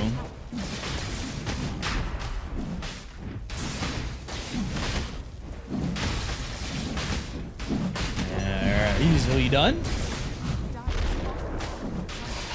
Nobody here to stop this. And that will be first Roche at just about 20 minutes there for the side of Tundra. It's crazy how the game shaped after such a solid start from G2IG. Makes me wonder what would happen right now if they actually didn't have as good of a lane. But at the same time, they are having some very greedy heroes. Like we discussed position 4 Sniper and how low of a win rate he's at the moment. It's like 10% out of 20 games, something like that. So yeah, he's got a Maelstrom and 3 raid bans. Not something that you generally see from your supports. Maybe someone like Hoodwink can afford to go for a Maelstrom. But why? Because Hoodwink already has a built-in nuke, built-in slow, built-in stun, and she has mobility, right? Sniper has none of those things. He just has damage. Bit of slow, I guess. But it is Boboka, so maybe he'll turn into a true core eventually. He's got the Maelstrom. He's on his way. They've got the Waning Rift. They've got the Skewer back. LSA coming through, though. And again, this Omni Knight just making these heroes so much tankier than they are. RP committed onto this, but look at the lack of damage. They'll go and they'll find themselves nothing to say with the silence. The LSA is going to be set up. They've got the Torrent to follow it up. They get themselves that kill. And it's even at 7. Thompson even rolling for potentially more. But they just can't kill him.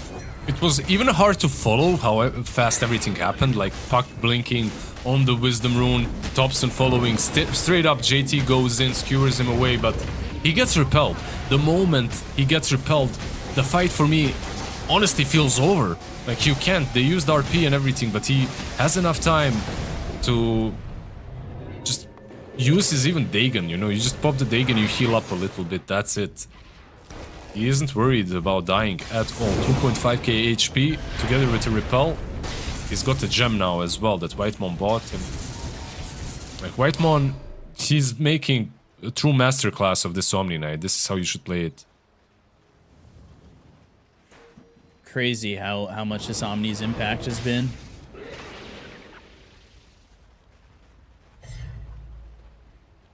Really just insane. And they're gonna take the Tormentor. They have a smoke on they have a smoke on Whitemon. They're gonna need to heal up, and I doubt they just smoke right out of that. By the way, Saxa is going for a very right-clicky build on Mirana too. Like he's got triple bracers into a Dragonlance. I know that he bought his shard, I believe, as well, a little bit earlier. So he's pretty much going to make sure that the egg dies. If Lina is controlled, like he can be the one. Does this shard on Omni sound ridiculous, by the way? After 3-second delay, the target is purified again with 65% effectiveness. Yeah, it's pretty good. It's not only good to heal, it's also good for getting farm on Omni. Because you can just pop it on the creep wave. It's so like it's not really a hidden mechanic, but I feel like that's the actual broken aspect of it. I'm gonna do the math real quick. 300, 50% of 300 is 150. 10% is. I love your addition. 10% is 5%. Yeah, sorry. Yeah. I was gonna do it like that. I think it's just like 10% is 30. I don't know. It's like 175. If I had to guess. I got nothing. Maybe one. I don't know. I gotta really play up the NA math here. I'll let you. 195. Enjoy yourself with that. Yeah, nice. It's 195. It's 195. Yeah. Did you Google that? Did you use calculator? Be honest. No, I did not use calculator. Okay. Production can confirm that my hands are on the keyboard. Well, they can't confirm that. They don't see that low on the camera. We need to keep you casters on camera. The same way we are keeping the players. Yeah. No alt tabbing, looking at DOTA buff and stuff. It's just really math is the way it's taught in the US is tough. Surviving though, is it going to be tough here for the side of G2IG? They've got the skewer back. Thompson will be dead with no Omni Knight. The heroes are killable. Yeah, without Omni, everyone is. Like, it's easy for them to kill any single one of these heroes, even the Kunkka, I feel like, dies. But if Repel is there, it's a completely different story. Also, there is this aspect of Omni Knight that baits you into not buying a BKB, and then if he's not on point, you don't have a BKB to save yourself. It can get a little bit hairy.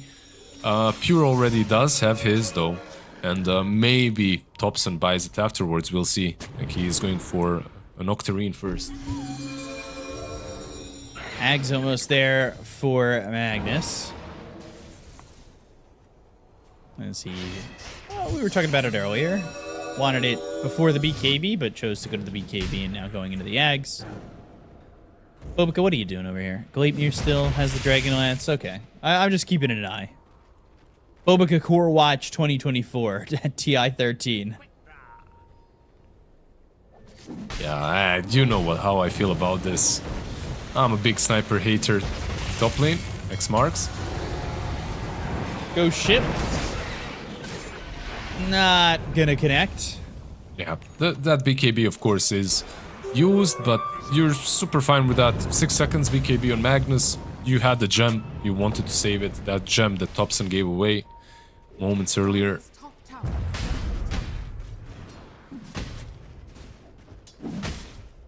They're keeping it pretty aggressive with where they're positioned for the side of Tundra.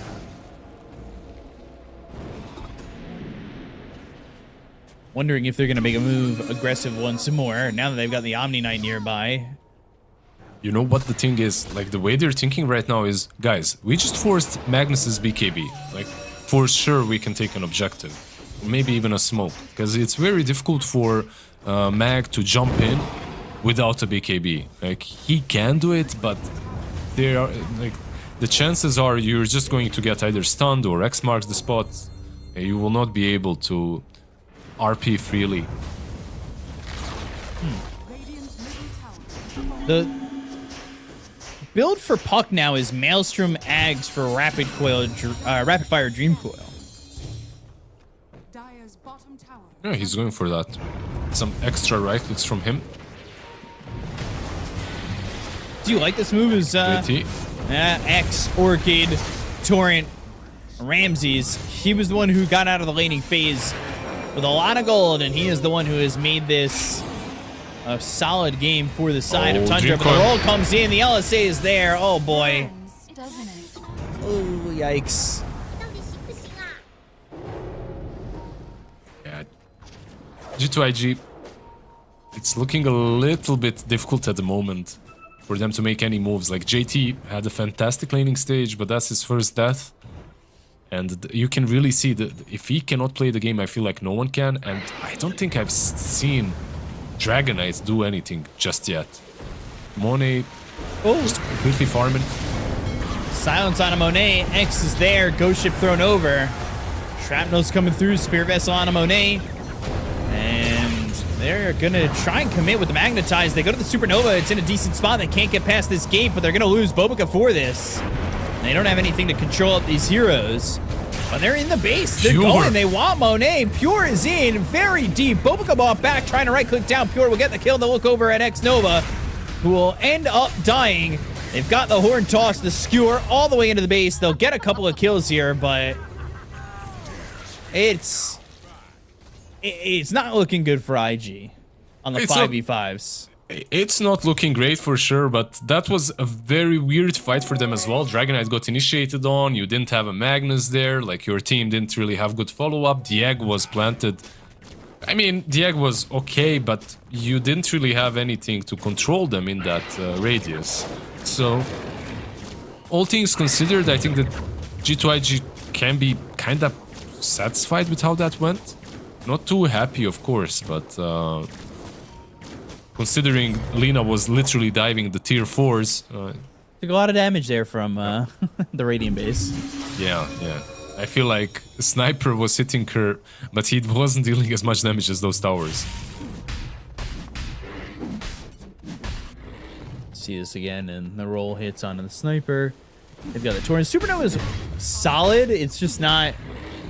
Like, the fight isn't extended. You don't have a Dream Coil. You don't have a Puck going in. But look at the towers just nailing Pure as he's trying to just stand here. Finally, some right clicks come in from the sniper, and they ultimately do get that kill. They lose X-Nova, but they lose Thompson with the horn toss used. Yeah, ideally, you want to use the egg together with the Dream Coil, or at least with the RP, right? Like, you get that sick combo.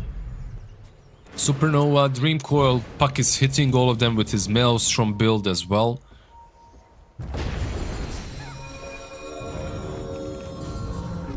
Roche is up.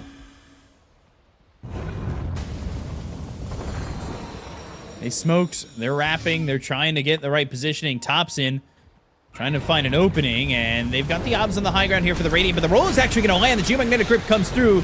Yule's up into the air. The arrow's going to miss, but the LSA, phase shifting and blinking north. Oh, that's silence. They've got the Orchid from Ramses. The Laguna Blade is there, and they kill off Nothing to Say, and this Roche should be Tundra's. Yeah, I don't think you... Well, he doesn't even have buyback. If he thought about using it, he already bought out with the point booster. So absolutely no way to defend this. And it's crazy, like, they have this very good team fighting lineup, but they just aren't able to combine their spells very nicely. Or very well at all. Like, I haven't seen one team fight from G2IG where everything kind of came together. We're still waiting for that moment in the game. Yeah, despite the early lead here for IG, they haven't exactly put all the tools together. Yep, exactly. Very well put. The reason, I believe still the main reason is it's a very hard, like, I love this Phoenix hero. I think it's one of the best supports right now in the meta, but this is a pretty hard game for him. Like, it's not like you can just jump in and use the egg. It can be blown up by 2 heroes alone. Like, Mirana can solo it with a leap, especially with the Solar Flare, and then Lina can do it very easily, like she clears it in 2 seconds. So you have to kind of use it on the outskirts of the fights, but then you can't follow up an RP on or a Dream Coil.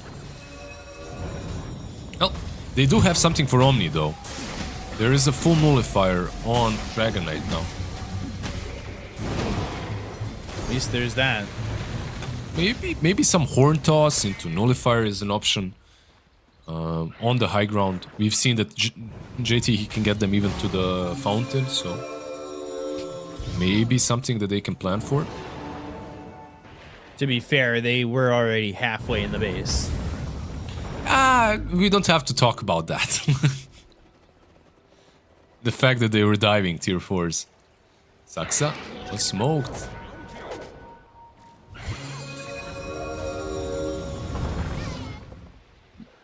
Puck's down bottom.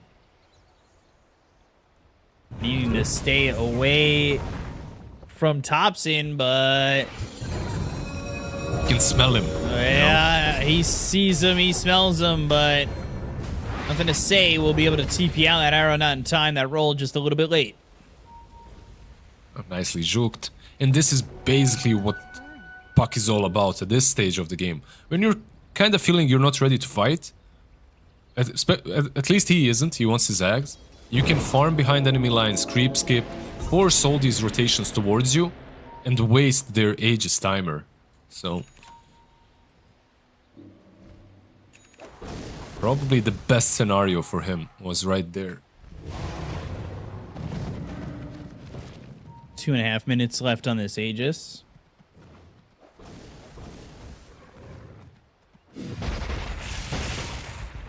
Nobody merely making the move from IG just yet. A 4,000 net worth lead here for the side of Tundra. Looking Magnus for Aetherland's Refresher. And then we were talking about the Ags for Nothing to Say, which is just 1,000 gold away, but I don't know if that's going to be the big game-changing item there. It might not be, like, extremely game-changing right now, but it's the step in the right direction. And if you combo up all your spells, it definitely hurts. Like some Dream Coil and RP together with his Aghanim's. There's quite a bit of damage that will be dealt by Puck. Okay, this build got nerfed. Like, he's not as insanely strong as it was at the beginning, but it's still a lot of damage. Sniper going full Mjolnir. What else? What did you think? He's gonna buy a Glimmer or something? No, no. You think he's gonna be a support? Hell no. I would never think something so stupid about Bobica. Yeah. Dobson, he's on him. Nova. Yeah, they're gonna look as X-Nova silence Gleipnir coming through and will horn end toss. up dead. They've got the horn toss. Do they have to move far enough away from Whitemon? They're gonna try and get this kill onto the Lina, but Lina's starting to output a lot of damage. They've got the magnetize to roll away. And they will kill JT in the process. Oh dear. He's the one that hunted them, but he's the one that dies in the end. They also have the banner. Luckily for them, Sniper might be able to deal with this. Not sure. Bobica's starting to do some decent damage. It's just nobody there to frontline. They don't have JT. They don't have the tools necessary at the moment. They're just not engaging, or they can't approach them. There's still ages for 20 more seconds. Like, how do you fight 3 versus 6 heroes, basically? You need your RP at least. They have Dream Coil if they want to go. They want to catch anybody here. They now have the Ags. Aegis is going to be reclaimed. They'll go for the racks. They'll lay down the shrapnel. The right clicks from Bobica. The roll away from Thompson. Have a little bit more heal here for Whitemon as he's picked up that mech. Pure. Force staff. Thinking about it. Bobica unable to stick with that Lina. By the way, while he was dead, he actually bought out. So JT, he had the buyback when they started pushing, but then he didn't have it because he just bought out the Aetherlands. He didn't want to wait. So he couldn't even buy back if they decided to fight. I don't know, a very weird game from G2IG so far that I'm seeing. Like, they just aren't able to connect their spells together, all of them. They haven't really connected any of their spells together, and despite the poor start, you take a look at where Lina is now. I almost wonder if you can effectively shut this hero down. 3 heroes in lane, still recovered as quickly as 15 minutes. Yeah, it doesn't even matter what you do to her in the lane. And the weirdest part is she's not even a weak laner versus most heroes. Like, she's kind of weak versus heroes that get on top of her, but this is partly Lina and of course partly Omni Knight. He's the driving force that allows you to be slightly out of position. And now they have another save, by the way. Thompson he demonstrated in the last fight. He's got the shard. He can pull you out of danger. You get horn tossed. He pulls you out, and that's pretty much it. Yeah, upgrading that geomagnetic grip.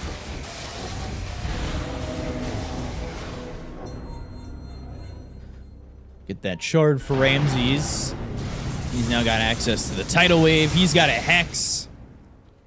There is so much here for the side of Tundra. Feels like next Roche will be their objective to finish off the game.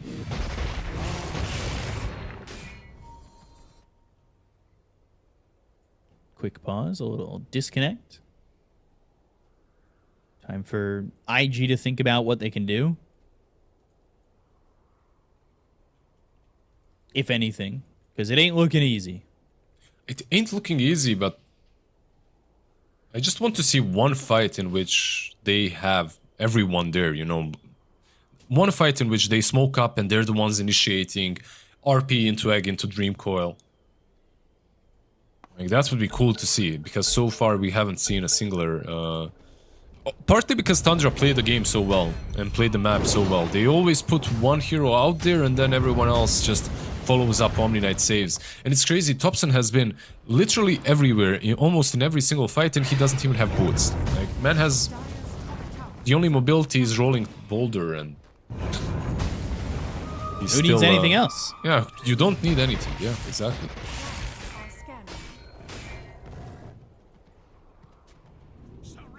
I have to find a way to control this Omni Knight.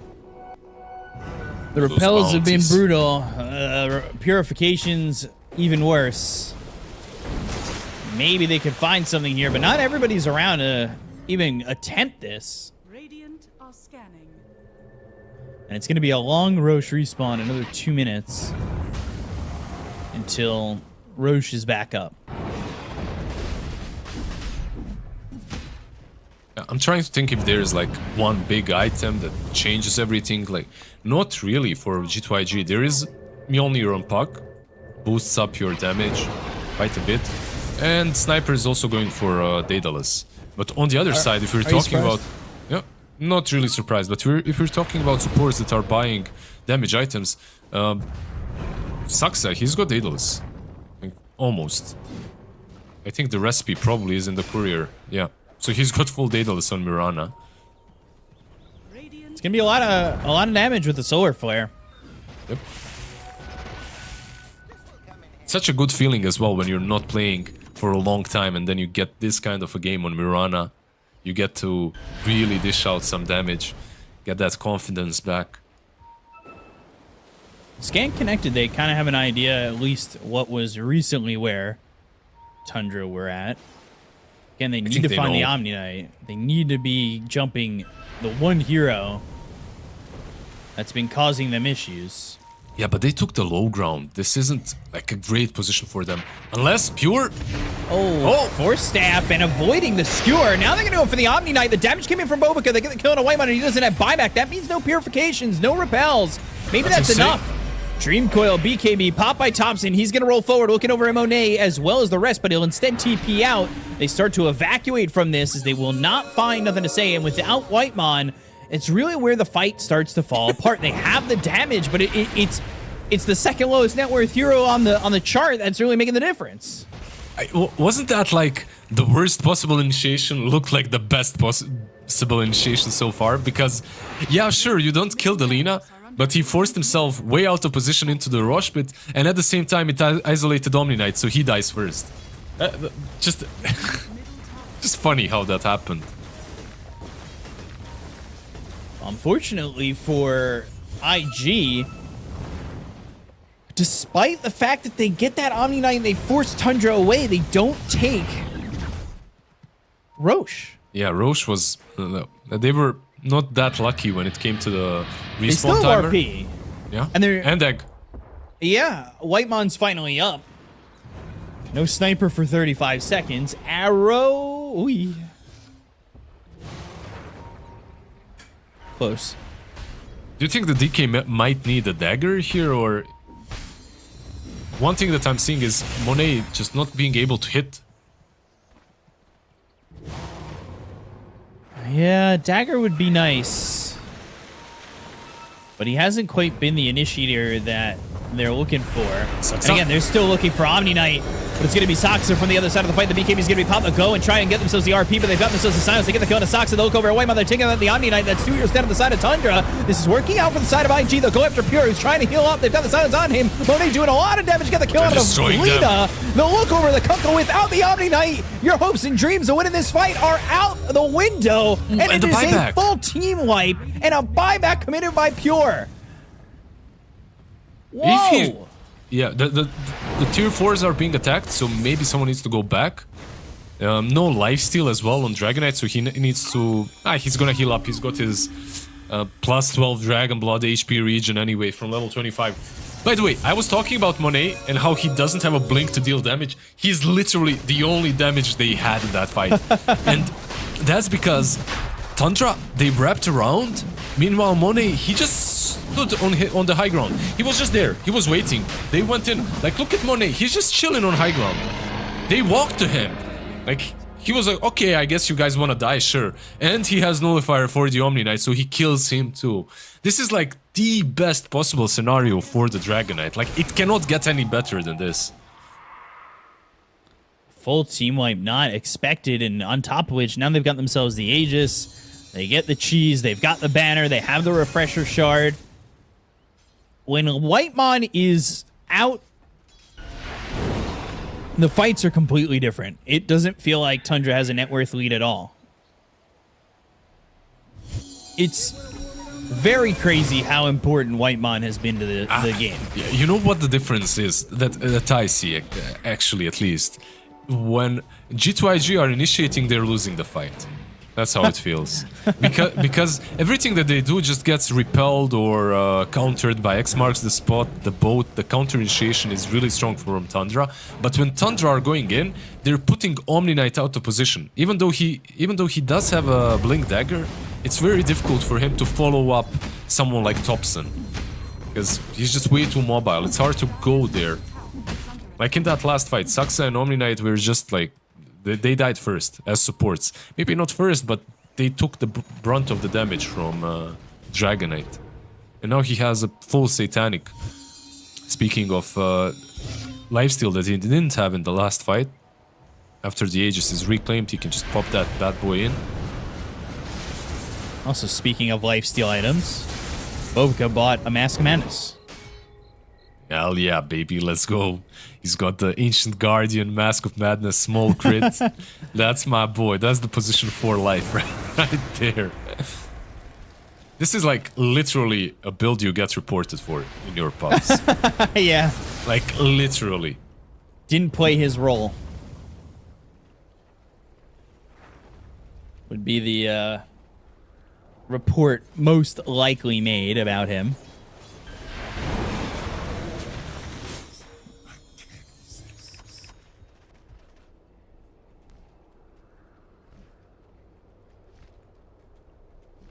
As I believe we got, a quick little disconnect there, and we'll be back in a moment. I know that we were having a little bit of troubles. Is that for me or is that for chat? For you. Okay. Whew. Yeah. Well, I'm happy about that. Yeah. Chat hates us already because we disconnected the game, but we should be back in a moment. I believe everybody's reconnected. Yeah. All right, we should be good. We are just looking to go, and we'll be resuming in just a second. So here we go, and we're right back in it. I'm still happy the heart was for me in chat. I would give you a heart, but you have to give me one first. I look at you baiting. Love baiting in the chat. I am love baiting. The only thing I'd give you is a Joel. Oh. A couple of new DCs, but yeah, let's assess the game right now. We have Cheese on Sniper. Like, this guy is actually becoming a true core. Like, this is where you just needed to wait for 50 minutes for your Sniper to start doing some massive work. But almost a full Daedal is completed on him. The ultimate carry. Yeah. One thing that happened in that last fight is, like, the two supports on Tundra, of course Omni Knight is important, but also Mirana wasn't able to deal any damage. She just got coiled and died to DK hitting her. And it's not really that easy of a game anymore for Saxa. Even if you get like solo coiled by the puck, high chances are you just die to him. He's got a lot of HP, that's why he went for triple bracers. And he has that greater healing Lotus. But, if they really commit, he will fall. Refresher soon for Pure. For Pure, what about JT? He's not going for it, right? Like, he's got the Shard instead. He's got the... He's picked up Shard, he's going Ag's Blessing. And... yeah, the Refresher Shard's going to be enough. It's kind of rough for him. There isn't a single item that you can... Maybe Power Treads, an item that you can replace. And then go without boots, you know, jump in. You need the lens, you need the Linkens, the BKB, the Ags, all of these spells are needed for you to successfully horn toss a target. Well, he'll have Ag's Blessing, so have a slot open. Yeah, exactly. But yeah, still, you know, you buy Ag's Blessing to have a slot. It's rough. Here we go. Back on it. Everybody's ping looking A-okay. Question is, if he wants to use that Shard, are they going to wait for him to pick up that Ag's Blessing while waiting on this Aegis? Because he needs about 600 gold. But meanwhile, 2 minutes left in the Aegis. You want to be in a prominent spot to go. Mm-hmm. Pushing high ground is dangerous, though, right? Like, you're still pushing into Lina. Yeah, he actually replaced the power threads, so he's gonna play without the boots and hope for the best. Double RP, even double horn toss, getting someone back, you know, getting one target back and then another is game winning. Uh-oh. Can't cast leap. Oh, yikes.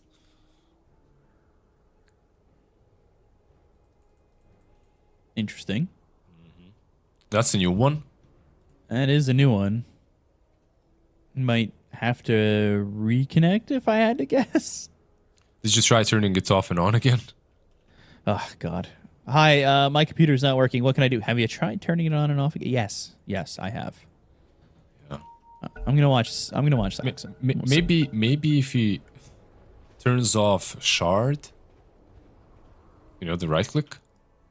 Yeah, he can't cast it. Yeah, I'm watching him. Same. Not like leap's important anyway. Yeah, who needs that? I don't think it's an important ability. Okay, so if we had to remove one spell from every single player, the third spell, who would suffer the most? Omni Knight, probably. Omni Knight would suffer the least. Like Hammer of Purity, who cares? Oh, yeah, it's Hammer of Purity. Lina, right? Fiery Soul. That passive is literally making her a core. Yeah. I mean, she can still attack quite fast without it, I guess. Phase Shift being unavailable would be pretty detrimental to Puck. Yeah. He'd die a lot. Skewer as well. You jump in and you RP and that's it. You can't move them. Dragon's Blood. Suddenly... Okay, he'd lose a lot. Those two passives probably from Dragonite and from Lina. Worm's Rat and Lina's Fiery Soul. Alright, let's see if he tries. If not, he's got... If he can't leap, he's got the Hurricane Pike anyway. It's fine. Yeah, of course. Just buy Blink, lol. Seriously. He's got the gold. He's trying. It's not looking great. Yeah, I'm like watching him try. You're seeing where he's angling himself. It's not looking good, bro. I'm not sure what would be the problem. I feel like it's a really bad spell to not have. But kind of playable. I'm just kidding. I'm just kidding. Okay, he can't use leap and Puck can't use phase shift. There you go. Make it even. That's no. It would have to be a movement spell, so it would have to be like illusory orb or something. Dive. You can't use dive on Phoenix. I think okay, fair enough. That's actually fair. I would say. Yeah. He needs dive to use the egg properly. It's still worse on Mirana, I guess. She gets a lot out of that.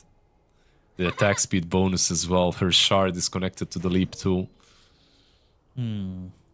She loses more. She definitely loses more.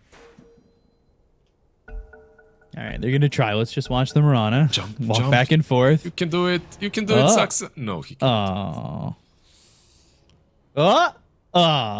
Just every time. Has this ever happened that someone cannot use a spell? It probably has before. I'm not sure. You can't use a spell. Yeah, it does seem that way. That it's happened before, I would say. But I don't know what fixes that. Right? Chat GPT, what fixes a broken spell? I'm not sure. Do you have Gaben online? Like, he can... I'm sure he can fix this. Yeah, I'll call him right up. I'll ask. Yeah. Beep, boop, boop, boop, beep, beep, beep. He's not going to pick up. He's on his yacht, you know, like... Yeah. Yeah, I don't think he's going to pick up for me. He sees my number and he's just going to... he's not going to pick up. Sad. Do I leave a message? Leave a message. Leave a message. All right. Hey, Gaben. Yeah, it's B-Cop. Big fan. Well, right now, we're just having a little bit of a problem with the Mirana. It can't leap. Just wondering if you could call me back when you can. At my phone number. You've got it. obviously. And just help me fix this bug when you can. And let me know if you want to hang out later. All right, I'll talk to you later. Bye. Solid. I would be too afraid to send a message to Gabe. He'll help. It'll be fixed on this one. Watch. It'll be fixed right here. Although I'm wondering if I should have called somebody else instead. Who you gonna call? Ghostbusters, but more so probably Bugbusters. Yeah. Well, let's break it down a little bit more. It's already 3, 1, broken. and 10 for It's already broken. I'm sorry, I can't break more. I was gonna say 3, 1, and 10 for Ramses. He's been my star for the game. Yeah. I think so. He had the best lane out of Tundra. He recovered the game. He had that early Orchid. And I think his itemization's been pretty solid. Yeah, he's been all right. Like, he's the one that won the lane even though he was alone. Yeah, that's true. The Orchid was on point every time for Puck, the Hex as well. Like, sure, he's been the star of Thunder. But honestly, I'd have to give it to Pure as well. Like, this man had a terrible laning stage, and he made a comeback. I think we're go try. We're gonna go try. I'm telling you, I just made the call. I made the call. Press the button. Oh. Yeah. Maybe it's the button that doesn't work. Did you try clicking it or deactivating the autocast? Maybe maybe only the autocast doesn't work. Maybe because it's the shard, it's connected. He has a shard. Why doesn't it show? On my screen he has a shard for sure. On my screen he has a shard as well. Yeah. Maybe he just has to repurchase shard. I think it's connected to that because it modifies leap, so it would make sense. That's the problem. Damn, Pico, you're so smart sometimes. I don't know. Did you hear my math 20 minutes ago? It was not good. Yeah, don't worry. I know we're not. Sometimes it's nice to think that way at least. Yeah, because it's showing shard on my screen, but did he get the shard as they disconnected? He had it for the longest time. Yeah, that's what I thought, right? The weird thing for me is like he had it for the longest time, but he also had it queued. Like he also had the shard queued to buy it, even though he had it from before. So, not sure what that was all about. Maybe I didn't see well. I'm not sure, but in any case, leap is still broken. What about other items? Let's go through those. Do we have anything funky coming up? X-Nova with Refresher. Anything that Bobica buys. He's got the Daedalus queued up, I believe. That should be up very soon. I think he's actually swapped over to just BKB, so he's not... Oh, really? Getting the full Daedalus. He's just sticking with the Crystallis. Boo. Who needs survivability? Bring damage. But yeah, you can't hit people if you're dead, so BKB is usually the best option. I'd like to think so. But we're just waiting here with some technical leaping abilities. What's your favorite... I don't know. Don't ask me Cookie again, please. No, I won't, Mr. Brownie, as your Cookie answer. Oh gosh, no. I was gonna ask, what's your favorite leaping animal? Leaping animal? Yeah. Do you consider that flying squirrel when it leaps from one tree to another? That's a leap. It's a leap of faith. That's one. That's one. I love that shit. When I was in elementary school, I watched I was like first grader, and I watched some documentary. I lived for National Geographic and Animal Planet. I lived for that shit. I watched that and I saw the flying squirrel, and they made us do an assignment on some animals, and and I put the flying squirrel and I described it, and the whole class laughed at me like that doesn't exist, bro. It does exist. I'm like, it does exist. What they literally gaslit me into oblivion. Like, I was like, what the hell, am I crazy? I saw it on TV, I swear. I think my favorite leaping animal is a frog. I was gonna name a specific frog, but then my mind went blank, so it's just gonna be a frog. But all frogs. All frogs? I think all frogs. I don't when know. Are we gonna get a frog hero? Ice frog.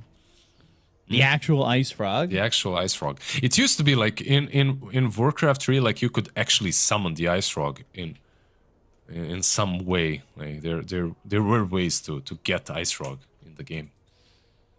Not a hero, just like an animation. I like the animation. Have they tried turning Shard on and off again? That's the real question. That's something, yeah. I think, I mean, probably he did, but I feel like it might be I'm not sure, something that might help. Looking at the players, they're getting comfortable. Meanwhile, 47 minutes into the game, even net worth. I wonder if that's minus the Shard on Mirana. If that might make sense. But let's do... Still has it on my screen, though. Let's do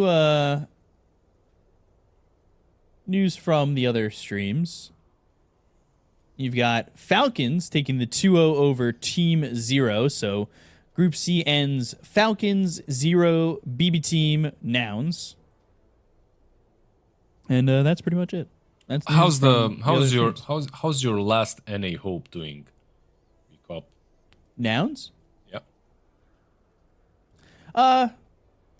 They tied for third in the group. They'll be fine. I think. Maybe. I'm more impressed with Team 0, who will probably have to play BB Team again. And they beat them 2-0 in the group stage.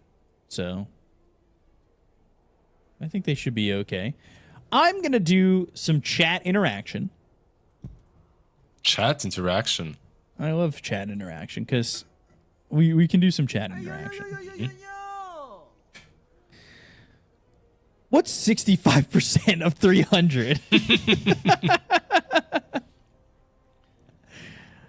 No. I can ask you guys some real questions. It's fine. I just go into chat to spam Joel or White People Glad. Yeah. 195. Thanks, guys. Appreciate that. I can't write in chat. I just followed DOTA 2 TI3. Wow. I have 10 minutes. That's pretty wild. I can't believe you did that. Didn't have it followed. Oh, we're also being broadcast to the main TI, channel. All right, so I gotta open up some multiple chats here. Okay, I can chat there at least. Spam some Joel while this is happening. All right. Somebody said I was the PL a few months ago. Shout me out. Sure. Okay. This is my go-to all the time. Hopefully, somewhere in one of these two chats, Mofara is in the chat. But there's two muffins in an oven. One muffin says, "Boy, it's hot in here," and the other muffin says, "Oh my God, a talking muffin." God damn you! I'm out. Comedy? I'm out. Comedy? I think there's some comedy there. I don't know. See, get a couple of laughs, a couple Keck W's. That's what we live on. Well, one stream's giving me Keck W's, the other stream is giving me ha-has, and I don't feel too confident about that joke anymore. Yeah, I think it's a good one. I think you should give us one more. Okay, I got you. Okay. I gotta really think about what kind of jokes I'm allowed to tell. So, a guy walks into a bar with a giraffe, right? Ouch. It's his pet. Yeah, and it's his pet. It's his pet, and they get like super pissed, and the giraffe falls over. The barman is like, "Bro, you can't leave it lion there? And the man answers, it's not a lion, it's a giraffe. All right. End the All stream. right, I like it. End the stream. No, I've got another one. So, there in the windy city of Chicago, there is a bar at the top floor of a building. It's a nice bar, you know, just your typical Chicago bar. This guy goes up all the way 100 floors high to this bar, and he goes to the bartender, and he's just drinking his first beer, and this guy to his left goes, "Ah, man, you want to make some money?" And the guy goes, "Yeah, sure." And he goes, "All right, well, I bet you $100 that I can drink this beer, jump out that window, and I can come back up here and drink another beer." And he goes, "We're on the 100th floor. I don't think you can do that." And he goes, "You want to bet $100 on it?" "All right, I'll bet $100 on it." So they shake hands. He drinks the beer. He jumps out the window. He floats safely down to the sidewalk, walks back up, and he says, "You owe me $100." He goes, "You want to do double or nothing?" He goes, "All right, yeah, sure." So he goes, "All right, double or nothing." Drinks the beer, jumps out the window, floats all the way down safely to the sidewalk, comes back up, and he says, "You owe me $200. Guy goes, "All right, how about this? I'm not going to give you the $200, but how about I drink the beer, I jump out the window, and if I survive and come back up here, we're even." Guy says, "All right, you're on." So they shake on it. He drinks the beer, jumps out the window, and falls to his death.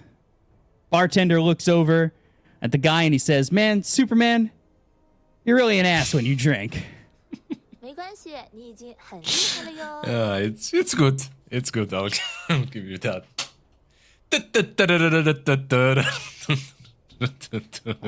I thought that was pretty good. It's good. It's good. But we need to stop. You guys just don't understand comedy. It's good. It's good. It's good. What's your what's your second best leap animal? Oh, I think you're gonna say joke. I was like, I'm out. Please, no more. No more jokes. My second leap animal is maybe a cat. I don't know. A snow leopard. There we go. They leap. They jump. They pounce. Did you know that cheetahs are actually nice to people? And they don't like that. You can actually domesticate them. Do you work for Big Cheetah? Are you trying to get us killed? Like, what's happening over here? No, honestly, like the cheetahs. They told me they can be nice to people. Like, I'm just saying because of the leaping animals. Like, they're actually one of those nice cats. Tigers and I don't know, lions. You probably don't want to mess with. I don't want to mess with any animals that can outrun me, and there are plenty of them. Now, we're not talking about actual cheaters. Cheetahs. Cheetahs, yeah. Yeah. The ones that don't buy Midas. Oh no. They buy Midas. They just buy it a lot. Not anymore though. Doesn't exist. No, we don't talk about it. Men in Black. Poof. We're just gonna flash your memory that ever happened. So we're just trying to get the shard back into the inventory of Saksa, I believe, and get us all started up. But chat, I'm thinking of a number. 1 through 10. Hit me with it. What do they get? I don't know. You'll get something. First person to say the number 1 through 10 gets wins. Beak of Sarkanas. Good thing I have none. Oh, wait. Violet Vabond or Violetivia Bond. I don't know how to say that, but you guessed 3 first. That was right. That was correct. 1 through 10. Very easy. Nailed it. Well done. So there's 3 tomatoes on their morning run. 2 tomatoes in the front, 1 tomato in the back. Sorry, chat. I can't stop this. They're walking on their morning run, and the tomato in the back is really struggling to continue running, and one of the tomatoes in the front turns around, jumps on his head, and says, "Ketchup." God damn it. I'm done. Saksa has reconnected. Okay.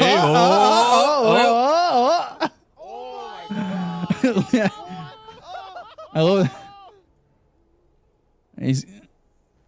I love that one guy in the chat says like, did he try changing the key bindings to the leap? I think at this point he tried clicking on it as well. That was our suggestion. He's reconnected, but disconnecting, reconnecting until we're ready to go. And we'll unpause the game when that happens, when he gets the shard back. Wait. We have someone on the line? Someone joining us? Do we? Yeah, we do. On my phone, actually. Oh, no. T-Gav isn't answering. He just called. I guess he's one of those. Remember back in the day when people just used to like blitz call you and hang up? T-Gav is doing that to me, but I don't understand. Is he into me? What do you think? Maybe. I think so. Looking to go to the restroom. No! Stop it, please.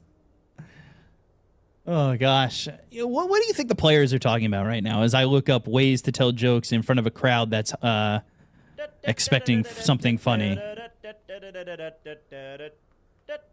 Like, you're probably just trying to keep at least a little bit of focus on the game, you know, to know where you're at. Because when this game restarts, like, everyone will be completely lost. Skeeter just catching strays for no reason. Yeah, that's not fair. Best jokes to tell a crowded room. Okay, here we go. We're scrolling.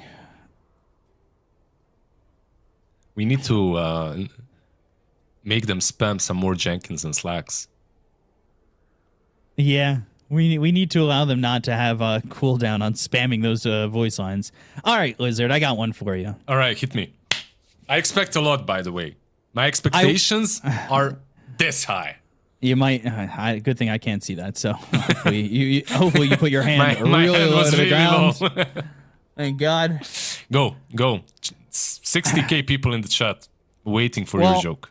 I went to the aquarium this weekend, but I didn't stay long. You know, there's just something fishy about that place.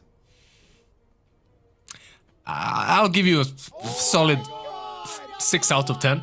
Appreciate that, Bobica. Yeah. Thank you, Bobica. I appreciate it. Yeah, you're on it. He likes it. He likes it. Thank you. What subject do cats like best in school? Do you know, Lizard?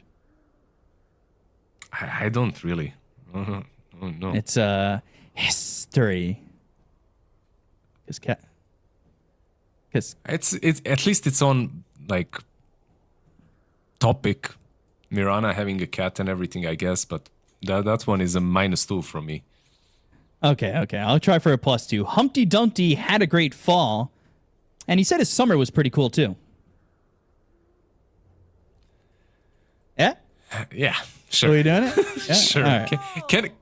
Can we get Gaben on the line for real now to fix this lead? Your NA jokes are killing me. Sorry, I just looked up dad jokes in a bind. Nah, I appreciate it. Like you're saving this situation right here. I don't know. Or making it worse. Yeah, that's the problem. I feel like I might be making it worse. There's going to be some sort of Reddit thread. Yeah, I think B-Cup's comedy's terrible. I think he should really raise his MMR in comedy. This guy couldn't, tell a good joke if he hit him in the face or something like that. At the same time, the viewer number is rising, so... so I must be doing something right. It's you. Like, I think you should do a stand-up instead. Or a leap. Ooh, I could do a leap into the air. Oh, gosh. So, G2 Esports said, make us laugh and you get a follow. Okay. I could do that. I'm panicking now. What other jokes do I have? Look. Without joking, I have a serious question for you, B-Cup, right here. So we get rid of the dad jokes. If Joel was added to Dota, what would be his first spell? some sort of spin. Joel's first spell is a spin? Yes. All right. So what happens when he spins?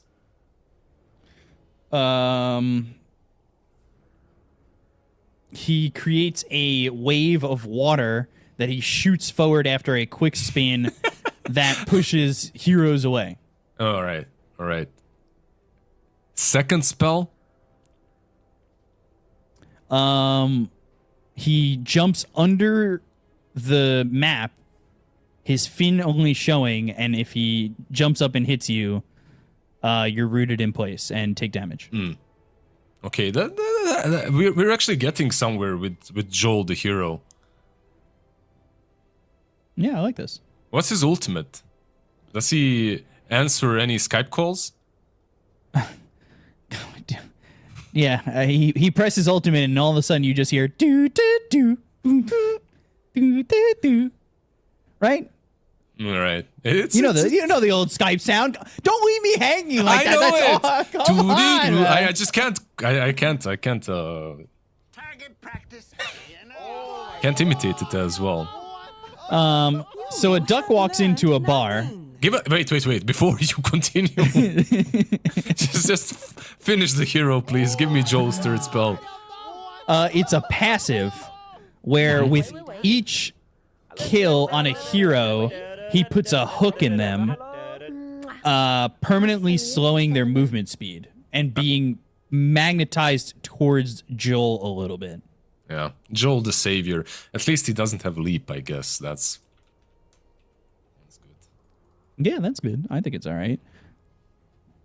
I love all the Joelings in the chat. Joel is good, but Joeling is amazing. Joeling is where it's at. Joeling. Yeah, I'm spamming some Joeling.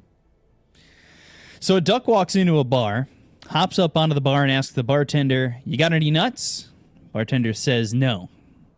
Duck hops down off the bar, walks out.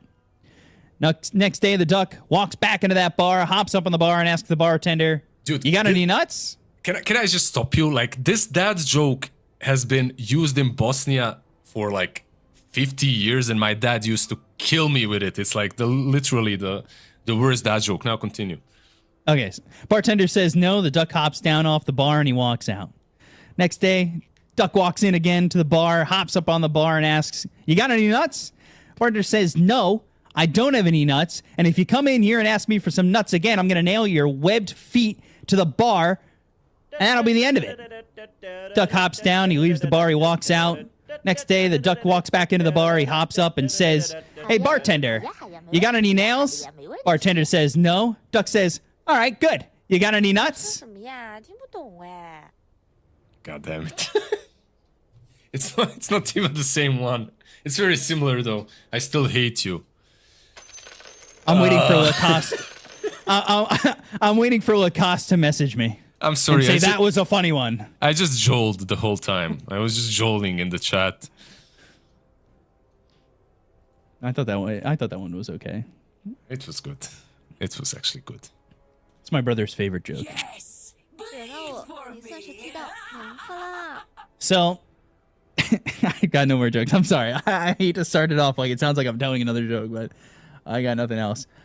Does he have his shard back? He has it on my screen. But let me look at the EGM. He does not have it yet. We're still waiting on that shard.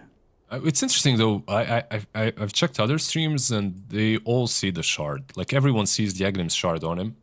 Interesting. Yeah. It's only the main one that doesn't, and it's probably connected to the shard. This bug. I got a couple of that was funny B cups, fire B cup. Don't worry, guys. What do you think? What is the most impactful? Let's talk Dota a little bit. Okay. You know, what do you think? What is the most impactful facet in this game? In this game, okay, all right. Let me take a look at the facets. I feel like I'm gonna have to say potentially. I'm gonna guess because I am not the analyst. Can I say Lena's combustion? is the strong innate. Wait, you're talking about innates. I was talking about facets, but okay. Oh, facets. Sorry. Okay, fine. I'll go to facets. I'm sorry. I completely. I mean, okay, with innates, sure, her combustion is really damn good, but not sure if it's the best one in the game. Right, okay, that's why that was my answer, though. What do you think is the strongest facet? I mean, there are some that are just like you just need them, I guess. Like Earth Spirits, still good. Okay. I guess. Also, Dragon Blood.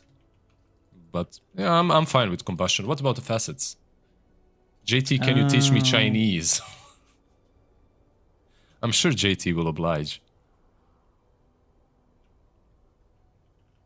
Maybe.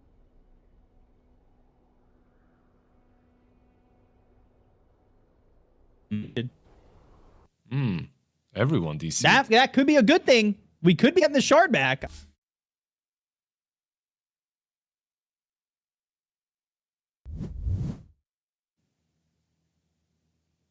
At all?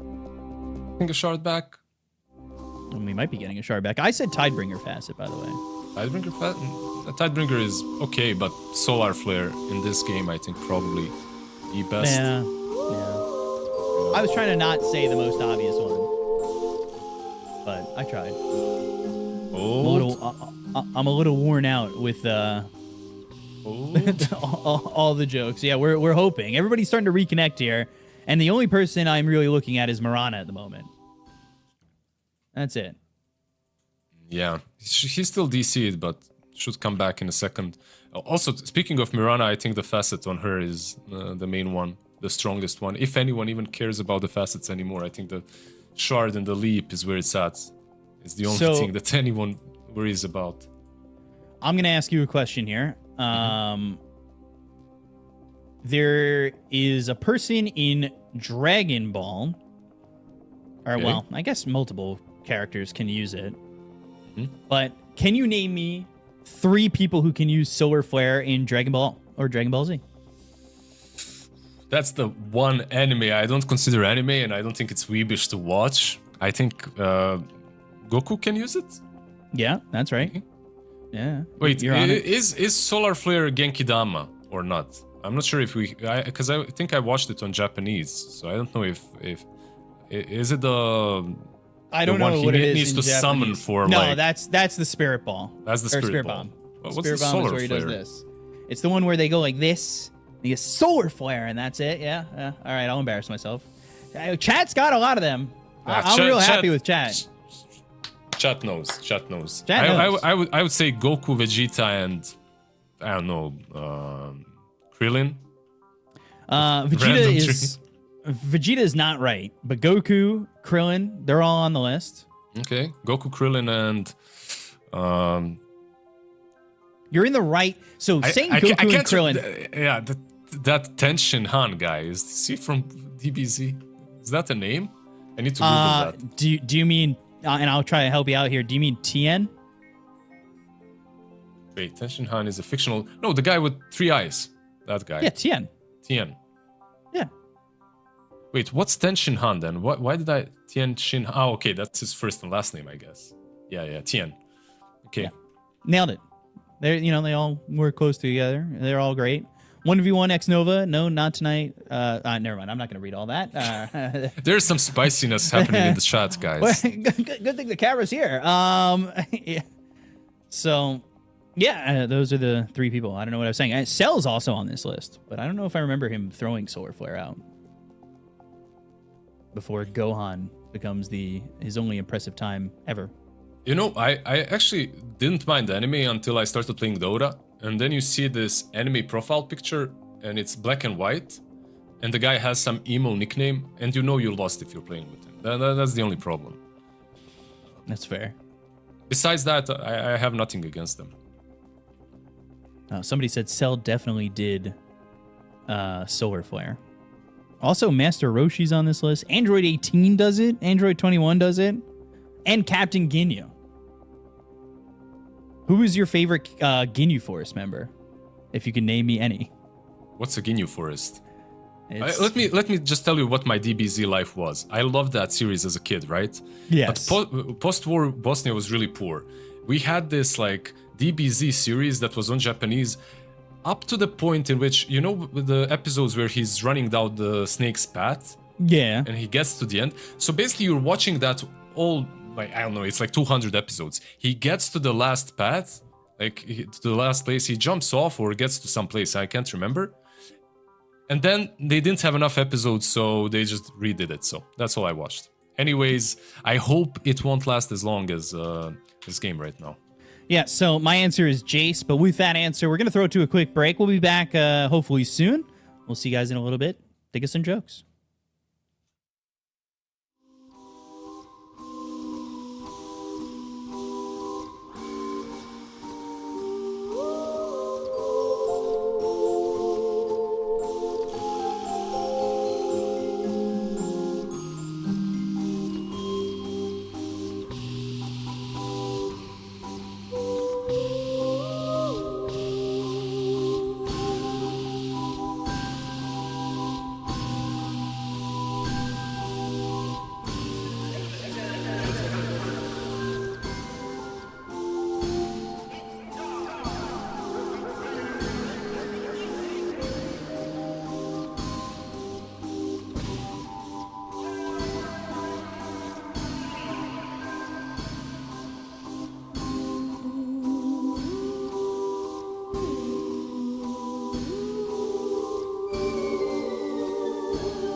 Hello, I am here with Whitemon from Tundra. First of all, how are you doing?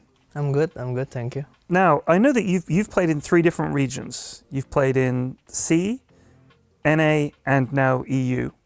A lot of people say that the differences between the regions are not as big as they used to be. First of all, do you agree with that? And secondly, what are the differences, in your opinion, between those regions?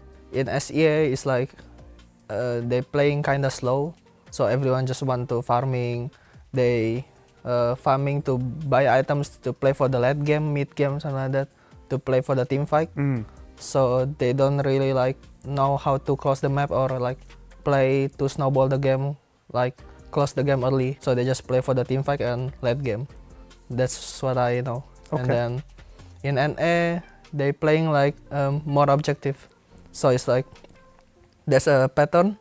So you need to take like tier 1 enemy safe lane, and then you need to take mid safe lane. You need to take mid tower, and then it's like objective, every objective, something like that. But if you like mess up, and then the plan is kinda like you don't know what to do anymore after that, something like that. So everything goes to pieces. Yeah. And what about EU Dota? EU is like we learn about how to close the map, how do you want to play the map. It's like how do you want to catch them, or do we need to catch them? Do we just take objective, or do we farm our timing, something like that? So it's like more details. More detailed. Yeah. Interesting. What are your thoughts on Ringmaster? I know obviously you're not gonna be able to play him, but what are your thoughts on Ringmaster? I mean, this hero is like this hero win rate is like so high because new hero, like everyone doesn't know how to play against it, and I think it's really good on supports because his spells is like, I don't know, have slow, have fear, and then second spell you save your teammate, and then untargetable, and the ulti is like AoE, stun, and damage. I think this hero still need to be nerfed. You think it's too much? You've got too much, right? Okay. Now, I see that you have played quite a lot of Clockwork recently, especially since they changed the hero, I guess. And with the new facet he's got, you can like shoot the cogs at people. I also know that you play a lot of billiards. Do you think that the fact that you've played a lot of billiards means that you're better at shooting the cogs at people? Do you think there's any overlap there? No, not really. Come on, you're shooting a little ball at somebody. It's kind of like billiards, right? Yeah, but it's not the same because in billiards the ball is like stop, right? But heroes is like moving, keep moving. So you need to like predict where they're moving. Okay, well, if you say so. So you hit 13k MMR last month. Congratulations on that. Thank you. Do you think that it's harder to get high MMR as a support player? Because a lot of people have this idea that if you're like a mid or a carry player, you can just carry the team yourself. But you did it as a support player. Do you think it was harder? I think it's not that quite hard if you're like playing like good lane, something like that. You know, like how to like control them, because sometimes when you play PUBG, it's like they don't know what to do, right?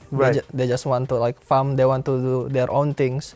So as a support, you kind of like need to command them, like need to control them, like can you guys come? Can we smoke? Something like that. So you're sort of captaining in the pub games almost. Yeah, sometimes like that, but sometimes I can just play like quiet if they like talk too much. So yeah. Fair enough. Okay, I've got some just general questions about the other teams in your group. You just tell me what you think of these teams, what you're expecting, what you're worried about, or whether you're confident, whatever. So the other teams are G2XIG. G2XIG, I think I expect to play against them. Maybe they always play until late game, so I saw a lot of their games like it's always 40 minutes plus. So maybe we expect to like snowballing them, or we just play the late game. So. Tough team to beat though, right? What about Talon? They're quite good. I know about it. Like their mid lane and their off lane is like high MMR. Right? They have like 15k MMR off lane and Mikoto also. And yeah, they are my friends also, Mikoto and Jokem. So it's gonna be like fun games, I think. And what about Cloud9? Cloud9, I think we play against them a lot in EU qualifier. So it's gonna be like the same like EU maybe. Okay, awesome. Well, look, I want to wish you all the best in the tournament, Whitemon, and thank you so much for joining me. Thank you.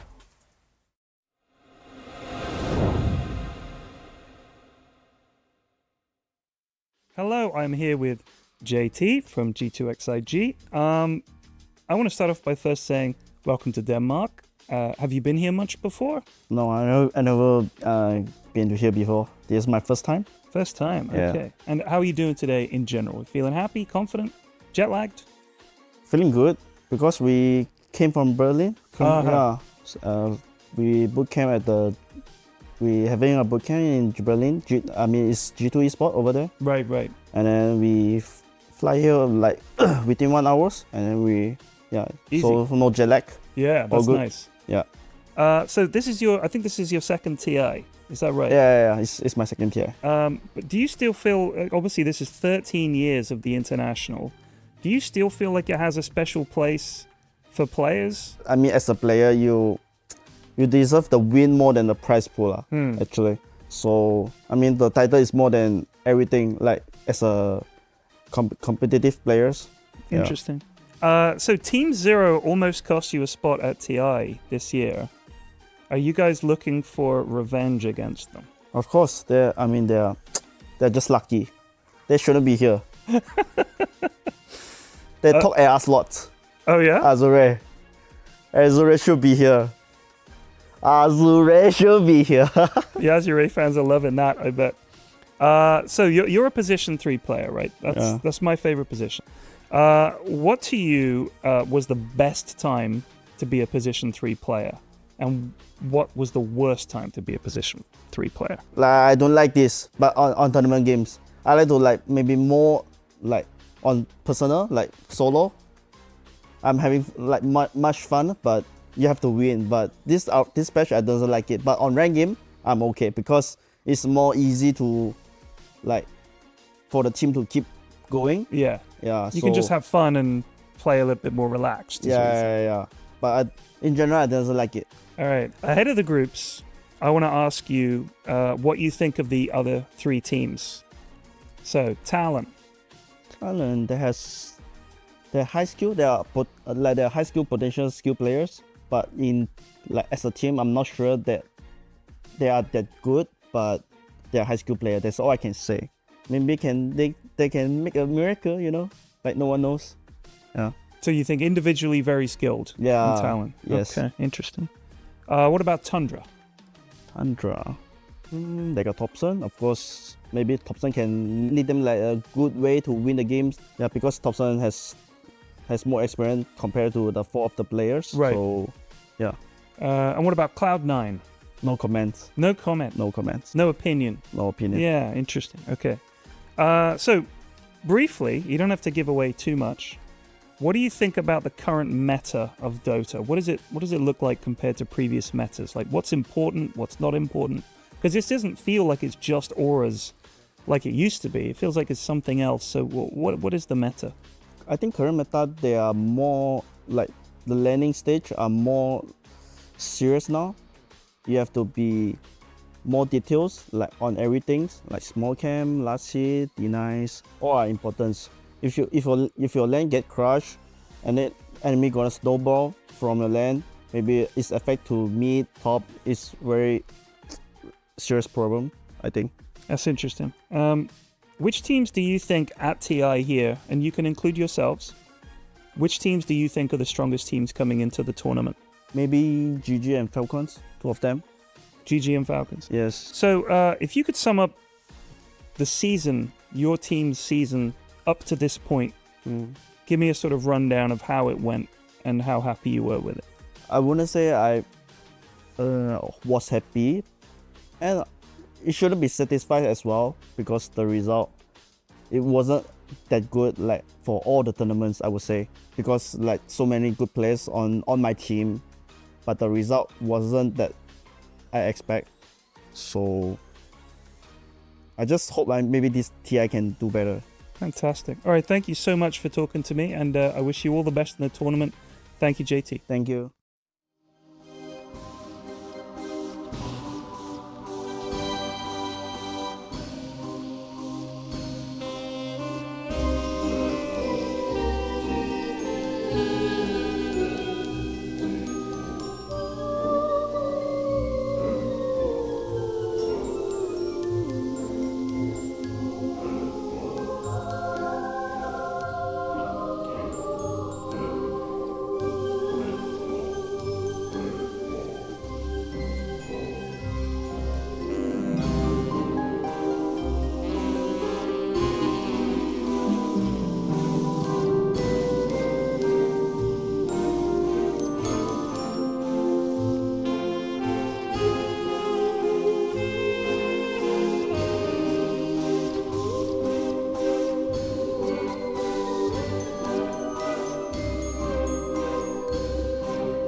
I'm here with Xnova from G2XIG. First of all, how are you doing today?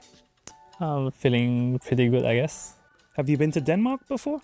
This is my first time. First time? Yeah. So I think that the last time that we spoke was in Singapore at TI there, where quite famously you had to play on stage alone with the teddy bears and all the rest of it, and the crowd were chanting for you. How have things been since then up to now? How have they been for you?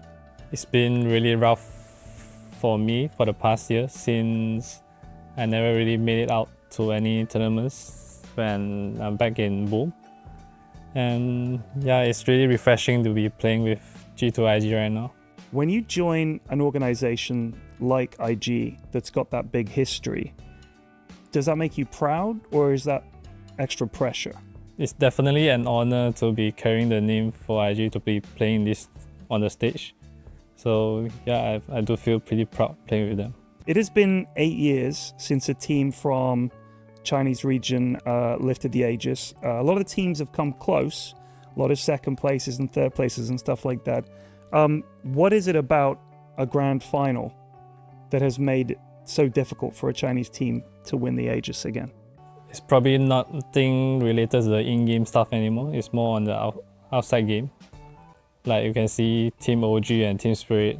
Basically, they are really friends when they're playing together. Like compared to the Chinese teams, I think we do handle pressure the way differently compared to them. And when it comes to like a very crucial situations, we are not that good in handling that. Interesting. What is the difference? I mean, when you say that you handle it differently, it did feel like even when they lost a game, they were still positive. Is that not something that's sort of there in the Chinese teams, that they sort of start to think, like, what is the difference? How would they approach that situation? I think for the Western teams, they are more focused on in-game and also the psychological side. Compared to Chinese teams are mostly just focusing on how the teams play, and also everything is about in-game. Interesting. So let's talk about the other teams in your group. So Talon, what do you think about that? Throughout the year, even though they don't really like get much result, I think, but they are still a very respectable opponent for us. Tundra. I don't think we played against them at all throughout this year. They're still very new to us and kind of an unknown quantity. Interesting. Especially when they have Thompson, the guy who will do some incredible, crazy stuff. Yeah. So an unknown team to you with a player that does crazy things that are unpredictable. So that could be an interesting series. Okay, Cloud9. Really strong opponent. We just lost 4v5 against them. So yeah. Looking at the teams in general at this TI, give me the 3 strongest teams at this TI in your opinion. I don't think 3 is enough, but I'll just try my best. Okay. The China representative might be Extreme Gaming. Yeah. Second would be Gaming, Falcon, and Spirit. Yeah, so you're going to put those 3 in as well? Yeah, they're always on the top. The toughest and strongest contender. One more question, I guess. Is there anyone on your team who is banned from playing a particular hero that they really want to play, and you guys are like, no, don't pick that, but they're convinced it's good? I don't think so. You don't think so? Yeah, maybe just Jack, since he always wants to like join in the scrims. And have you played with Jack? Yeah, I did. Okay. All right, well, Xnova, thank you so much for taking the time to chat with me, and best of luck in the tournament. Thank you.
All right, welcome back, everybody. Hello. I hope you all enjoyed the little reprieve after hearing some amazing jokes and talking about things that leap and phone calls and everything like that. We're back, man. Short we pause. are so back. Short One of the pause. shortest pauses I've ever had. Yeah, I didn't even feel it happening, actually.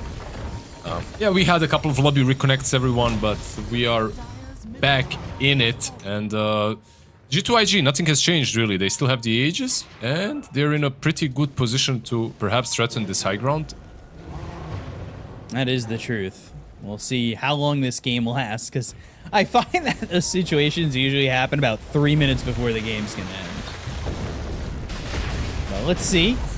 As Monet hit with the geomagnetic grip, a little tidal wave action. They've dropped down that Roche's banner, and they've got themselves the horn toss. Sunray, they'll get the kill on a Thompson. They'll look to take out White Bomb, but he'll disconnect from that Dream Coil. Please, don't use that word. No more disconnects. Sorry. Gem might be picked up. Let's see. Oh! RP The though. RP blocked his roll with the BKB. They'll try to go with the ghost ship. They're going to move forward on the side of Tundra, maybe thinking about going in. They've got the magnetized on these heroes on the side of IG. Geomagnetic grip. And there's the boulder smash. Monet at the front lines. He's silenced for a moment. A torrent on a 2. They get the counter. Nothing to say. They're going to pop the egg. They'll go and get the kill on X. No, that's going to be 2 down on the side of IG. They don't have buyback. They'll look over at Monet with the BKB being popped here by the DK. They'll kill off Bobica. That's 3 heroes gone on the side of G2IG. They'll look and find Monet a second time. They'll try to take him out as he tries to fight back, but the roll comes in from Thompson. They've got the silence with the Orchid coming up from Ramses, and they get a kill on Monet. He and Bobica buy back. That is a full team wipe here for the side of Tundra. They have no more buybacks, and the throne is almost open. Is this a chance for Tundra to finish this? Like, they could go for Megas as well. I guess that's definitely safer, but damn, what a crazy fight. Thompson with the buyback, with a quick BKB to prevent the Horn Toss, RP skewer back. The egg, this was the problem. This is what we were talking about the whole game. Like, you can egg, but you just get destroyed. And Shiva's in this kind of a game, sorry, the Refresher in this kind of a game on Phoenix, you're not gonna use one egg. It's gonna explode. But when he respawns, if they're not throned, they will have that ultimate once again. Yeah, but tier 4s, it's a problem. They do so much here with the right clicks coming out from Pure. The shrapnel's going to be placed down, and they'll look over as they land the Hex. It's on Monet. They've got the roll coming through as well as the ghost ship. That's going to be a dead DK. They'll call GG. And Tundra take game number 1 over G2IG. Yeah, such a long game, and we definitely deserve the conclusion such as this one. Congratulations to Tundra, well deserved. Like specifically after the early game, which was yesterday, they started it off in a really bad way, but they managed to come back, and they managed to find that farm in the end. G2IG as well, they played nicely around the Roche pit, but it wasn't good enough. The high ground push versus the Lina proved to be way too difficult. Omni-Knight, of course, with the heals, with their fell. You remember that? Yeah. Yeah. The game will be remembered for different reasons, but in the end, I feel like we might see this Omni-Knight Lina be banned for game number 2. Potentially. I don't know if they're going to even remember why it was good. But that might be the reason that Tundra get the Omni-Knight back again. But yeah, no, it looked all right. This is where it looked like IG were bringing it back a little bit. I don't know. The lack of buybacks was definitely a bit poor for a G2IG, but what can you do? We had this discussion before. Sometimes when a game is paused, even for a couple of minutes, you lose like that train of thoughts that you had before, and you need a little bit of time to reset and think about how you're gonna play it out. This game, after such a long pause, I'm sure that it wasn't easy for either one of these two teams to continue this high ground push. At the beginning, when they killed Thompson, I think they should have been satisfied with that and then just backed out, but they tried to go in once again, and they got punished for it. Nice Thompson rolls there with the double silence, double hit connection. Monet gets completely isolated. The stun on Boboka renders him useless as well, and they easily clean up. Like, I really like this Phoenix as a support. I think there's a ton of potential in the hero. That's why he has such a high win rate at TI. But versus Lina and Mirana, it's almost impossible to play. Yeah, very difficult. We saw the egg just get deleted, and there it's gonna die again too, right before they end up, or well, as they're calling GG. And unfortunately, it ends up for IG's sake, Tundra favored as they take game number 1. And maybe you forget, Pure had a 0-3 start to the laning phase, but ends top of the net worth and dominates, truthfully, afterwards. Yeah, for everyone that watched this game from the beginning, this was like one of the best comeback plays from a carry that I've seen in a long time. Like, he died, he TP'd to the lane, he died instantly again, so he had to do the walk of shame, but he never walked back to the lane, he just went straight jungle. You pointed something out very nicely. You said that he was very close to Arcane Boots, and I think that's what basically rescued him. Like, he had enough gold at least to buy the Arcanes, and then with Arcanes he just continued farming the jungle. This hero recovers extremely fast, and I don't even know, like, versus any other carry, I feel like if you dominate him that hard, you're set for success. Like, you can probably expect to be ending the game or just having a really significant lead 15 minutes in. But versus Alina, 15 minutes in, even though she was completely out of the lane, completely zoned out, she has as much net worth as your carry. Yeah, it was Lina by 15 minutes, top of the net worth. It was really good for the side of Tundra afterwards in most spots. There was that fight over by Roche that ended up going poorly, but ultimately, at the end of the day, Tundra take game number 1 of this BO3. We'll be back with game 2 soon. We'll see you guys in a moment, and take care.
Welcome back as we come into game number 2 between Tundra and G2IG. I hope you guys have washed your faces, refreshed yourselves, and are ready for game number 2 as it's been a long series up to this point, but we're ready to keep it moving, keep it going. Lizard, what happened at the end there?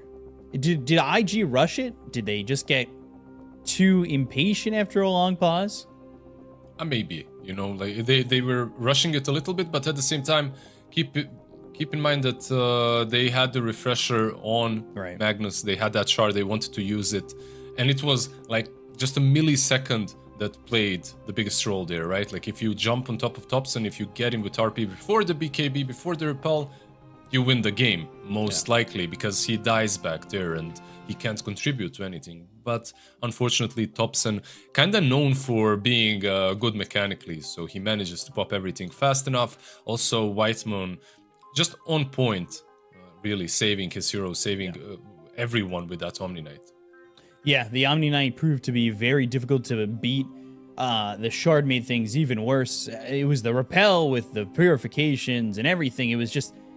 It felt like as long as Whitemon was alive and in those fights, it was a tough way to win, or a tough percentage chance that IG were going to win those fights. And even in that last fight, though, they had gotten to the backlines to try and kill Whitemon. They threw the Dream Coil on him, but it didn't kill him, and he stays alive and helps out, and that fight continues to go the way of Tundra in the end. So yeah, it was the Dream Coil puck, right? Like he jumped him, he tried to solo him, but it wasn't enough. Like this Omni Knight really needs to be addressed in a more strict of a way, or something that's just literally one hero whose main goal is just to pick him off, or you ban him. Like Talon, when they played versus G2IG, they banned the Omni because they respect the hero quite a lot, and G2IG also banned the Omni Knight against Talon. Versus Tundra, however, I think they banned it once in the first 2 games, but that's it. They let it go through. They saw what the Omni can do. I'm not sure we will see the Omni Knight again for the remainder of the series, which is, for G2IG and Tundra, a very long series. They've already played 2 games, and now the 3rd one. Yeah, and they've got potentially 2 more. Yeah, and potentially 2 more games. I think they started playing each other in that first series, I want to say 4 or 5 hours ago? Yeah, it's 5 hours at least, I think. Correct? Yeah. It's been a long time. Like, this is one of those longest series ever. Like, if you look at it as a best of 5. Series, yeah, as a complete series. Yeah, definitely. It's been a long one, and you could see maybe a little bit of tired faces on the side of G2IG. It might be affecting this game moving forward. Yeah, I think everyone is affected by that, right? Like, but at the same time, you know, Dota players, like, what do you do the whole day? You play like 10, 12 games a day. And that's basically 12 hours of Dota. Pro games, however, are definitely more taxing, like on your psyche, and it's just more exhausting to play them. Like, you could even hear JT talk about it, like in his interview. Yeah, pubs, I'm having fun, I'm just chilling, I'm winning games. Right. And when it comes to the pro scene, when it comes to these competitive games, it becomes a little bit harder. Like, it's like work. You have a job and you need to put up your A game always. And it can be tough in situations like this where the pauses are long. Like when you're playing games consistently and you guys are playing pubs and getting through 12 of them a day, it's easier because they're consistent, right? There's not these long drawn out pauses and there's not this big break in between. So you are kind of staying at one level for the most part. Yeah, because there's a guy on the enemy team spamming F9 when there's a pause. Like, you're not gonna have a long one most of the time, at least. Yeah, most of the time it'll be okay. Socks are kind of looking a little bit tired as he really is waking up here. I came back from retirement for this. No shard on Mirana, no leap. But at least we got a conclusion of that game, and he did manage to out a victory in the end. So I'm sure that Tundra are happy with how the game ended. I do say, I will say, I do like that they are all smiling on Tundra. Obviously, they were the ones who won, so it's gonna look a little bit more smiley in here, in their room. But you know, the vibes are still there. It's not terribly late in Denmark. Yeah, I think this is like a standard game of Dota for them. Yeah. Nothing crazy. It's not some like delay till 1 a.m. or something in the morning. Yeah, like some of these players, like I meet them in pubs. Like let's say I start playing at 7 a.m., 8 a.m., whatever. I meet them in pubs. I play. I go make myself some lunch. I go to the gym. I come back. I start up Dota again at night. They're still there. You know, they haven't stopped. So nothing really crazy when it comes to playing for longer stretches throughout the day. Yeah. So hopefully we'll end up getting it going, getting ready to go here as G2IG, they're trying to push it 3 games, but I'm a little worried after a game like that the focus may not be there, that not everything is going to be coming out of the tank the way it did in the first part of game 1. But we'll see. I would just argue that not everything was connecting in that game 1, even in game 1. You know, like... Yeah. Because I feel like JT was doing amazingly well, Baboka was owning with him, but everything else kind of felt a bit disconnected on the map. They didn't really have any plays until a nullifier on Dragonite, and that's very late. Like, that's super late, considering how well and how much farm JT had. Yeah, with how well that lane went, where they got 3 kills on Pure to start, it's definitely a little bit shocking. And IG, they do a first pick, so maybe they're the ones who want to pick the Omni Knight, not banned just yet. Mm-hmm. If you remember in that last game, I believe, to pick the Omni, at one point they banned out the Shadow Demon as well. And it was like a tell that they're going to go for it. But also Shadow Demon just way too good at the moment. I feel like, for me at least, it's Enchantress, Shadow Demon, Tinker. They're up there when it comes to supports. Then, of course, Naga, that's just banned out. Am I missing something from the supports?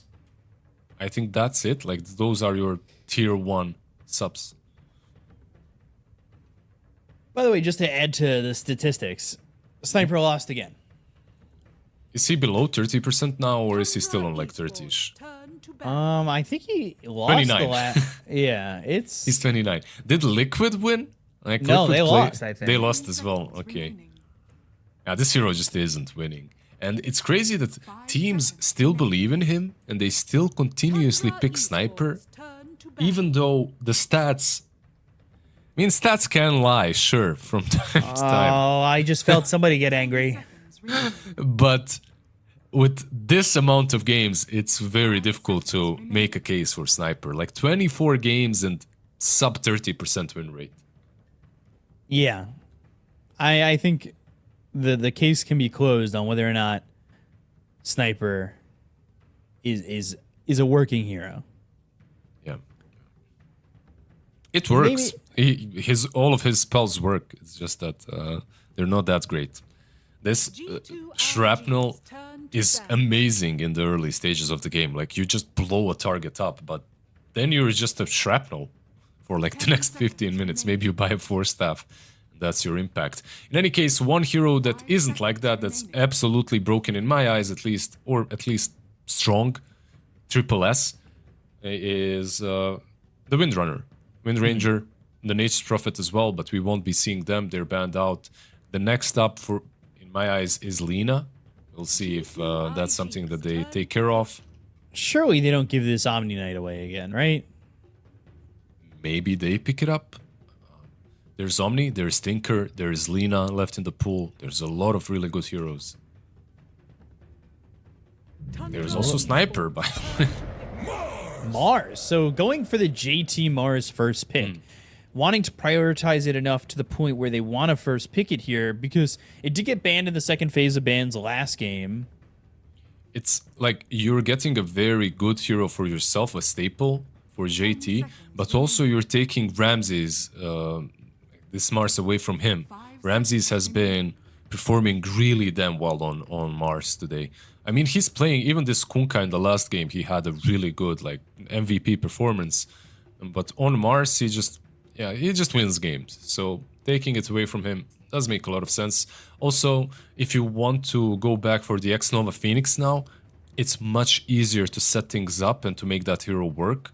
And you already have a good teamfight composition around him, just with the Arena and the Egg.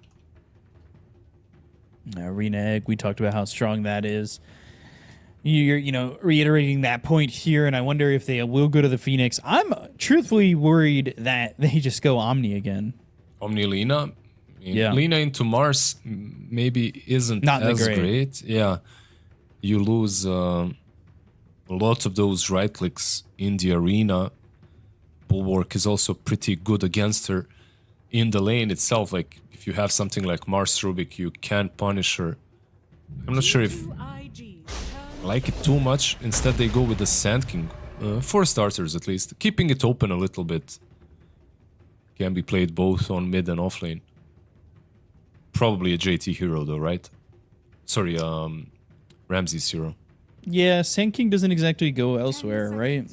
It can go mid. Like, there was 1 or 2 games that I've seen today or yesterday where Sand King was played mid. Like, you can still swap it out a little bit, but 90% of the time it is the offlane.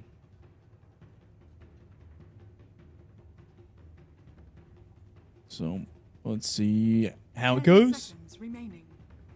As they go to the second phase of bans, getting rid of the Marana, as I will get rid of the Enchantress too. We've seen that be a bit of an issue. Yeah, and today the games we casted as well. I think low-key this hero isn't respected enough. In the competitive scene it is, like in your normal games it really isn't. Ooh. Okay, so they take the Shadow Demon for themselves. It's a nice save in the Arena if you can see the target, that is. It's a really strong laner right now. I like it a lot. 10 seconds remaining. And Disruption's always a good save, or honestly, offensive spell too, especially against the Mars, right? Spear lands on somebody, you just disrupt them. Also, just having Demonic Cleanse, eventually, even Demonic Purge, it's really good against one guy that hasn't been picked just yet or banned, and he owned the last game. Was played by Whiteman, by the way, so maybe something that they're preparing for. Menace is just too good on Shadow Demon. That's how maybe not too good, but it just makes the hero. Shadow Demon had this problem in the laning stage sometimes. Now with Menace, like, he's just an all-rounder. Feels strong at every point in the game. A response here from G2IG is Snapfire. Okay. So why Snap? You can't go for Phoenix for the combo with Mars. Instead of that, though, you get Snap, which is also a solid combo. You maybe, in my eyes, not as strong, but still a pretty good one. Morty's Kisses, Arena, you get an easy and clean way of team fighting, and also you get a strong laner. I like it. Good in the lane, like you said, especially if they go full bore. And then Treant Protector, we've seen be a nuisance. But there are times where it feels like this hero kind of misses its mark and is lackluster to the point where it just seems like it's a tree in front of the team that they can chop down pretty quickly. I feel like the tree needs a solid long-distance initiator playmaker, and then you can play around your shard and blink. Like, you can play on the enemy side of the map, constantly be hiding in the trees, not only being this tree and that breaks a smoke and that's it. You know how they play it. Like, if you're losing, it's very difficult. But if you're at least in an even matchup, like, you can, as a position 5, you can do so much. And that's why I actually respect Treant a lot. I think this is a very solid hero, but Shadow Demon Luna, man, let's go. This isn't something I've seen a lot recently, but I low-key think Luna is also one of those extremely strong carries right now. Another save. Drinking buddies as well. Yeah, Drinking Buddies has shown itself to be very good. Also, Luna Shadow Demon, I know it's not always in the meta, but it always shows its face in every meta. Everybody gives it a shot at least once, especially at the International. They're like, does this still, can we still? Yeah, basically this was, Lina was bound to happen. Like here, I don't think anyone is surprised with the Lina pick. Like even the Treant pick makes it obvious that they're going for one of these glass cannon position ones. That's what you want to play. Mirana is banned out, Prophet is banned out, Morphling is banned out. You go with Alina. Something that I've seen a bit from the Chinese region from Extreme Gaming. Actually, Ame played some SF. That was also on my mind, but Lina, why not? If it's broken, just pick it constantly. I've seen the matchup with Luna before, and I think it forces Luna into buying a Blink earlier. Maybe an option to consider. Like just getting on top of Lina and blowing her up. Can I give you a weird B-Cop pick that I usually am wrong about? Sand King moves mid. Tusk takes the off lane. And they go support time zone Void. Which feels good against the Lina, right? Man, I've heard so many ideas from you, but this one took me for a ride. A good ride? Like we're talking 10 out of 10? I mean, it depends on the, I don't know. No, we're not in a pause right now. I'm not trying to do comedy. I was serious. Are you Why are you laughing so much if you're not trying to do it? I'm covering up the fact that I was serious. This is totally a joke. Ah, I see. It's sarcasm. My bad. Yeah, I mean, it would be crazy if they actually did that. You know, they actually switched all of it around. I don't think it's gonna happen. But you made me think of one thing though, like Tusk as a core.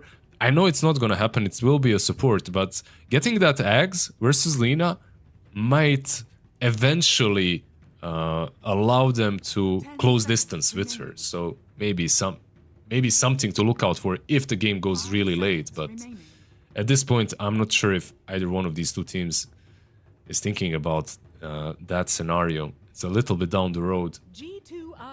For now, what do we need? For G2IG, I do believe we need a mid laner. Those are the bans from Tundra. And same, I would say pretty much same for Tundra. We're basically missing mid laners for both of these sides. Or are we? Maybe it's just Faceless Void, yeah, and Sand King mid, sure. I don't think that's gonna happen, but everything is possible in Dota. Sometimes you get humbled thinking and being stubborn about things. For G2IG, I would really like to see like a solid playmaker, nothing that's really too greedy. Something that just goes in with Snap, with Mars, plays the like both Puck and Ember for nothing to say. Would actually be amazing, but he's not gonna get to play either one of those two. There are still some heroes that aren't played as much, like a Void Spirit, Storm as well, jumping the Shadow Demon in the backlines. I go with the Storm. I mean, it's not that hard being an analyst when there's like 4 heroes that he's gonna pick from and 2 are banned. One of the spirits was bound to happen. Now for Tapson, it's a bit harder to guess. Maybe it's his Shadow Demon, not gonna happen, of course. But he played Earth Spirit in game 1. Kind of a difficult matchup, but you get that silence, I guess, something to play around. And if he won the last game, maybe he's gonna go for it again. If you want a bit more normal build hero, there's the Void, there's the Quap as well. Oh, I thought for a second. I thought for 1 second, maybe. Yeah. I saw the purple. I was like, oh, it's Void. Oh my god. I mean, honestly, shame on us for not calling the Invoker Thompson Invoker. Yeah. I mean, it's the hero he started his competitive scene with. Invoker, and what else was it? Like Pugna, Monkey King, those 3 were basically all he played back in the day. What does Invoker do here? I'm honestly not sure which way he's gonna go for, because this morning we've seen an Invoker go fully right-click. He had like... who played that, by the way? Can you remember? The Invoker earlier today? Yeah. It was Skadi and Midas and Dragonlance. That's what he went for. I think Cloud9, right? Is it? Is it no one that played it? I think so. Am I wrong? No. That might have been yesterday. That might have been yesterday, yeah. My bad. In any case, Solid Hero at the moment, I don't like Invoker that much overall. It was Laurel. It was Laurel. Okay. Yeah, on Spirit played it. It looked really good from Laurel, but it was in a very similar situation as well. Like they already had a carry that was supposed to be that ultimate position 1 in the game, and Invoker just took over, buying a Midas and just AFK farmed. This might be that kind of a game where even though we have a Luna that's usually a tempo carry, we might go a little bit later. We'll see what Topson does. Maybe he'll be more of a playmaker than what we've seen from Laurel. Yeah, definitely could be the case, and we'll have to see if that goes that way. We've got a smoke coming through from IG to start, but we'll see if there's any fighting before the horn.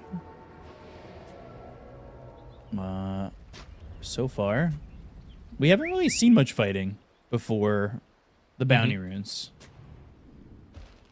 Nothing crazy. When it comes to facets, also, I'm not seeing anything different from what we usually get. Drinking Buddies, Shadow Demon, Promulgate, and Invoker with the Elitist.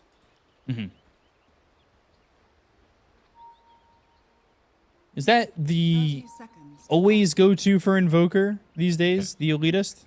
That's the only one. I don't play a lot of Invoker, but that's the one I see always.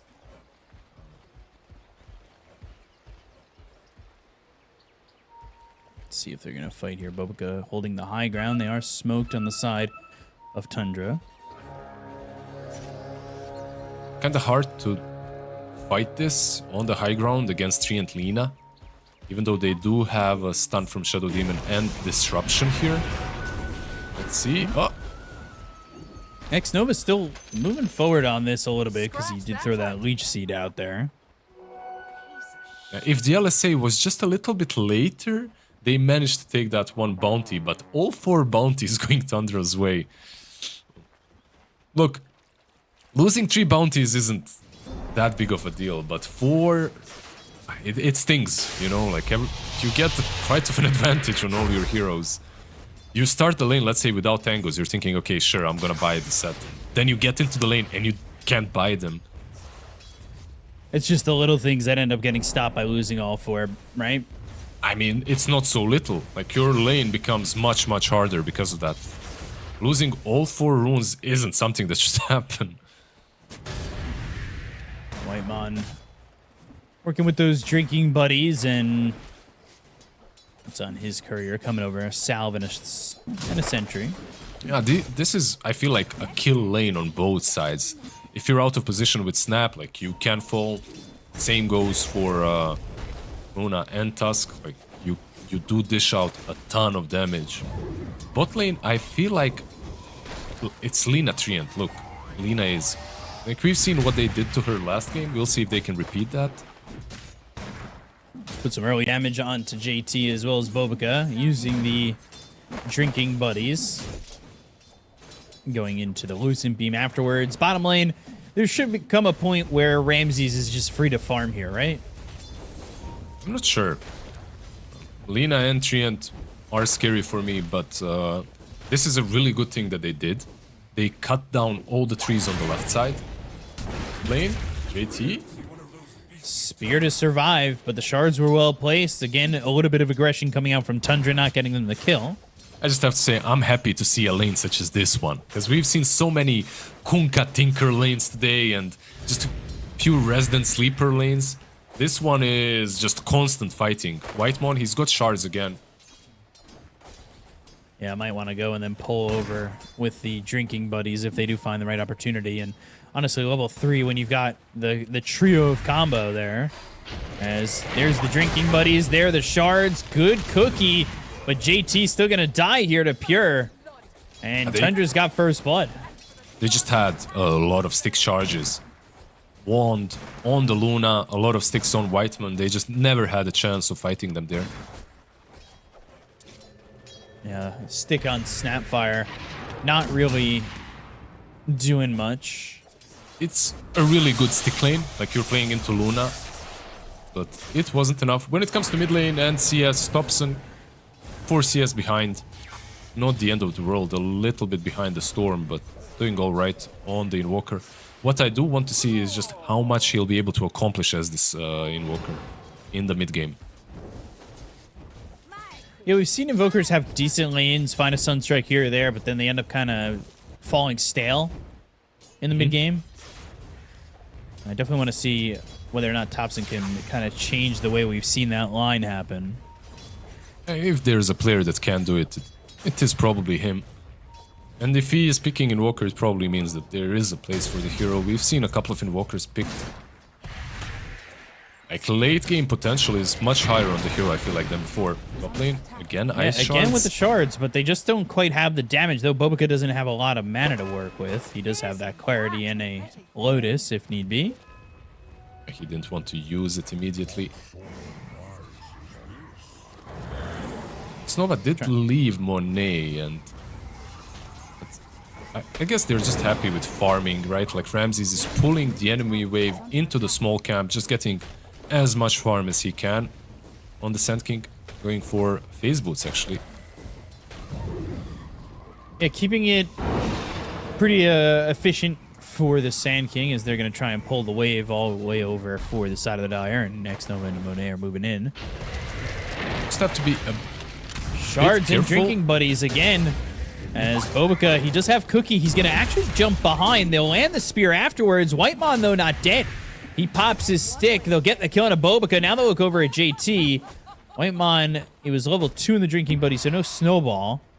But that level 2 in Drinking Buddies is extra 45 damage with a 6-second buff duration. It all adds up. It's not only the Drinking Buddies. Like, if you click on Pure and his facet, like, he's got this Moonstorm, so he's getting more damage from Lucent Beams as well. He had like 16, I think, maybe 24 damage from the Lucent Beams, and then on top of that you add Drinking Buddies, and I mean, that's a lot.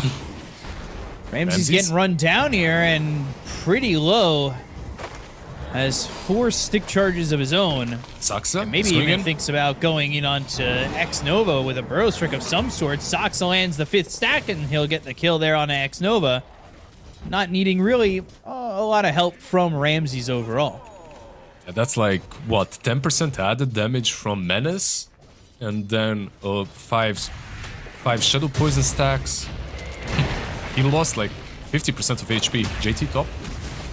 Snowball in Scatterblast. And that's with the full bore. A lot of damage being done on a Bobica. All he's got is 2 wand charges. This is not good for him at all. And he's bringing over a salve, but he might just be dead by the time that courier gets there if he doesn't position correctly and safely. This is one of those position 4s where you're really sad with the amount of farm that you're getting. Like, you're not getting any kills, and then on top of that, you're forced to buy so much regen.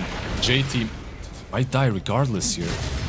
Yeah, now you've got the shards in. Snowball didn't pull in Pure. Not sure it's going to matter. They'll go to the Lucent Beam. They'll get the kill to JT. They've also got Saxa in. Disruption. Bobica. 2 stacks on him. Eventually dies here to Pure. So Whitemon gets 1, Pure gets the other. This tower, too, is going to take a lot of damage. Yeah, nice rotation from Saxa. Because it's minute 6:45. This might be a Wisdom rune as well, if they're not careful. They need to either steal theirs or connect. X-Nova. That's what Trian's doing. Can he do this? Boots from Ramses. He might be... Oh, with these phases. No, he's not going to get it. So... The bounty runes at the start, the wisdom runes here, and now they're going to bring the storm over. He is level 6, he does have ball lighting, he has a couple sips in that bottle. They're trying to get at least something out of this. There's the cookie, and the shards will actually block out JT and Bobica, and I think that'll most likely mean that Nothing to Say doesn't go for a second kill. However, Thompson's come over and got a tower out of this. Yeah, they just lost the tower. The pressure was so high from Luna and Tusk, like...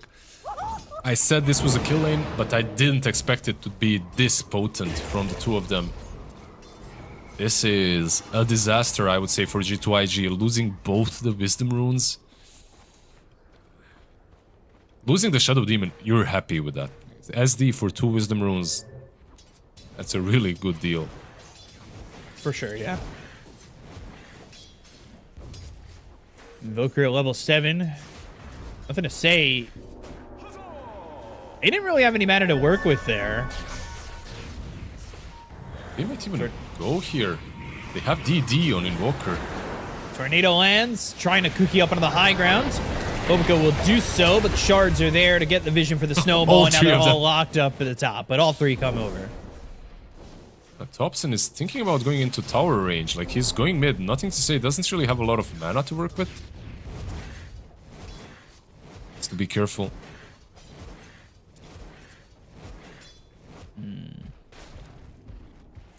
This is, like, you look at these 2 supports, they're both level 4. 4 and Snap, 4 and 3. Drinking buddies in. Walrus Punch is used. X-Nova blocked by the shards. They are going to get another kill here. Mid lane, maybe? There's just no mana on Storm. He's on like 50%. I'm not sure this is enough for Thompson. He's going for a Mage Slayer, by the way. A pretty solid pickup. Makes him tankier and also negates a lot of damage that comes from G2IG.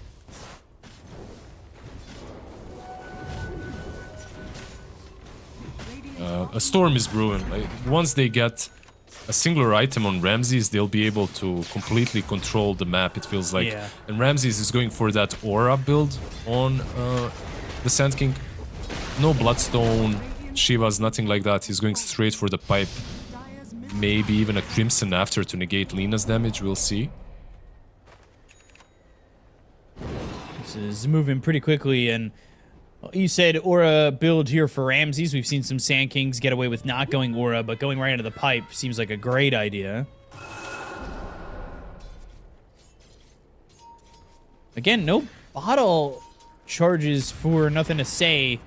Trying to lock down the power rune, but they're not going to be able to do so, and Thompson ends up picking up that shield rune, and this is going to continue to keep Nothing to Say without a bottle full at all. It's so fascinating how adamant they are at negating every single rune from him. I don't think I've seen him take one active rune. I've seen Thompson with DD, I've seen Thompson with this one. Maybe he had something, I'm not sure, but... No, he couldn't have, because the 2 would be the... The 2 was the amplified damage and the shield rune there, and I'm pretty sure he had the one before that at the 6 minute. So yeah, the 6 minute rune is the only one that I'm unsure about, but yeah, in any case, not a happy mid laner, especially because your side lanes are going poorly, so the supports can't just die and TP in to refill every time you need it. You lost the tier 1 on top lane, and Thompson is on JT, but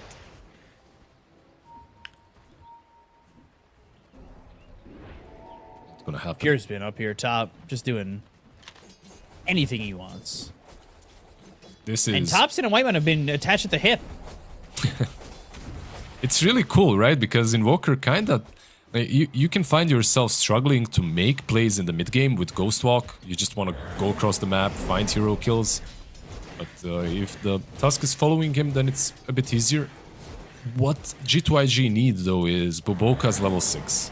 I think that's like the main thing they need to get right now. Yeah. It completely activates their draft.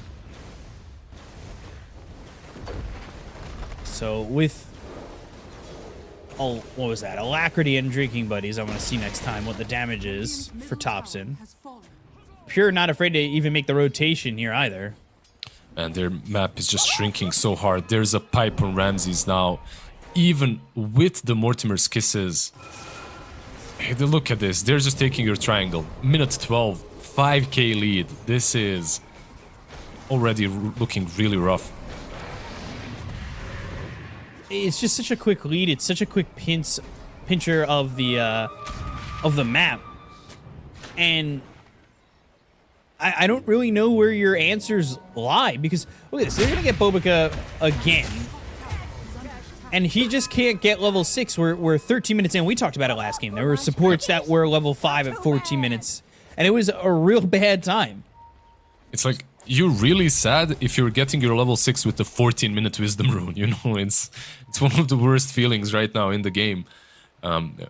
hopefully they'll manage to shake this off and get it somewhere. X-Nova down bottom, he did manage to get his ultimate at least. But like the thing is, I don't find it nearly as impactful this game as I find Mortimer's Kisses, because they're just lacking damage. They're seriously lacking it. Maybe if they bring both Lina.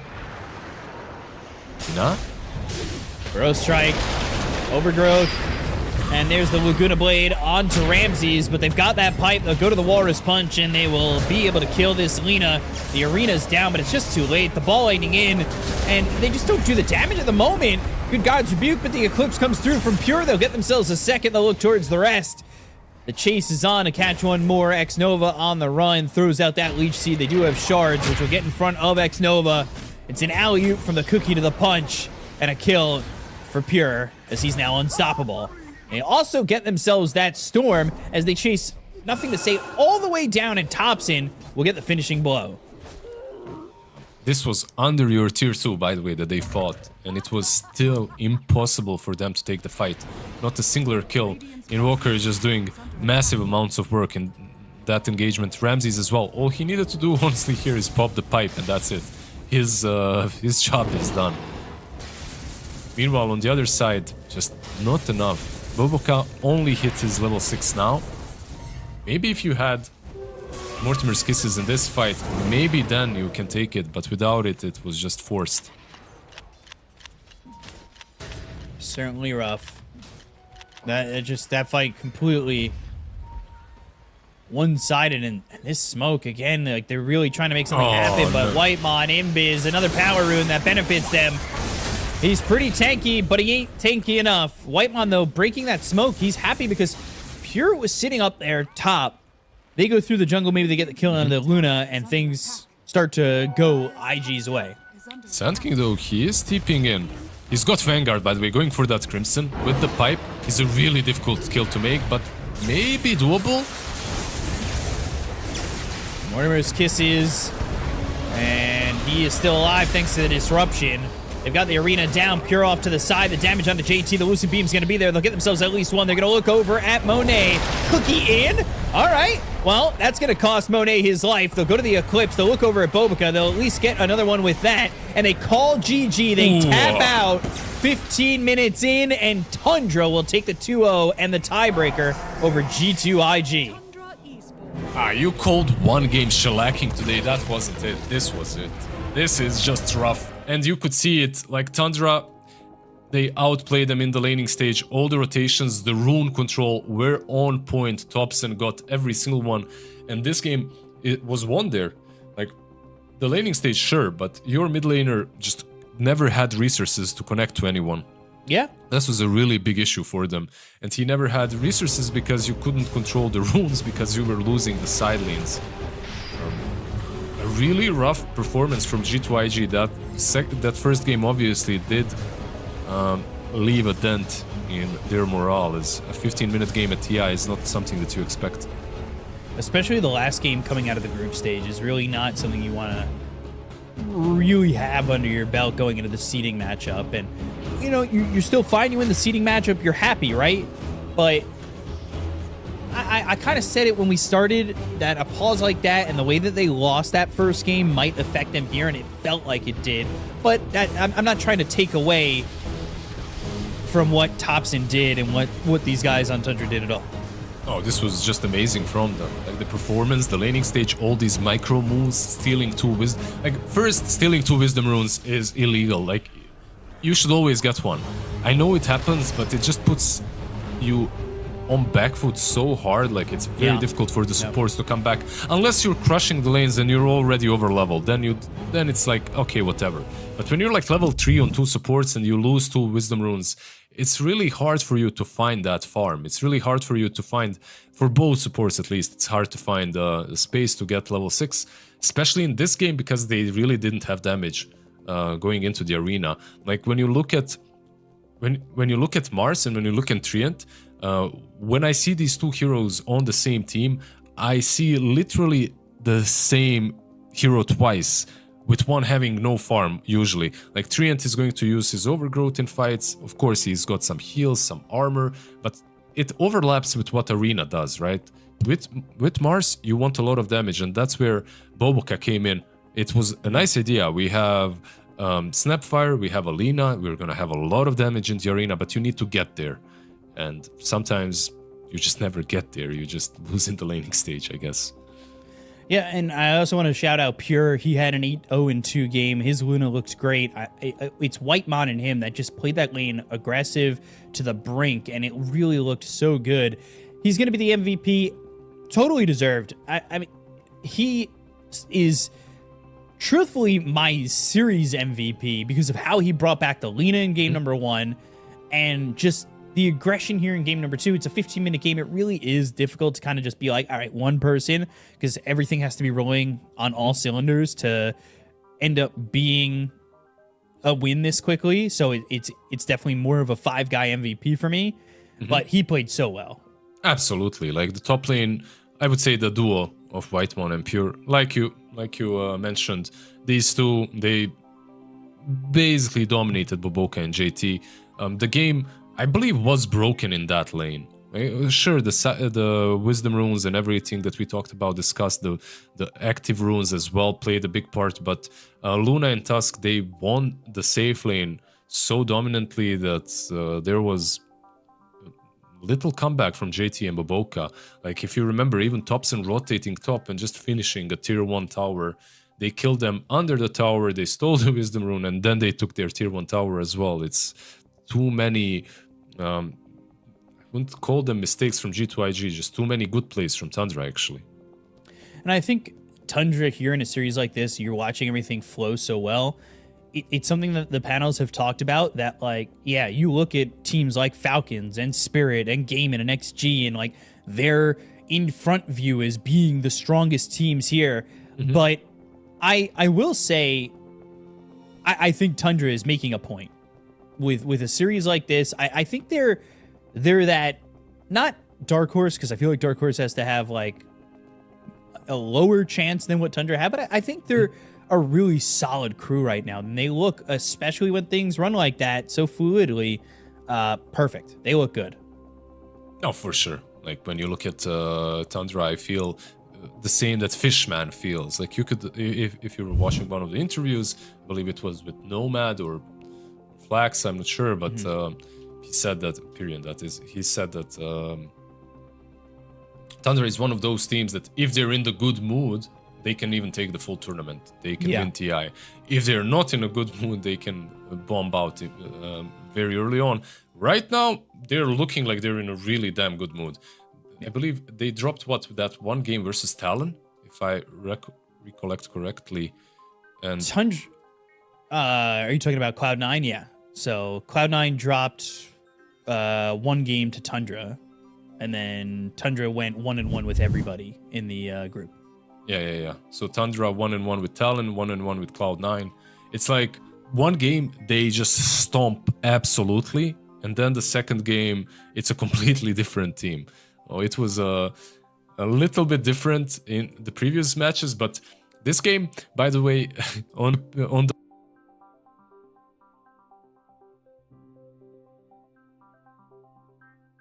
G2IG. A really long damn series for these two teams. They're probably going to remember it for some time. Like, they've been playing for what, like 7-8 hours already? Yeah, the first series, the first part of this series started at about 8:30 my local time, so that's about 7 hours ago.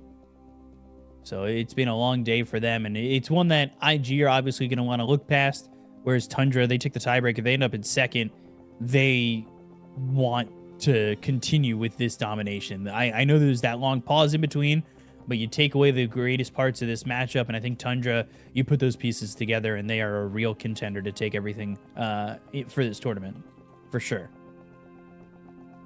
But looking at these groups, it's Team Spirit at 6-0, Liquid at 4-2 in Group D, Aurora 2-4, Beast Coast 0-6, and then 2 4-2s and 2 2-4s for Group C, which ended with Falcons and Team Zero leading. And, Extreme and Gaming ended up taking Group A. I really think that there were some shocks, and there are a lot of, results that are to be expected. But now we get into the seeding stage, and things can take a rocking as well, right? Yeah, definitely. Anything can happen. By the way, Biko, before we go, I'm ashamed for this, but I have one last thing I need to share with you. Okay. So it's on meta, by the way. That's my excuse. So Bear goes into a bar, right? Yeah. And he says to the bartender, "I'd like a Coke and water." The bartender is like, "Why the long pause?" The bear is like, "I was born with them." Yeah, no, that was I liked it. That's a joke I would tell. I'm proud of you. That was a good one. It's on meta though, right? Pause. It's on meta. The pause is there. I like it. I am hearing in my ear and that is exactly what we're gonna do. We're gonna send you at the end of the day. Thank you guys for joining us. That's the group stage. It's been a pleasure, and we'll see you guys soon.